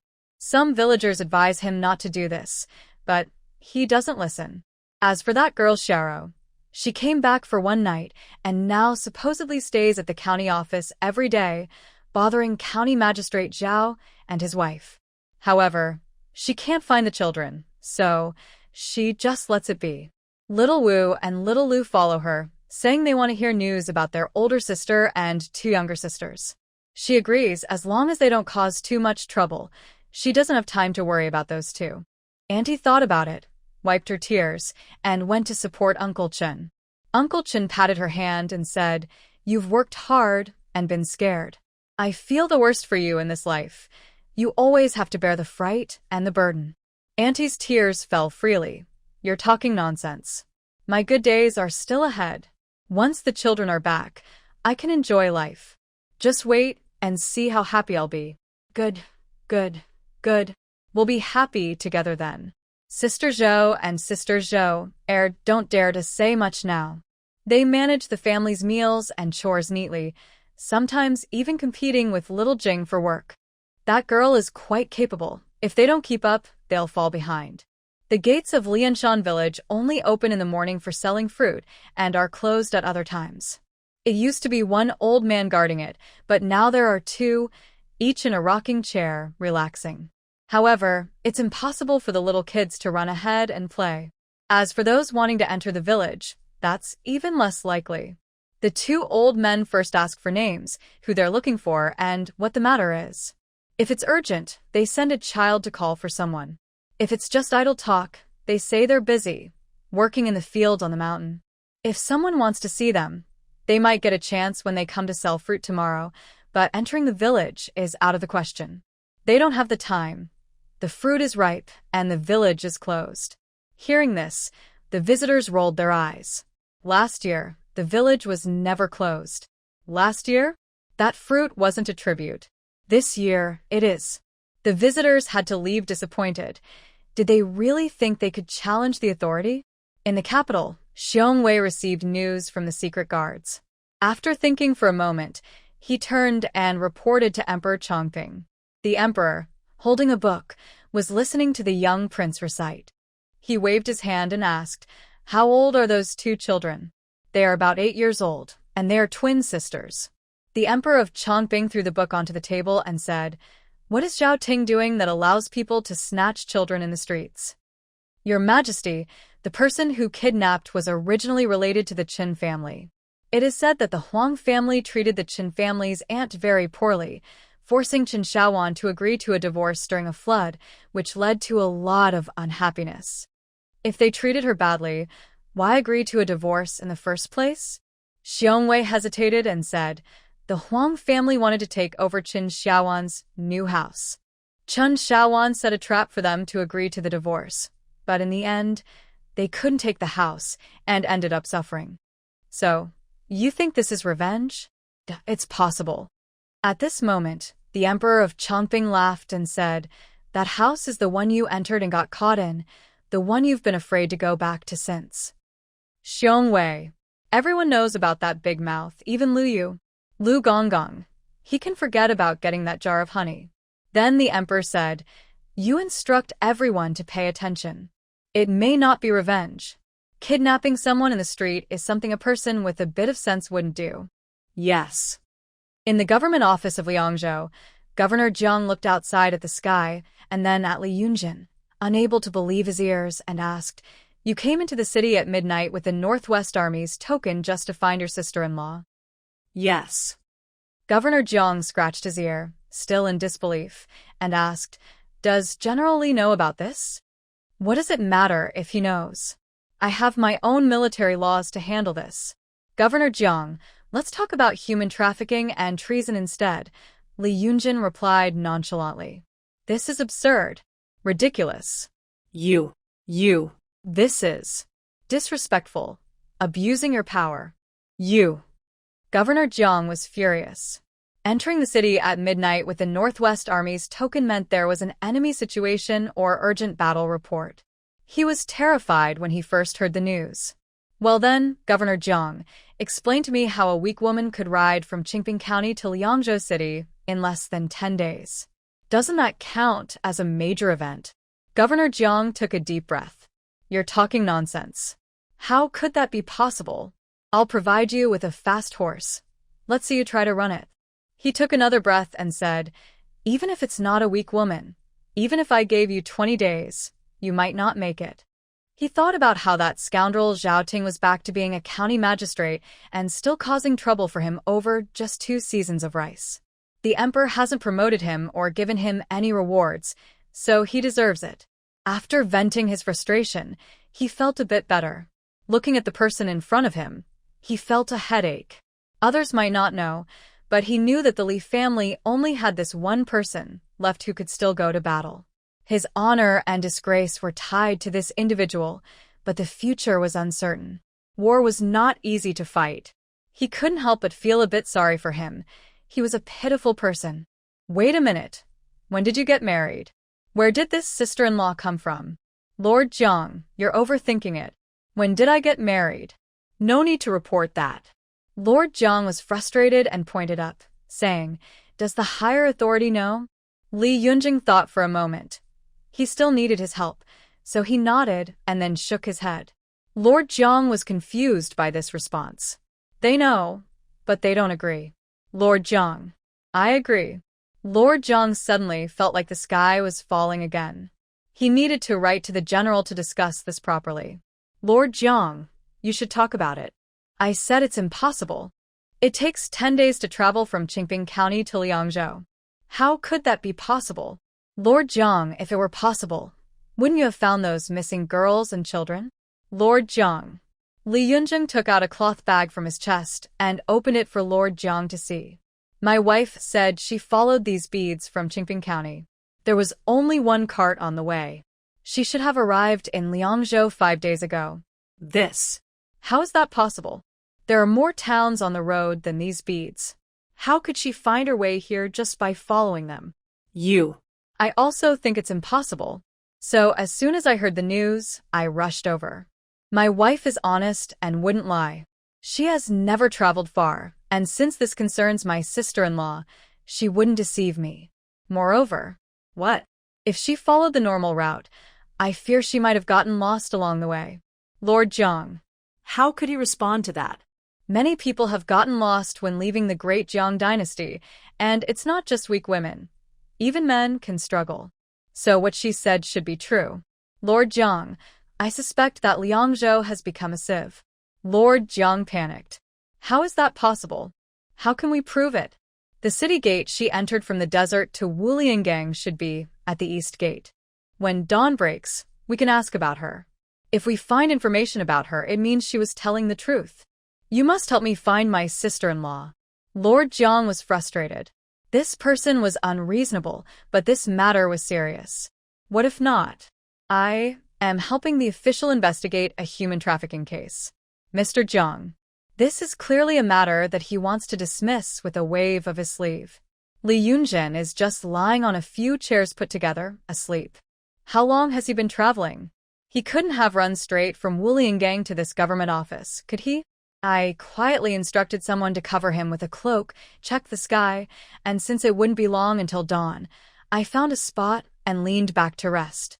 Meanwhile, in a small room in Liangzhou City, more than 10 children were locked inside, with 2 identical little girls huddled in a corner. One girl softly said, Sister, there aren't many beads left. Can Big Sister find us? The other girl gently replied she can. Big Sister said to hold on and not give up. She and Daddy will definitely find us.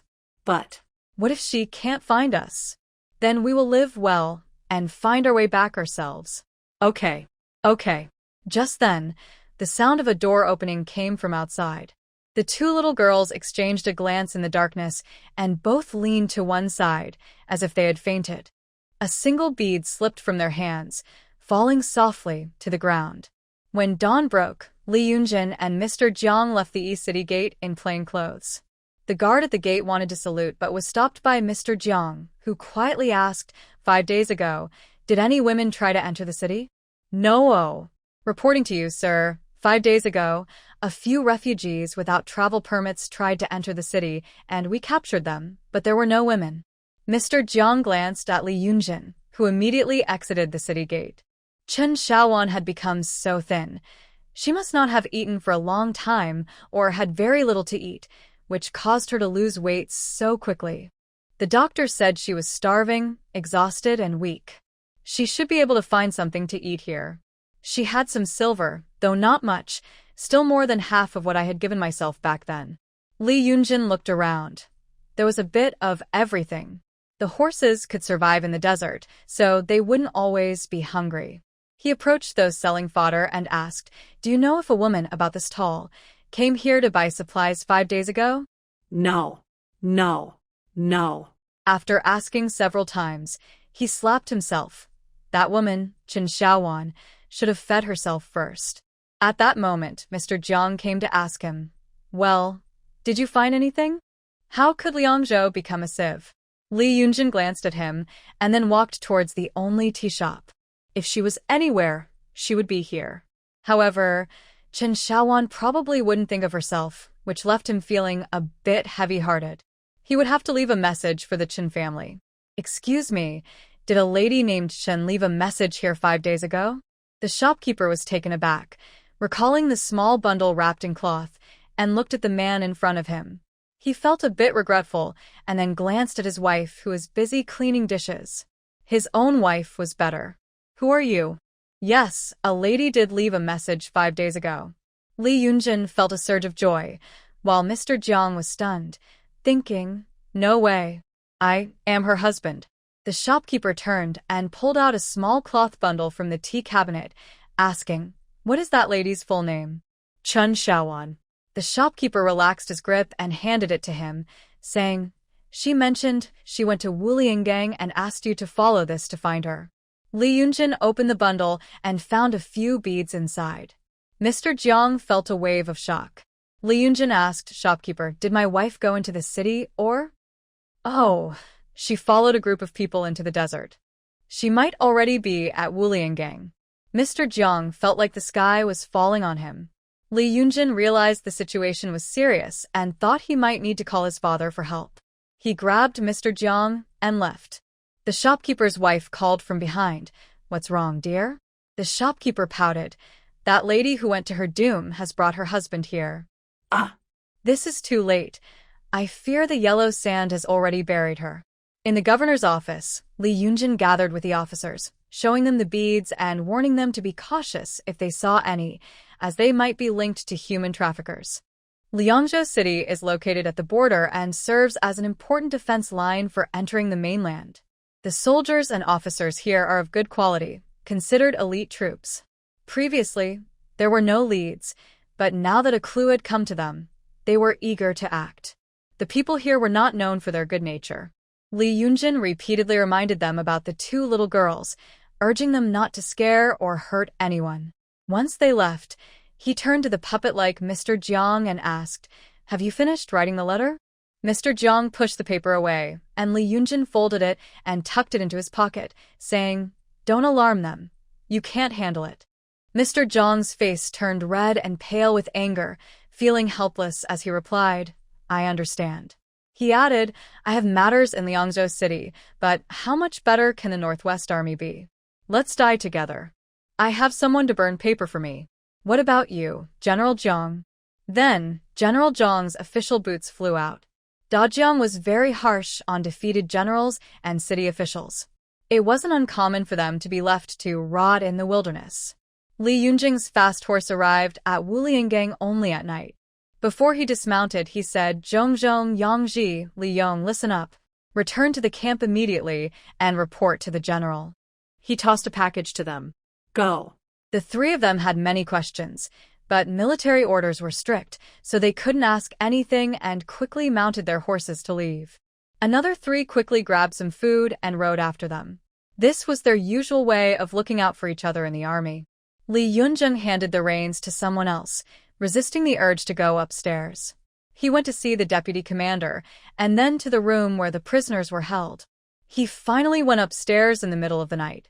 The door was opened by a woman who, upon seeing the general, hurriedly bowed and lit a candle. Li Yunjing asked, how is she? Is she better?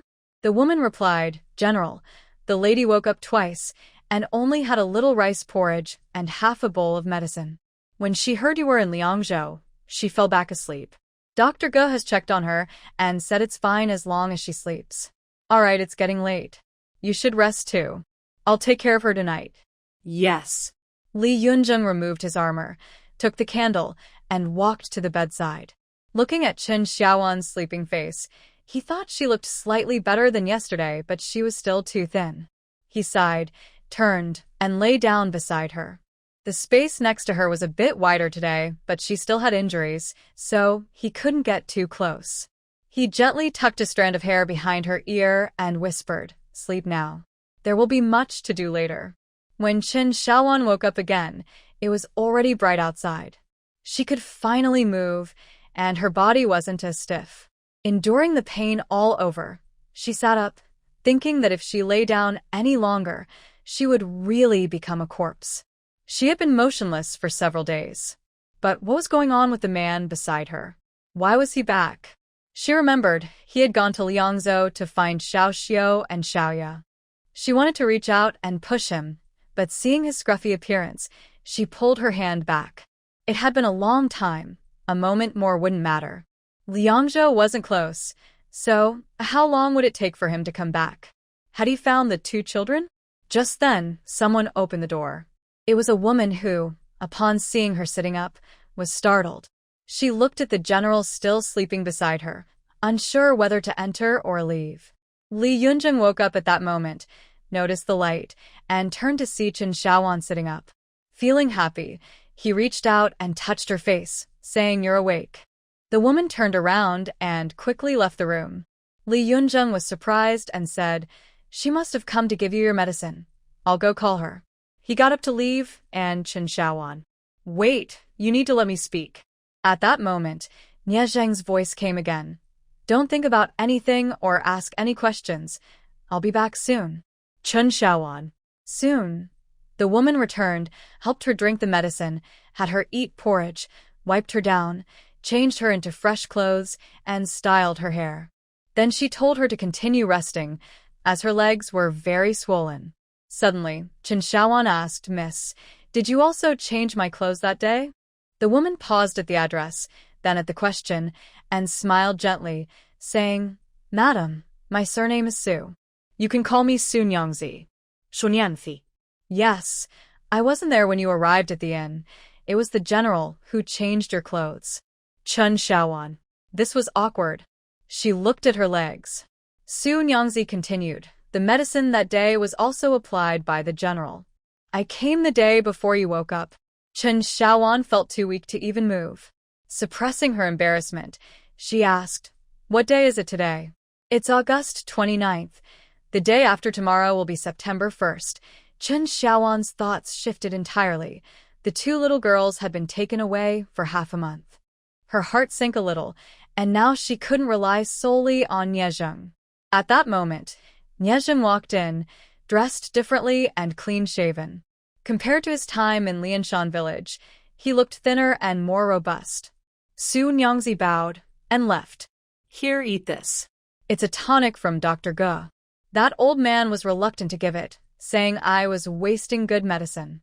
"Now open your mouth." Chen Xiaowan just stared at him. Li Yunjing said, "Open your mouth. If you don't eat, how will you find the children?" Chen Xiaowan, "Eat it and I'll tell you about the kids." So, Chen Xiaowan took the medicine, feeling frustrated. Who was he doing this for? That old man Ge was downstairs scolding him, saying she just needed to rest and didn't need medicine. After swallowing the medicine, she looked at him. Li Yunjing coughed twice and said, "My name is Li Yunjing now, remember it." Chen Xiaowan was confused. "Wait. You didn't need to tell me that." Then Li Yunjin held her hand and continued, "I have a few important questions to ask you. They concern the two children, the city of Liangzhou, the Northwest Army, and my life. You must not hide anything from me." He kissed her hand, seeming a bit nervous. Chen Xiaowan was even more confused and stammered, "Where am I now? How did I meet you?" Li Yunjin smiled, "In the northwest, at Wulianggang. I found you in the desert." Chen Xiaowan was puzzled. "But how did I get to the northwest? Isn't it far away? Doesn't it take months to get there?" I haven't been gone for long. Listen carefully. The first question is, when did you leave Qingping County? On August 15th, during the Mid-Autumn Festival. Wait, today is August 30th, as Mrs. Su said. You also think that's strange, right? I found out you left on August 24th and arrived outside the East City gate of Liangzhou. The tea shop owner gave me this, saying you went into the desert with a group of people. Chen Xiaowan was even more confused. How did she end up in the northwest with Nie Zheng? He had said it would take a month to travel. Did she time travel again, which is why the Qin family didn't catch up with her? Don't panic. Tell me what happened when you followed them. During the Mid-Autumn Festival, everyone planned to celebrate together. In the morning, we went to the county town and then we went to my uncle's house. We went to a jewelry store, and I bought a string of pearls for each child. The shopkeeper also gave us a string of ceramic beads.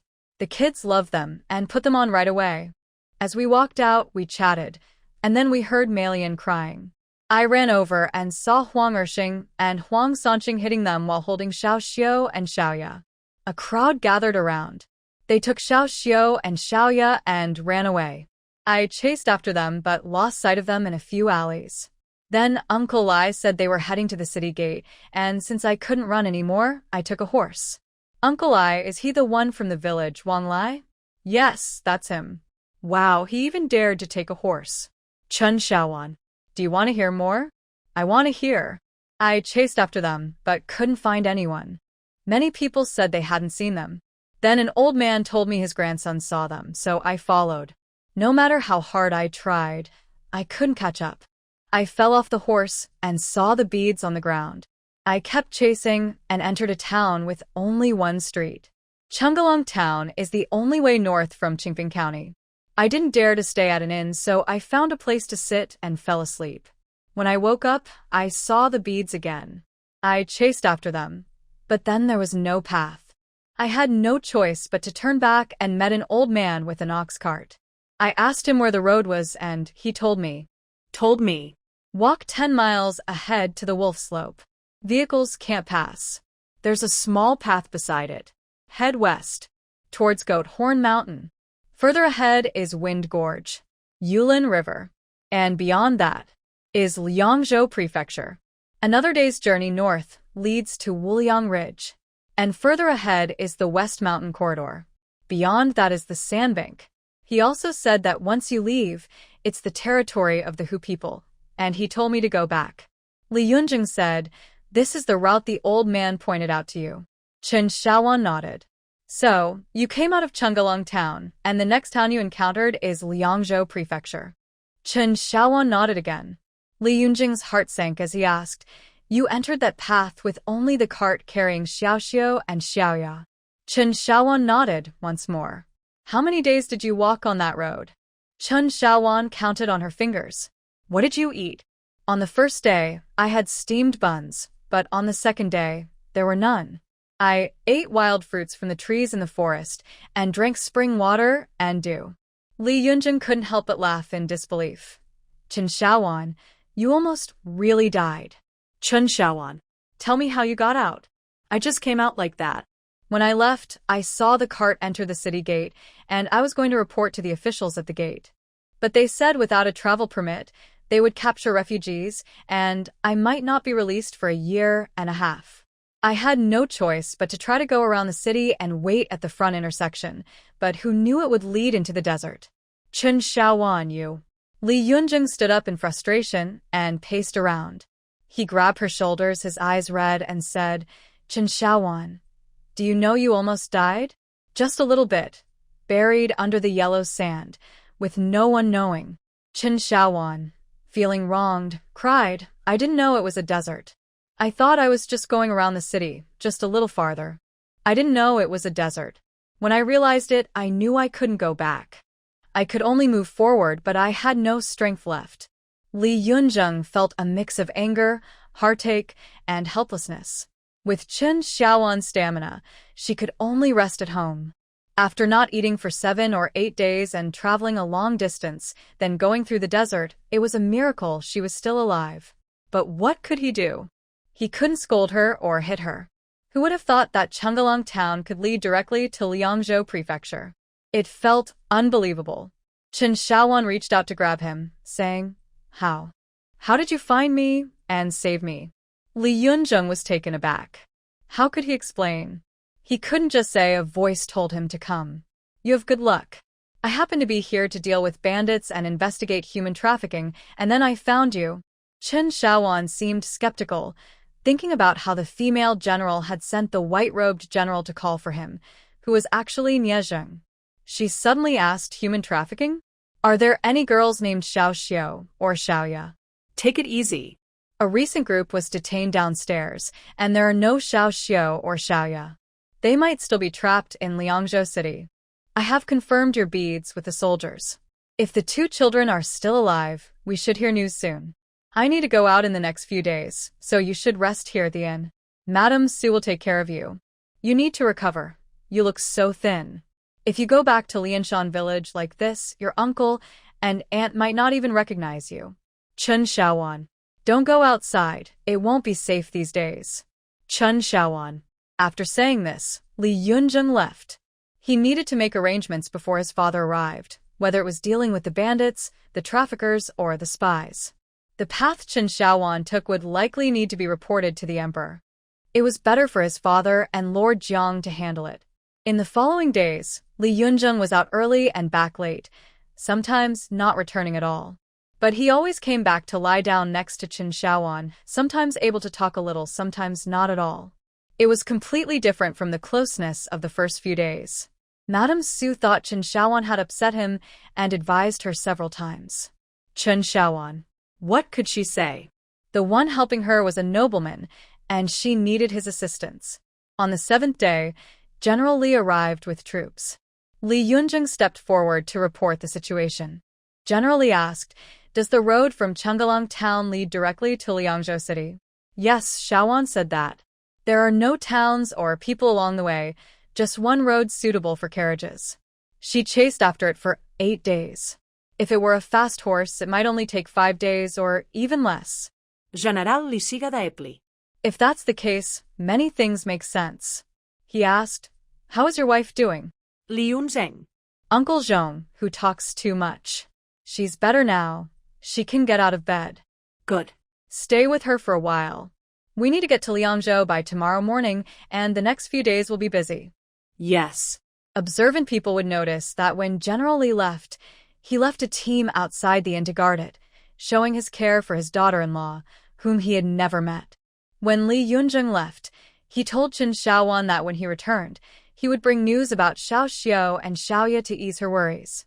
Dr. Go was a very good doctor. Like a wise man, he rarely prescribed medicine, just advised her to rest for a while. He also mentioned that Li Yunjung took 3 precious energy pills he had painstakingly prepared, saying it was a waste to give them to her. But she remembered she had only taken 2. The first time she stepped out of the inn, she startled everyone inside and outside, and the way Dr. Go looked at her changed. It wasn't until the inn's young worker and Dr. Ji's apprentice described her appearance at that moment that she realized the seriousness of the situation. She borrowed a copper mirror from the innkeeper to look at herself. She wondered what Li Yunjung was feeling when he rescued her and brought her back to the inn, even sleeping beside her. The young apprentice said he scared one doctor away, while another told Li Yunjung to take care, saying his master was skilled and that she just needed to rest. She didn't ask any more questions. Thinking about that dream and the pair of twin generals, she feared she had other connections to this battlefield. Well, given how Niezheng saved her, she decided not to let him suffer alone in the wilderness anymore. Chun Shaowan was resting at the inn, occasionally going downstairs to walk around. Madame Su took great care of her, always by her side, ensuring she felt comfortable. Chun Shaowan was curious. It was like having a maid who had served in a wealthy household for a long time. She asked Madame Su, who replied readily that she had indeed been a maid in a wealthy family.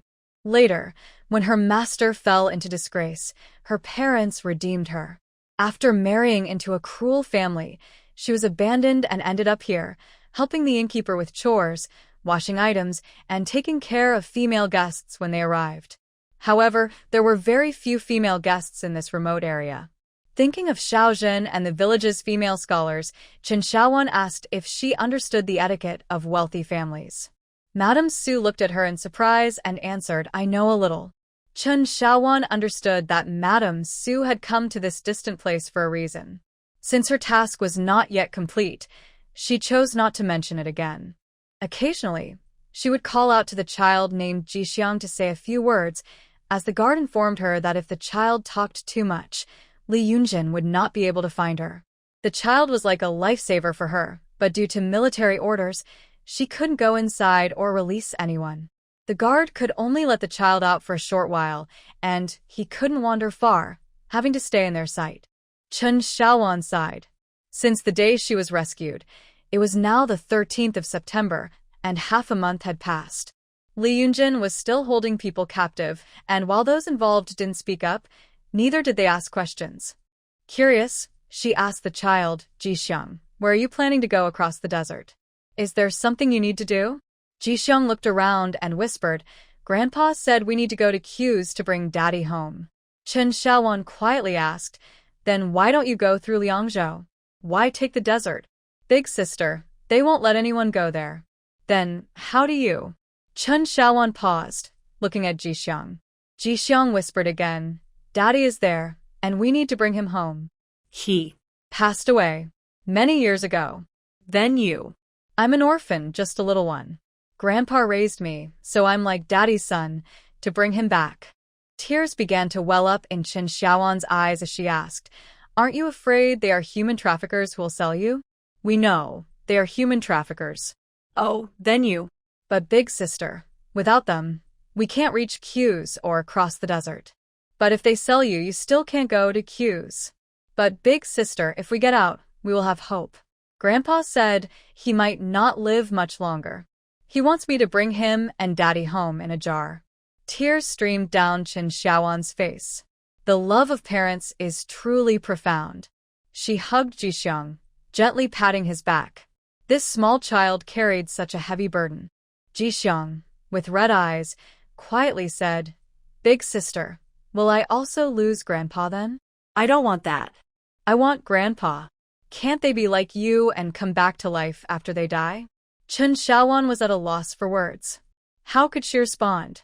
Such a child made her heart ache, and she gently patted his head. After all, he was her lifesaver. When Li Yunjing returned, he saw this scene. What are you all doing? Chen Xiaowan turned around, and Li Yunjing noticed the tears in her eyes. Why was she crying again? It seemed like she had been crying a lot lately. He got off his horse and helped her up, saying, Do you have the strength to walk? Let's go upstairs.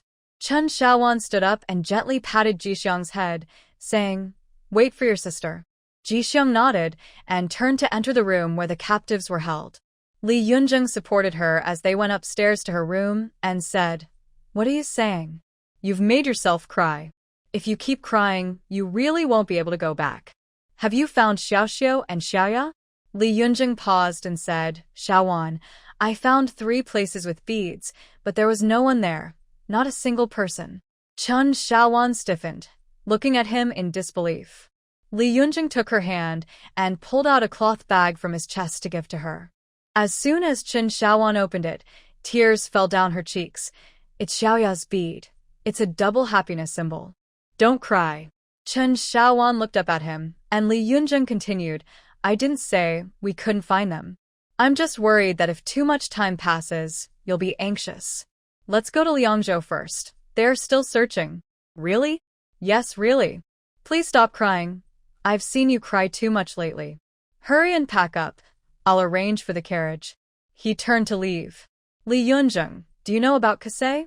Li Yunjing suddenly turned back, looking at her in disbelief. How do you know about Kasei? Just now, Jixiang told me they're going to Kasei to bring his grandfather home, but that place is restricted. Only human traffickers can go there, and they have to go beyond the borders to search. What kind of place is that, and why can't we go? Li Yunjing's eyes turned red as he stepped closer and said, Don't ask. That's not a place you should know about. Just pack your things well. I'll come up in a bit. We're leaving today. Maybe we can see Xiaoxiu and Xiaoya in Liangzhou. Can you help them? If it weren't for him, you wouldn't have found me, and I would have died. All right, just pack your things. However, when they were about to leave, Chen Xiaowan noticed that the captives had been divided into 2 groups. One group was being taken away by soldiers, and the other was going to Liangzhou with them.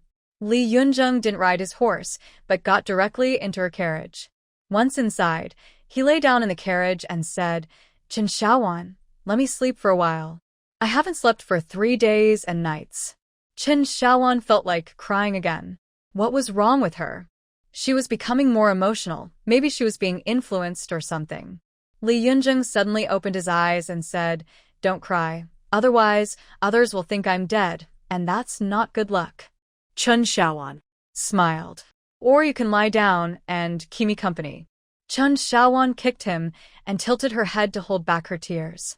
When the carriage arrived at Liangzhou City, Li Yunjin arranged for her to stay at an inn, accompanied by the grandfather and grandson of Jixiang, while the others were taken to the government office. Madame Su also came along, and Li Yunjin asked her to take care of Chen Xiaowan for a few more days. 3 days passed, and Chen Xiaowan was really anxious. It was September 16th, and one of the 2 children had been taken away for a month.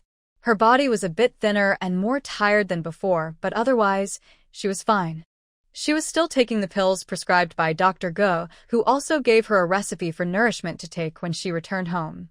She thought she needed to search for them herself. Even though she didn't have any special abilities or the aura of a main character, what if her wish came true?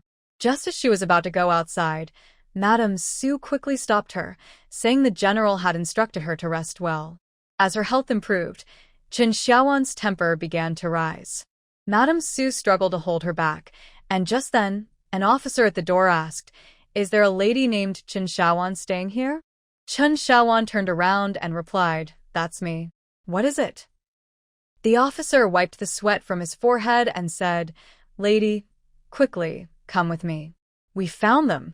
Chen Xiaowan was stunned for a moment, her eyes turned red, and her body trembled.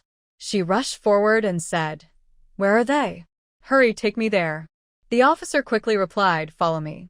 Madame Su followed, and the grandfather and grandson of Jixiang trailed behind.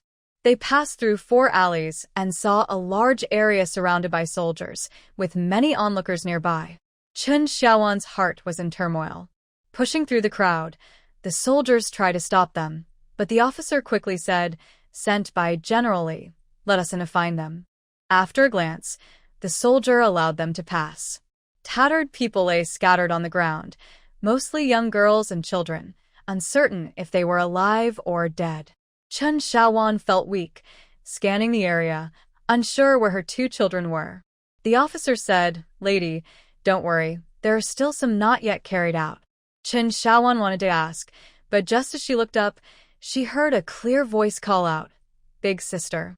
Turning around, she saw Li Yunjin holding a dirty little girl in his arms, her face smeared and her eyes the size of grapes. It was Xiao Xiu and Xiaoya.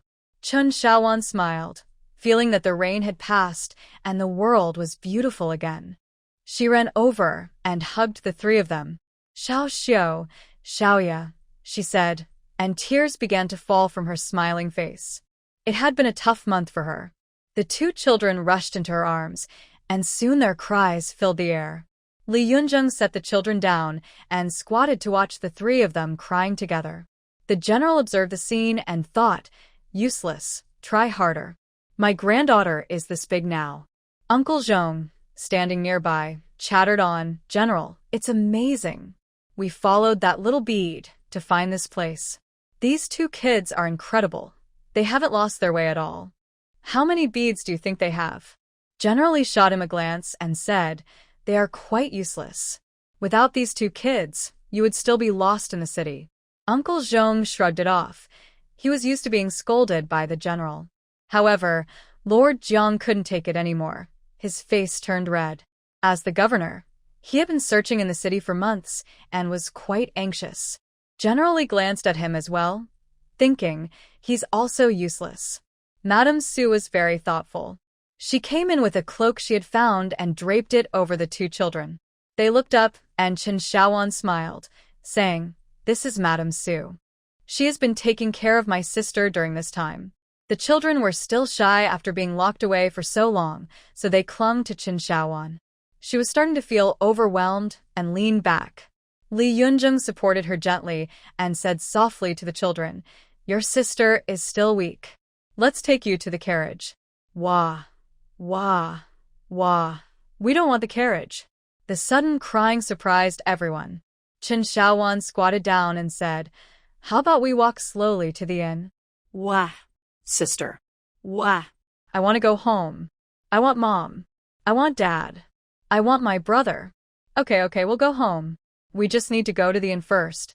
Li Yunjin glanced at her. She hadn't looked at him once. Chen Xiaowan took the 2 children and walked outside, while a crowd nearby was discussing them, but no one paid attention. After a few steps, Chen Xiaowan suddenly turned to Li Yunzheng and paused, saying, "When you're done, will you come back to the inn?" "Yes, I'll come back when I'm done." Another said, "You can't leave for a few days. The authorities need to file a report and they will check the inn. There might even be a reward." "A reward?" "Yes, thanks to these two kids who kept throwing those beads, we found them." Chen Xiaowan was confused and looked at him. Li Yunjin reached out to tuck a strand of hair behind her ear and said, "Let's go back to the inn first. I'll explain everything when I return." Chen Xiaowan didn't know what to do, so she just nodded, pushing down her curiosity. Li Yunjin squatted down and told the two kids, "Xiao Xiao, Xiaoya, follow your big sister back to the inn. Don't worry, the bad people won't come back." The two girls hugged Chen Xiaowan and nodded at him. Who knows how they felt seeing their brother-in-law in a room? They were afraid he wouldn't recognize them. Li Yunjin escorted them out of the soldiers' perimeter. Mr. Jiang was anxious. The two kids hadn't registered yet, and he didn't know what was happening. With the general present, he didn't dare to speak or ask. Mr. Jixiang and his grandson didn't enter. They arrived too late and couldn't get in without the officers speaking. When they saw Chen Xiaowan and the others coming out, they approached. Chen Xiaowan smiled and said, "Let's go back to the inn." She took out all her silver and noticed it wasn't much. Frowning slightly, she still handed over 10 taels to Mrs. Su and said, "Mrs. Su, could you please help buy some clothes? For the 3 kids, and one for the old man as well. Thank you for your help these days." Mr. Jixiang and his grandson quickly shook their heads, saying they didn't need it, but no one paid attention to them. Mrs. Su took the silver and started to leave. "Wait a moment," Chen Xiaowan called out, giving her all the silver in her hand and saying, "Buy a couple more outfits. It's getting cold." Mrs. Su insisted, "Madam, that's too much." "Mrs. Su, please also look for some affordable and good quality leather boots." Only then did Mrs. Su accept and leave. Mr. Jixiang and his grandson hurriedly said, "Madam, you don't need to buy for us." Chen Xiaowan replied, "It's the least I can do. You are my lifesavers." She added, "Old man, let's head back to the inn. The kids need to go back first." Then she looked down and asked, "Xiao Xiao, Xiaoya, can you walk?" The two girls clung to her and nodded. Chen Xiaowan hugged one and walked toward the inn, with Mr. Jixiang and his grandson following behind. The officer followed as well. The general had instructed that they be safely escorted back. Li Yunjin was still counting heads with the officer. Inside, people were being carried out continuously. This was a major case. Who knows if Mr. Jiang could handle it?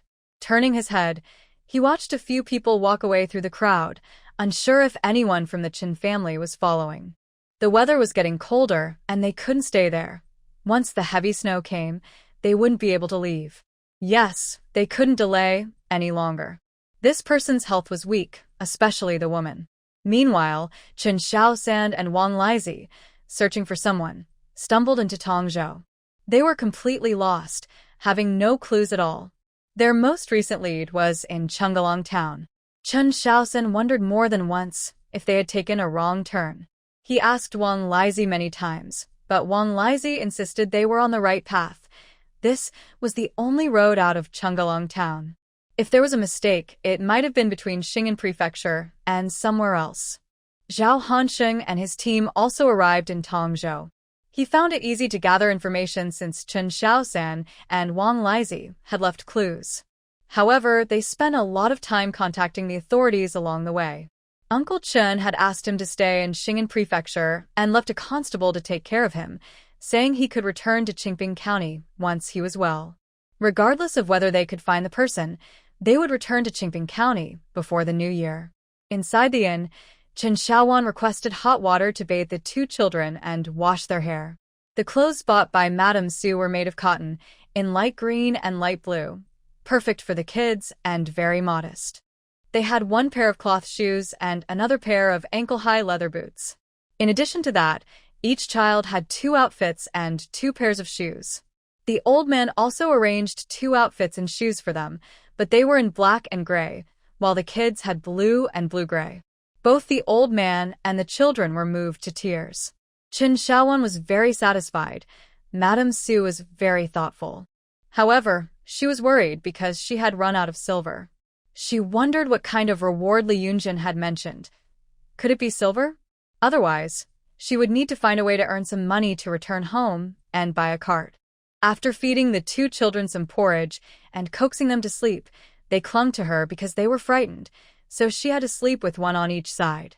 When Li Yunjin returned, he saw the three of them sleeping on the bed, while Madame Su was at the table, sewing something. He took out a silver ingot and said to Madame Su, "Get another room."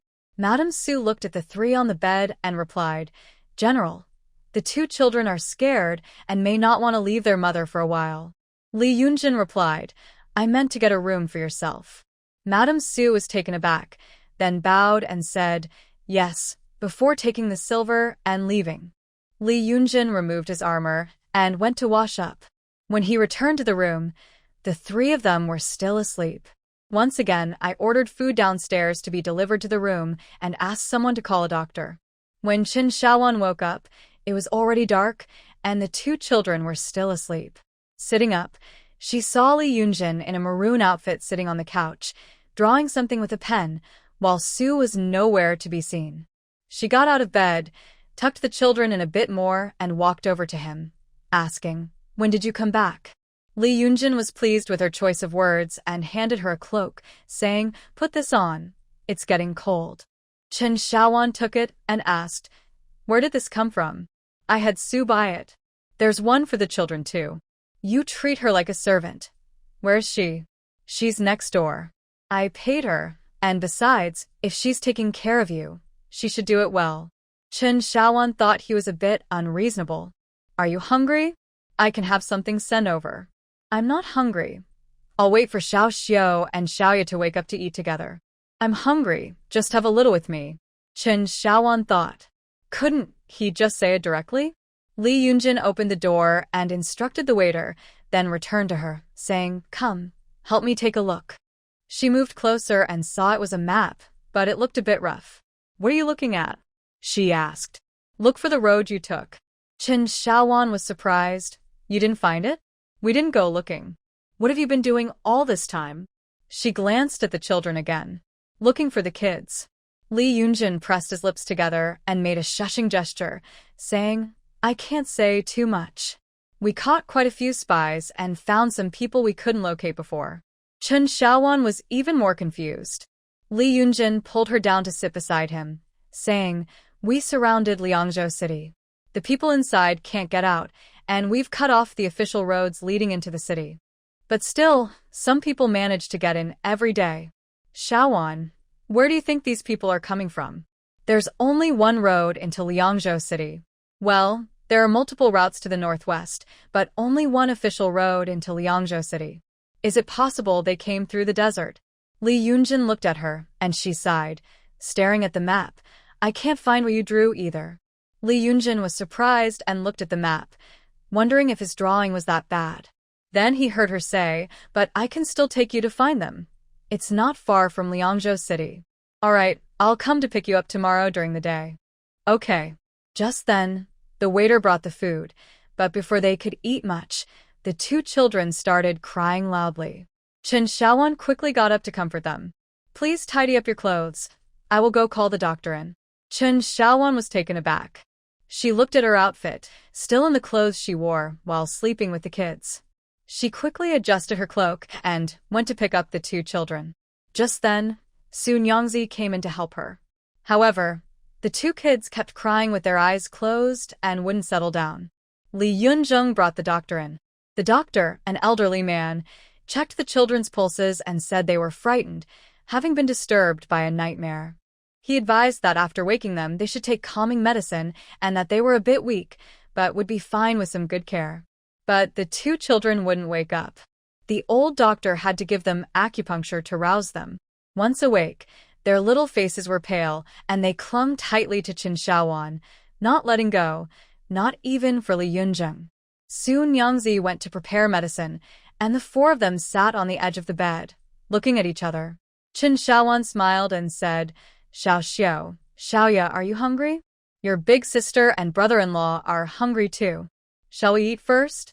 The two kids looked at her, and then at Li Yunjung, finally nodding, but their grip on Qin Xiaowan's clothes showed no sign of loosening.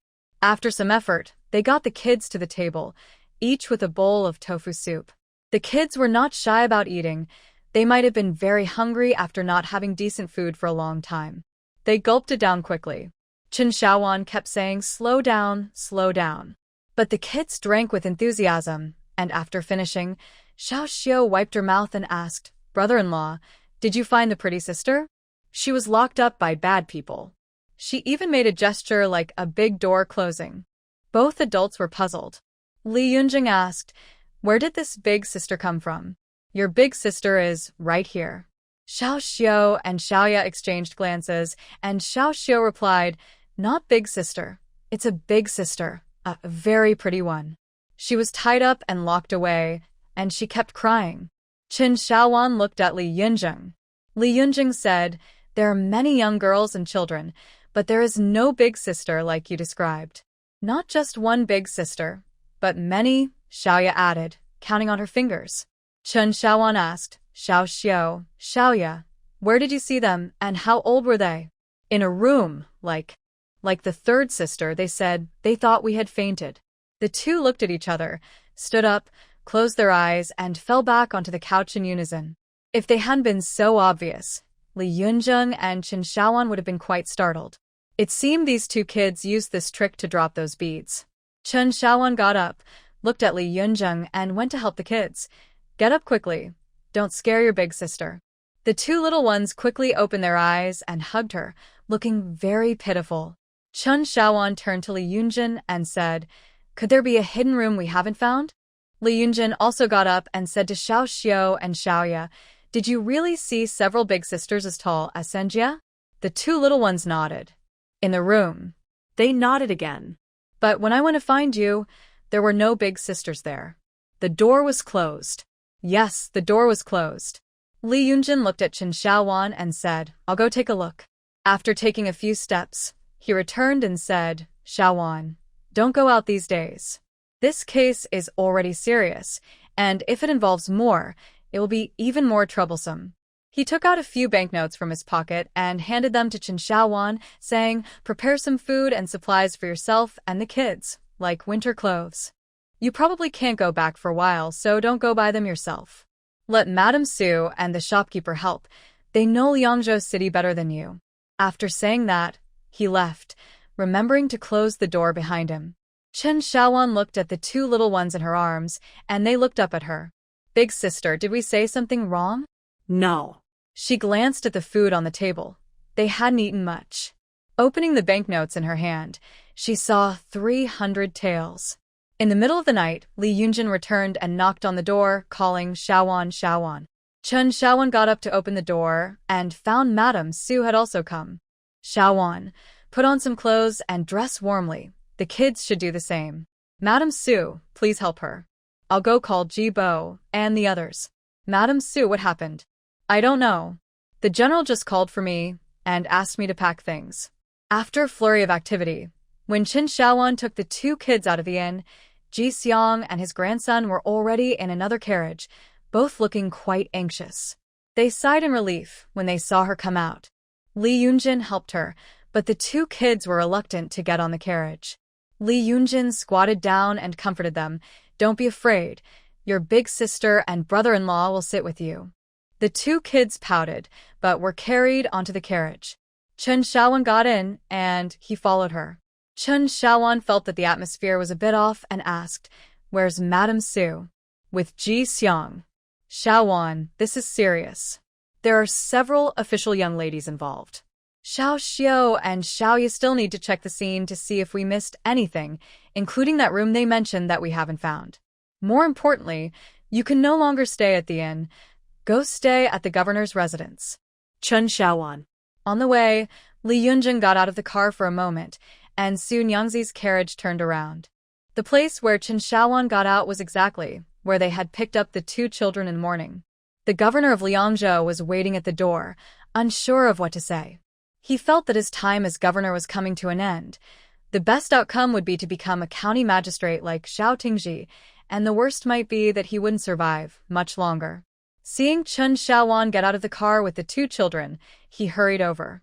These three were truly important. His position as governor had been overshadowed by just a few words from them. However, he couldn't blame them. He had to support them.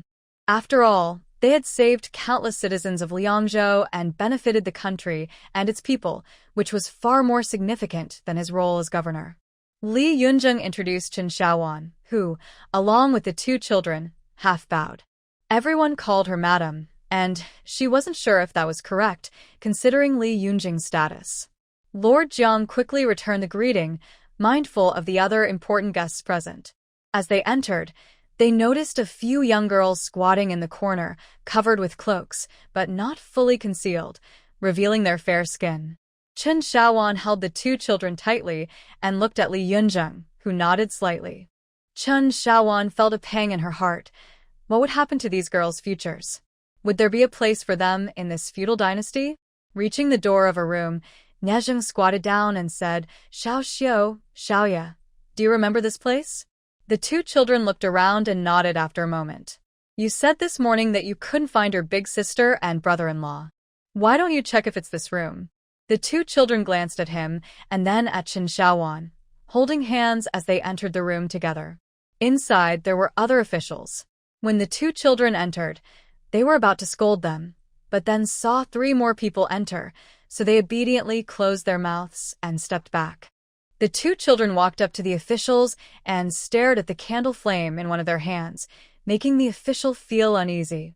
Chen Xiaowan spoke up, "Do you want the candle flame?" The two children turned to look at her and nodded in unison. "Give it to them." Xiao Xiao took the candle flame, and they walked over to another official, who also willingly offered the flame, which Xiaoya accepted. The magical scene left everyone stunned. Xiao Xiao and Xiaoya, holding the candle flames, separated and stood on either side.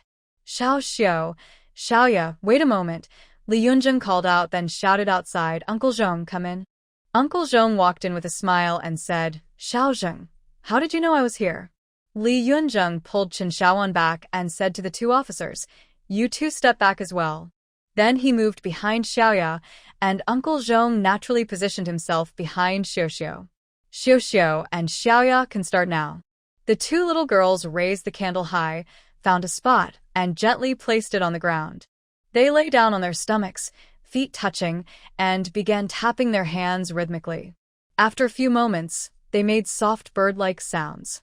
Then there was a light sound from the walls. The two quickly got up and hid behind Li Yunzheng. "Uncle Zhong." Mr. Jiang began to sweat nervously. At that moment, a person entered, the general. After glancing around, he looked at Chen Xiaowan and said, "Xiaozheng, take them outside first." Li Yunzheng took the two little girls and prepared to leave, but they didn't move. They continued to stare at the wall. Just as Li Yunzheng was about to ask, he saw the two quickly exchange glances. They dashed over and resumed their previous actions, this time with more force. Then they heard crack sounds, and the two children jumped up and ran back, this time not towards Li Yunzheng but straight to Chen Xiaowan, who quickly hugged them. She didn't notice that the general had stepped forward, blocking their path. Suddenly, the thick wall opened, revealing light inside, and they heard voices. Where did these good things come from? Are we in trouble now? The general turned to Chen Xiaowan and said, "Take the children outside." Chen Xiaowan bent down and led the two kids out.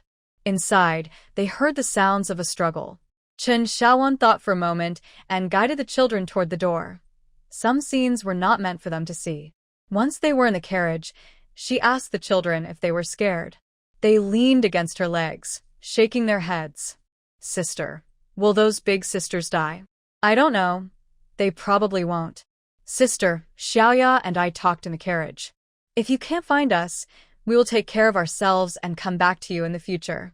After saying this, tears welled up in her eyes as she looked at her. Chen Xiaowan gently hugged the two children and said, "I won't let that happen. I will definitely find you." Yet, tears also filled her eyes, the feeling of despair in the desert still vivid. In this era, travel is slow, and one lifetime is only enough to love one person.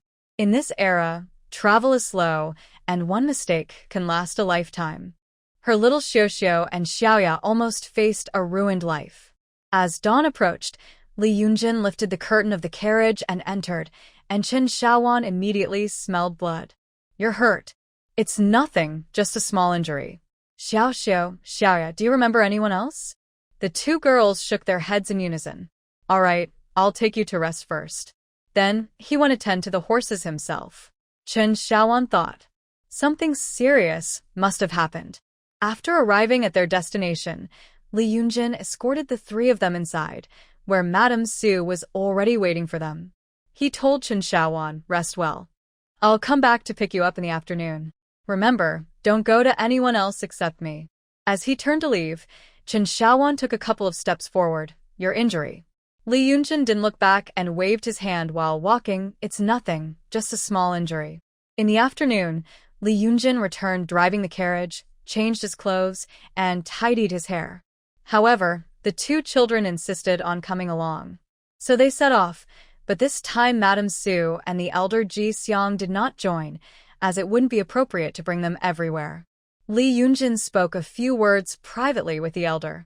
When they reached the East City Gate, the carriage did not stop.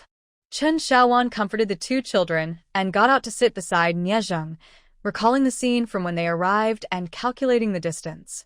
After traveling about 10 miles, Chen Xiaowan suddenly said, "Li Yunjin, something's not right. It's not that far."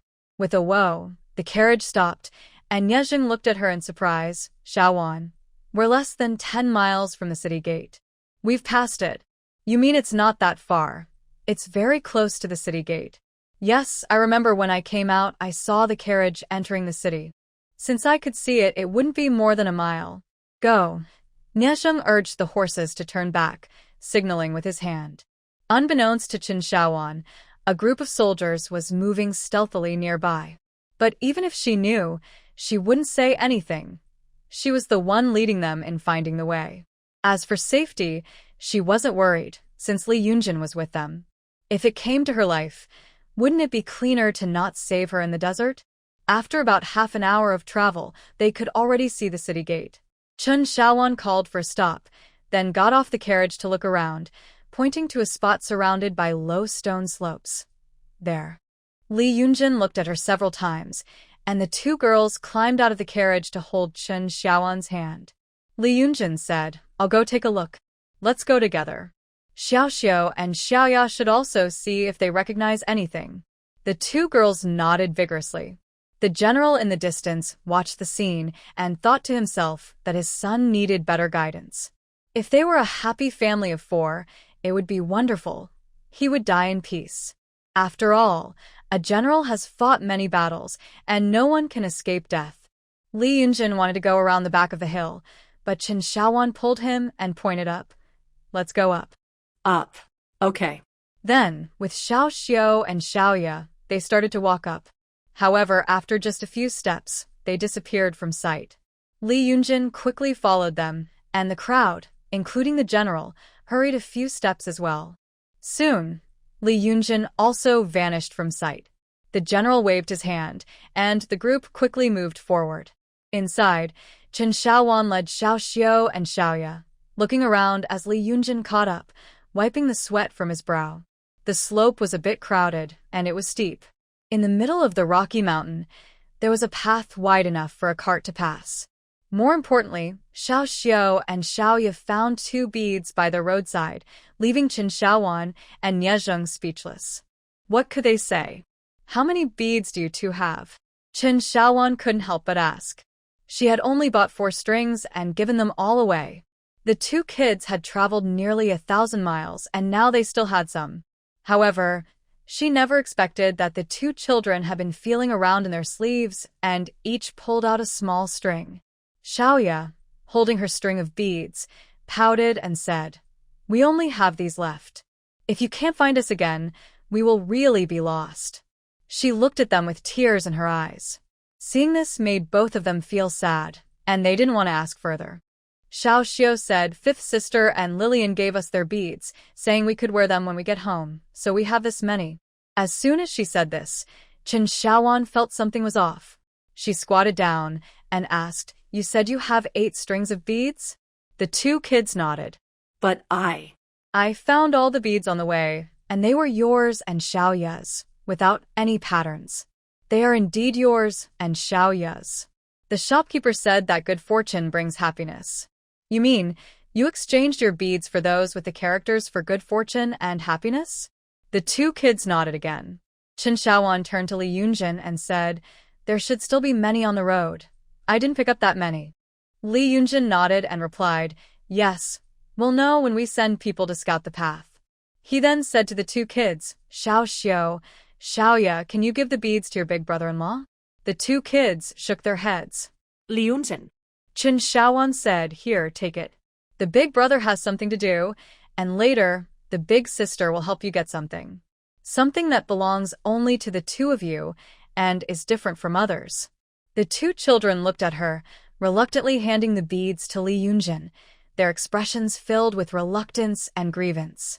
Li Yunjin thought about going back to his father's storage to find some good things for the 2 kids, and since Xiaowan had no money left, he would take a little for her too.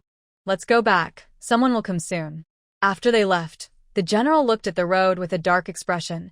Jiang Yuyan, this useless person, let someone open a path at the city gate without knowing anything, and still has the nerve to say he is responsible. Meanwhile, inside the city, Master Jiang looked at the rescued girls and young children, as well as the women, feeling overwhelmed and hopeless. He thought about how he was a well-off young man but ended up suffering in Liangzhou City. Now it was a complete disaster. In the next 2 days, Liangzhou City was in turmoil. The people were anxious, especially since the Northwest Army had entered the city and started checking the city defenses. Chen Xiaowan's small courtyard was quiet, but the governor's wife visited twice, bringing a lot of food, supplies, and clothes. Chen Xiaowan couldn't refuse and had to accept them with a thick face. Li Yunjin didn't come back, and Chen Xiaowan didn't ask.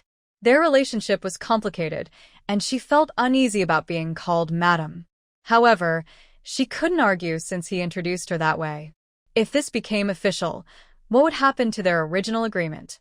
What about her peaceful and carefree life? He had pulled himself out of the desert, and now there were 2 children involved.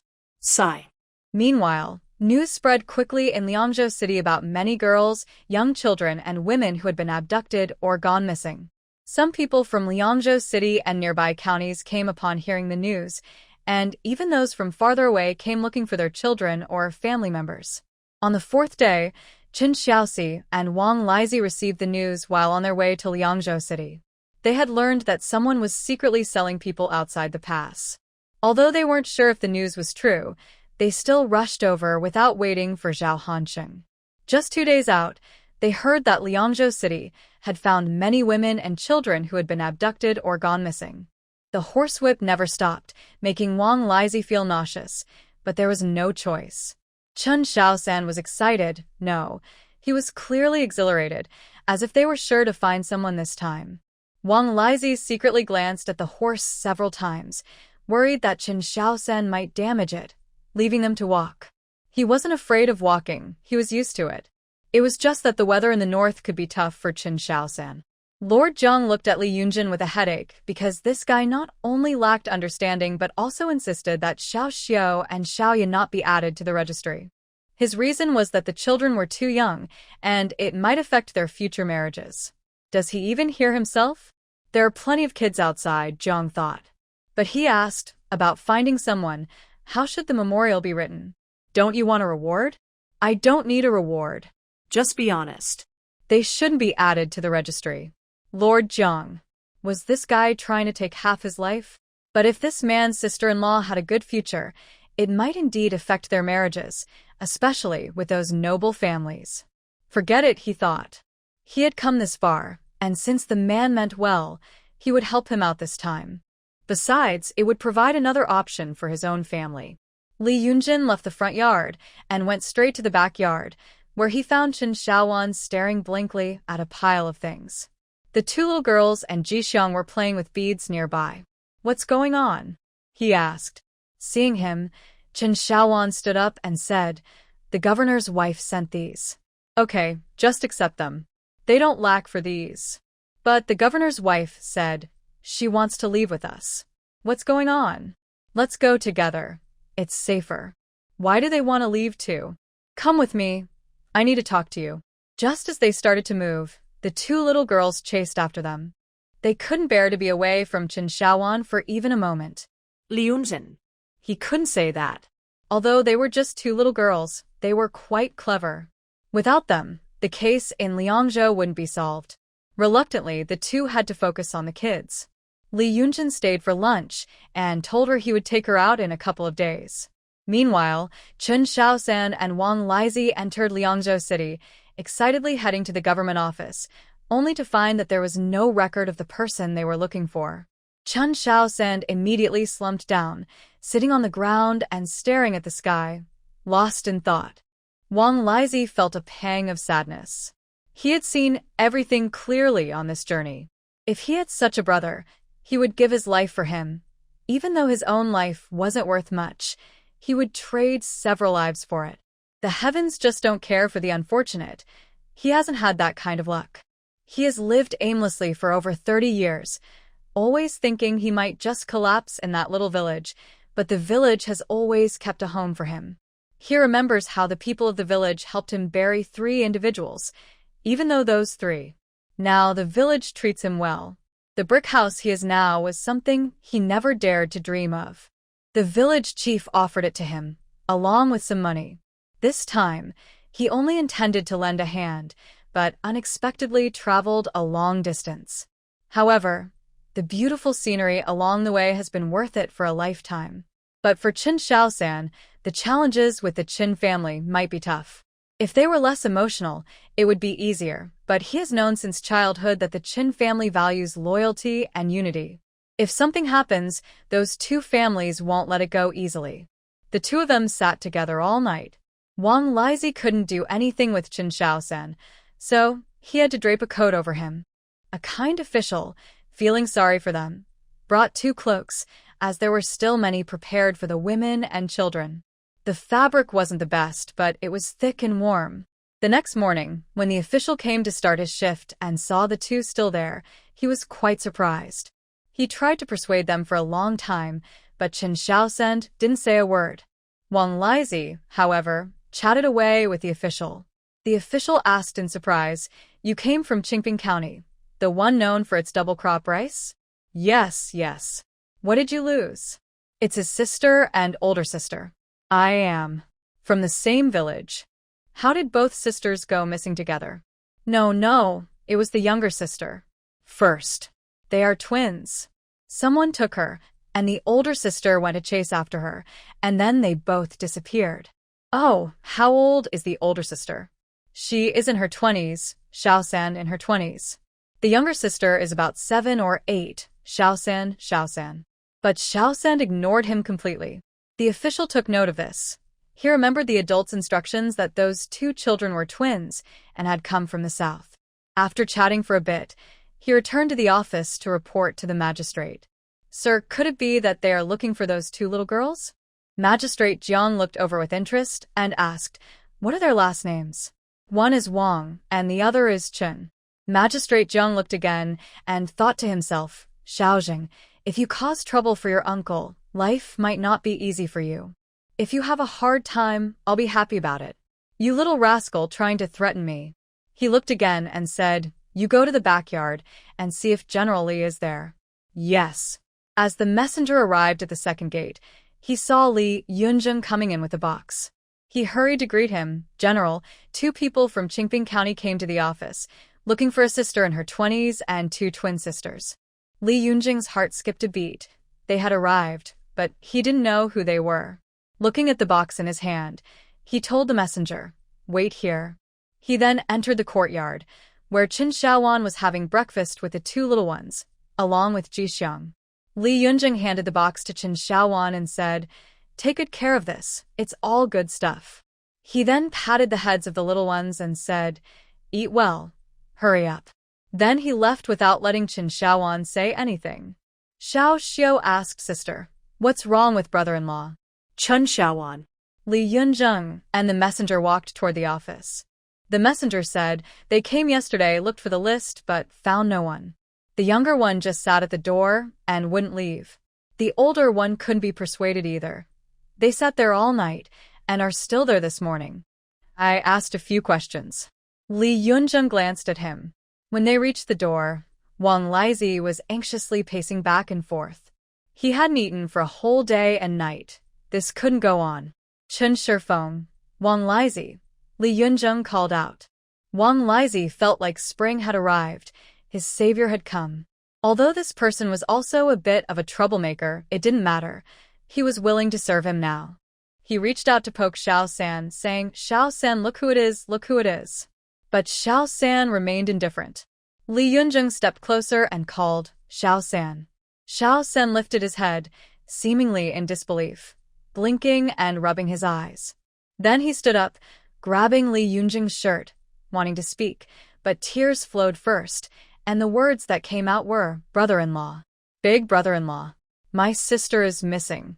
Xiao Xiu and Xiaoya are also missing. Ah, I can't find them. I can't find them." The unique sound of the young man's crying surprised those around him, and many people stretched their necks to look, but no one stayed. There had been too many such incidents in the past few days, and they had become accustomed to it.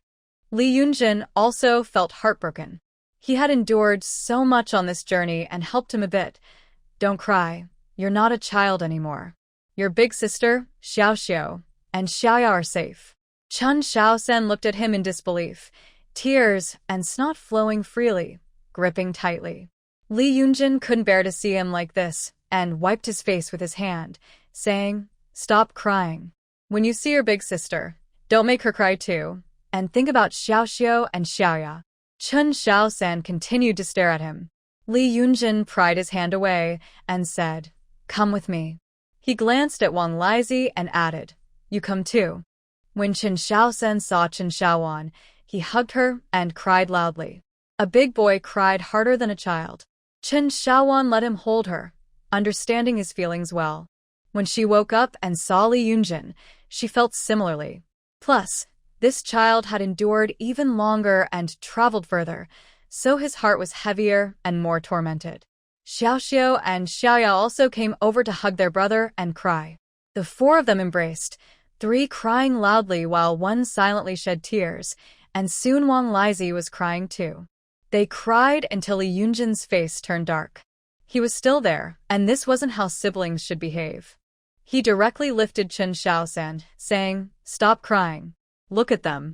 When Chen Xiaosan saw Xiao Xiu, Xiaoya, and Wang Lizi, he felt a bit embarrassed. Who knew how he had suffered on the way? He thought about what he would say to his uncle and aunt, and to his second sister, and the younger ones, if he couldn't find them. He kept thinking. If he couldn't find them, he wouldn't go back. Fortunately, he had finally found them. He wiped his tears and hugged Xiao Xiu and Xiaoya, who also let him hold them. He asked the two girls if they were scared on the journey, and if they had suffered. The two girls looked at him with teary eyes and then hugged his neck, silently crying. How could they not be scared? They were just small children who had been taken on the road. Chen Xiaowan wiped her tears and wanted to prepare water for the two girls to wash up, but Li Yunjin stopped her and instructed someone to make arrangements, also asking for another room. He told Mrs. Su to buy the two girls a set of clothes. Chen Xiaowan thanked Wang Lizi, saying, "Uncle Lizi, thank you for accompanying Xiaosan on this long journey. I will remember this kindness and repay you in the future." Wang Lizi wiped his tears and said, "It's not hard at all. I've been eating well, dressing well, and sleeping better than Xiaosan. He's the one who has it tough." He continued, "If you really want to thank me, just make some of your braised meat and let me try it a few times. Everyone in the village says your braised meat is delicious, but I haven't had a chance to taste it yet." This made Chen Xiaowan laugh. She said, "Uncle Lizi, that's a small thing. I will definitely let you try some when I make it in the future." That's great, he replied. Someone came to call that the water was ready. Chen Xiaowan took Xiao Xiu and Xiaoya down from Xiaosan and sent them to wash up. She prepared to go to the kitchen to cook something for them. She said to Li Yunjing, You stay and play with Xiao Xiao and Xiaoya for a while and stay for lunch. Li Yunjing nodded at the two little girls who were crying. Chen Xiaowan then said to Xiao Xiao and Xiaoya, "Stop crying. If you keep crying, you'll need to change your clothes. Big sister is going to cook, so why don't you two keep your brother-in-law company?" The two little girls looked at each other for a moment before nodding. Li Yunjing was surprised. "Can't you just cook and let them go?" "What are you saying? They are not our servants. You shouldn't keep ordering people around like that." "That's not." Before Li Yunjing could finish, Chen Xiaowan disappeared out the gate. In the yard, there were just the big one and the two little ones, staring at each other with wide eyes. Xiao Xiao and Xiaoya, has your big sister been cooking these days?" he asked. The two little girls shook their heads. Xiaoya said, "When it's mealtime, someone brings food. Big sister hasn't cooked." Li Yunjing understood and felt a bit frustrated. His brother had come, and he wanted to treat him well. But he was completely mistaken. Chen Xiaowan had no such thoughts. She was thinking about how there were now two more people, and it wasn't good to keep bothering others. Plus, Xiao San was quite thin and needed some nourishing food. They had mostly been eating flatbreads lately, which felt a bit hard. Also, Li Yunjing had injuries. She gave the kitchen 2 taels of silver for some lean meat and lamb. In the northwest, lamb is more common, and she had heard there was beef for sale, but she had never been to the market. When she was almost done, Mrs. Su came over to help. They borrowed a food box from the kitchen and carried it back to the yard. The simple meal included a bowl of lamb porridge, some meat pancakes, a big bowl of vegetable noodle soup, a plate of cabbage with meat slices, a plate of shredded radish with meat, and a small dish of pickles. They prepared lamb noodles for Grandpa Jixiang, and then Mrs. Su said she would also have lamb noodles. Then they served everyone porridge, but Li Yunjing's table was empty, and he couldn't help but look at her. Chen Xiaowan took out a bowl of porridge and 2 pancakes from the food box and said to him, "You should eat this. You have injuries and can't eat lamb. This is pork. I also made some pancakes for you to take with you. Just heat them up before eating." "Where is my brother-in-law going?" After washing up, Chen Xiaosan looked a bit more energetic and handsome, but he was still very thin. Chen Xiaowan felt a pang of sympathy. "He is going back to the military camp. After you drink some porridge, you can go sleep with Uncle Lizzie. The military camp is here. Aren't we in Liangzhou? By the way, how did my brother-in-law end up here?" Li Yunjing asked him. "Where is Liangzhou?" "Chen Xiaosan." Li Yunjing felt helpless towards the Chen family. One Chen Xiaowan was like this, and one Chen Xiaosan was like that. The others were not much different, all rushing around. If they didn't run into him this time, what would they do? He feared that none of them would make it back. He reluctantly explained, "Liangzhou is located in the northwest. If you ride fast for 7 days north, you'll reach the border. Beyond the border is the frontier." Chen Xiaosan. He really hadn't thought that far. He just wanted to catch up with his sister and find his 2 younger sisters. "But brother-in-law, why are you here? Aren't you supposed to be at the border?" Li Yunjing glanced at Chen Xiaowan and said, "Ask your sister." Chen Xiaowan swallowed a mouthful of porridge and said, "Eat and go to sleep. There's no need for so many questions." At this point, Chen Xiaosan thought that his sister must have gone to the border to find his brother-in-law, which is how they ended up finding Xiao Xiao and Xiaoya together. He admired his sister even more. She was both tough and smart. Chen Xiaosan slept for a whole day and night. Chen Xiaowan stayed with Xiao Xiao and Xiaoya, but the 2 little girls were bored. When Sange came, they didn't want to play with Jixiang anymore. Chen Xiaowan then taught the 3 of them how to play triangular chess, but the 2 girls weren't very interested. So, she had Sun Yang teach the 2 little girls how to weave, while Jixiang and the old man played triangular chess. Wang Lizzie was left alone. After thinking for a moment, he figured that since he had nothing to do, he might as well go buy some meat to make a stew. However, this meant that Sun Yang would have to come out. After coaxing the 2 little girls for a long time, they finally agreed to let them stay with their brother Sange. Wang Lizzie insisted on coming along, so the 3 of them went out together. When the 2 little girls saw them leave the courtyard, they ran into their brother's room and shut the door tightly, leaving Jixiang and the old man stunned. Chen Xiaowan walked on the streets of Liangzhou City for the first time, admiring this historic place from her memories. Unfortunately, in her past life, she was always busy and rarely traveled. She had not visited any cities outside of her work trips, which was quite a shame. The balance left in her bank account could have taken her to many places. What was even more disappointing was that this was not the same city. It was separated by time and space. The city walls were tall, the streets wide, and the architectural style was very different from Qingping County. It had characteristics of both Central Plains and Western cultures, giving it a vast and majestic feel. Chen Xiaowan thought it was impressive and wanted to explore the surroundings or visit the border.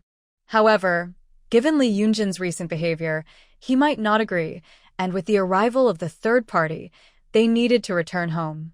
Her family was likely worried. After some time of reflection, she asked Sister Su to take her to the pharmacy. Sister Su was startled and explained for a long time before realizing that Chen Xiaowan just wanted to buy some spices for meat dishes, which made her feel relieved to take her there. At the pharmacy, Chen Xiaowan made a few random requests that confused the apprentice.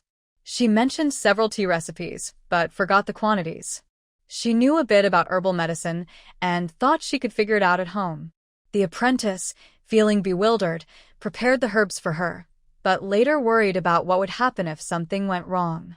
For several days, the young apprentice was anxious, fearing someone might get hurt and come looking for him.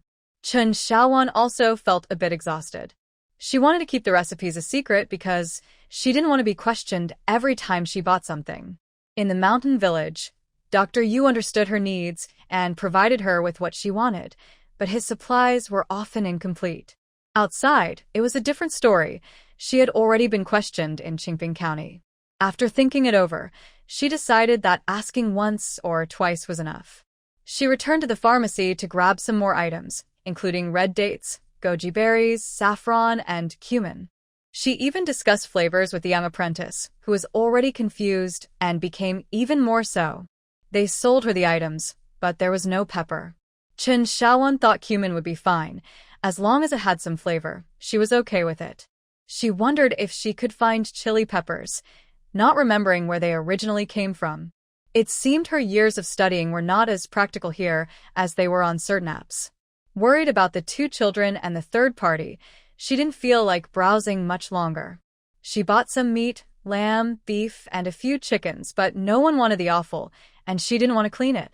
She ordered some bones. They all needed some nourishment. However, just a few steps into her return, she sensed something was off. She and her companions weren't exactly few in number, and living in the governor's back courtyard, the governor and his wife should be sending some provisions, right? Plus, the maids and servants had also been helpful these past few days. And she needed to save some for Li Yunjing.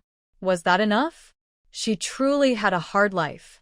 Upon returning, she quickly bought up the unsold meat. Soon, people in Liangzhou City learned that an outsider had purchased all the meat from the Ping'an Lane stall, but they didn't pay much attention to it. When she got back, Chen Xiaosan was still asleep, though his snoring had quieted down. The two little ones looked at her with sad eyes, and Jixiang mentioned that they had closed the door in Sangij's room, which made Jige anxious to cover his mouth. Chen Xiaowan smiled and reassured them that it was fine. Then she asked if they wanted to help her prepare the meat, and the little ones, along with the adults, nodded eagerly. Chen Xiaowan also asked Su Nyangzi to sew some clean bags, and the group headed to the kitchen. Chen Xiaowan gave the kitchen 2 taels of silver to borrow some tools for the preparation. The idle maids and cooks in the kitchen came to help, and they worked quickly to get everything ready. After blanching the meat, the 2 little ones and Jixiang watched obediently. Wang Lizi took a look and said he could handle it now, telling her to go rest. After reminding them several times, she took the 3 little ones back to the front courtyard, leaving Wang Lizi, Jige, and a group of kitchen staff in the back courtyard. Meanwhile, in the front, Lord Jiang was speaking with the general and Li Yunjing. "Uncle, I've passed this difficult moment. The court's decree should arrive within a month. I want my wife to take the children back to the capital first.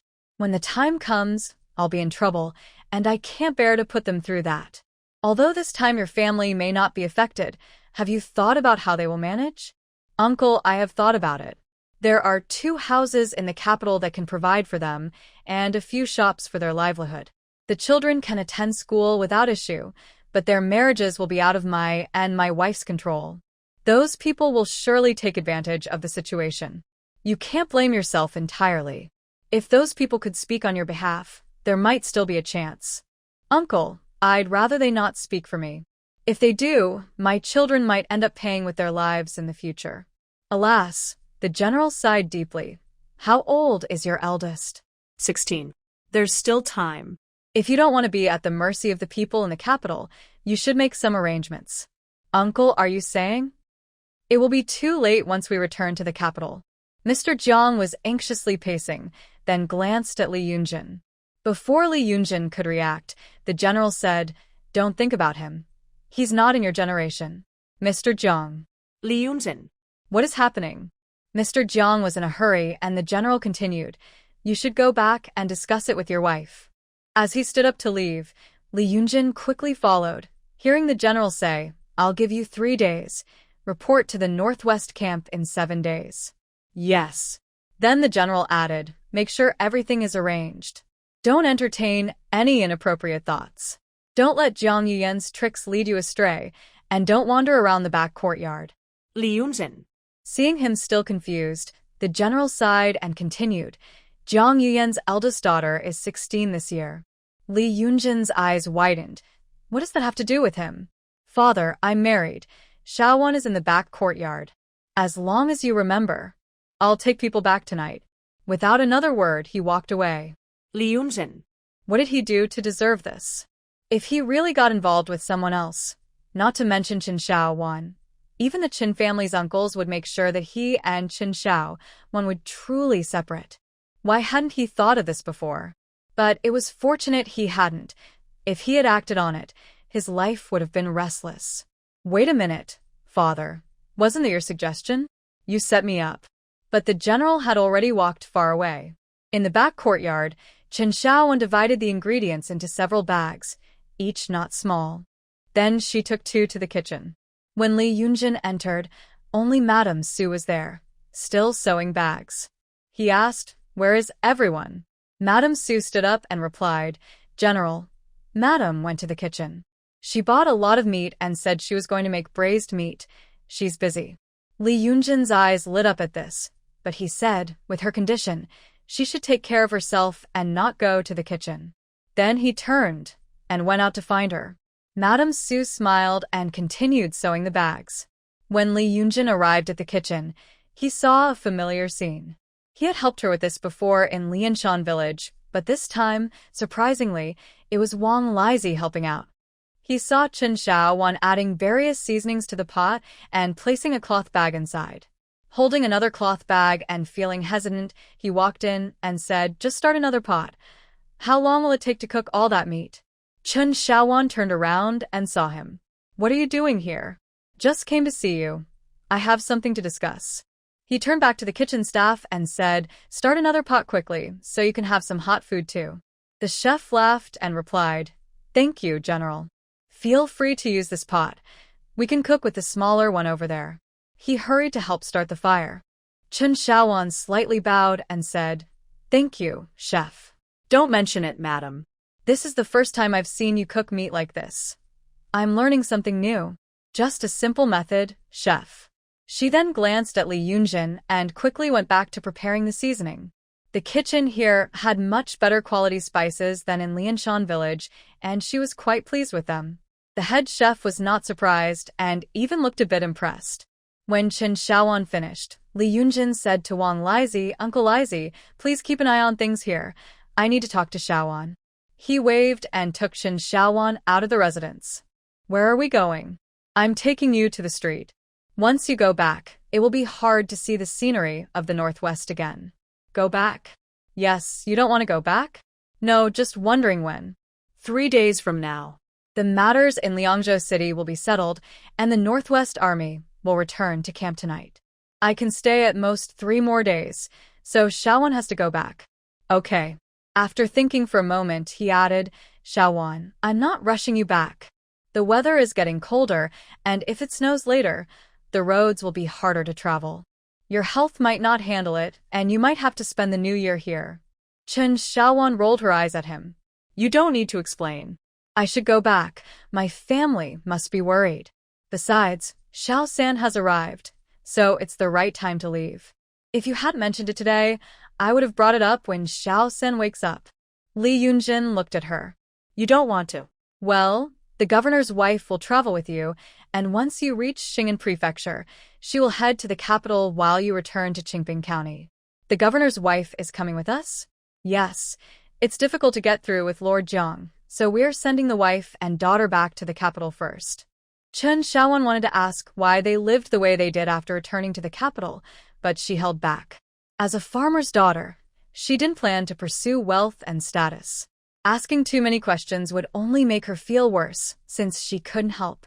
So why bother? Li Yunjing noticed Chen Xiaowan's hesitation and sighed inwardly, realizing her nature hadn't changed much. She wouldn't ask even one more question. As they walked down the street, looking at the many shops, Li Yunjing said, Xiaowan, you should bring a few people back with you this time. Chen Xiaowan was surprised. Bring people back? Who? The Jixiang grandfather and grandson. Yes, and also Madame Su. Madame Shu? Chen Xiaowan was even more confused. She's not a servant. She came to the Northwest for a reason. Why would she come back with me? And I don't understand about the Jixiang grandfather and grandson either. Xiaowan, didn't you ask me where Ku Sai is? Chen Xiaowan thought. Wasn't he trying to keep that from her? That is a burial place. I can't say more, but maybe one day you will have to go there to find me. He turned and smiled at her, and Chen Xiaowan pushed him playfully. He continued, but when that time comes, you won't need to look for me. You won't be able to find me. Just set up a tombstone and remember to carve Niezheng on it. By then, you won't need me to send messages. You'll hear it naturally. But before that, I don't plan to send you any messages. Our previous agreement doesn't count. Chen Xiaowan was stunned. Did he even realize what he was saying? Are you crazy? You're not giving up your future, your wealth, or your beautiful wife and concubines. Li Yunjing suddenly took her hand and said, I don't want them. And Xiaowan, who broke their promise first. You said you wouldn't come looking for me, yet here you are. Chen Xiaowan replied, I didn't come looking for you. I don't care. You found me, so it's like you came looking for me. Chen Xiaowan said, You're such a rogue. I'm not. And now the entire Northwest Army knows I've married. If you don't acknowledge it, what will I say later? You jerk. Who told you to? Xiaowan, let's be reasonable. At that time, if I didn't say you were my wife, and I carried you to find a doctor and stayed with you for 2 days and nights, how would I explain that? Chen Xiaowan was speechless. He was doing this on purpose. Xiaowan, Su and Ji are old friends. The people they're looking for are in queues. Tears filled Chen Xiaowan's eyes as she looked at him, forgetting the nonsense he had just said. Li Yunjing looked at her seriously and said, Xiaowan, it's true. I have confirmed it. You should bring Ji and Su back to Lianshan village. Ask village chief Chen for help to settle them there. They have household registration documents, so help them find a house and get settled. They cannot go outside the border. If they do, they won't come back. Please keep an eye on them. As for Su, your house is so big, let her stay with you as a companion. If she wants to leave or remarry in the future, you can let her. Don't worry, anyone who comes here to find old friends is not a bad person. But how will they listen to you? They're not listening to me. They're listening to themselves. What? Li Yunjing brushed her hair back from her forehead and said, I promise to help them find their relatives, but the condition is that they cannot leave the border. You. But they can choose to stay. They don't have to come back with me. By staying with you, they won't worry that I will break my promise. But you. This is your concern. Why are you doing this? Li Yunjing smiled and said, because I will eventually go to queues. Whether I agree or not, it doesn't matter. Why not help when it's so easy? This isn't the same. For me, it is the same. Come on, Xiaowan, that shop has some nice leather. Go in and pick some out. You might need it on the way. With that, he pulled Chen Xiaowan into the shop. No matter how she looked at him, He didn't respond, only letting her choose items. The shopkeeper came over to introduce things, but Chen Xiaowan didn't have a chance to ask anything suitable. When the two returned to the small courtyard, it was almost dark, and the people at home were unsure how to handle the marinated meat. Chen Xiaowan felt quite embarrassed, quickly scooping up the sliced meat and adding fresh meat to cook. She borrowed the chef's small pot to stir-fry a few dishes and taught the cooks how to prepare the meat so they could help themselves. She packed a few plates of sliced meat to send to the governor's wife, but Li Yunjing suddenly said, "Let Su deliver it." Su readily took it and said, "I'll go." Chen Xiaowan. A group of talented people had just set the table when the governor's wife arrived, accompanied by a young girl of about 16 or 17, who looked very graceful and behaved very elegantly. She came to express her gratitude, saying that Chen Xiaowan's cooking was excellent and they really enjoyed it. This left Chen Xiaowan a bit stunned, as the rules of wealthy families were like this. Li Yunjing glanced at them and walked out directly. Madame Su looked up, helped the three children onto the table, and asked Wang Lizi to wake up Chen Xiaosan. Chen Xiaowan wanted to stop them, but the boy had already been sleeping for almost 2 days and nights. He needed to eat before going back to sleep. However, since the governor's wife was still there, she couldn't speak up. After a few polite exchanges, the lady and the girl left. Chen Xiaosan came in, rubbing his sleepy eyes, along with Li Yunjing and Wang Lizi. Wang Lizi was enjoying his meal and exclaimed that he had never eaten anything so delicious in his life. Little Jixiang was also happily eating. Jibo said that as he got older, his teeth were getting loose, so he could only eat soft food and didn't eat much meat, but he happily picked at the side dishes. Xiao Xiao and Xiaoye each had a small piece of meat and were happily munching away, saying that it didn't taste like the marinated meat they had before, which made Xiaowan and Xiaosan laugh. Xiaosan first drank a bowl of porridge before starting to eat, and he was told not to eat too much since he hadn't eaten in a long time and his stomach was weak. Madame Su ate elegantly, but finished half a bowl of rice. As for Li Yunjing, before Chen Xiaowan could mention that he had injuries and shouldn't eat, he had already started eating and gave her a look that said not to say anything. Chen Xiaowan. Well, it wasn't her who felt uncomfortable. The few people in the kitchen were even happier. They were getting the first taste, the freshest food, and had never experienced such treatment before. The head chef wanted to scoop out the seasonings from the pot, but seeing the 2 pots of meat still cooking, he ultimately didn't do it. There would be other opportunities. When Li Yunjing left, he took most of the remaining meat with him, leaving only a few pieces, which made the chef and Wang Lizi quite frustrated. Chen Xiaowan smiled and said, "Let him take it. We can buy more tomorrow and just add water to cook it again." The two of them then stopped frowning and eagerly planned to buy meat the next day. Chen Xiaowan nodded and even gave them 2 taels of silver, so they agreed to buy more, as it would be another dish on the way. Li Yunjing returned to the station with a smile. His father hadn't left yet, and he placed the meat in front of him, saying, "Eat a bit before you go. It's still warm. Your daughter-in-law made it fresh today." The general glared at him, noticing he still had a package in his hand, and asked, "What's that?" "Meat." "That's enough. You can't eat it all. I'll share some with Uncle Zhong and the others." Having a son like this isn't very useful. For the next 2 days, Li Yunjing didn't come by. Chen Xiaowan took Chen Xiaosan around Liangzhou City to prepare some supplies for the journey back and bought warm clothes for a few people. She also asked grandfather Jixiang, who said he wanted to bring his son back in his lifetime, no matter where they went. Since little Jixiang liked her and wanted to follow her, he would go along. Hearing this made Chen Xiaowan feel sad. Madame Su said that the world is vast and she is alone, so she can go anywhere. It would be even better if she could see an old friend again. This left Chen Xiaowan speechless. Your old friends are all long gone. However, these few people were preparing to go with her and showed no intention of leaving. Chen Xiaowan understood that this was all agreed upon with that scoundrel Li Yunjing. Early on September 28th, there were about 10 carriages lined up at the back gate of the government office, each one packed full. Chen Xiaowan and her group only had 2 carriages, mainly filled with warm clothes and some furs, which were a bit cheaper in the north. Chen Shaowan didn't plan to bring gifts back, as it was a long journey and unnecessary. She could buy things in Xing'an Prefecture if needed, especially since last year's temperature in Lianshan village meant they wouldn't need these items. She only prepared for the few people traveling with her, along with warm cloaks for the 3 drivers and bedding for the knights, as they might not find a place to stay every night. Uncle Lizzie, Madame Sue, and Grandfather Ji all said the same, so they chose thick and warm materials. Additionally, she packed some dry food, water buckets, and water bags. Chen Shaowan also prepared 2 small red clay stoves, a bit shorter than the one Uncle Chen San gave her.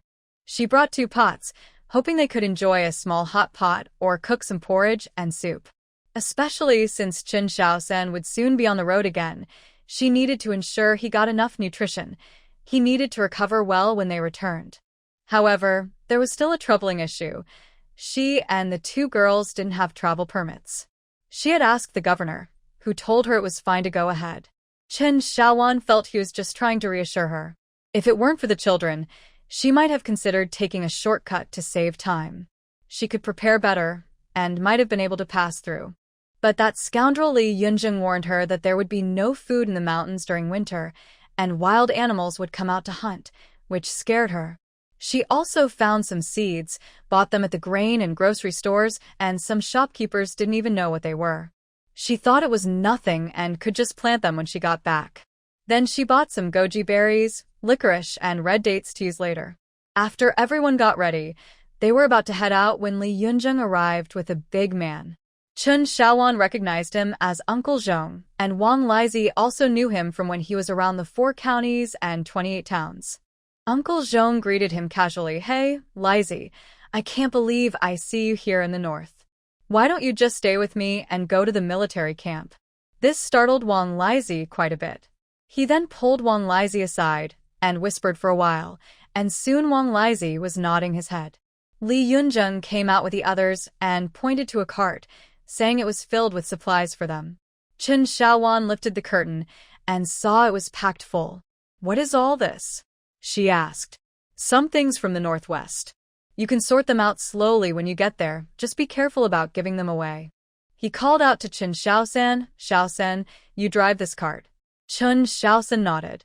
Since it was given to him by his brother-in-law, he figured it must be important. After checking it, he climbed onto the cart. Li Yunjing walked around and whispered a few more things to him. Then he returned and quietly told Chen Shaowan, "There's a box inside. Hide it away later." He also pulled out a wrapped item from his chest and handed it to her. Chen Shaowan was surprised and opened it to find a wooden hairpin, holding it up to look at him. Li Yunjing said shyly, "Xiao Xiao and Xiaoya mentioned that you like hairpins. This one is made of rosewood. The ones with gold and pearls are not available right now, but I'll keep an eye out for you." Chen Shaowan was completely stunned and hadn't processed it yet. At that moment, the official in charge came over to ask if they could set off. Li Yunjing hurriedly pushed her onto the cart and mounted his horse beside it. He then said to Chen Shaowan, "Shaowan, do you remember the horse you rode?" Chen Shaowan lifted the curtain to look at him. He continued, "The horse Shaosan is driving is the one you rode. Take good care of it when you get back. It's quite special. Don't give it away or sell it." "You went back to Wuliangang again?" "Yeah, just went back for a bit." Chen Shaowan thought, "This person must be really tough. He's been so busy," and looking at the cart behind, he probably hasn't slept in days. 10 miles outside Liangzhou City, Li Yunjing stopped the horse and said to Chen Shaowan in the cart, "Shaowan, I can't take you any further." GBR stopped the carriage and Chen Shaowan got down, holding a package. She handed it to him and said, "This is the material and recipe for the braised meat. I thought you might like it. You can try making it yourself when you have the chance. You know how to do it. There are also a few small recipes I copied from my father's book. See if you can use them. I can't help you with anything else." Li Yunjin took the package and said, "You don't need to help. Just take care of yourself and wait for me to come back and pick you up." Chen Shaowan. What does that mean? But Li Yunjin didn't wait for her. He greeted Xiao San and Wang Lizzie, then rode off with Uncle Zhong. The sound of hooves rose, and dust flew up. The general fought many battles, but still returned. Remembering that dream, Qin Shaowan shook her head and got back into the carriage. Inside sat Madame Su, the two little ones, and her. Grandfather Jixiang was driving, and he was very considerate, insisting on sitting next to his grandfather. Qin Shaowan had to wrap him in an extra layer of clothing since they hadn't prepared his big cloak. They hoped to buy one in the next town. However, Qin Shaowan never expected that less than a day later, they would meet Zhao Hanxing and 5 others on the road. They looked just as worn out. The group rode past their caravan, but it was only thanks to Qin Shaosan and Wang Lizi that they jumped off their horses to chase after them and called them back, otherwise they would have missed each other. Seeing Qin Shaowan and the 2 little girls, the group was astonished and had many questions, but it wasn't convenient to talk on the road, and they didn't want to delay the whole caravan. So, Zhao Hanxing got on Qin Xiaosan's carriage to chat while the other 2 officers saw there was space on Wang Lizi's carriage and climbed aboard to catch some sleep. The last 2 officers noticed it was still half a day until they reached their lodging. One decided to squeeze in with Wang Lizi to make the journey more comfortable and close his eyes. The other saw little Jixiang, and with a wave from Qin Shaowan, he joined them in the carriage, making room for him. Thus, the 3 carriages with 13 people became a bit crowded. Qin Shaowan wondered if they should buy another carriage, but that would stretch their budget too thin. She had hidden away quite a bit of silver at home, but she hadn't brought any with her. Fortunately, when they reached the lodging place, Zhao Hanxing and the other officers said they were fine. They were just too tired and could rest for a few days before continuing their journey on horseback. Qin Shaowan then realized that Xiao San and the others had just entered Tongzhou City, arriving almost at the same time as Zhao Hanxing and his group.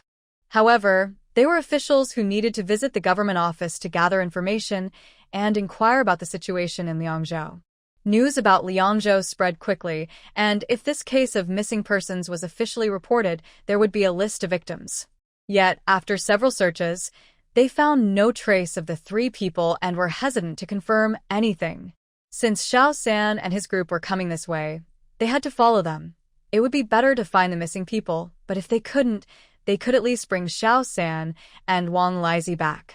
After finishing her story, she hugged Qin Shaosan and cried loudly.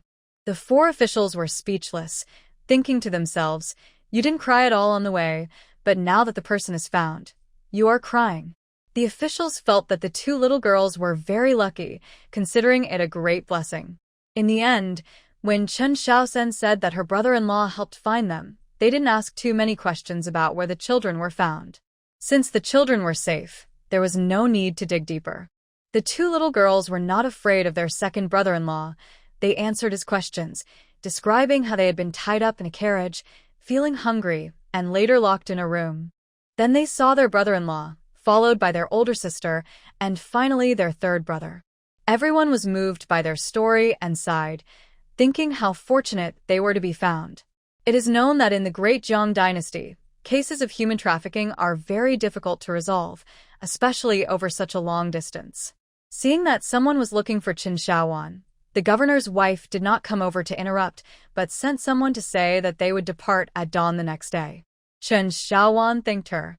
Zhao Hanxing quickly asked who was traveling with them, and Qin Shaowan replied, "It's the governor's wife from Liangzhou bringing the children back to the capital." The officials fell silent for a moment. Qin Shaosan wanted to ask more questions, but Zhao Hanxing stopped her, saying they were safe and returning well. The next day, Qin Shaowan's 3 carriages were changed to double-horse carriages, and 2 officials rode on horseback. Qin Shaowan asked Zhao Hanxing, "Is this allowed?" "It's fine. We're all here. We'll take turns resting and we'll pick up supplies in the town." Qin Shaowan didn't say anything more. After all, they knew better than she did. On the 6th day, the convoy entered Tongzhou City for resupply. After discussing with the governor's wife, they decided to stay in Tongzhou City for a day. Jibei had no interest in sightseeing and stayed at the inn, while Qin Shaosan also didn't go out, saying she wanted to catch up on sleep, but she remained in the carriage with Jibei. Qin Shaowan kept all of this in mind and took the 3 children and Madame Su to the street. Zhao Hanxing and Wang Lizi followed, while the other 4 officers wandered off on their own. They had enough clothes prepared, but mainly needed to buy some food. Chen Xiaowan also wanted to buy some seeds, as they didn't have much food left.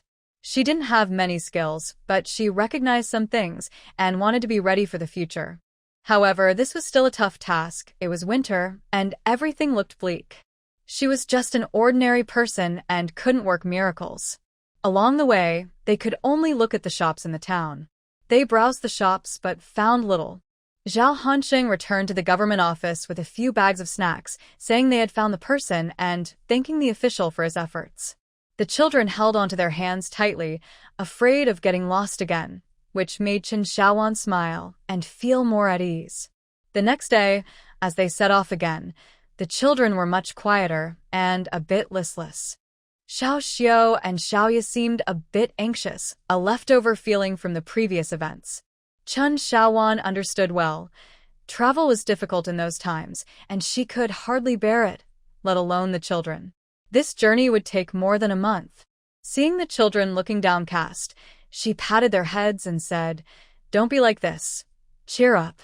Big sister will teach you a little song." Little song? The children looked at her as she began to sing, "If someone is by the mountain's edge, with vines and ferns," both gazing and smiling. Everyone inside and outside the carriage was stunned. Zhao Hanxing asked Xiao San if the big sister could sing.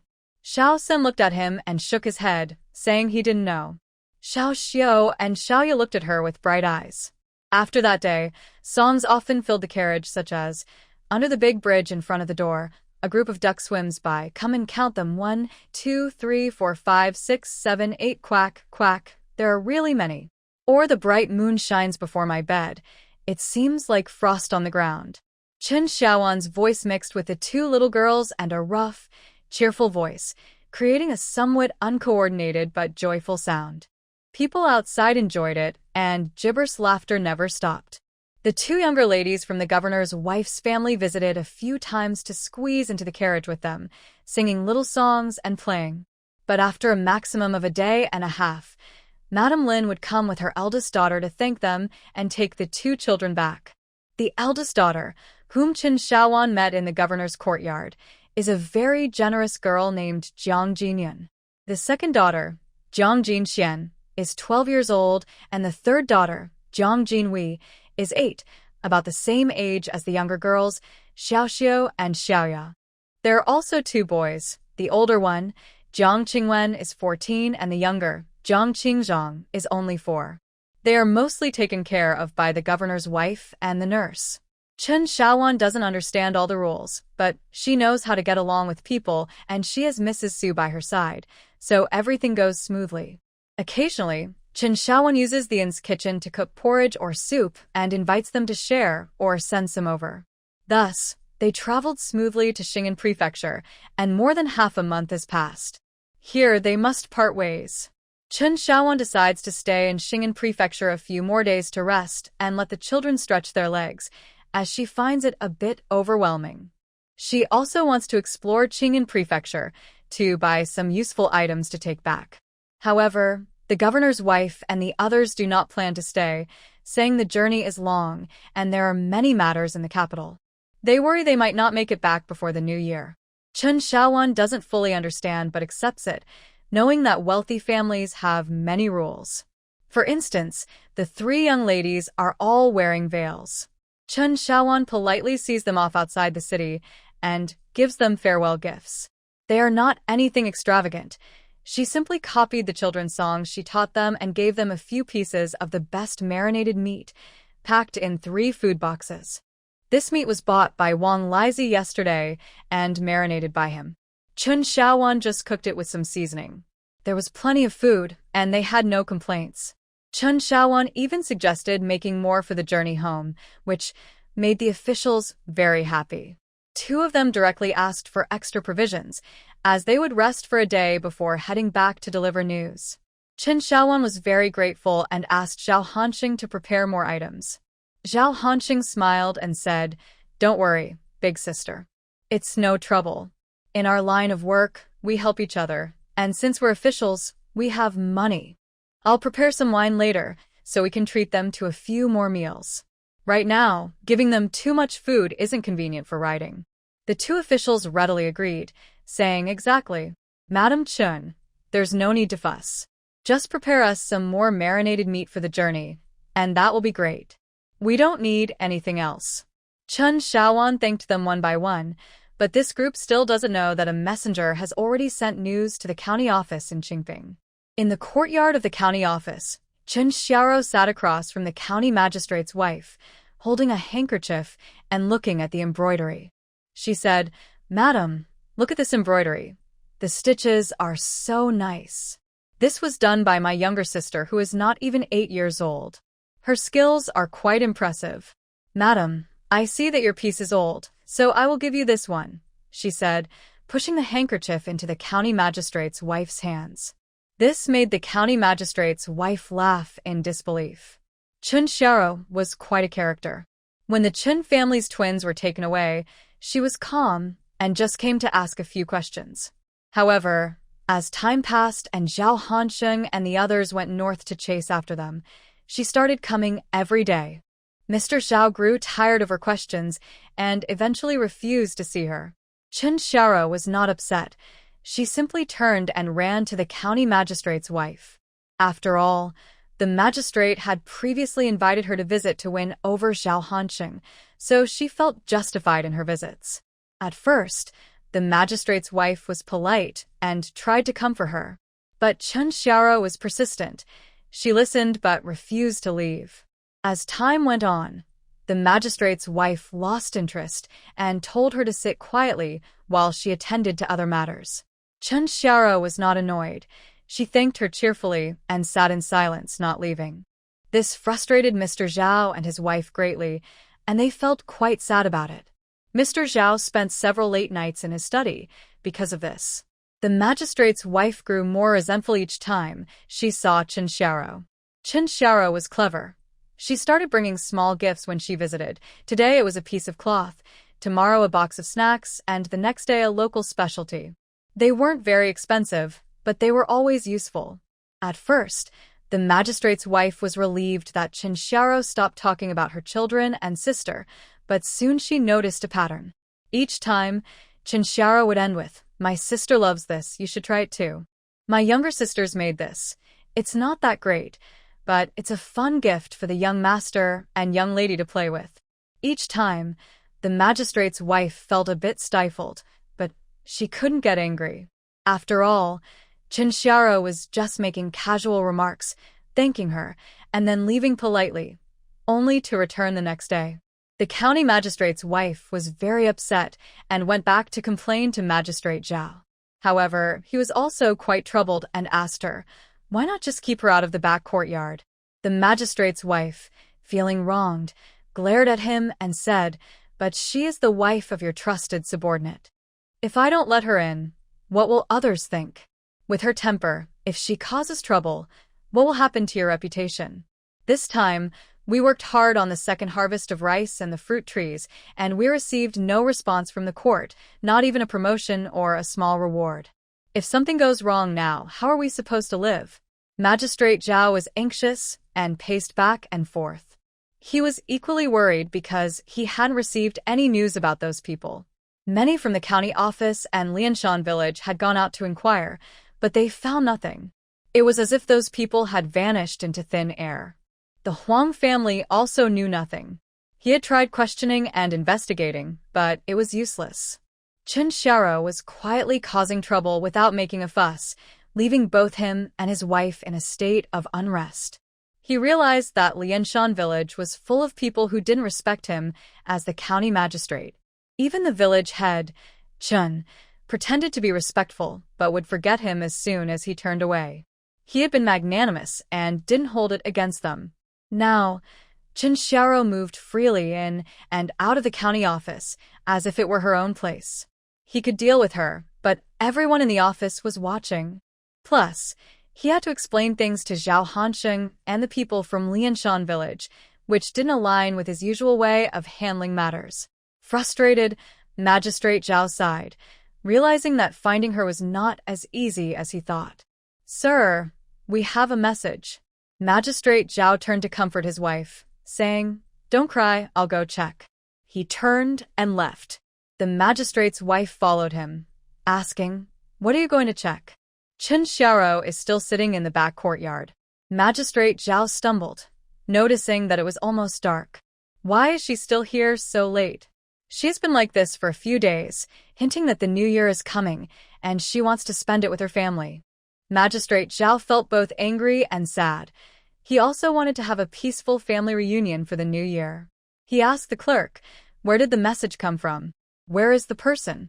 "Sir, the message is from Liangzhou, but the person has left." "Bring me the message. I want to see it." That rascal Jiang Yuyan in Liangzhou is living carefree. He wouldn't even know how he would die one day. County Magistrate Zhao read quickly and then jumped up happily. "Found them. Found them. My lady has found them." Madame Zhao looked a bit confused. "Sir, what have you found?" "Chun Xiaowan, the 2 children from the Chen family who were taken have been found." "Really, sir, really? Where were they found?" "Thank goodness they are safe." "In Liangzhou. They were found in Liangzhou. They will arrange for them to come back before the new year." "Madam, please tell Chen Xiaoro not to come to the county office every day and to hurry back to Lianshan village to spread the news." "All right, I will go right away." She then instructed the clerk, "You go to Chen village and tell the village head that the children have been found. They said they can come back before the new year, so they should stop searching and take care of the persimmons and fruits." "Yes." Then County Magistrate Zhao looked at the letter, frowning more as he read, and went to the study. In another room, Chen Xiaoro stood holding a teacup and asked Madame Zhao, "What did the lady say?" "They have been found. Your older sister and your 2 younger sisters have been found in Liangzhou. The letter just arrived from Liangzhou, saying they can come home before the new year. Now you can relax, right?" Really? Really? Madam, you're not lying to me." Ah. Madame Zhao sighed and comforted her. "I'm not lying. The letter from Liangzhou says your older sister and your 2 younger sisters have been found. Our master said they can reach home before the new year. They're probably already on their way." Tears began to fall from Chen Xiaoro's eyes. Finally news had come. Finally news had come. It was wonderful. Then she started to cry loudly, her heart breaking, which made Madame Zhao feel very sorry for her. After watching her cry for a while, she helped her up, ready to comfort her, but saw her lift her head, her face wet with tears, and ask through sobs, "What about? What about our Han Sheng?" Madame Zhao hesitated and replied, "He's a government official. He will be fine on the way. He might even meet your older sister and the others." "Really? Really?" Chen Xiaoro wiped her face with her hands, then cleaned her clothes, stood up, and respectfully performed a deep bow. "Thank you, madam. I will go back to my family to share the news. I apologize for any trouble during this time, and I hope you won't mind." Then she got up and left. The county magistrate's wife. She really is lively, which doesn't match her name or figure at all. Chun Xiaowan and her group found the inn where Uncle Chen Si was staying in Xing'an Prefecture. Guess what? Uncle Chen Si was still there. The official was busy preparing a horse, getting ready to inquire more at the government office. About 10 days ago, they received news from Liangzhou, and notices were posted all over the streets of Xing'an Prefecture. They went to the government office, but couldn't find the names of Xiao Xiao and Xiaoya on the list.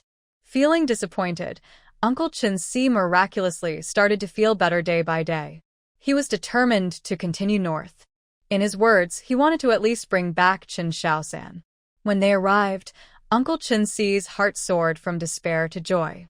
He hugged Xiao Xiao and Xiaoya and cried, then looked at Xiaowan with tears in his eyes, saying they had lost weight. When he saw Chen Xiaosan, the tears started flowing again. The child had lost so much weight, looking almost like skin and bones. Chen Xiaowan said, "Uncle, please stop crying. If you care about him, help him get some rest on the way back." Okay, I'll drive the whole way back myself," he said, wiping his tears with his sleeve. Now that they had found the person, their hearts felt lighter. Xiao Xiao and Xiaoya saw their father and stopped bothering her. She decided to take Sun Yangzi and explore Xing'an Prefecture, which wasn't easy.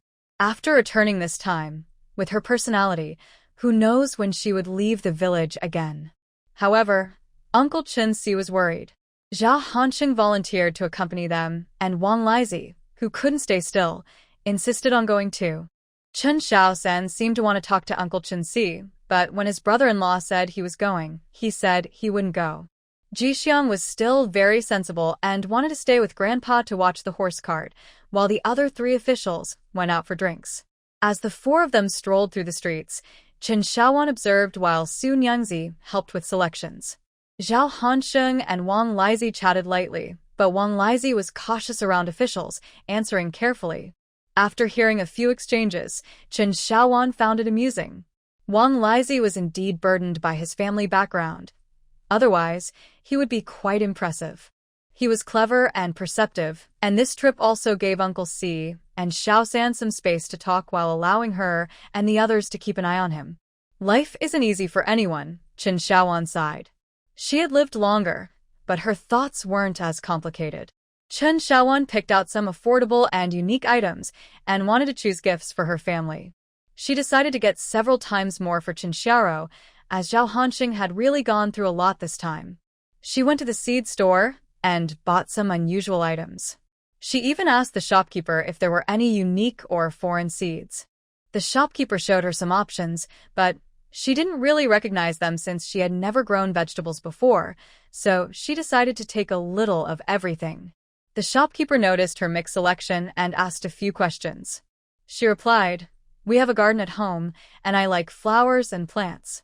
I also want to grow some vegetables. They look nice and are useful, so nothing goes to waste." The shopkeeper was pleased and introduced her to a few more items. After asking about the prices, she bought a small amount of each.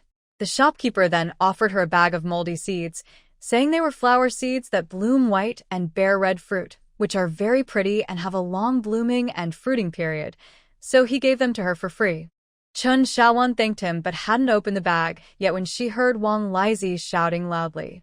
She quickly handed the seeds to Mrs. Su, who took them without looking and paid before rushing out. Wang Lizi was arguing loudly with others and seemed ready to fight.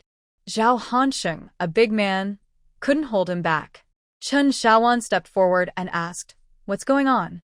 Zhao Hansheng was holding Wang Lizi from behind, and Chen Shaowan looked around. A few people were there, including a woman and a boy about 10 years old. The woman was tall but very thin, with a blank expression. The boy was small for his size, while a sturdy man stood behind them, along with a sharp-looking woman and an older man, plus several young men who looked like farmers. "What's happening? Why is Uncle Lizi arguing with them?" "Shaowan, they want to sell that woman." Chen Shaowan was confused. She wondered what this had to do with Uncle Lizi. "Uncle Lizi, do you know them?" "I don't know them." "Then why are you?" At that moment, the boy quickly ran over and knelt down, saying, "Sister, sister, please save my mom. My dad and grandma want to sell her to the brothel." Hearing brothel made Chen Shaowan feel uneasy. What kind of person would sell their wife to such a place? People in the crowd began to murmur. Chen Shaowan helped the boy up and asked, "Why do your dad and grandma want to sell your mom?" "My dad lost money gambling. The widow from the next village said if my dad sold my mom, he could pay off his debts and even marry the flower girl from the brothel." "Is that your dad?" The boy pointed to the sturdy man. Chen Shaowan looked at Wang Lizi, who was staring angrily at the strong man and the sharp-tongued woman. The veins on his face, neck, and arms were bulging. She sighed internally, realizing that the wounds from his childhood would take a lifetime to heal. He had been lost for over 30 years, and now he was finally improving. What if he fell back into despair? He had traveled far, and she couldn't just ignore everything. Chen Shaowan said to Wang Lizi, "Uncle Lizi, please calm down for a moment." Shaowan. Chen Shaowan turned to the old man and asked, "May I ask who you are?" The old man clasped his hands and replied, "Madam, I am from Lu family village outside the city. This is my ungrateful son, who wants to sell his wife. We chased after him, but we couldn't persuade him. I don't know why he got into a conflict with this strong man." Chen Shaowan returned the greeting and said, "This is Uncle Wang, who cannot stand injustice. I wonder why your family wants to sell the wife. Did she do something wrong?" The old man's face turned red, unable to bow down or stand up straight. Sister, my mother did nothing wrong. My grandmother doesn't like her and only makes her work without letting her eat. Sister, can you help my mother? You ungrateful child. What do you mean I don't like her? I only make her work and don't feed her because she's lazy and brings bad luck. She's the reason our family is getting poorer, and look at you, you're just an ungrateful child. The crowd watching didn't believe her words. Madam, let me tell you, don't believe this child's nonsense. I am a good person, and everyone in the area knows. Chen Xiaowan ignored her and turned back to Wang Lizi, who is now in tears, unable to even hold onto Zhao Hanqing's hand. Help them. Help them. Please, can you? Chen Xiaowan looked at Zhao Hanqing, who replied, Sister, a farmer cannot afford a servant. Chen Xiaowan turned back to Wang Lizi, Uncle Wang. Suddenly, a young man approached and bowed, saying, Madam, Uncle Wang, can you spend some money to buy her freedom? Even if she doesn't end up in a brothel, she might not survive long otherwise.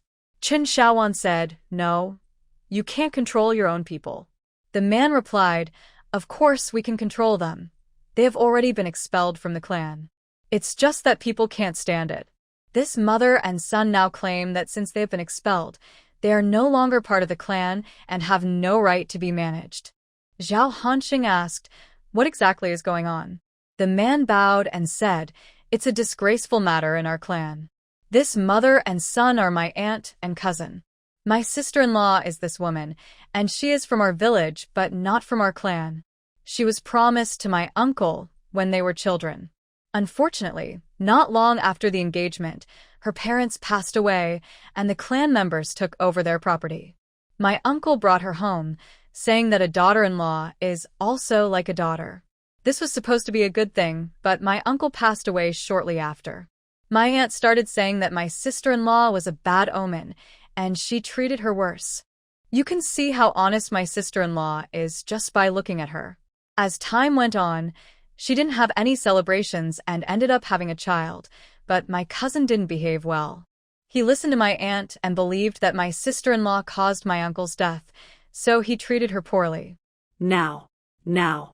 He has listened to a widow and wants to marry a woman from a brothel, planning to sell my sister-in-law. My cousin has already been expelled from the clan, and the clan leader can't do anything. We can only advise him while enduring the frustration. You outsiders want to take my sister-in-law away and give her a chance to live. Otherwise, why was your cousin expelled from the clan? The young man turned red and took a long time to say. He had an affair. He assaulted a young woman, and she died by jumping into a well. So you came today to manage him. We're not here to manage him. We want to see if we can find a kind person to save this mother and son. Her father once helped our clan. People in your village can't help. Madam, you don't know, but many people in Xing'an Prefecture are aware of our village's situation. It's really. This mother and son are too troublesome. Anyone who gets involved can't escape. Chen Xiaowan. Wang Lizi also fell into deep thought. Zhao Hanqing whispered, Sister, don't get involved. There are many more matters behind this, and farmers can't buy people. The woman suddenly moved, knelt in front of the three, and said, You don't need to buy me. Just take Xiaoguo away from this filthy place. I don't want money. I am his mother, and I can sell him. The strong man stepped forward and slapped the woman across the face, shouting, You dare to sell my son? When did it become your decision? If anyone is going to sell him, it will be me, that ungrateful child. The woman tried to block the blows with her hands while pleading, Qingge, if you want to sell me, that's fine. I will listen, but can you let Xiaoguo go? Not a chance. Do you think it's that easy? If he leaves, what will you do? You should just go to the brothel and earn money for me instead. Everyone found this hard to listen to. Wang Lizi couldn't stand it anymore and stepped in to help the woman, taking quite a few hits himself. Who is this person? Is he your lover? I saw you trying to stop us, and even attack us, shameless woman. Zhao Hanqing moved to shield Chen Xiaowan, who quietly said, It's an officer, while secretly handing over a banknote. Meanwhile, the strong man continued to attack, and Wang Lizi took several punches and kicks. The cunning woman shouted, Shameless woman. Xiao Cheng, beat her. No, don't hit her face. If her face is damaged, she won't sell for a good price. Zhao Hanqing stepped up and received a slap to the face. This situation was getting out of hand. He retaliated with 2 kicks, sending the strong man flying. Then he took out his badge and shouted, "I am the head constable from Xingyun Prefecture, Qingping County. You dare to attack an official on duty? Come with me to the court." As soon as Zhao Hanqing said this, everyone present was stunned. No one expected an officer to show up. Usually, officers didn't patrol this area at this time. The most surprised was the cunning old woman, who quickly turned to run, but a few brave bystanders immediately stepped in to block her. Zhao Hanqing pulled the strong man up, binding his hands, and said, "I need a few of you to come with me to the court." He also asked the relatives present, "Could you please come along as well?" The woman, covered in bruises, shouted with a glimmer in her eyes, "Sir, sir, I want a divorce. I want a divorce." Hearing this, the strong man looked fierce and was about to kick her, but Zhao Hanqing and 2 other men quickly held him back. A group of people struggled to take them to the government office, while the woman limped along, pulling a child named Xiaogua, with Wang Lizi following closely behind. Su Nyangzi asked Chen Xiaowan, "Are you going to intervene?" Chen Xiaowan replied, "I can't do anything. Let's see what Uncle Wang decides." Hearing Chen Xiaowan change how she addressed her, Su Nyangzi smiled, recalling how she had asked her to change her title, and then asked, "Shall we go?" Chen Xiaowan smiled back, "Yes, let's go. I haven't seen a court session before." Su Nyangzi also smiled and followed her into the crowd. A drum sounded, and the county magistrate took his seat, with officials standing on both sides. The Lu family members looked very nervous, while the onlookers were excited to see the spectacle. Chen Xiaowan found it very interesting, and Su Nyangzi couldn't help but laugh at her. This woman looked serious, yet quite childlike. The county magistrate asked, "Who is beating the drum and who is complaining? Who is being accused, and of what?" Zhao Hanqing immediately knelt down and said, "Your Honor, I am Zhao Hanqing, a constable from Xingyun Prefecture in Qingping County. I was passing through Xingyun Prefecture on official business and was attacked in the street by this man. Please, Your Honor, help me." He then took out a document from his pocket and handed it over. The county magistrate recognized Zhao Hanqing. They had interacted frequently at the governor's office recently. If it weren't for the governor not taking cases, the magistrate was sure this man wouldn't have come to him. It seemed more likely that he had approached the man to start a fight. The magistrate glanced at the document and handed it to the clerk. Since they were in court, they had to follow the law. "Who is kneeling, and why did you hit someone?" The strong man, unafraid, replied, "I am Lu Cheng, a villager from Lu family village outside the city. I didn't hit him, he came at me." There were many witnesses. The magistrate raised an eyebrow, and Zhao Hanqing quickly said, "Your Honor, please let me explain." Zhao Hanqing turned to Lu Cheng and asked, "Why would I approach you to hit you?" What were you doing at that time? Zhao Hanqing then turned back to the magistrate and said, "Your Honor, my uncle and I were passing through Xingyun Prefecture when we saw this man trying to sell his fiancée to a brothel. My uncle couldn't just stand by and said a few words, and this man was about to attack him, so I stepped in to stop it. This man is publicly hitting his wife and falsely accusing his uncle of being a bad person. I tried to pull the uncle away, but this man indiscriminately hit me too. Many people were watching and can testify to this." The kind crowd outside immediately responded, "Yes, we saw it." Then Zhao Hanqing said, "I don't understand how the government can sell a wife without reason." When he said this, the officials and the onlookers were stunned. "How can you say that? We just helped you. The government cannot take the blame for this. If they do, it will ruin their reputation and make future marriages difficult. No good family would want to sell their wife like that." People in the crowd started to whisper, and the villagers from Lu family village began to sweat. They realized they must cut ties with this troublemaker, or it would cause them more problems in the future. "Sir, please help me. I want a divorce." The woman knelt at the door, crying out for justice. "Who is making noise outside? Who is crying for help?" "Sir, I am Cui Yufang, the wife of Lu Cheng. Please help me." Qin Shaoan found the whole situation very interesting. The trial was going smoothly, and there was no need to argue about right or wrong. However, the outcome was disappointing. Lu Cheng and his mother were truly unreasonable. He had no money to compensate Zhao Hansheng and insisted he could only sell his wife to get the money, refusing to divorce her. Qin Shaoan felt like hitting him. She had never seen such a scoundrel. But the county magistrate had no power to intervene. They had a marriage certificate, and the law of that time allowed men to sell their wives if they had no morals. Women had no chance to resist. Cui Yufang, unable to get a divorce, pushed her son Lu Xiaogua to Wang Lizi and knelt down, saying, "Please, sir, witness this. I am selling my son Lu Xiaogua to this man, and I don't want any money, just a proper burial for me." After saying this, she tried to hit her head against a pillar. This scene made the onlookers feel a mix of emotions. Fortunately, a constable reacted quickly and pulled her back, or it would have ended in tragedy. But she still ended up with a bloody head. Lu Xiaogua cried out loudly, "Please, save my mother. Please, save my mother." He also pleaded with his father and grandmother, "Dad, Grandma, please let my mother go. Please let her go. I will listen, I will listen, I will do whatever you say in the future." Zhao Hansheng quietly spoke with Wang Lizi, who nodded eagerly. Then he quickly looked at Cui Yufang and the little Gua, who was begging for help. He took a few quick steps and pulled little Gua up, saying, "Stop begging them." Zhao Hansheng asked, "How much do you want to sell your wife for? If it's not too expensive, we will buy her." This question changed everything. Lu Cheng boldly replied, 100 taels.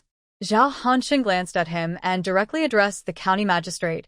"Sir, I remember the law that states that randomly beating others in the street can result in 10 lashes and 5 days in jail. I am an officer, and I don't want silver. I ask for your fair judgment." The magistrate, annoyed, slammed the gavel and declared, "The offender Lu Cheng has disregarded the law by randomly beating a county officer on the streets, disrupting the order of the county. He is sentenced to 30 lashes, 1 month in jail, and must pay 10 taels in compensation and a fine of 10 taels." He was about to throw down the order, which would mean execution. 50 taels. "I will sell that woman and that little brat for 50 taels." The magistrate ignored him and was ready to throw down the order. "I agree, I will buy her." Zhao Hansheng hurriedly said, "Uncle Wang." Wang Lizi knelt down and said, "Sir, I will buy her for myself as a wife, and little Gua will be my son." Once Wang Lizi agreed, the case changed from a beating case to a legal sale of people. Qin Shaoan turned to leave, unable to bear the situation. It didn't concern anyone else, but she knew that the woman named Cui Yufang and little Gua were saved. Wang Lizi would treat them well in the future, which was what she hoped for. But she felt increasingly out of place in this era. The sense of belonging that the Qin family gave her was gradually fading. Madame Su followed her, noticing the change on her face, and sighed, "You don't need to be sad. It's a great blessing for them to meet you today." Qin Shaoan looked at her. "You must have had a hard time too." Madame Su smiled with a hint of bitterness. "It's all in the past." They waited for more than half an hour before the crowd began to disperse, and Zhao Hansheng, Wang Lizi, Cui Yufang, little Gua, and the villagers from Lu family village came out together. A few villagers nodded at her and told Cui Yufang to live well and that little Gua should behave before leaving. A few people slowly walked towards the inn. On the way, Su Nyangzi bought a few sets of clothes. When they arrived at the inn and handed them to Cui Yufang and Xiao Guo, Cui Yufang burst into tears, holding the clothes and Xiao Guo tightly. Wang Lizi didn't know how to comfort the women and just felt anxious. Qin Shaoan instructed the waiter to bring water for them to wash up and told them to rest well. Then she went to check on Xiao San and fourth uncle, where Zhao Hansheng was reporting the situation. "I gave him 50 taels and he signed the documents on the spot." The county magistrate and the village chief of Lu family village also signed as witnesses for the marriage contract. The child has changed his surname to Wang, so there shouldn't be any trouble from now on. Fourth uncle nodded and said, "Wang Lizi is not a bad person at heart. This is a good turn of events." He has traveled thousands of miles with Xiao San, and he has done a great favor for our Qin family. We must not forget this. Yes, fourth uncle. Seeing Qin Shaoan come in, he smiled and said, after watching the excitement for so long, "Did you buy anything?" Qin Shaoan shrugged and replied, "Not really, just a few kids." Fourth uncle pointed inside and said, "They are in there. Two of them are busy writing something." Qin Shaoan went inside and saw the two children focused on drawing turtles, not sure what it meant. After a quick look around, she returned to her room and sat quietly, feeling uneasy and frustrated. She decided to go downstairs and wandered around the inn. Looking at the bright moonlight, she felt it was not as pure as before. If only Li Yunjin had been a bit harsher, what would her outcome have been? What would have happened to the original owner? She couldn't bear to imagine it. She had always known that society was a game of power, but seeing the harsh reality laid out before her was daunting. She had only wanted to live a quiet life in peace, to pass her days calmly, even if it meant waiting for the original owner to return. But now she felt lost.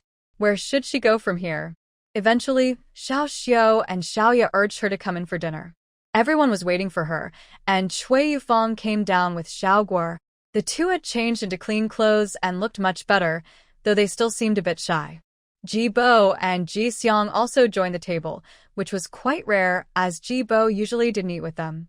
No matter how uncomfortable Qin Shaoan felt, she had to pull herself together. She couldn't let her feelings ruin the meal for everyone. They all ate together.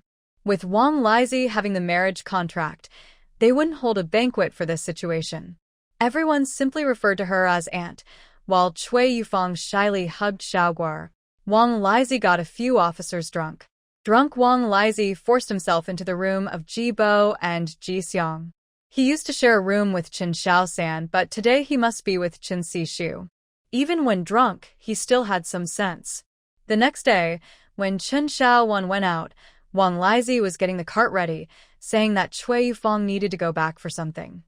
Zhao Hansheng followed him, which made Qin Shaoan feel more at ease. Qin Shaosan followed her, and Qin Shaoan took the three children along. They visited the jewelry shop, fabric store, snack shop, and seed shop, buying quite a few things. Qin Shaosan complained about his useless brother, saying that yesterday he didn't buy anything and instead brought a wife back for Wang Lizi. Today he was just a laborer. Qin Shaoan replied, "How about I get you a wife too? Forget it.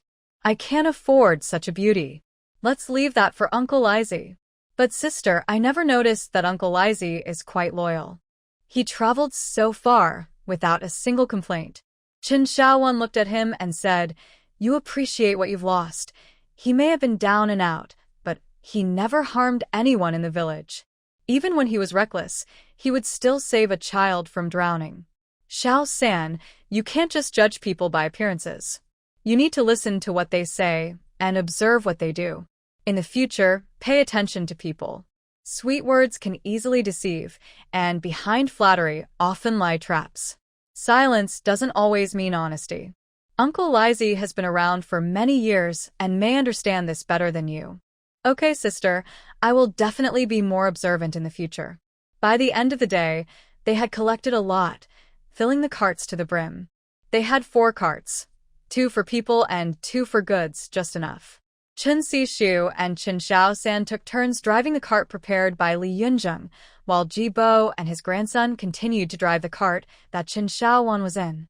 The cart held Qin Shaoan, Xiao Xiu, Xiaoya, Sun Yang, and Cui Yufang.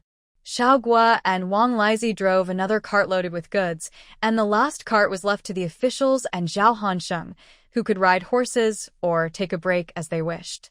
3 days later, they set off again. Qin Shaoan hugged the 2 children, eager to arrive quickly. She missed her little courtyard and wanted to lie in that rocking chair and sleep forever. Meanwhile, the messenger in Qingping County noticed a shadow flash by, and someone on a fast horse rode ahead of him. Rubbing his eyes, he was surprised to see a woman. Qin Xiaoro rode on a fast horse, calling out to the gate of Lianshan village, "I am Qin Xiaoro. Let me in quickly. I am Qin Xiaoro. Let me in quickly." The 2 old guards just lifted the pole when they saw her ride past swiftly. One old man said, "Could it be that there is news?" The other replied, "It should be. Xiaoro is a bit fierce, but she never acts recklessly." "Okay, you keep watch. I'll go back and ask. What's the rush? If there is real news, someone will come soon."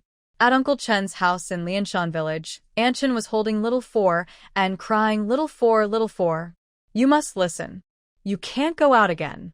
None of them have returned. What will we do if something happens to you? Let's wait until the new year. When the villagers come back, we will know more. Aunt Four promises to send someone to tell you about everything, okay? If your sisters, little Xiao and little Ya, really can't be found, you must be kinder to little 6 and little 8, alright? Woo-woo. Little 4. Woo-woo. You can't get into trouble again. Woo-woo. Little 4. Why won't you tell me anything? Why won't you tell me anything? There has been such a big incident at home. Mom and Dad, how can you treat me like this? Am I not your real child? You used to. But now something so serious has happened. Little Xiao and little Ya are missing. And you still won't tell me. Uncle Chen, Aunt Chen, and Aunt Sin all had tears on their faces. The children in the Chen family had deep feelings for each other, and this was too much for them to bear. At that moment, no one thought to tell little Four. As time passed, telling him would only cause him unnecessary worry. And if something happened to little Four, what would happen to the other children? Who would have thought that this child heard something and rushed back from the city overnight? When he returned, he caused quite a scene. Thankfully, his aunt came to calm him down. Otherwise, it would have been a mess. Even now, he still wants to go look for someone. Fourth brother, stop making a fuss. There are at least 80 people out there looking for someone. You won't make a difference. Go wash up and get some sleep. You can go back to the academy tomorrow morning. Little Four looked at Xiaozhen with tears in his eyes, unable to believe what he heard. Xiaozhen, what are you saying? Fourth brother, I'm saying you shouldn't cry or make a fuss. Just sleep and go back to the academy after you wake up. You don't need to search now. Once you pass the exam, we'll have connections to help us find them. As long as they are safe, we can always find them. Fourth brother, we are still just farmers. We have no money or connections. The villagers helped us, but they can't keep searching forever. Once you pass the exam, we'll have money and connections to help us find them. But will we still be able to find them then? I have a chance now. I can buy connections right away. Xiaozhen. Fourth brother, that's not important. What matters is that you need to take the county exam next year. Even if we lose someone, we still have hope to find them again. But if something happens to you, we might lose all hope. Fourth brother. Xiaozhen. Sobi. Dad. Mom. Dad. Mom. Big sister. Second sister.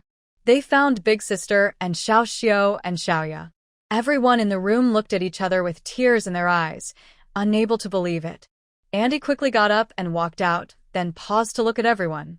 The voices outside continued. Dad. Mom. They found Big Sister and Xiao Xiao and Xiaoya. It's Xiao Rou. She's back. They found them.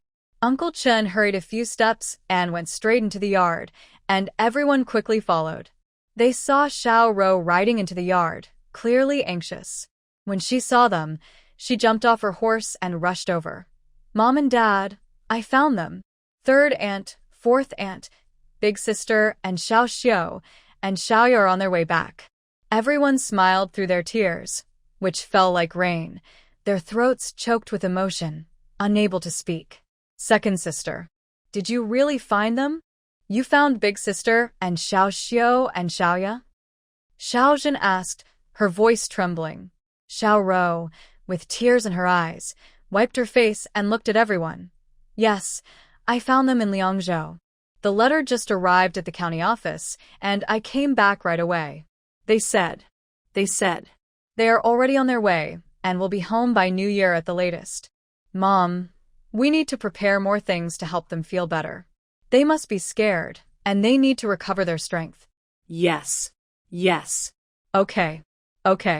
Xiao Rou, you really found them. Yes, fourth aunt, the county magistrate's news is reliable. Aunt Chen immediately knelt down. Thank you. Sobi. She had already prepared herself for the worst, thinking she might lose both her daughters, and even considered drastic measures against the Huang family. Everyone rushed to help Aunt Chen up. Chunda saw, and Chenair saw also brought out a few children. Xiao Jing quickly ran over and asked, second sister, did eldest sister and Xiao Xiao and Xiao Ya really get found? Xiao Rou patted her head. Yes, they will be back before New Year. Wah wah wah. Sobi. The little girl cried loudly, and her cries made everyone laugh. Mei Lian ran over to hug her, tears flowing continuously. They found their mother, and they could live on. Aunt Chen wiped her tears while holding Li Lian, also crying. She couldn't die now. She had to wait for them to come back, take care of them, watch them grow up, and see them get married. She wanted to support them so they wouldn't have to suffer as she did. But Xiao Rou raised an eyebrow and grabbed Chen Xiaoxi's ear. Xiaoxi, why are you at home? Aren't you studying? It hurts. Second sister, let go. Let go. This playful interruption eased everyone's tension. It seemed like there was hope. The Chen family was about to see brighter days. Aunt Chen smiled a little at the commotion. As long as her daughters could come back, everything would be fine. But Xiao Zhen quickly asked, eldest sister, what about Xiao Wu and Xiao Lu? Xiao Rou paused, then hurried outside, realizing she had forgotten about those two boys.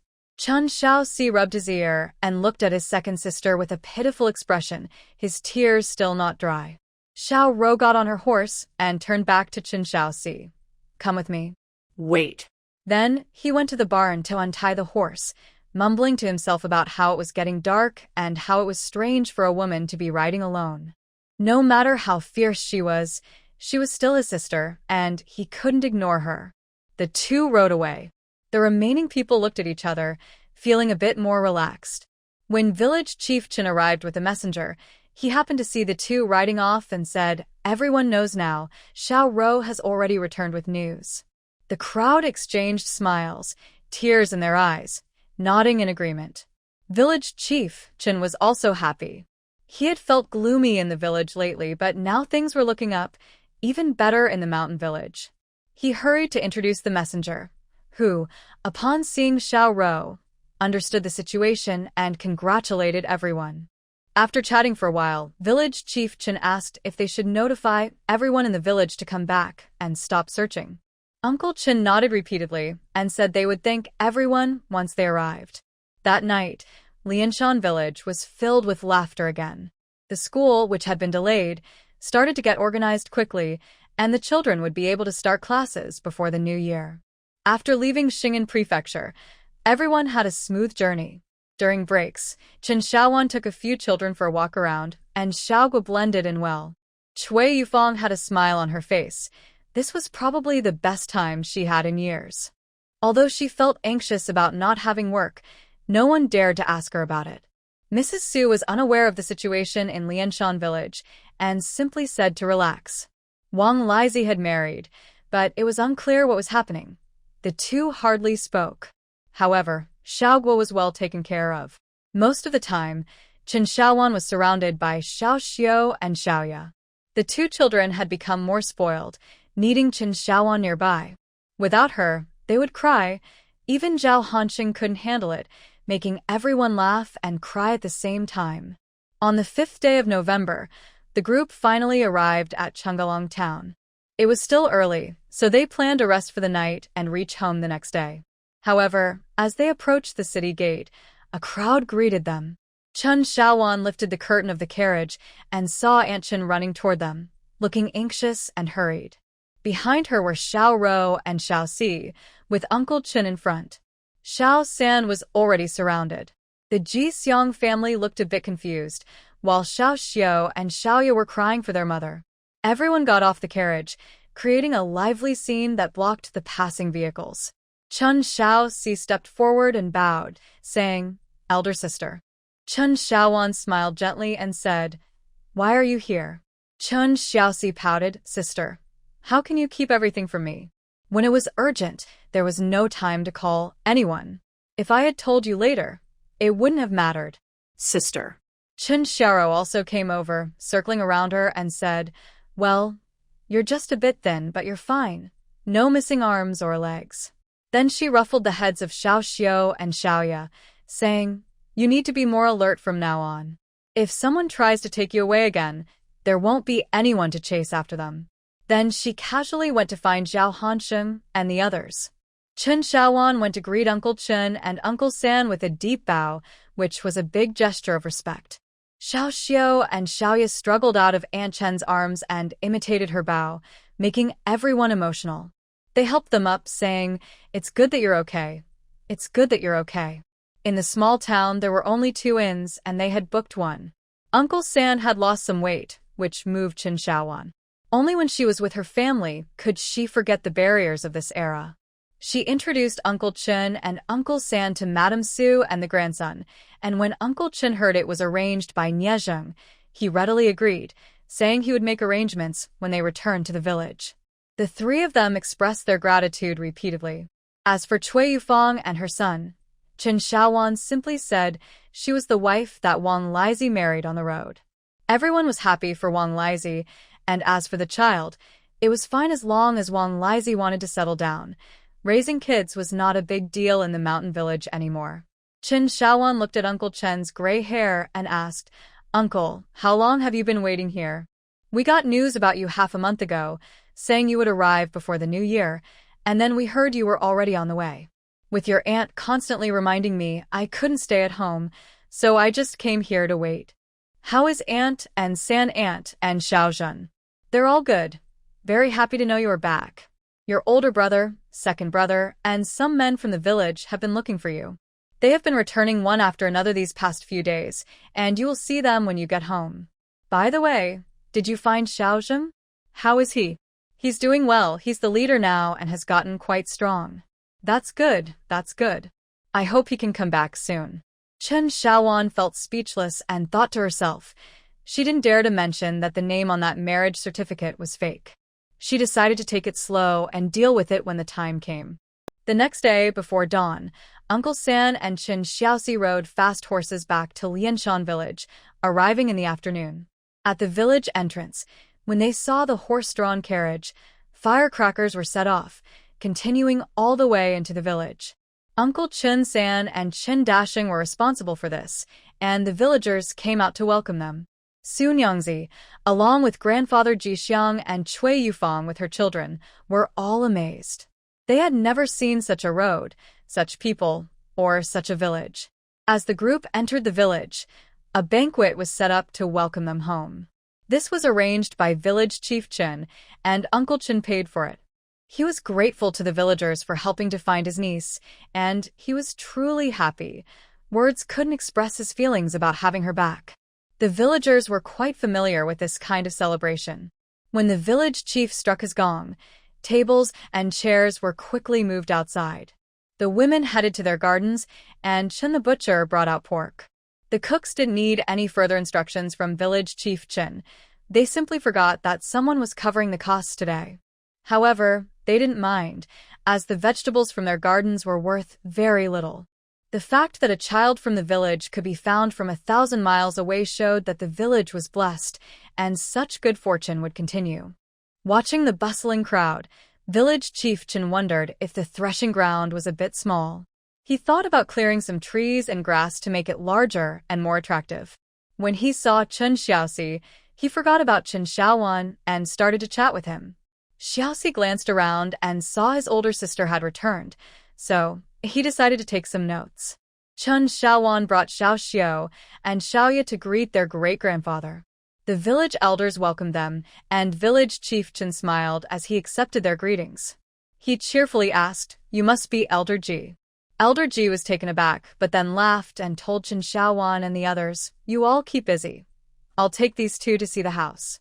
Elder Ji and his grandson were puzzled, but Chen Xiaowan nodded and said, "Go ahead. Village chief is very nice. If it's not good, come back and tell me. I live in that big house at Half Mountain Bay." She pointed as she spoke. Village chief Chen became anxious, saying, "Xiaowan, how could something arranged by the old man be bad? Do you really need to ask?" Chen Xiaowan just smiled at him, and he rolled his eyes before calling the 2 to follow him. She exchanged pleasantries with everyone, and then led Su Nyangzi toward Half Mountain Bay, saying along the way, "You can go see my place first, and if you're not satisfied, I'll arrange another house for you." Su Nyangzi glanced at her and replied, "I'll follow your advice." "Well, it's not that I can arrange everything. My house only has 3 rooms for people to stay in, and it's not convenient for Jibo and the others to live with me. They need to settle in the village and have their own place. I just don't know what you plan to do, Madam Su. Are you going to wait here for news, or just stay for a while? If you want to retire in this village, that's fine too. This village looks nice, doesn't it?" As she spoke, they saw 2 young ladies standing at the door, their eyes filled with tears, calling out, "Sister." Chen Xiaowan smiled and opened her arms, and the 2 young ladies rushed over. Xiao Zhen and Xiao Qi hugged her warmly. Chen Xiaowan then introduced Madame Su to them, and the 2 girls politely bowed, showing respect for someone arranged by their elder brother. Once inside, Xiao Zhen immediately asked Chen Xiaowan to light incense for the Buddha. Chen Xiaowan looked at her helplessly, while Xiao Zhen and Xiao Qi exchanged secret smiles, and Madame Su nodded in approval. After lighting the incense, Chen Xiaowan took Madame Su to show her the room. Everything was ready and well arranged. Xiao Zhen said, "Madame Su, please don't mind. The bed and furniture are all new.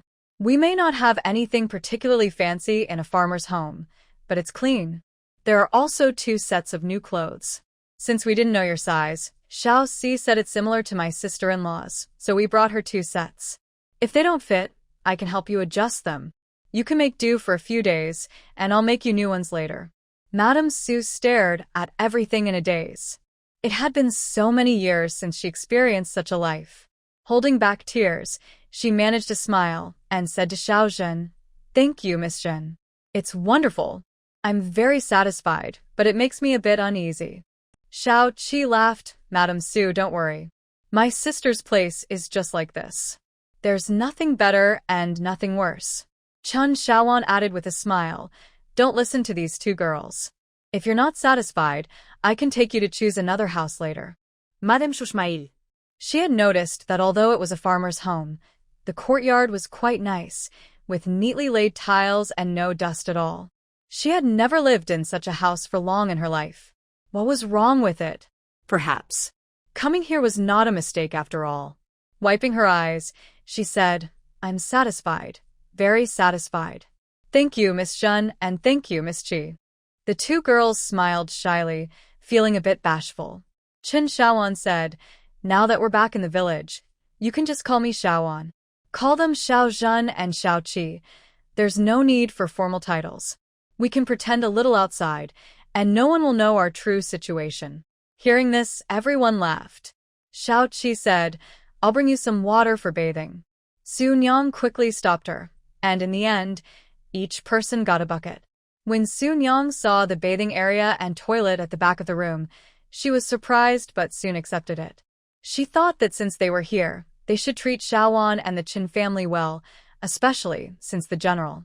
Meanwhile, Grandpa Jixiang and his grandson were amazed at the small courtyard with 7 rooms. Grandpa said, "Village chief, is there a mistake? Such a nice house. Is it really for us?" Village chief Qin shouted without turning back, "Xiao Wu, Xiao Lu, is the water ready?" 2 boys, Xiao Wu and Xiao Lu, came out. "You must be Grandpa and Jixiang. I've heard about you from my brother. I'm Qin Sherdong, and this is Qin Shirgui. Everyone in the village calls us Xiao Wu and Xiao Lu, so you can too. Grandpa, you should check the rooms inside. The furniture is all new, set up by my older brothers today. We put some basic items in there, and we'll bring more things in a couple of days. We're preparing pomelo leaf water for your baths. Doctor Yu said it's good for people returning home after a long journey." Grandpa Jixiang. Village Chief Chun waved the boys into the kitchen and then took 2 others to see the house. There were 7 rooms, 2 main rooms, a living room, a storage room, a kitchen, a bathing area with a toilet, and a firewood room. There was also a well in the yard. "What do you think of this house? Our village now has houses like this, all made of bricks and tiles, with tiled floors. Every family has a well and a yard. You don't have to worry about supporting Jixiang. The Qin family has arranged 2 acres of land for you. Once you settle in, it will be in your name. Our village grows rice in 2 seasons, and there are fruit trees on the mountain. Although there won't be any dividends for the first 3 years, the wages from working will be more than enough for you and Jixiang. You could even find another wife if you wanted. The village school will be starting soon, and Xiao Jixiang can attend. If he can pass the exams and become a scholar, you'll be very fortunate. Grandpa Jixiang was stunned. He couldn't believe there were places and people like this in the world. Eager to speak, but the words just wouldn't come out. Village Chief Chen quickly said, Xiaowan mentioned that you and Jixiang are her lifesavers and also old friends of Xiaozheng. We can't treat you lightly in our village, so please settle in comfortably. Life will be good here. And don't worry about those 2 acres of land. That girl is quite capable, so helping her farm is actually saving her money. As they entered the house, they saw all new furniture, not the best quality, but typical for a farmhouse. Jibor recognized it. The 2 rooms had neatly made beds, and on the bed were several sets of new clothes, easily identifiable as his and Jixiang's. Village Chief Chen continued, There's a livestock shed in the backyard. I see you have a cart. It can be parked there, but we still need a shed for it. I'll find a few guys to help with that. You can also grow vegetables in the yard, and there are a few small plots of land out the back door where you can plant something. You can manage that, and we'll bring you the farming tools later. Jibwa and the others followed Village Chief Chen like puppets, as this was a rare opportunity to learn about Lianshan village and this house. The chief had waited a long time for this moment. He couldn't speak freely in front of outsiders, but he trusted the people from his own village, especially since Xiao Wan brought them from the north. Jixiang quietly asked Jibwa, Grandpa, am I dreaming? Jibwa whispered back, I feel like I'm dreaming too. I've never seen a village like this or lived in a house like this, or used such nice things. Village Chief, Jibwa, Jixiang, the water is ready, called the chief. Then you all wash up and rest for a bit. Come back when it's time to eat, he said. Xiao Wu, Xiao Lu, remember to bring them back, he added. Sure, Village Chief, they replied. The 4 exchanged glances, and Xiao Wu and Xiao Lu went to fetch water, while the others helped. At Aunt Chen's house, Aunt San was dressing up Xiao Xiao and Xiao Ya in new clothes and shoes, while Aunt Si sent them to wash with pomelo leaves. Lianshan village may lack many things, but they never run out of pomelo leaves. They had been boiling water and cleaning for 5 days, just waiting for people to return. Now that they were back, everything would go smoothly from now on. She didn't seek wealth or status. She just wanted to live peacefully in Lianshan village, sheltered from the wind, cold, and rain, enjoying the sun and working. Dr. Yu said that would be good for her health, and she was already very happy. This time, Xiao Zhen, Xiao Qi, and Xiao Jing had all changed for the better. After tidying up, the 2 girls gently nudged Aunt San and said, Thank you, Aunt San. The banquet in Lianshan village was delightful, featuring large bowls of 9 dishes and 1 soup, most of which included meat. Perhaps because the villagers had been eating well this past year, food grabbing had become rare, and their fine clothes made them appear more civilized. Cui Yufang sat at the table holding onto Xiaogua, trembling with excitement. The village chief's wife was very enthusiastic, serving her and Xiaogua food while encouraging them to eat, saying, Dabao is a good person. He had a rough past, but now that you married him, life will be good. Our village has plenty to eat, and life is very comfortable.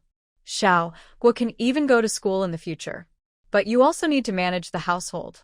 Dabao used to live without a plan, just wasting time. You can't let him do that anymore.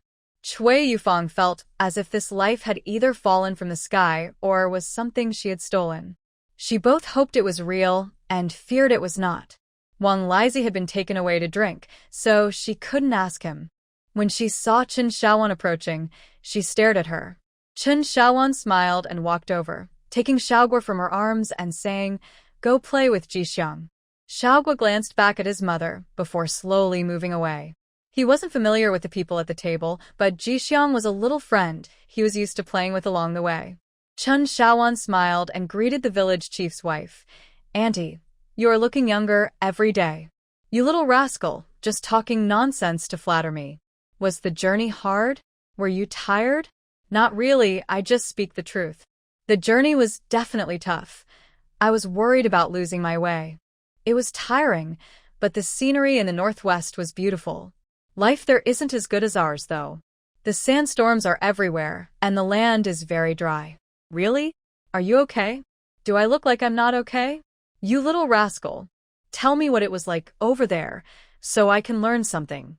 I heard you even saw Xiaozheng. How is he? Auntie, don't worry about him. He's doing well. As for the scenery over there, how can I describe it? There's a poem that goes, "The lonely smoke rises straight in the desert. The setting sun is round over the long river." Now that poetry is involved. Girl, why don't you tell us more? Chen Xiaowan gave Cui Yufang a knowing look. A woman with a troubled fate is always particularly sensitive, and she smiled gratefully at Chen Xiaowan. By the time Chen Xiaowan returned to the half-mountain bay, it was already midnight. Brother Chen told her that the horse had been brought into the backyard and fed. The boxes given by Li Yunjin were placed directly in her room, while the others were scattered in the main hall. Chun Xiaosan specifically mentioned that they hadn't looked inside. Really? Was she such a stingy person? She was all alone, without even her own body, so what was there to care about? The true value was in the kindness of these people. Madame Su didn't come in that night and went straight to her room. Chen Xiaowan began to check the items one by one. While she still had the energy, she sorted out everything that needed to be sent to each family. Her aunt told her that during this time, fifth uncle had been staying with them, moving a bed into the main hall, saying it was to keep them safe. He had just left this morning after fourth brother and Uncle Chen returned. The vegetable garden was also being taken care of by fifth aunt, who had picked a lot to give away, saying it was to bring her good fortune. This year's autumn harvest and the work on the fruit trees on the mountain were all helped by the other two families. They had already discussed it and agreed to take the money, promising to lend a hand in the future if needed. Uncle Chen agreed, and specifically told Chen Xiaowan not to worry too much about it. However, Chen Xiaowan felt heavy-hearted. How could she repay such deep kindness?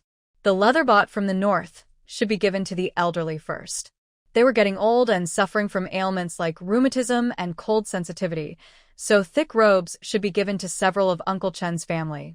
She would also give one to Brother Dashing, but there was no need for Wang Lizi. He was well taken care of. As for the snacks and fabrics, she would let Aunt Chen and Aunt San divide them tomorrow. She couldn't tell what was thick or thin. For the children, she would choose for herself tomorrow, and for Aunt Chen, it should be normal. Giving too much would lead to misunderstandings, and giving too little would do the same. She hadn't seen anyone at the gathering today. It was still Malian and Lillian who took the food back to eat. After tidying up the main hall, she looked at the boxes in her room and felt dizzy. At that time, she wanted to build a few more rooms, but everyone said she wouldn't need them. Yet now that the house was finished, it never seemed enough. But what made that person so cautious, watching her several times? When she opened the largest box, Chen Xiaowan was stunned. Inside were several stones of different sizes. She could hardly believe it. Could it be that in the northwest, where beautiful jade is abundant, these were jade stones? She opened another smaller box and found beautiful jade. The color and quality were far superior to what she had bought for Xiaozhan and the others. Under the light, it looked oily and bright. Inside, there were 2 red cloth-wrapped items, a pair of bracelets, a tablet, a jade hairpin, and some uncut jade stones of various sizes. She opened another smaller box, which contained a mix of items: gold hairpins, jade hairpins, necklaces, earrings, pearls, and agate. These seemed to be spoils of war, proving that treasures from battles are indeed plentiful. The last small box contained gold bars and a small bag with silver notes, totaling 1,000 taels. Since this was from the northwest, he wouldn't have much use for the silver notes. Looking at these items, who would believe that he intended to abandon Chen Xiaowan? Yet he truly had that plan at the time. Although things had changed a bit this time, who knows what the future holds? She rubbed her shoulders and thought, well, since she was here, She might as well make the best of it. Hadn't she already decided not to let him die alone in the wilderness? To repay the life-saving grace from the desert, even if it meant getting him out of a tough spot. Suddenly, an idea struck her about the jade and gold finger space. She wondered if it would work. But was it really necessary? Out here in the mountains? Still, this trip to the northwest seemed important. It wouldn't hurt to try. She took out scissors. Half an hour later, Chen Xiaowan closed each small box in disappointment and put them back in the cabinet. She wasn't worried about the large box. It was dark under the light. Tomorrow, she could bring back a cartload of larger pebbles from the river to toss in the vegetable or grape garden. She could also use a couple of pieces in the workshop to weigh down fabric. Just then, she stumbled upon another small box. Rubbing her sleepy eyes, she opened it to find something wrapped in red cloth. Was it ginseng? Sweet potato. She thought, am I dreaming? But she wasn't asleep yet. She swallowed hard. With this sweet potato, what could she worry about? The northwest was the perfect place for growing these. Chen Xiaowan examined it for a long time and was pretty sure it had been used as ginseng or a gift. But since it was winter, she thought the slightly dried sweet potato might be planted in spring. Among all these items, this one was the most practical. Should she tell him about it or wait until it grows? But once this season passed, the Northwest would have to endure another tough year. The next day, when Chen Xiaowan woke up, it was almost noon. Xiao Zhan was making her lunch, and Aunt Chen and Aunt San were chatting with Sun Yangzi. When they saw her come out, Aunt San immediately said, "Xiaowan, did you sleep well?" Chen Xiaowan nodded and pointed at the small snacks and trinkets, saying, "Aunt, you and Uncle help me divide these. I've already shared with Grandpa Wu and the village chief's family. The rest is up to you." "Sure, we'll help you. You should go wash up. Xiao Zhan is making lunch." After 2 busy days, Chen Xiaowan felt lazy again. Life was peaceful, and there wasn't much to do. The workshop now belonged to Sun Yangzi, and they had already cut 7 or 8 sets of clothes for winter and next summer. The kitchen was now Xiao Zhan's. She had said, "Sister, take a few days off. I'll help you cook for a while. After that, you and Sun Yangzi can handle it." Chen Xiaowan lay in the rocking chair, feeling bored, so she decided to take a nap.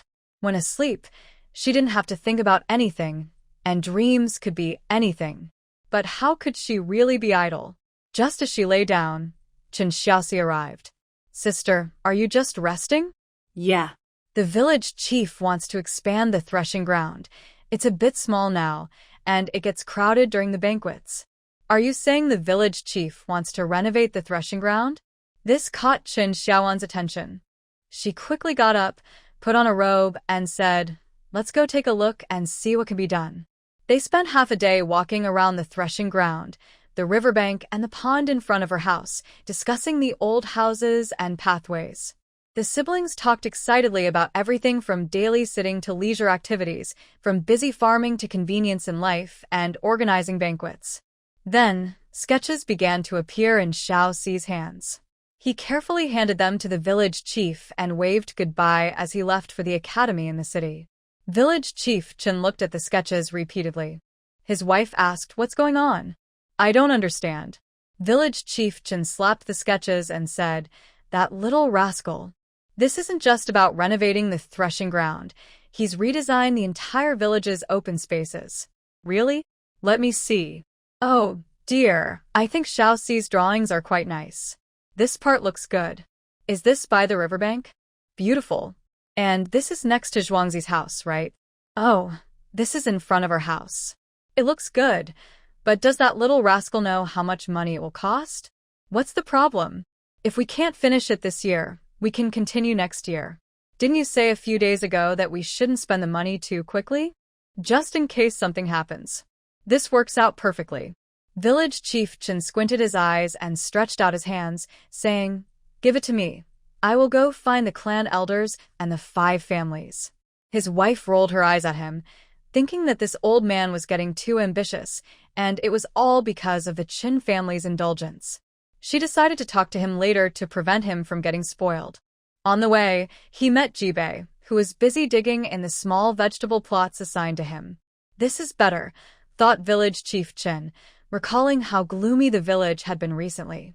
Grandpa Wu, dressed in the thick clothes brought back by Qin Shaoan from the northwest, was lying in the yard soaking up the sun while Grandma Wu was mending clothes nearby. Village chief Chen placed the drawing on Grandpa Wu's lap and said, "Uncle Wu, take a look. This is drawn by your little C." Grandpa Wu took the drawing and handed it back to him, saying, "Go find the others. My little C drew this. What can I say except that I support and agree with it?" Village chief Chen replied, "Uncle, you should help with advice too." What? "If I don't help, will you not go ahead with this?" Village chief Chen was speechless. "Old man, please speak nicely." "Am I not speaking nicely? I'm just telling the truth. What you say could bring trouble to those kids. If people say it was their idea, they will get criticized." "Then what do you suggest?" "Should I go meet those old folks and say, 'Everyone agrees'? That's the way to do it. You elders should discuss it together and not let the kids do things that might be criticized." "All right, I will go now." "Go on, come back early for dinner. We have stewed pork with vegetables and pig's blood today." "Okay, dear, I will be back soon." Chen Shaoan was in the backyard talking to the horse. "Horse, don't you think it was better for you to run freely and eat grass in that vast northwest? Now that you are back with me, you can only chew on this dry hay. This place is small, and there's no room for you to run around. It must be uncomfortable." The horse responded with a snort and turned its back to her. Chen Shaoan was surprised by its cleverness. She reached out to pet it, then gave the horse another bundle of hay. She opened the back door and wandered around her few acres of uncultivated land, while the round little one ran around her. The grapefruit and persimmon trees were well taken care of, and the peach and orange trees looked good with plenty of green leaves. The pond was clear, but there were no wild ducks swimming, as the wild rabbits had already become dinner before the house was built. Peaches, grapes, oranges, persimmons, grapefruits, pears, rice, wheat, soybeans, mung beans, no red beans, sweet potatoes, corn, peanuts, sunflower seeds, walnuts, hazelnuts, chestnuts, pine nuts. Pine nuts. There should be some. Such a large pine forest. Chen Shaoan was wandering alone, counting the species in the garden. There weren't many, and the taste was really not that good. Looking at the pine forest, she thought it might be worth a try. Didn't they say squirrels love to hide things? Maybe she could find something. Otherwise, how would she pass the long days? She had nothing much to do now. Sue was quite capable and had finished all the household chores. She said she wasn't a servant, so why work so hard? Sue said, working off the rent. How could she respond to that? After closing the back door, Tuan Tuan Yuan Yuan also came in through the dog door. Chen Shaoan didn't mind and greeted Sue before grabbing a basket, a hoe, and a bamboo stick, then left through the front door. She and the two dogs felt quite at ease. By the pond was a piece of uncultivated land. Chen Shaoan thought it would be nice to plant some rapeseed, peanuts, sweet potatoes, and peppers, but she had none, so she decided to leave it empty for now and see next year. She wandered into the pine forest, using the bamboo stick to clear a path. Although snakes were hibernating at this time, she didn't want to accidentally wake one up. Right, there should be many mushrooms in the autumn here. It was a pity she hadn't come to pick any. A girl picking mushrooms, carrying a big bamboo basket in the morning with bare feet, walking through the woods and hills. Chen Shaoan felt very comfortable. She loved this kind of life, free and without lacking money to spend. She could do whatever she wanted and eat whatever she liked. How wonderful! Oh, but she couldn't be too free with food. She needed to find more to eat, not for anything else but to satisfy her own appetite. Squirrel, squirrel, where are you? Come out, come to sister's pot. Oh no, come to my arms. I have tasty food for you. Excited, Chen Shaoan acted like a child, singing and talking to herself as she walked, though it was uncertain if there were any squirrels in the pine forest at the foot of the mountain. She busily tapped the long bamboo stick here and there, but one shouldn't get too carried away. If one gets too proud, trouble can come. The stick stretched too far, and a branch fell, hitting her on the head, leaving a red bump and a cut. Poor her leg injury hadn't fully healed yet. Looking at the blood on her hands, Chen Xiaowan didn't know how to express her feelings. She had gotten carried away and was now facing the consequences. However, her stubbornness kicked in. Since she was already bleeding, she couldn't go back empty-handed. She wiped her hands with a handkerchief and continued walking, though the sound of the bamboo pole hitting the ground was no longer cheerful. The pine needles underfoot weren't very thick, as the villagers often took some back for kindling. She had heard of a health product called pine pollen that was said to improve beauty, strengthen the body, and prolong life, but she didn't know if it was true. Back when she was a middle school student, she had never tried it, even though her relatives often praised it enthusiastically. Chen Xiaowan looked up, unsure if the squirrel lived in the tree, in a hole, or on the ground. She wandered aimlessly, occasionally knocking down a pine cone to see if there were any seeds inside. Unfortunately, there weren't many, and judging by their thickness, she wouldn't be able to break them open. She wondered what the squirrels here ate and if they could crack the shells. She gently waved the bamboo pole and knocked down a few more pine cones, but either they were empty or the seeds inside were too hard to eat. It seemed that the pine trees in the south were different from those in the north. As she pondered her faint memories, something hit her on the head, right where she had just been injured. Tears sprang to Chen Xiaowan's eyes. It hurt more than usual. Looking up, she saw a bushy tail flash by. She immediately tried to chase after it, but when she bent down, she spotted a dark spiky ball. She recognized it as a chestnut. The little squirrel had thrown it at her, and it was just an empty shell. That was too much to bear. Chen Xiaowan grabbed the bamboo pole and chased after it. The squirrel ran up the tree, occasionally turning back to taunt her. Chen Xiaowan, with blood on her face, chased below, swinging the bamboo pole with a whoosh, forgetting about the hoe she had dropped somewhere. After a while, both the girl and the squirrel had been running for some time. Chen Xiaowan was out of breath and bent over to lean against a tree. Where was she now? Oh, she had turned back to the small hill, but at least she knew how to get back. Finding a spot to squat down, Chen Xiaowan wiped her face with a handkerchief, smearing the blood all over. She didn't bother to put the handkerchief away. She was ready to turn back, realizing she had been careless and let a creature upset her. Wait. There were chestnuts on this mountain, but she hadn't found any before. Chen Xiaowan turned around a couple of times, thinking she should remember this and come back to search the mountain again. As she looked up again, the squirrel was nibbling on something on a branch. This little guy hadn't eaten anything along the way, and now the tree hole or squirrel nest was nearby. Chen Xiaowan brushed her hair back and started looking around. She tapped the bamboo pole against the upper, middle, and lower parts of each tree. The squirrel watched her for a moment, then quickly darted into a nearby tree and disappeared. Chen Xiaowan smiled, thinking she had found it. Suddenly, a barking sound came, and the little squirrel jumped up the tree in a panic. Chen Xiaowan laughed at the tree hole, thinking it was easy to find. Little squirrel, you're a lucky star. Go find some food for this winter. I'll happily accept your collection. She reached in without worrying about what was inside. After all, the little squirrel had just come out, so there was probably nothing left. She pulled out a few prickly balls and grabbed a handful of pine nuts along with some hazelnuts. She kept digging and the little squirrel was squeaking anxiously, but then a group of squirrels came over. Have you ever seen a squirrel argue with a dog? That was the situation now. Coo, coo, coo. Woof, woof, woof. Woof, woof. But Chen Xiaowan didn't pay attention. She had her whole arm inside. She pulled out a few peanuts, and that was great. Her snacks were finally coming. She not only wanted to empty the annoying squirrel's hole, but also find other squirrel holes to get some seeds.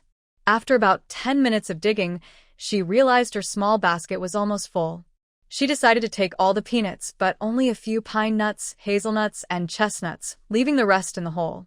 Then she picked up the basket and started to head back, completely ignoring the argument between the two dogs and the little squirrel. It was none of her business. After a few steps, she turned back and waved at the little squirrel. You say I'm silly. Naturally, the squirrel responded by throwing 2 chestnut shells and 2 hazelnuts at her. This time, they only brushed against her clothes. Chun Shaowan smiled at the little squirrel. Can you imagine what a woman with a dirty face and messy hair looks like when she smiles? The little squirrel paused its waving, then jumped around on the tree, making a fuss in a panic. Without looking back, Chun Shaowan walked away. Was it easy to snatch food from the squirrel? When she returned to the halfway point, Uncle Chun and Uncle San were discussing something at the door. They looked at her as she approached, and Uncle Chun felt a sudden jolt of worry. This girl isn't causing trouble again, is she? But as she got closer, seeing her dirty face and swollen forehead made him panic. Shaowan, what happened? Did you fall? Chun Shaowan waved her hand. Uncle, I'm fine. I just brought something back. She stepped into the yard, but Chun Village Head and Uncle Chun Si were there, and she couldn't pull her foot back in time. Chun Village Head exclaimed, Girl, what's wrong? Did you lose a fight? Tell me, I'll back you up. Chun Shaowan. Everyone, why are you all here? Is there something going on? Our matters are not important. You tell us what happened. You didn't really get into a fight, did you? No, I just took something. She placed the basket on the ground, then turned around and realized she had spoken too soon, seeing several people staring at her in shock. Shaowan, who did you take something from? Did they hit you? Tell me who it was, and I'll go find them. Shaowan, what's in this basket? I don't recognize any of it. Chun Shaowan. How could she respond to that? Madame Su and Annie Chin rushed out, seeing her bloodied face, worried about her appearance. Madame Su went to find some medicine right away. The three Chin brothers and Annie Chin kept asking who she had taken something from. How could someone get hurt like this? They wanted to confront the person. Chun Shaowan wanted to die. She sighed and said, on the little mountain, it was a squirrel. You can go look for it. Then everyone was stunned. Who did you take something from? Chun Shaowan weakly replied, Uncle, it was a squirrel. Haha. Hee hee. Ah. Hee hee. A group of people was speechless at her actions. At over 20 years old, she had fought a squirrel for something, and now she was covered in blood. Madame Su was cleaning her wounds, smiling at the situation, finding it amusing and surprising that the lady had such a side to her. Annie Chin felt her forehead, wondering if she was feverish and talking nonsense. But Uncle Chun, with his experience, poured out the dried fruits from the basket and asked her, Tell me, what's the story? You can't just randomly take something from a squirrel. Chun Shaowan took the handkerchief from Madame Su, pressed it against her wound, and squatted down, saying, These peanuts can yield 1,000 pounds per acre. They can be fried, boiled, or made into oil. They are a great snack for special occasions and very useful. There are also chestnuts, which can be food, snacks, or used in dishes and desserts. Hazelnuts can also be used, and let's take a look at the pine nuts. Besides the squirrels, I doubt anyone can crack them. Everyone was stunned. Is this real or fake, one girl? The village chief asked. Chun Shaowan took the cloth off her wound and casually said, It's fake. Why would I fight with a squirrel for it and end up like this? Annie Chin started to worry. Hurry and apply some medicine. We can't let her have scars. Uncle Chun and the village chief exchanged glances, realizing the girl had caused them more trouble. Uncle Chun and Uncle San thought that if it were real, they would want some too. Not just squirrels, even bears would want to try. Uncle Chun looked at the pile on the ground and asked her, How do you plant them? You plant them just like you plant beans. The spiky ones have edible nuts inside. You can just pick them from the mountain, but they might be gone by this season. The others are also from trees on the mountain. This season has passed. Uncle San asked, Why didn't you mention going to the mountain before? Chun Shaowan shrugged. I didn't see or find anything. Then why did you go to the mountain today? Just bored. What are you doing? Uncle Chun stopped the village chief from putting things in his sleeves. The village chief swatted his hand away. If we can get 1,000 pounds per acre, I need to take some back and send the idle kids to find more. Ah. When does Shaowan plant? Chun Shaowan thought for a moment and said, Any time from March to June is fine, and we can harvest around the Mid-Autumn Festival in September. We can plant twice a year. Everyone was a bit stunned again, but the village chief's hand moved even faster. Seeing there were only a few left, Uncle Chun quickly grabbed some and said, Leave some for her.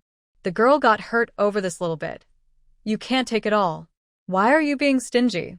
Tomorrow I'll have the kids find more and return it, plus some extra. Village chief, please leave me some. I want to fry them. And what are you all doing here? Shaowan, you're old enough to not be so greedy. Just this little bit is for seeds. When they grow next year, I'll give you an acre of land. Chen Shaowan was about to respond when the village chief picked up the basket from the ground and dumped all the nuts from his sleeves into it before leaving. Uncle Chen put down what he was holding and chased after him. Chen Shaowan looked at Uncle Air and Uncle San. What do you need from me? Uncle Chen Air and Uncle Chen San exchanged a glance and left. Chen Shaowan looked at her aunt. Look at you, all dirty. I'll go to the backyard to heat some water for you to wash up, and you need to fix your hair. She glanced at Mrs. Su, who shook her head. I don't know. She hasn't told me anything. Chen Shaowan Was just hanging around here. In just half an afternoon, the whole Lianshan village knew that Chen Shaowan had fought with a squirrel and brought back some good things. Lianshan village was in luck again. From the late afternoon to the evening, the villagers at Chen village head's house were still gathered, happily chatting with smiles on their faces. Some eager ones were already preparing to go up the mountain, asking the village head where they could find it. The village head was stunned. Chen Shaowan said she fought with a squirrel but didn't say where, whether it was in the trees or in a hole in the ground. He turned to look at Uncle Chen, who had already stepped away, not wanting to deal with this shameless person. The village head scratched his head, realizing he forgot to ask. The crowd couldn't blame him. They just urged the village head to ask quickly so they could go look for it. After the new year, they could start planting. Uncle Chen went to Grandpa Wu's house and chatted for a while. Grandpa Wu laughed and tugged at his beard, saying, as long as the good fortune hasn't faded, that's what matters. He comforted Uncle Chen. It's fine. This is just a child's luck. It's not something terrible. Uncle Wu, I'm just worried I can't protect her. You don't need to worry about that. Didn't Xiao San say that Xiao Zheng is already an official? In the future, when Xiao Si passes the exam, we'll still be here in the village. It'll be fine. Uncle Wu, I understand your concerns, Swaping. You want this child to live a safe and smooth life, but sometimes things are beyond our control. This child is extraordinary. Although she's been quiet for the past few years, she hasn't suffered any setbacks. Her temperament is different from other village girls. After going to the northwest, not only did she see Xiaozheng, but she also found 2 children and brought back 3 people. I can't tell much about that grandfather and grandson, but Mrs. Su seems to be someone special. Her actions are very measured. Uncle Wu, are you saying, Zwaping, a new generation replaces the old? The children have grown up. Let them explore and soar. We just need to support them and provide a place to rest when they are tired. Yes. Uncle Wu. While they were discussing this, several younger siblings from the Qin family were in Qin Xiaowan's small courtyard, laughing heartily, having come specifically to see the joke. Qin Xiaosen, sister, how did you come up with the idea of competing with the squirrels for food? Ha. Cough cough. Is it like the last time you took me to find honey? Qin Xiao. Sister, please take me with you when you go up the mountain. With me around, those squirrels won't bully you anymore. Qin Xiaolu, me too. Sister. Me too, sister, I want to go too, Xiao Jing said. Chen Xiaowan lay on the rocking chair, not moving at all. This was a part of her embarrassing past that could probably make it into the village history book. She just wanted to sleep. Chen Xiaojin was helping Xiao Qi cook, sharing some funny stories from her childhood with Su Nyangzi. It was quite interesting, but if she were the main character, it would be a bit less fun. Xiao Xiao and Xiao Ye leaned on either side of the rocking chair, resting their heads on her chest, watching the giggling Xiao San and the excited Xiao Wu and Xiao Lu, who wanted to seek revenge on the squirrels. Chen Xiaowan closed her eyes and silently thought, is it easy for me to find something to eat? I've lost face and reputation. This isn't worth it. The next day, Chen Xiaowan was woken up by her younger siblings who had only one goal, to go up the mountain to find the little squirrels. Accompanying them were Uncle Chen San and Uncle Chen Si, who had good reasons for joining, too many kids, and they were worried. Chen Xiaowan leisurely finished her breakfast while the little ones were anxiously calling out. She coolly said, "There's nothing to eat or drink up the mountain, and there are snakes." Xiao Xiao and Xiaoya looked at her as if she were silly, then turned and went outside. Soon, they returned with a small basket containing a water pouch, an oil paper package with 3 buns, and a bag of snacks. Well, they were well prepared. The others didn't rush her. They just stood in the yard chatting. When Sun Yangzi saw that she had finished eating, she changed into a short outfit and went to the tool room to grab a basket to prepare for the mountain trip. Chen Xiaowan looked at her speechlessly, smiled slightly, and said nothing. A large group of people headed up the mountain, and there were quite a few of them. Village Chief Chen was leading a group at the foot of the mountain. When Chen Xiaowan saw this, she felt dizzy. Did the squirrels still have a chance to escape? Village Chief, there are too many people. We only need to find some seeds.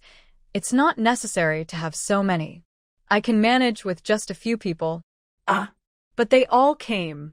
Why don't you all do something else? Xiaowan, we just want to take a look.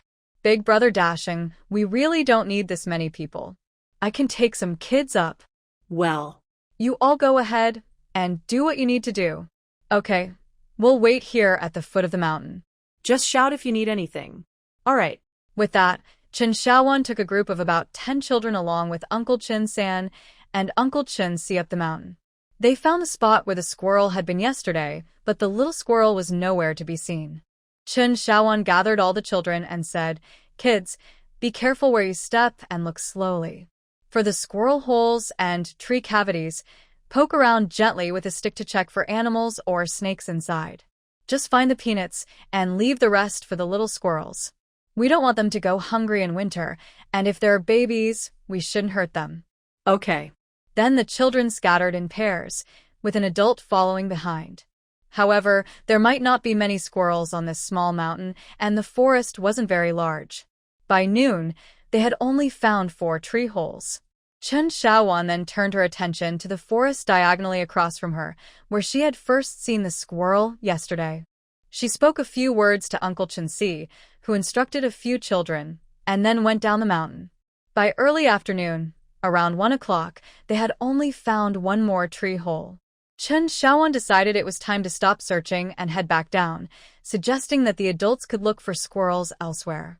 She didn't want to disturb the few nests of squirrels on this small mountain. Some children were excited, while others were disappointed, but they couldn't argue with Chen Xiaowan and reluctantly made their way down.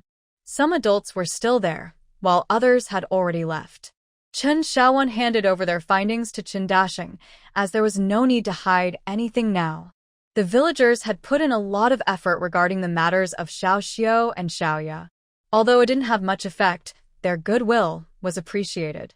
Uncle Chen San led a few girls down the mountain, and Chen Xiaowan called out to Sun Yang, Xiao Wu, and Xiao Lu, "Come on, let's go further into the mountain to look for more." They looked at her. "What about what you just said? They're too young. It's enough to let them play for a bit. The mountain isn't safe." "Xiao Wu, Xiao Lu, can you handle yourselves? Has Xiong Wei taught you well? Big sister, don't underestimate us. We can definitely take on 2 or 3 of the older brothers." Chun Xiaosan said, "You learned martial arts to fight me. 3rd brother, it's not like that. I wouldn't dare." Soon, cries for mercy could be heard from a distance. "Sun Yang, you know martial arts?" "I only know a little, enough to keep fit, but I'm not good at fighting." Why? "When I was young, I didn't like martial arts and I let others guide me. I only learned a few flashy moves and later I faced big problems. But by the time I wanted to learn, there was no one to teach me." Chen Xiaowan smiled and said, "I hope you won't need to use martial arts anywhere else besides this mountain." "Okay, but I hope I won't need to here either. To be honest, my flashy moves can't really protect you." "Don't worry, I'm fine. You don't need to protect me." The 2 of them followed the person ahead. Xiao San accompanied Chen Xiaowan as they searched for honey and pomelos. He had some knowledge about her routes, which was that sometimes the most surprising finds come from the least expected places. So they were very careful along the way, but a few of them didn't dare to go deep into the mountains and just circled around the outskirts. After finding 2 squirrel holes, Chen Shaowan wondered what else might be in the mountains this winter. She realized that many things she learned at work were only half understood. When they saw a hibernating snake, Xiao San wanted to catch it, but Chen Shaowan stopped him. It wasn't even below freezing yet, and if the snake wasn't fully asleep, it could bite. Xiao Wu and Xiao Lu did well and managed to catch 2 mountain chickens. Next year, they definitely needed to save some mushrooms. It had been a long time since they had chicken stew with mushrooms. The 2 of them were now looking for rabbit holes. Chen Shaowan and Sun Yang also looked around. Even though it was winter, the mountain wasn't completely devoid of greenery. There were still many green leaves, and some evergreen shrubs. Some she recognized, and some she didn't, but that didn't matter. She wasn't doing a science lesson, so there was no need to know every detail. The group was excited. Quick, quick, they're coming out. Third brother helped block the way. But it was too late. 3 rabbits dashed out of the hole. Xiao San was quick and managed to cover one with a basket, but the other 2 burrowed deeper into the mountain. Chen Shaowan chased after them for a few steps, but the rabbits were much faster. She stopped and said, Big sister, why is there a spiky ball in the rabbit hole? Chen Shaowan went over, took Xiao Lu's hand, and removed the spiky ball. Thankfully, the injuries weren't serious. It only pricked him in 2 places. Be careful. Does it hurt? A little. Big sister, isn't this the spiky ball from the squirrel hole? Yes. It's winter, and why is everything still green? Xiao San let the rabbit go. What? Let it lead us to this. Big sister, are you joking again? When have I ever joked? Just try it, it might work. Xiao Wu and Xiao Lu, get ready to follow, but be careful. Chen Shaosen thought about his sister's amazing abilities, lifted the bamboo basket, and the trembling rabbit darted into the mountains. The group hurried to keep up, with Xiao Wu and Xiao Lu in front, Xiao San in the middle, and Chen Shaowan and Sun Yang behind. After running for a while, Xiao Wu called out, Brother San, big sister, come quickly. There are so many prickly balls. Chen Shaowan helped Sun Yang and quickly climbed a slope. Then, the terrain was similar to that near the pomelo trees, but this area was clearly unmanaged, filled with thorny bushes, dead branches, and weeds. It was closer to Lianshan village in distance, but the path was longer since they had gone around to the other side of the mountain. Xiao Wu and Xiao Lu were very excited, but Chen Shaosen looked serious as he gazed at Chen Shaowan. Big sister. This. Chen Shaowan smiled slightly at Chen Shaosan's gaze and said, It's fine. Just inform uncle and the village chief. This is quite simple. The taste right now may not be the best. Big sister, that's not what I meant. Are you asking how I know this? There's a book called Edible Mountain Fruits that mentions chestnuts are found in all regions. Their flesh is delicate, sticky, soft, sweet, and fragrant. They can be called heavenly fruits. Moles love to collect and eat mountain fruits, and since it's winter, if we have any here, they must have stored some for the winter. The younger ones looked at her in surprise. Chen Shaowan rarely answered questions so seriously. Sun Yang was particularly surprised, realizing the lady was quite knowledgeable, though she wasn't sure about which area. Big sister, you went up the mountain yesterday to find this. Chen Shaowan shook her head. Not specifically for that. I was indeed bored and came up to see if there were any pine nuts. If I encountered a squirrel, I thought I might find some useful fruits. I got lucky. So, big sister, you were just lucky. Chen Shaowan smiled. I suppose so. Then I'll go call for help. Yes, have Xiao Wu accompany you down. Little 5 quickly caught up and turned to Little 6, saying, Little 6, take care of big sister and Sue. We'll be back soon. After walking a few steps, Chen Shaosen suddenly stopped and turned to her, saying, Big sister, I feel like my and Little 4 studies are pointless compared to yours. Then he turned and went down the mountain with Little 5. The remaining 3 looked at each other. Chen Shaowan patted Little 6's head and said, Don't listen to your third brother. You both are studying important texts that teach how to govern a country. Big sister reads other kinds of books that only focus on daily meals. But I think third brother has a point. The books we read only help us recognize words, but don't fill our stomachs. Big sister, The books you read can help find food in the mountains, and not only can you eat well, but you can also sell it for money. That's not a fair comparison. Each field has its own expertise, just like civil officials and military generals. One governs the country, and the other defends it. You can't say one is better than the other. One person can sew clothes, and another can embroider, but together they can create a beautiful garment. Everyone has their strengths. Don't compare your weaknesses to others' strengths. Big sister is just a bit luckier. Is that true? Big sister. Of course. If you want to be like Big Sister, just read more books too. But why can't fourth brother do that? Your fourth brother studies the 6 arts of a gentleman, the teachings of Confucius and Mencius, which focus on self-cultivation, family harmony, governing the country, and bringing peace to the world. He hasn't learned these practical skills. Then, Big Sister, can you teach me those? I think they're great. That's not hard. You and Little 5 can come to the hillside every day to read. Little 6 blushed, wondering why reading was so important. Chun Shaowan smiled at him, thinking that his thousands of years of knowledge couldn't be easily taught. Sue stared at Chun Shaowan's back for a long time, realizing she might have been wrong, and perhaps the general and the young general were wrong too. The lady was not an ordinary woman. On the way down the mountain, Little 5 asked his third brother the same question. Third brother, why can Big Sister always find things that others can't? Her methods are so strange. Chun Shaosen rubbed his head and said, I don't know either. Maybe she reads more than we do, or maybe she is just more attentive. I've heard that now in the county town there are a bunch of kids who only listen to you and Little 6. How do you do it?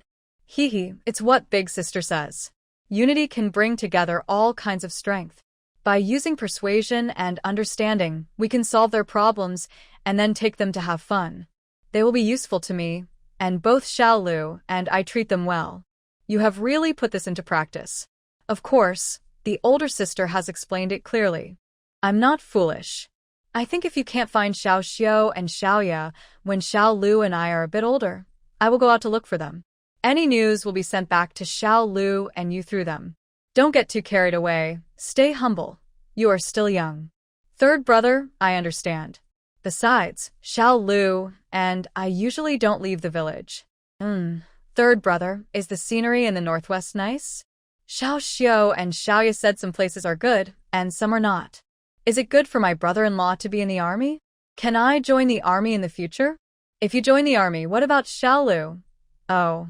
He said he wouldn't go. He is the eldest son. The two chatted as they walked down the mountain, sharing their thoughts. Uncle Chen saw them from a distance and shouted, Xiao San, Xiao Wu, where are your older sisters? Weren't you coming down? Why are you back up? The people in the village said Xiao Wan took you back into the mountains again. I was worried. Where is your older sister? That's perfect. Who else is on the mountain? Call them. If there's a discovery, Xiao Wu and I won't come down. What? You little rascal. Wait. You said there's a discovery. What discovery? There's a hollow in the mountain where the prickly ball is, with terrain similar to the area near the grapefruit trees. You should ask the village chief to bring a few people and some tools. It's hard to walk down there with many bushes and thorns. There might even be snakes and wild boars. Uncle Chun was stunned for 3 seconds and then shouted, What? Snakes and wild boars? You can't bring your older sister out, and what about Xiao Lu? Uncle, they're fine. Hurry and call for help. Xiao San, and I will go ahead. Bring some tools. That prickly ball can hurt. After saying this, he pulled Xiao San to continue deeper into the mountain. Wait. I will go with you. Dad. Call for help. The older sister told us to go down and get people. Wait. Then the whole small mountain heard Uncle Chen's strong voice. Village chief. The Sangi. At the big slope where the small mountain meets the back mountain, bring people and tools.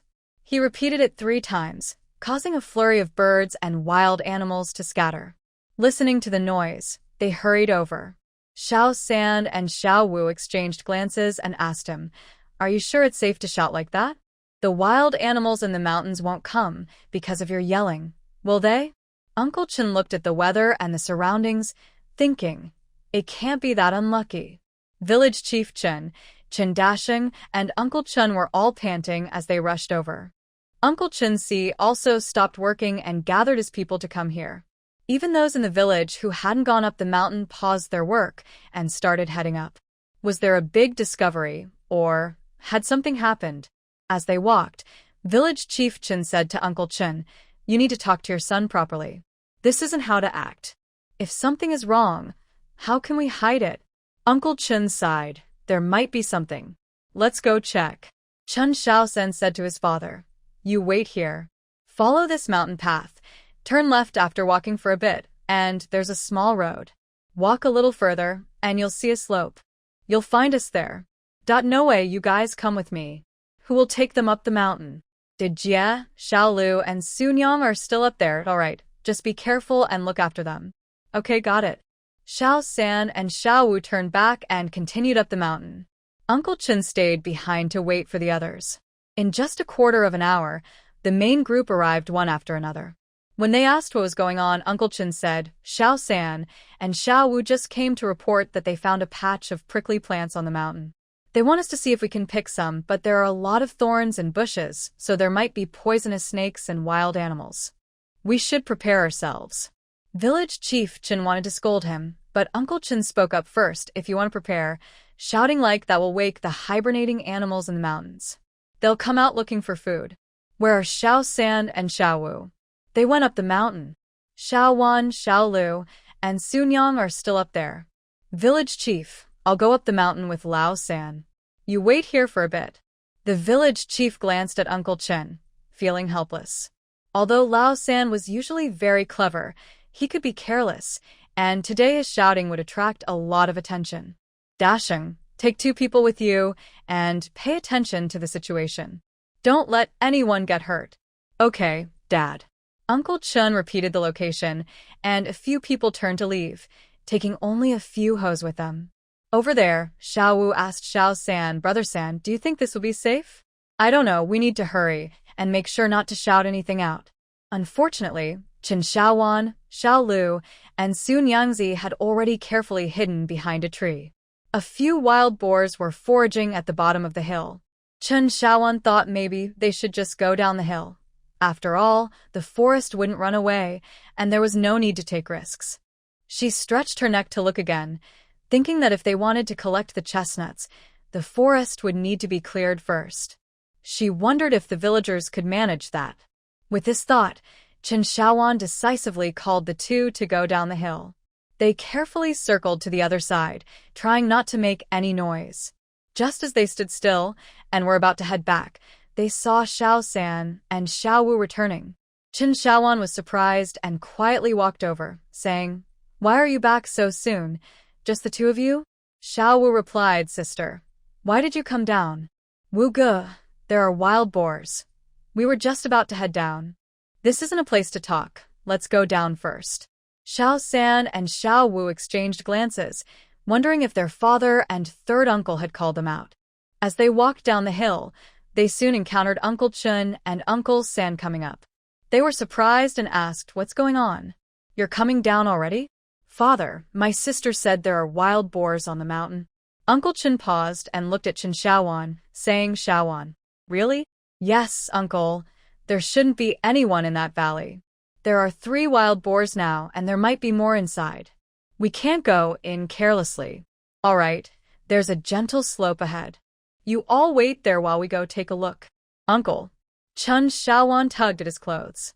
"It's fine. We just want to take a look. The village chief will come soon, and we can discuss what to do later." Dai Sheng also smiled at her, saying, "It's okay. We'll just take a quick look." Chen Xiaosen said to her, "Sister, you take Xiao Wu and Xiao Lu to wait up ahead. I'll take them with me." Chen Xiaowan. Xiao Wu and Xiao Lu turned to follow him up the hill, but Chen Xiaowan pulled them back, saying, "You 2 don't run off. Stay with me." The 4 of them waited on the gentle slope for a while until village chief Chen and a large group of people arrived. When he saw her, he asked, "Girl, why are you standing here? Where are your uncles?" "Village chief, there are wild boars in that forest. Uncle said he would go take a look, but maybe you shouldn't go." Upon hearing this, the The village chief's teeth nearly ground together, but he still smiled at Xiaowan, saying, "It's all right, girl, we'll go take a look." He turned back to the crowd and said, "There are wild boars on the mountain, and there might be other wild animals too, so everyone be careful." A villager replied, "It's fine, village chief. We hunt here every autumn, and it's been 2 years since the last hunt. Having wild boars is normal, and with so many of us, we can enjoy some extra meat for the new year." He then smiled kindly at Chen Xiaowan, who still couldn't remember who he was. As they watched the group walk away, Chen Xiaowan turned to Xiao Wu and Xiao Lu and asked, "Is this safe?" "Don't worry, big sister, it's safe," they assured her. The third group heading up the mountain was led by Uncle Chen Si. Upon hearing about the wild boars, he looked slightly surprised and said, "You all go back down. If there's any news, we'll let you know. It's not safe to stay here. Xiao Wu, Xiao Lu, you two boys look after big sister and Sun Yang. Once you go down, don't come back up today. We'll bring you next time." After saying this, he took his group up the mountain. Chen Xiaowan thought for a moment, realizing she couldn't help, and waved her hand, saying, "Let's go down." On the mountain, the village chief was asking Uncle Chinda about the situation. Uncle Chinda whispered, "There might be a wild boar den. Look at those trees. Those kids lack experience." Village chief Chin stretched his neck to take a look and said, "Wow, they're quite plump. We won't be short on meat this new year." He started to get up. Uncle Chinda grabbed him and said, "What are you doing? Don't act recklessly. With Xiaozheng not here, it's not like previous years." Village chief Chin paused, realizing the danger of hunting the wild boars. He looked back at the villagers and asked, "Are you scared?" Some villagers nodded, while others shook their heads. Village chief Chin asked Uncle Chinda, "What should we do now?" Uncle Chinda looked at the sky and said, "First, we need to go down. We have to harvest the chestnuts, and we can't leave the wild boars.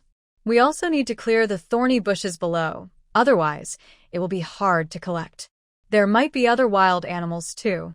After thinking for a while, village chief Chin nodded. Some villagers were getting anxious, saying, "Chief, we have so many people. Are we really afraid of a few animals?" Village chief Chin replied, "It's not about fear. It's about not wanting anyone to get hurt. We'll go back and prepare to come again tomorrow and deal with those animals." Just as they finished discussing, Uncle Chen Si came up with his group and quietly asked, "Where are Xiao Wan and the others?" "I sent them down." "It's not safe on the mountain," she replied. "All right, we'll go down too, and get ready to come back tomorrow." Uncle Chen Si carefully climbed up to take a look and said, "This forest is just as big as the other one. That must be the wild boar den." Meanwhile, in the Imperial study of the capital, Emperor Chongping looked at the messages from the northwest, the reports from the Northwest Army, and the third letter of apology from the governor of Liangzhou, remaining silent. A case of abducting young girls had uncovered a human trafficking incident, with victims sold beyond the borders. Not only that, but a new route had been discovered. It took less than 10 days to travel from Xingyin Prefecture to Liangzhou City, which was more than twice as fast as the current route. How could those people be so bold? Emperor Chongping stared at several reports for a long time before finally asking Xiongwei, "Is the information accurate?" Xiongwei replied respectfully, "Your Majesty, it is accurate. Our people have checked 3 times, and those 2 little girls indeed dropped beads along the way." Chen Xiaowan followed the path of those beads through a hidden passage. The people from Liangzhou and the Northwest Army also saw the beads outside the door and, under surveillance, discovered the girls who had been abducted. After a moment, he added, "Our people entered the hidden passage before the Northwest Army and found dozens of beads along the way." Emperor Chongping stood up, holding the reports, and paced as he said, "Chen Xiaowan's husband is Li Yunjin, the young son of General Li." "Yes, Your Majesty." When that incident happened, Li Yunjin was not yet 10 years old. He wandered through many places and was taken in by others several times, but trouble always followed. Later, he became a hunter in Lianshan village and married Chen Xiaowan 3 years later. They have no children. After the amnesty last year, he went to the border in May. The second crop of rice in Lianshan village was only planted after Li Yunjin left, so I did not notice anything unusual at that time. Emperor Chongping looked out the window, wondering about a certain place outside the palace, and asked, "You stayed in Lianshan village for over half a year. What is Chen Xiaowan like? Can she manage the Li family's affairs?" Xiongwei replied, "I have only met Chen Xiaowan a few times and do not know her well, but she seems quite clever. As for the Li family's matters, I am not familiar and do not dare to speculate." Emperor Chongping suddenly laughed. "So, it was her who called you down from the roof?" Xiongwei, I think someone who can make you hesitant to approach her courtyard is quite capable. The Li family's affairs may not be beyond her reach. Moreover, given her character, even if she cannot handle it, she would likely take responsibility. Does Chen Xiaowan know about Li Yunjin's identity? I am not sure about that. Xiongwei frowned and added, "However, something quite remarkable happened in the northwest." What happened? According to the scouts, Chen Xiaowan chased all the way to Liangzhou city without eating or drinking. She couldn't enter the city without a pass, so she followed others into the desert. Li Yunjin was sent by General Li to Liangzhou to assist Master Jiang in investigating missing persons. On his way to Wuliangang, he encountered a group of people coming out of the desert. Suspecting they were human traffickers, he detained them. From a child, he learned that a woman was still in the desert, so he rode out to search for her. It is said that they found Chen Xiaowan in the desert, but by the time they reached the inn, she was already dead. It was only thanks to a miraculous doctor that she was saved. The Emperor of Chongping turned around and said, "Miraculous doctor?" Yes, according to witnesses, 3 doctors were called. One left without examining her, another said he couldn't save her, and the third managed to treat her. Now, everyone is calling him a miraculous doctor. So Chen Xiaowan collected seeds all the way back from the northwest to Qingping County? Yes, our people followed her, and indeed, at every stop, she collected seeds, even asking the workers for unfamiliar ones, especially those that were rare or not planted. All right, you can go now. These matters should not be spread or known by others. Understood. The Emperor of Chongping stood alone for a long time, then turned to a certain direction in the palace and called, "Wu Yong. Old servant is here. Go summon the Astronomical Bureau." Yes. And about today's events, do not let anyone know. Understood. While Grand Eunuch Wu went to relay the message, in another part of the palace, Eunuch Lu was anxiously pacing. Xiongwei was rummaging through his belongings, and he didn't have much to spare. Xiongwei was moving quickly, ignoring the chatter around him. He didn't care what a gossiping person said to the emperor. He had no intention of losing face. In Lianshan village, Chen Xiaowan and Sister Su, along with Xiao Wu and Xiao Lu, had not yet reached the halfway point when they were surrounded by many people, young and old. Uncle Chen's loud voice had stirred everyone's curiosity. Auntie and several other relatives were among them, and surprisingly, Cui Yufang was also there. It was said that she had become familiar with the villagers in recent days and had gained some weight. Chen Xiaowan smiled and said, "Don't rush. We just found some edible nuts." Immediately, someone asked, "Does that mean we can all go pick them?" Chen Xiaowan shook her head and replied, "Not yet." An impatient aunt said, "What do you mean?" "Xiaowan, we watched you grow up. If there's something good, why aren't you thinking of us? Let us help. The village chief has already gone up. He will arrange it, but for now, no one can pick anything because there are wild boars in the forest." Ah.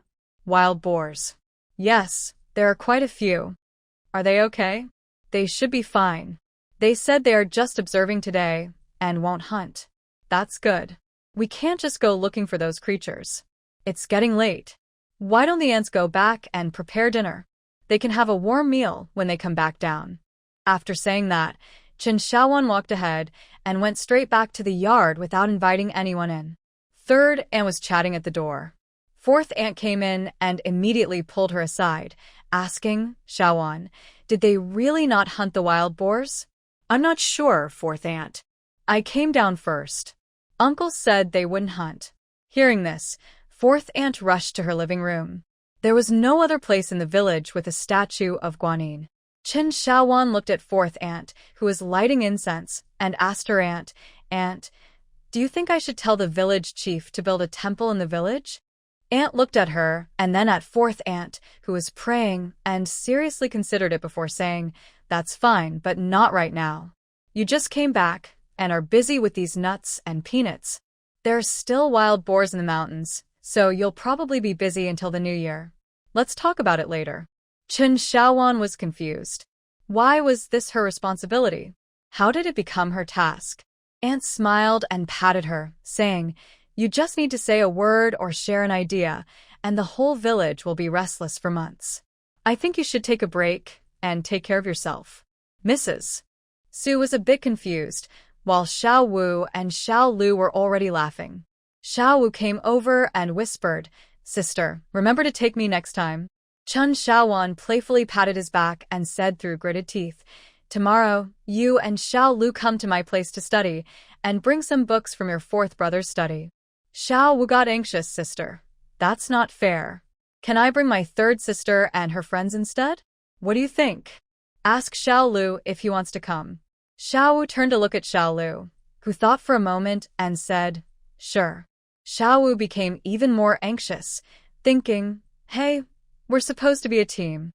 How can you betray me?" Qin Shaowan enjoyed watching the two of them bicker.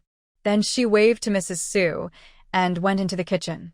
With such a good mood, she decided to treat herself and make something delicious. Before it got dark, everyone from the mountain had come down. Aunt and the others were waiting for them and then returned to the village. She and Su Nyang prepared 4 dishes, one with dried vegetables and lean meat, a stir-fried cabbage, a scallion and egg dish, and a twice-cooked pork with garlic sprouts. They also brought out a small jug of wild grape wine, excited to share it. "Su Nyang, you must try this wine. I made it myself. It's a shame they don't appreciate it." Seeing her happy, Su Nyang joined in and filled her glass, and they enjoyed each other's company. Meanwhile, village chief Chen started pacing again, and his wife was quite upset. "Why are you pacing? It's a beautiful day. What's there to be worried about? It's just a few wild boars. We can send someone to hunt them and bring back the meat." Village Chief Chun replied angrily, "Do you understand? This isn't just about meat. Since Xiao Zheng left, there haven't been any hunters in the village. It's not just 1 or 2. It's a whole nest. Who knows how many there are? What if they hurt someone? Plus, that area isn't far from the village. They haven't come down to disturb us in 2 years, which means there's food up there. I'm afraid. I need to discuss this further. You don't have to wait for me. Go to bed early." "Go to bed? Are you crazy? You won't eat dinner? If you don't eat, others will." Village Chief Chen hesitated and then lay back in his rocking chair, staring at the ceiling. His wife found it amusing, clapped her hands, and went to the kitchen to urge their daughter-in-law. This old man had little patience. At Uncle Chen's house, the 3 Chen brothers were also discussing, "Big brother, that forest is vast and it clearly looks wild. Organizing it will take a lot of effort. Leave it to the village, they'll handle it." We don't need to worry about that. "But those dried fruits might cause some trouble. How can there be people unhappy about such good news?" I'm not talking about you. "Why were you shouting earlier? You can't hide anything with that." "I wasn't thinking much then. I was worried about Xiaowan and the others being unsafe on the mountain and wanted to go up quickly. Xiao San insisted I find someone. Those who know will think you have good intentions.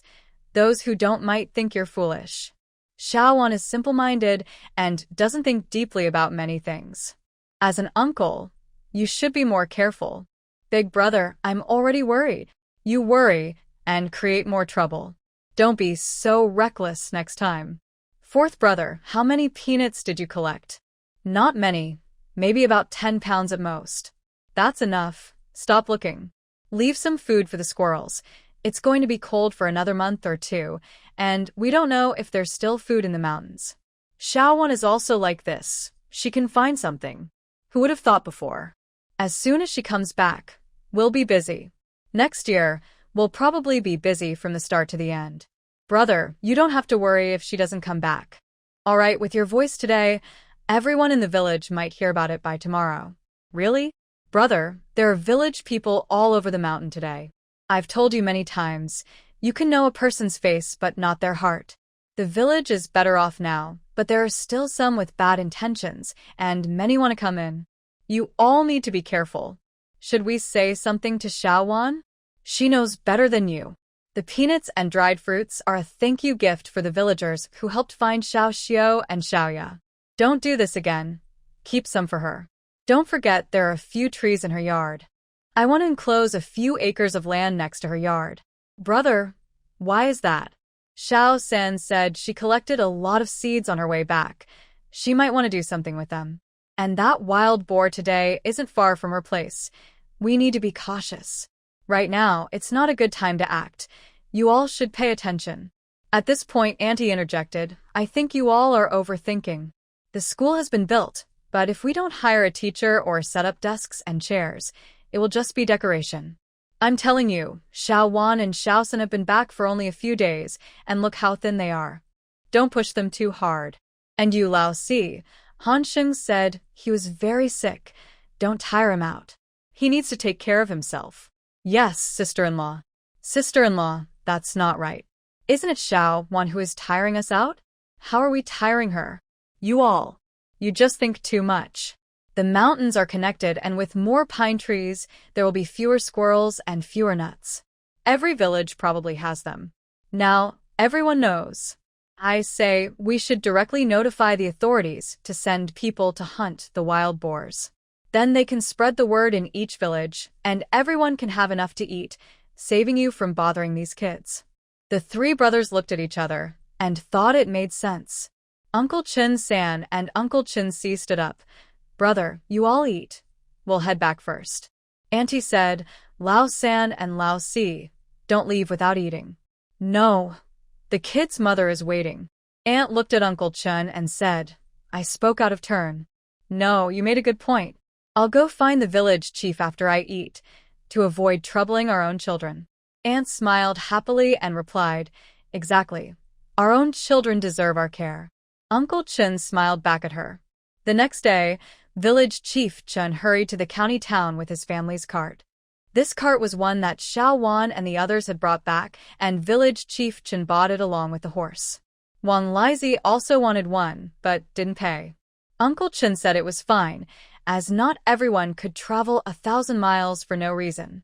Several families from the Chin family also bought carts at that time. One reason was the urgency. Their own carts would be more convenient. The other reason was that they had money. County Magistrate Zhao noticed Village Chief Chen's twitching smile and thought, this old man never comes without a reason. Today must not be good. Village Chief Chen happily approached and said, Sir, great news. Look at this, something edible that our village discovered just yesterday. County Magistrate Zhao stared at the few round, misshapen brown items on the table and asked, What is it? Chestnuts, also known as sweet chestnuts. They say. The books mention they're found everywhere. Their flesh is delicate, sticky and soft, sweet and fragrant, a heavenly fruit, a good thing, sir. These are cooked, try them. These are raw. You should try them too. They're really good. You can eat them raw, cook them, or roast them. They can fill you up as food or serve as snacks. Try them. We have a large area of them in our mountains, but we didn't know before. Would you like to go see them? County Magistrate Zhao looked at Village Chief Chen suspiciously and said, If many in your village don't pick them, why come to me?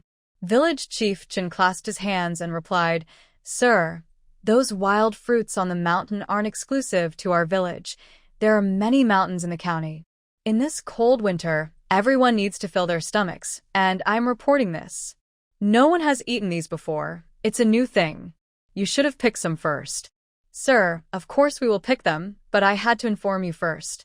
County Magistrate Zhao looked at the few brown fruits, picked one up, and felt uneasy, thinking that the 2 seasons of rice had caused him trouble before. The shell is a bit hard. You need to use some force to break it open. Don't expect it to be roasted. Village Chief Chen was anxious, so he had his wife boil some and grabbed a few raw ones before heading out. His goal was to ask for help from the county to hunt wild boars. As for whether it would taste good, he just hoped it would be edible. With a soft crack, the chestnut in County Magistrate Zhao's hand split open, revealing the golden flesh inside. Try it, urged Village Chief Chen. As the flesh touched his lips, the rich aroma made County Magistrate Zhao realize that his wife and children would surely enjoy it. Even if they didn't, food was always a big deal for the people, and as long as he was in office, he couldn't ignore it. Even if he stopped being an official, he would still have to care. Is it good? It's sticky, soft, and fragrant. It fills you up and makes a great snack. County Magistrate Zhao stood up and put the remaining chestnuts into his sleeve pocket, asking, "Where to?" "Up the mountain, sir." "Get the horse cart ready. We're going to Lianshan village." "Yes, sir." But as they were about to leave, Village Chief Chen looked at the small group of 5 or 6 people, appearing hesitant.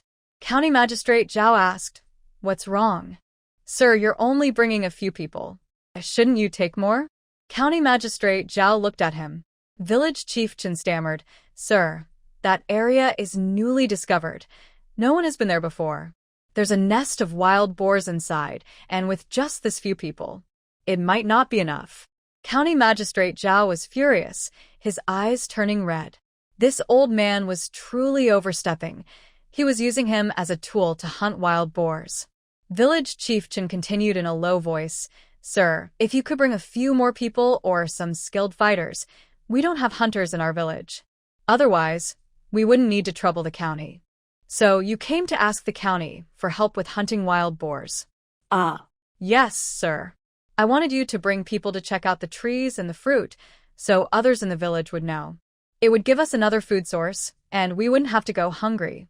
Why didn't you mention there were wild boars when you first came?" I didn't think you would only bring this few people. I just remembered." County Magistrate Zhao was extremely annoyed, but he couldn't ignore the situation. Lianshan village was under his direct management, and it was reasonable for them to seek help. He had to find a way to solve it without leaving them in a difficult position. "How many are there? Can your village handle it?"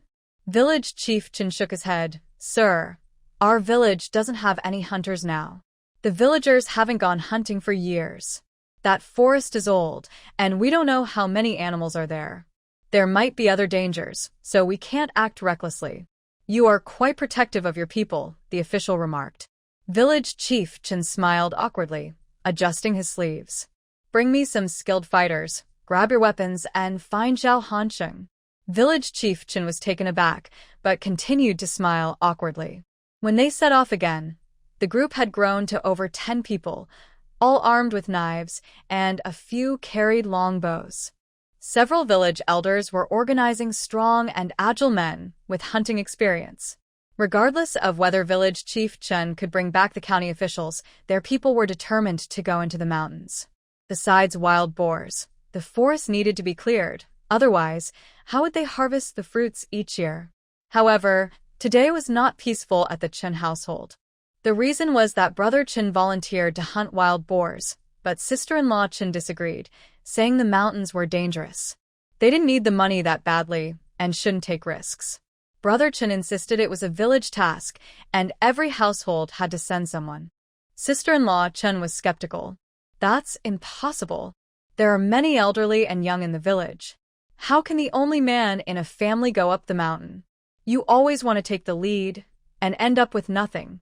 When she said this, everyone's expression changed. There were only a few households with elderly and young, and the only ones without strong men were the families of Qin Shaowan and Aunt Chen. Although Sister Sue lived with Qin Shaowan now, her household registration wasn't in the village. Uncle Chen's face darkened, and Aunt Chen looked upset. She spoke up, "Eldest daughter-in-law, what do you mean? If the elderly and young don't go into the mountains, and our capable family doesn't send anyone, then who will do the work? I don't care who does it. The head of the household can't go. Besides, there are other men in the family. If we have to spend money and resources, and the wild boars are dangerous, what if something happens?" Everyone understood her words. It wasn't about not going, it was about the money. It was just the expenses for finding people. Uncle Chen was willing to give money, but Brother Chen mentioned his sister's situation, which shouldn't be counted as a cost. However, sister-in-law Chen was always careful with money. She didn't want to take from outsiders, but valued her own possessions greatly. Losing money felt like losing her life, and that frustration slipped out. Chen's sister-in-law felt something was wrong after speaking, so she explained, "Dad." Mom. "That's not it. I'm just worried about what might happen to the head of the family. The mountain is dangerous, and the head of the family rarely goes up there." Aunt looked disappointed. When they were poor, these two daughters-in-law seemed fine since there wasn't much at home. But as their situation improved, their true colors showed. The eldest daughter-in-law didn't bother with her family, but focused on her own, which isn't a bad thing, but she shouldn't ignore others. The second daughter-in-law didn't focus on her own family. She always thought of her parents first, but she also needed to know her limits. Uncle Chen spoke up, "You all don't need to go. I'll go. I'm still here, so you don't have to worry about these things. When I'm gone, you can split up, and your mother will follow the youngest." Dad. "What are you saying? Isn't that slapping us in the face?" "No, I should go." Uncle Chen shot a stern look at Chinda and Chen Er, saying, "With you two like this, don't expect Xiaowan to involve you in anything she does. Would she dare to call you?" He then left the house. Chinda and Chen Er felt very wronged. Chen Er looked at Chen Er's wife, who anxiously said, I didn't say. You can't go." Chen Er replied, "Even if you don't want me to go, I will go." He then left as well. Chen Er's wife felt wronged and hugged little Chinger tightly. Chinda looked at Chen's sister-in-law and said, "If something happens to me, you should go back to your family and remarry. Give Jinger to your mother." The Chen family had a heated argument and left in a huff. Anne tidied up a bit, grabbed her basket, and went out. Even though there was chaos at home, she still had to take care of village matters. The head of the family still needed to go up the mountain. Xiao Zhen looked at her two sisters-in-law and called Xiao Wu to walk to Ban Shanwan together. She planned to get married one day, and she didn't know where she would end up. As long as her parents were well, she could endure this for now. People's hearts. The eldest sister was right. Greed can lead to downfall. Although she had never seen an elephant, she had seen a snake eat a chicken. The snake swallowed a whole chicken, making its belly bulge like a ball. She was terrified at the time. Her mother said not to worry. It would leave soon. But when she checked the next day, the snake was already dead. At Ban Shanwan, Chen Xiaowan lay in a rocking chair, feeling dazed. She had drunk too much yesterday and was still not fully awake. Sun Yang sat at the table, making clothes while chatting with her. They were happily talking, with joy surrounding them. When the two entered, they were momentarily surprised by the scene, which was very different from the atmosphere at home. Xiaozhen moved a stool to sit beside her and asked, "Sister, what's going on?" Xiao Wu lay back on another rocking chair and said, "Sister, you seem to be living too comfortably." Chen Xiaowan, with bleary eyes from a hangover, said, "You two go to the study and read." Xiaozhen, "I remember you had a storybook. Have you finished it? Let Sun Yang teach you the rules. She knows them well." "Xiao Wu, your martial arts skills are lacking. You neither read nor practice. What do you want to achieve?" "The two of them." "My sister, how much did you drink yesterday?" Sun Yang laughed, "Not much, just 2 small pots, and I shared one. She has a low tolerance for alcohol. After a few more times, it will be fine." Sun Yang, "Don't encourage my sister to drink. She can't handle it." Sun Yang smiled and said, "Xiaozhen, I heard your sister say you want to learn the rules of a big family." Xiaozhen was startled and blushed, saying, "Sun Yang, don't listen to my sister's nonsense." "I don't need to." "Why not? It's natural for men and women to marry, and it's reasonable for a girl to prepare for marriage. Besides, learning rules and etiquette can only be beneficial." "Su Nyang, what exactly did my sister tell you?" "She didn't say much, just that you're of age, and Xiaoxi is looking for a suitable family for you." "Su Nyang, why does my sister tell you everything?" Su Nyang smiled at her and asked, "So, will you learn?" Xiaozhen looked down, fiddling with her handkerchief for a while, then said yes. "That's settled then. Let's invite Xiao Qi to join as well. You both come over every morning." Xiao Wu quietly listened to their conversation. He rarely participated in family matters and was often told he was still young. However, his sister's words today might involve him too. His third sister was also of age to marry, and his fourth brother would likely succeed in the exams and become an official. What about him? He didn't want to feel helpless like last time. That was too hard to bear. Well, he would wait for his sister to wake up and ask her. When village chief Chen and county magistrate Zhao arrived at Lianshan village, Magistrate Zhao looked at the barrier and said, "Do you know that setting up a roadblock without permission is illegal?" Village chief Chen was confused for a moment and said, "You mean there are no private rules?" "No private rules." "Old Li, old Han, hurry and open the gate. We need to go in. The county magistrate has arrived." "My lord, there are guards here. We are mainly worried about others coming into the village to steal children, and we can't let the little ones run around freely.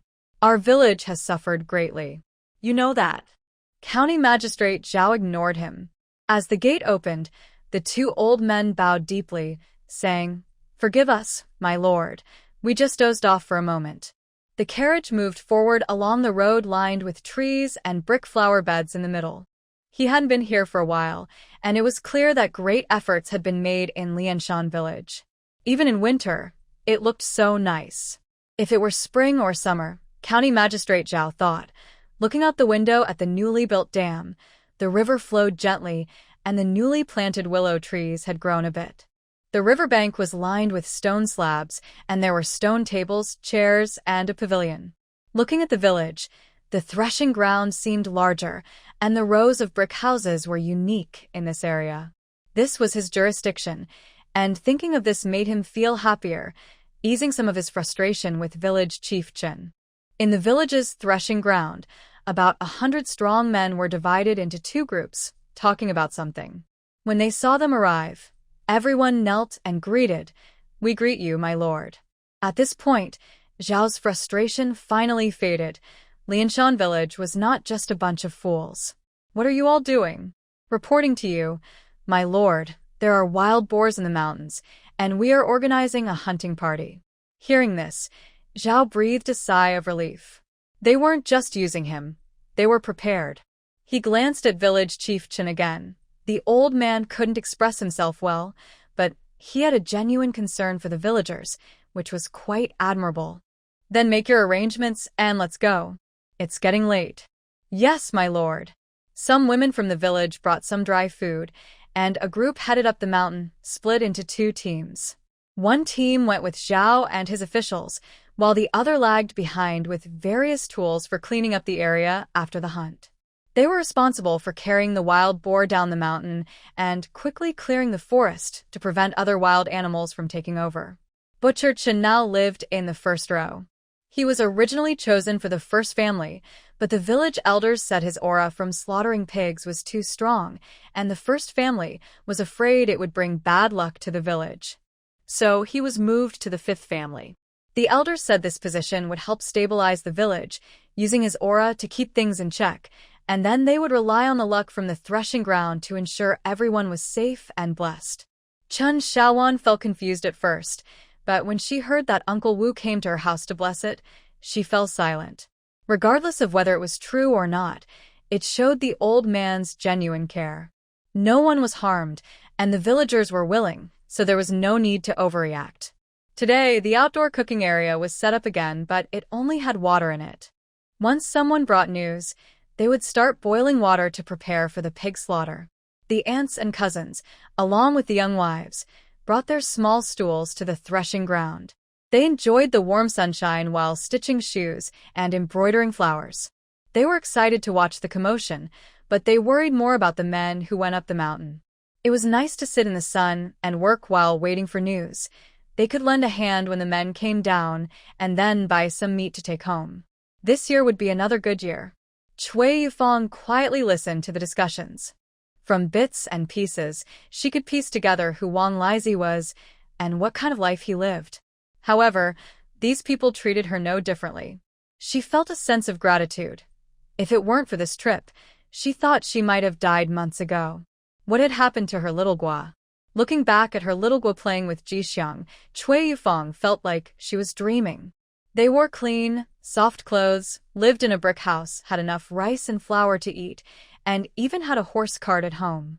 Although they didn't have land, she had already found a piece of barren land. Life was really good. Some things could be let go. Wang Lizi had gone up the mountain today, saying he hadn't done much for the village before, but now he could contribute. Chen Xiaowan woke up from her hangover in the afternoon. After waking up, she heard that the county magistrate had gone up the mountain with some people. She asked Xiaozhen to prepare the red clay stove, while she gathered some red dates, goji berries, honey, and a few snacks. She went to the pavilion in front of the house with Madame Su. The afternoon sun was just right, and with tea and snacks, they waited for good news from the mountain. Next time, there would be an extra dish to enjoy. Life was really good. Next spring, they would gather some wild roses, wild chrysanthemums, and honeysuckle to make drinks for all seasons. Xiao Wu had her stay in the study because she said, "To get rich, you must study first. To succeed, you must study first." Although Xiao Wu looked doubtful, the 12-year-old boy was eager for a bright future, so he naturally listened to his sister. The three chatted as Madame Su shared some family secrets with Xiaozhen, who listened attentively, while Chen Xiaowan occasionally chimed in. It was truly a peaceful time. Time quickly passed to the hour of Shen. The sun was setting, and sounds of excitement came from the end of the path. A man rushed past Chen Xiaowan and the others, shouting, "We caught wild boars! We caught wild boars!" A total of 14. Cheers erupted in the threshing yard as the women put down their work. The fire in the kitchen blazed brightly, and people gathered around, setting up long tables and chairs to prepare for selling meat. A group of villagers carried the wild boars past the three women. They spotted Chen Dage and Chen Urge inside. Xiaozhen smiled and greeted them, saying, "Sister, I'm going down to take a look." "Okay, go ahead." Mrs. Su asked, "Isn't Xiaowan going to take a look?" "I won't join the crowd. We'll go down later to buy meat. Today we can enjoy delicious wild boar meat." Mrs. Su couldn't help but touch her waist, noticing she had gained a little weight. But why hadn't Xiaowan changed at all? That evening, Lianshan village was just as lively. When County Magistrate Zhao arrived with the last few wild boars, wild rabbits, and wild chickens, a line of villagers was already waiting to buy meat. Just as he was about to find village head Chen, the butcher stepped forward and said, "Sir, you've arrived. 2 tables over there are ready with food and drinks. You and the gentleman should eat first. We've also prepared 20 pounds of the best pork for each of you. Let me know if you want anything else, and I'll cut it for you." Magistrate Zhao was taken aback, unsure of what to say. If it weren't for the villagers of Lianshan, they wouldn't have caught so many animals.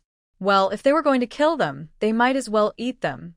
He and the officers were about to enjoy a meal, and some meat wasn't a bad deal, considering they had never received such treatment before. Although the officers were exhausted, their spirits lifted with the promise of food and drink. After a hearty meal, just as they were about to leave, village head Chen and the butcher approached with silver in hand, asking, "Sir, today the wild boar meat sold for 20 won per pound, totaling 42.2 taels of silver. There's still half of the meat left. How would you like to handle it?" Magistrate Zhao took the silver and handed it to one of the officers, saying, "You all divide this. Come back tomorrow and have them clear out that forest. Make sure to note the fruit trees. Never mind. The day after tomorrow, post a notice for the villagers to come see those trees, and let them go back to their own villages to find them." He then told village head Chen, "You can handle the remaining meat yourselves. We'll take care of it." A young man came carrying a plucked wild chicken and a skinned rabbit, saying, "Sir, everything is ready. How should you and the other gentleman divide it?" County Magistrate Zhao waved his hand at the officers and said, "You can divide it among yourselves."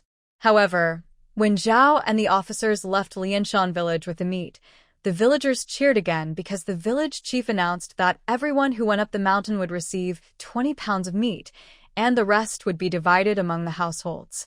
On the way, one officer asked Zhao, "Sir, did we get tricked? We only received 40 taels and over 300 pounds of meat from so many wild boars." Zhao glanced at him and replied, "Without the men from their village, you wouldn't have caught anything.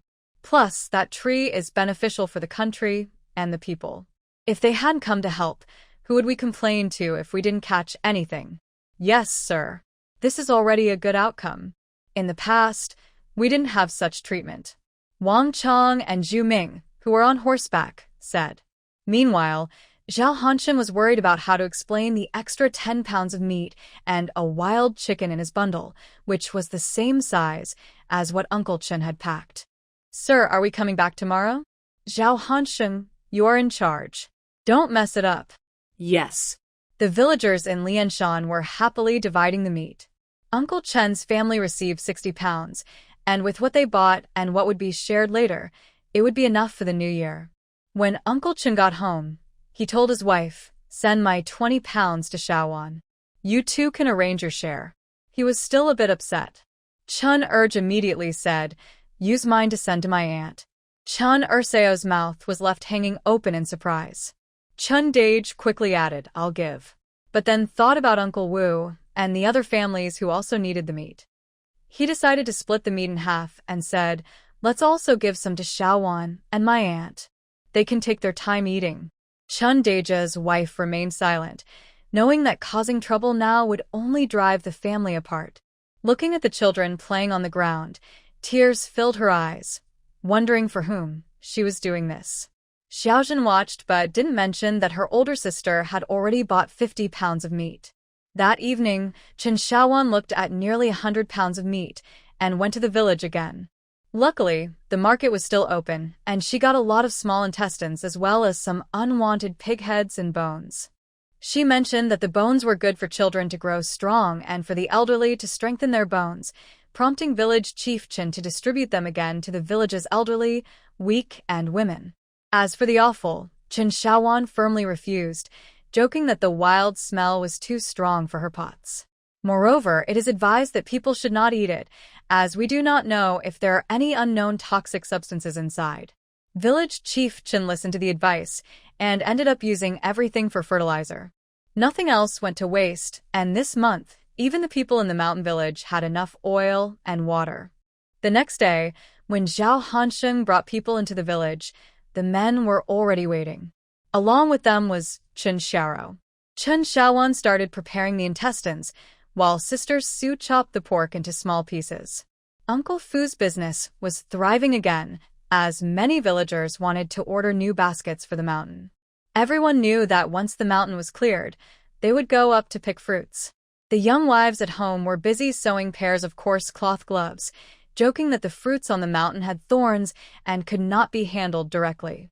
Some careful ones even made a few sets of coarse cloth outfits, joking that wearing them would keep them clean and warm. During the new year, Lianshan village was very busy. The fire at the threshing ground never stopped, and the sand in the big pot was heated up, with roasted chestnuts filling the air with a delicious aroma. The sand was river sand, which was quite a challenge for the village men during the winter. They had to dig it from a certain beach along the river, sifting it several times with coarse sieves to sort out the right sizes. After boiling it in hot water several times, it was used to roast chestnuts, with the village men in charge. The first few batches were roasted by Uncle Chin San and Uncle Chin Si, while Chen Shaowan supervised.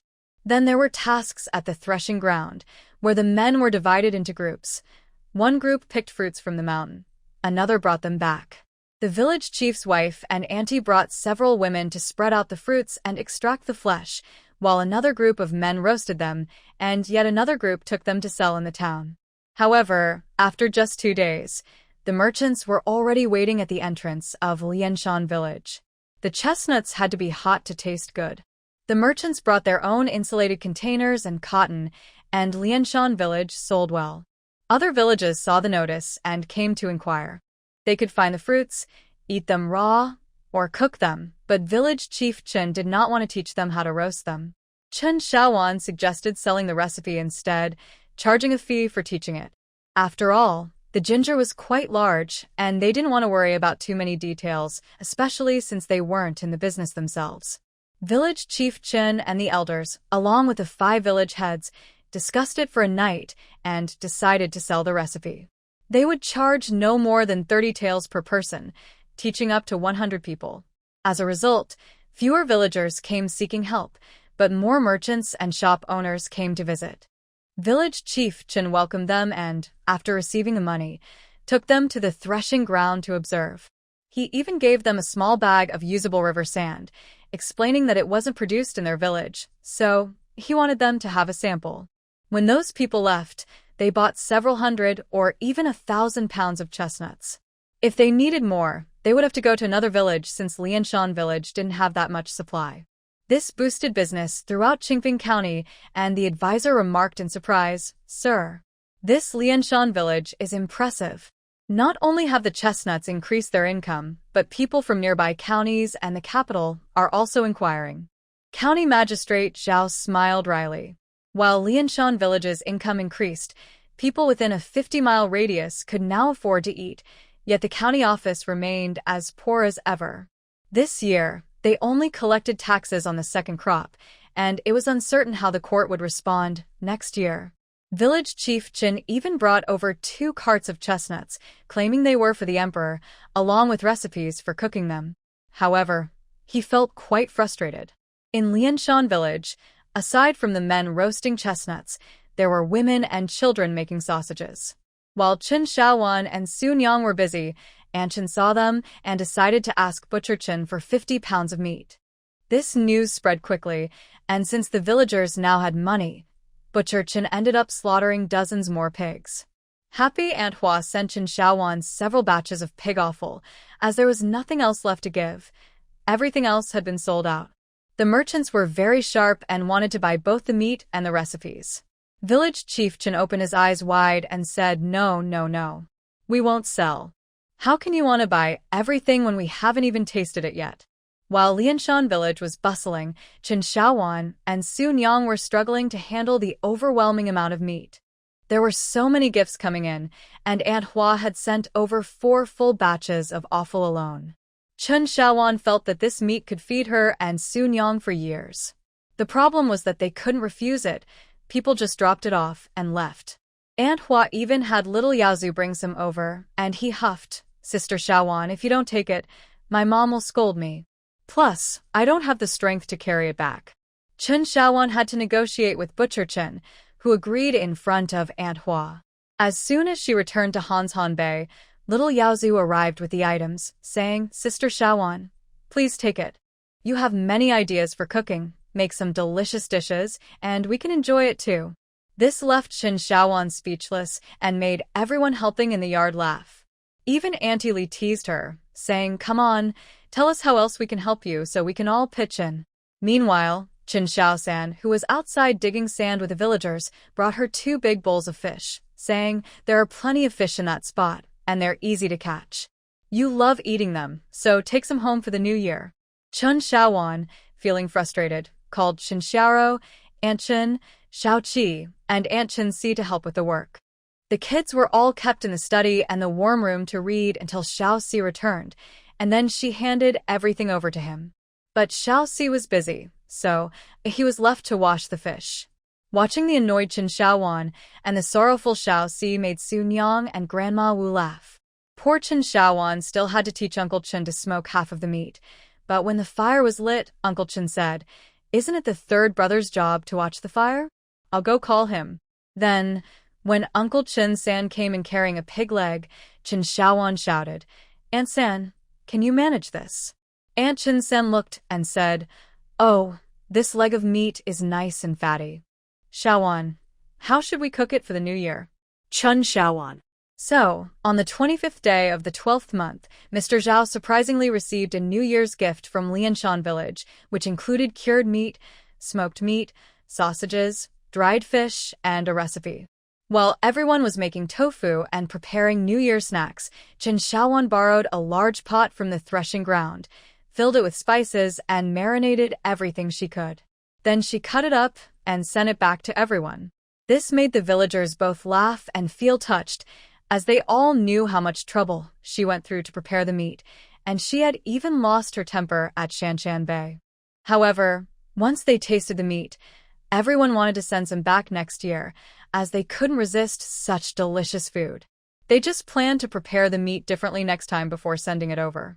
Even without preparing New Year's goods, her supplies were still piled high. Uncle Chen advised her. This is all from the villagers' hearts. You can't lose your temper again. How about this? I'll have your Auntie Lee, Aunt San, and Aunt C take some to their families. Not enough. Take all of this away. It's bothering me. That's nonsense. What are you talking about? It's almost New Year's Eve. How can you not have anything here? Sun Yang was also very moved by all of this. The lady seemed delicate, but she held great power. The Qin family, along with Lianshan village and even Qingping County, revolved around her. Yet, the ladies seemed unaware of it. This new year in Lianshan village was particularly prosperous. On the 28th day of the 12th month, village chief Qin gave each household 300 taels of silver, which made everyone very happy. Chen Shaoan received an extra 3,000 taels because the recipe that earned the money was hers. However, the village chief was worried because he had tens of thousands of taels of silver that he couldn't distribute. On the 29th day of the 12th month, a strange horse-drawn carriage arrived from the capital, looking for Chen Shaoan. Uncle Chen was puzzled and confirmed several times that there was no mistake. The visitors, a steward and a helper, assured him they were not mistaken and had come to deliver New Year gifts on behalf of their master, but they were delayed on the road and kept apologizing. Uncle Chen thought that perhaps Chen Shaoan knew someone from the northwest, so he personally took them to Banshan Bay.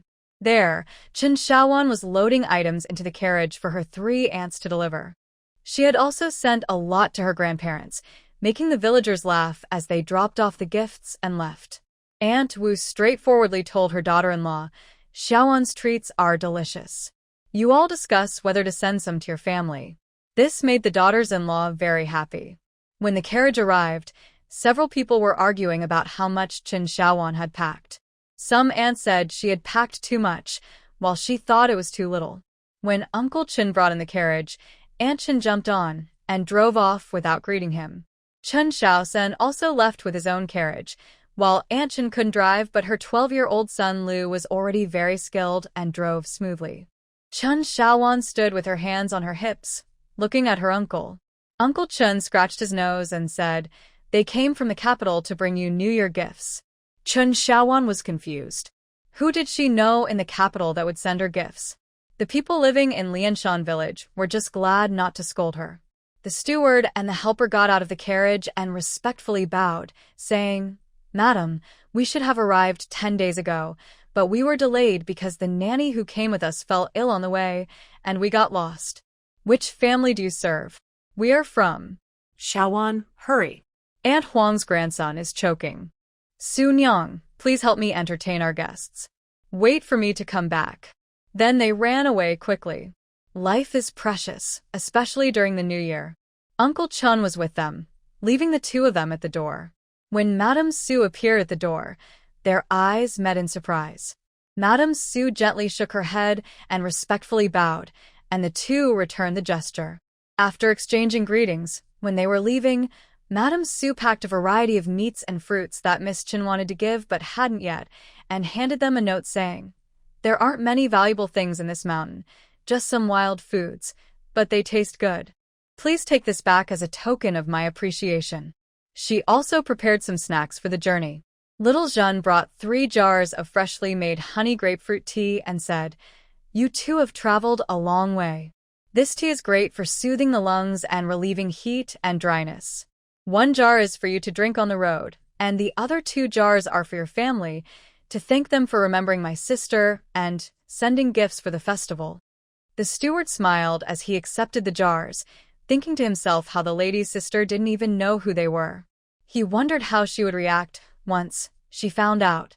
He appreciated the kind-heartedness of the girl for remembering their hard work on the journey. Regardless of whether the tea was suitable, he accepted the gesture. When Chen Shaoan returned after teaching the Heimlich maneuver several times, she noticed that the meats she hadn't given away were gone, but there were now several boxes at home. Madame Su informed her, These are the festival gifts that just arrived. Look, I sent some of the meats and some pastries as a return gift. Little Jeanne took 3 jars of honey grapefruit tea, saying 1 is for those 2 on the road and the other 2 are for your family. Didn't they stay for a meal or anything? No, they said the nanny who came with them got sick on the way, and they needed to hurry back to the capital. But I prepared some food for their journey. Yes, it's tough for travelers in winter. They should have it a bit easier. I'll go wash up. I'm exhausted. Tomorrow we celebrate together. Madame Su hesitated to speak further. Later that evening, when Chen Xiaowan opened the boxes one by one, she felt a bit confused. They contained practical items, local specialties from the capital, some fabrics, and a small box. Inside the box were a jade pendant and a gold hairpin. Madame Su was surprised by these two items, while Chen Xiaowan, having seen the jade stones from Li Yunjing, found these items unremarkable, thinking they were just normal exchanges. However, they were all useful to her. She turned to Madame Su and asked, "Which family do they belong to?" Su Nyangzi was lost in thought and shook her head naturally. Chen Xiaowan said, "Forget it, you helped me return the favor. As a village girl, I can only do so much, so let's leave it at that." Su Nyangzi, who had just come back to her senses, was left speechless. New Year's Eve was the easiest day for Chen Xiaowan. The couplets were written by Xiao Si, and Xiao Wu and Xiao Lu put them up without missing a single door. In the kitchen, she prepared a variety of delicious dishes. Using the small plates that Uncle Chen San had just given her, she arranged nearly 20 dishes, filling the table. During the meal, she asked Su Nyangzi, "On this day, I don't feel like a village girl at all. Su Nyangzi, have you been happy these days? Thank you for taking me in. I have been very comfortable these days. I told you to call me Xiaowan, let's have a toast." After the Qin family's 3 brothers had their New Year's meal, they went up the mountain to light candles for their ancestors. This wasn't necessary, but now that the village conditions had improved, such rituals had become more common. On the way, Uncle Qin Si asked Uncle Chinda, elder brother, "Aren't you going to call Xiaowan?" "No need to call her. If we're here, she can join us. If we're not, she'll come by herself." Elder brother, the wives of the first and second brothers didn't say anything about this during the New Year. As long as I'm here, they can't make the decisions. If the first and second brothers don't agree, we'll separate them. Elder brother, it doesn't have to be this way. It's not that I want it this way. Your sister-in-law often says that both the palm and the back of the hand are flesh. Daughters-in-law are like daughters. I have never scolded or set rules. Let's not talk about Xiaozhen, but Xiaowan and the others want too much. They never consider that if it weren't for Xiaowan, the village wouldn't have changed like this. The Qin family has not treated them poorly. They should look at themselves. They need to live their own lives. Elder brother, after the New Year, we won't be busy from the beginning to the end, right? Xiao San said yesterday that Xiaowan brought back a lot of seeds and wants to rest for a few days, so he asked me not to bother him with everything. Uncle Chinda glanced at Uncle Chin San and said, "Then keep an eye on her. Every time she goes up the mountain, she always brings back something." He sighed. "Before, it was just a few of our families busy. Now the whole village, even the entire county, is busy. The village school will start after the spring, right?" The village head probably forgot. Uncle Chen Si was right. The village head really did forget. Just after finishing the New Year's Eve dinner, he looked at his little grandson and suddenly remembered, then hurriedly started pacing around the main room. It's New Year's Eve, and the teacher hasn't been invited yet, and no one has said anything. How will we celebrate the holiday and get people to come to class later? The village chief's wife, seeing him in a panic, asked, "What's wrong? You shouldn't be so anxious during the New Year." I forgot to invite the teacher to the school." The village chief's wife rolled her eyes and said, "There's no need to rush. It's just someone from the village. You can mention it when you greet them for the New Year." "Well, "At least I need to make a list. If there are any changes, I can adjust it." He hurriedly left the house. The village chief's wife closed her mouth, thinking of the village children. The elders shouldn't be upset about this. Then, Uncle Chun was directly pulled away by the village chief. Watching the two of them walk away, Uncle Chin 3 and Uncle Chin 4 exchanged glances. Uncle Chin 3 said, "Fourth, it seems we haven't really worried about these kids. Before, it was second brother who took care of things. He arranged everything well before he left. Then it seemed like it was oldest brother second brother, and Xiao Wan and Xiao Ro, who took turns managing things. It really hasn't been our concern. Yeah, it seems we haven't worried much. Xiao Sand is about to get married. What kind of wife do you think he should find? Uncle Chen For replied, third brother, shouldn't you ask Xiao San and his wife about this? Yeah, I asked. Your sister-in-law said they won't look for someone from her family, and Xiao San said he doesn't want to find anyone yet. I think that's fine. Xiao Si will be taking the exam soon, and I heard Xiao Zheng is now an official. Maybe in a couple of years, our family will have more money. By then, Xiao San can find someone he likes, just like his mother and I did, and they can live happily together. Uncle Chun For was speechless. Third brother, you didn't think about making Xiao San more capable? Why worry? If the child doesn't want to, that's fine.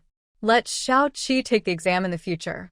He's still young, and if he doesn't understand something, he can ask his fourth brother. Fourth, I tell you, Xiao Si teaches kids better than we do. The little ones love to listen to him. Uncle Chin For quickly replied, third brother, you don't want to manage any of the kids. What about Xiao Lu and Xiao Ba? Uncle Chin For rolled his eyes and said, I can't manage Xiao Lu right now. Xiao Wan is better at talking to him than I am. Xiao Ba is still clueless, just playing with Xiao Jing every day. Alright, I think you should just let the older ones handle it. It's easier and more relaxing than we thought. Remember how Xiao Wan kept me at her place reading books for a while? Xiao Jing didn't even dare to cry when she came back. It's so funny for me and her mom. Uncle Chen. The two of them arrived at Uncle Chen's house and said to Auntie, Auntie, Uncle was called by the village head. Auntie, who was sweeping the floor, looked up and asked, what's going on during the new year? It's probably about the village school. Auntie, we'll head back now. Call us if you need anything. Alright, you two go back. It's the new year, so take a good rest and enjoy yourselves. Goodbye, Auntie. Chen Xiaowan was very happy. She and Sun Yangzi enjoyed a cheerful New Year's Eve dinner and drank quite a bit. Sun Yangzi was worried she might get drunk, but she said it was fine. She even prepared a small pot of drink for later when she would take a bath, which made Sun Yangzi speechless. Seeing her quiet, Chen Xiaowan took out the pot she prepared and handed it to her. Here, don't say I don't care about you. I treat everyone equally. Chen Xiaowan was becoming more and more like Chen San, growing younger in spirit, perhaps due to being spoiled. She was wandering further down this carefree path. Sun Yangzi took the drink and asked her, what if no one comes later? What if you get drunk? Don't worry, they won't come today. Tomorrow, I'll take you to visit the village for New Year greetings, and you won't have to cook. So the two of them had a very pleasant day.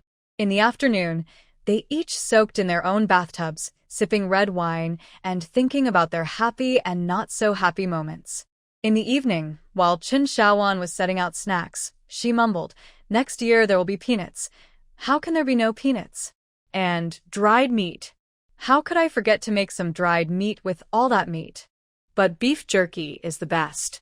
Listening to her chatter, Sun Yangzi felt her long-tensed heart relax a lot. Who wouldn't enjoy such a carefree life? Later, they made some dumplings together, and after midnight, they each ate a few to bring good luck. On the morning of the first day of the new year, Chen Xiaowan was in a great mood and carefully dressed herself in a light purple top and a smoky purple long skirt with a smoky purple belt that she made with Sun Yangzi's skills. She styled her hair and pinned it up with a wooden hairpin that Li Yunjin had given her. Since she had it, she thought she might as well use it. After looking around, she felt she didn't look like a farmer girl, so she went back to grab a light purple scarf to tie around her head. We mountain folks need to match. Sun Yangzi looked at her in confusion and said, you looked great just now, why change? She smiled and replied, as a village woman, I should look like one. Sun Yangzi hesitated, looking around. The outfit was quite similar, but the person didn't match as much. However, in this small village, it didn't matter as long as the lady was happy. She took Sun Yangzi's family to pay New Year visits, starting with Uncle Wu, sincerely offering her respects. Then they visited several elders in the clan. Whether the gifts were many or few, it was the thought that counted. Next, she brought Su Nyangzi to Uncle Chen's house and also stopped by Uncle San and Uncle C's homes. It was great. They finished all the New Year visits in one morning. Uncle Chen asked her, "You came back to your family on the second day of the New Year. You came too early." She hesitated and replied, "I came early so you can accompany Annie Chen back home tomorrow. Xiao Ro has to come tomorrow too." "That's fine. I'm part of the family too, so I'll help host." Uncle Chen looked at her, and Andy Chen and Xiao Zhen were very pleased. "Are you planning to take on the role of an elder?" "Not really. It's just about making things easier for everyone." The village plans to start school on the 15th. For boys like Xiao Wu and Xiao Lu, which teacher should we hire? Chun Xiaoan said, "Uncle, that question is a bit awkward. Shouldn't we ask Xiao Si? His way of speaking is too complicated, it won't work." "Then what should we teach? Economics, daily life, or math?" "Who teaches math well?" "Xiao San is pretty good at it." "Big sister, you're putting me in a tough spot.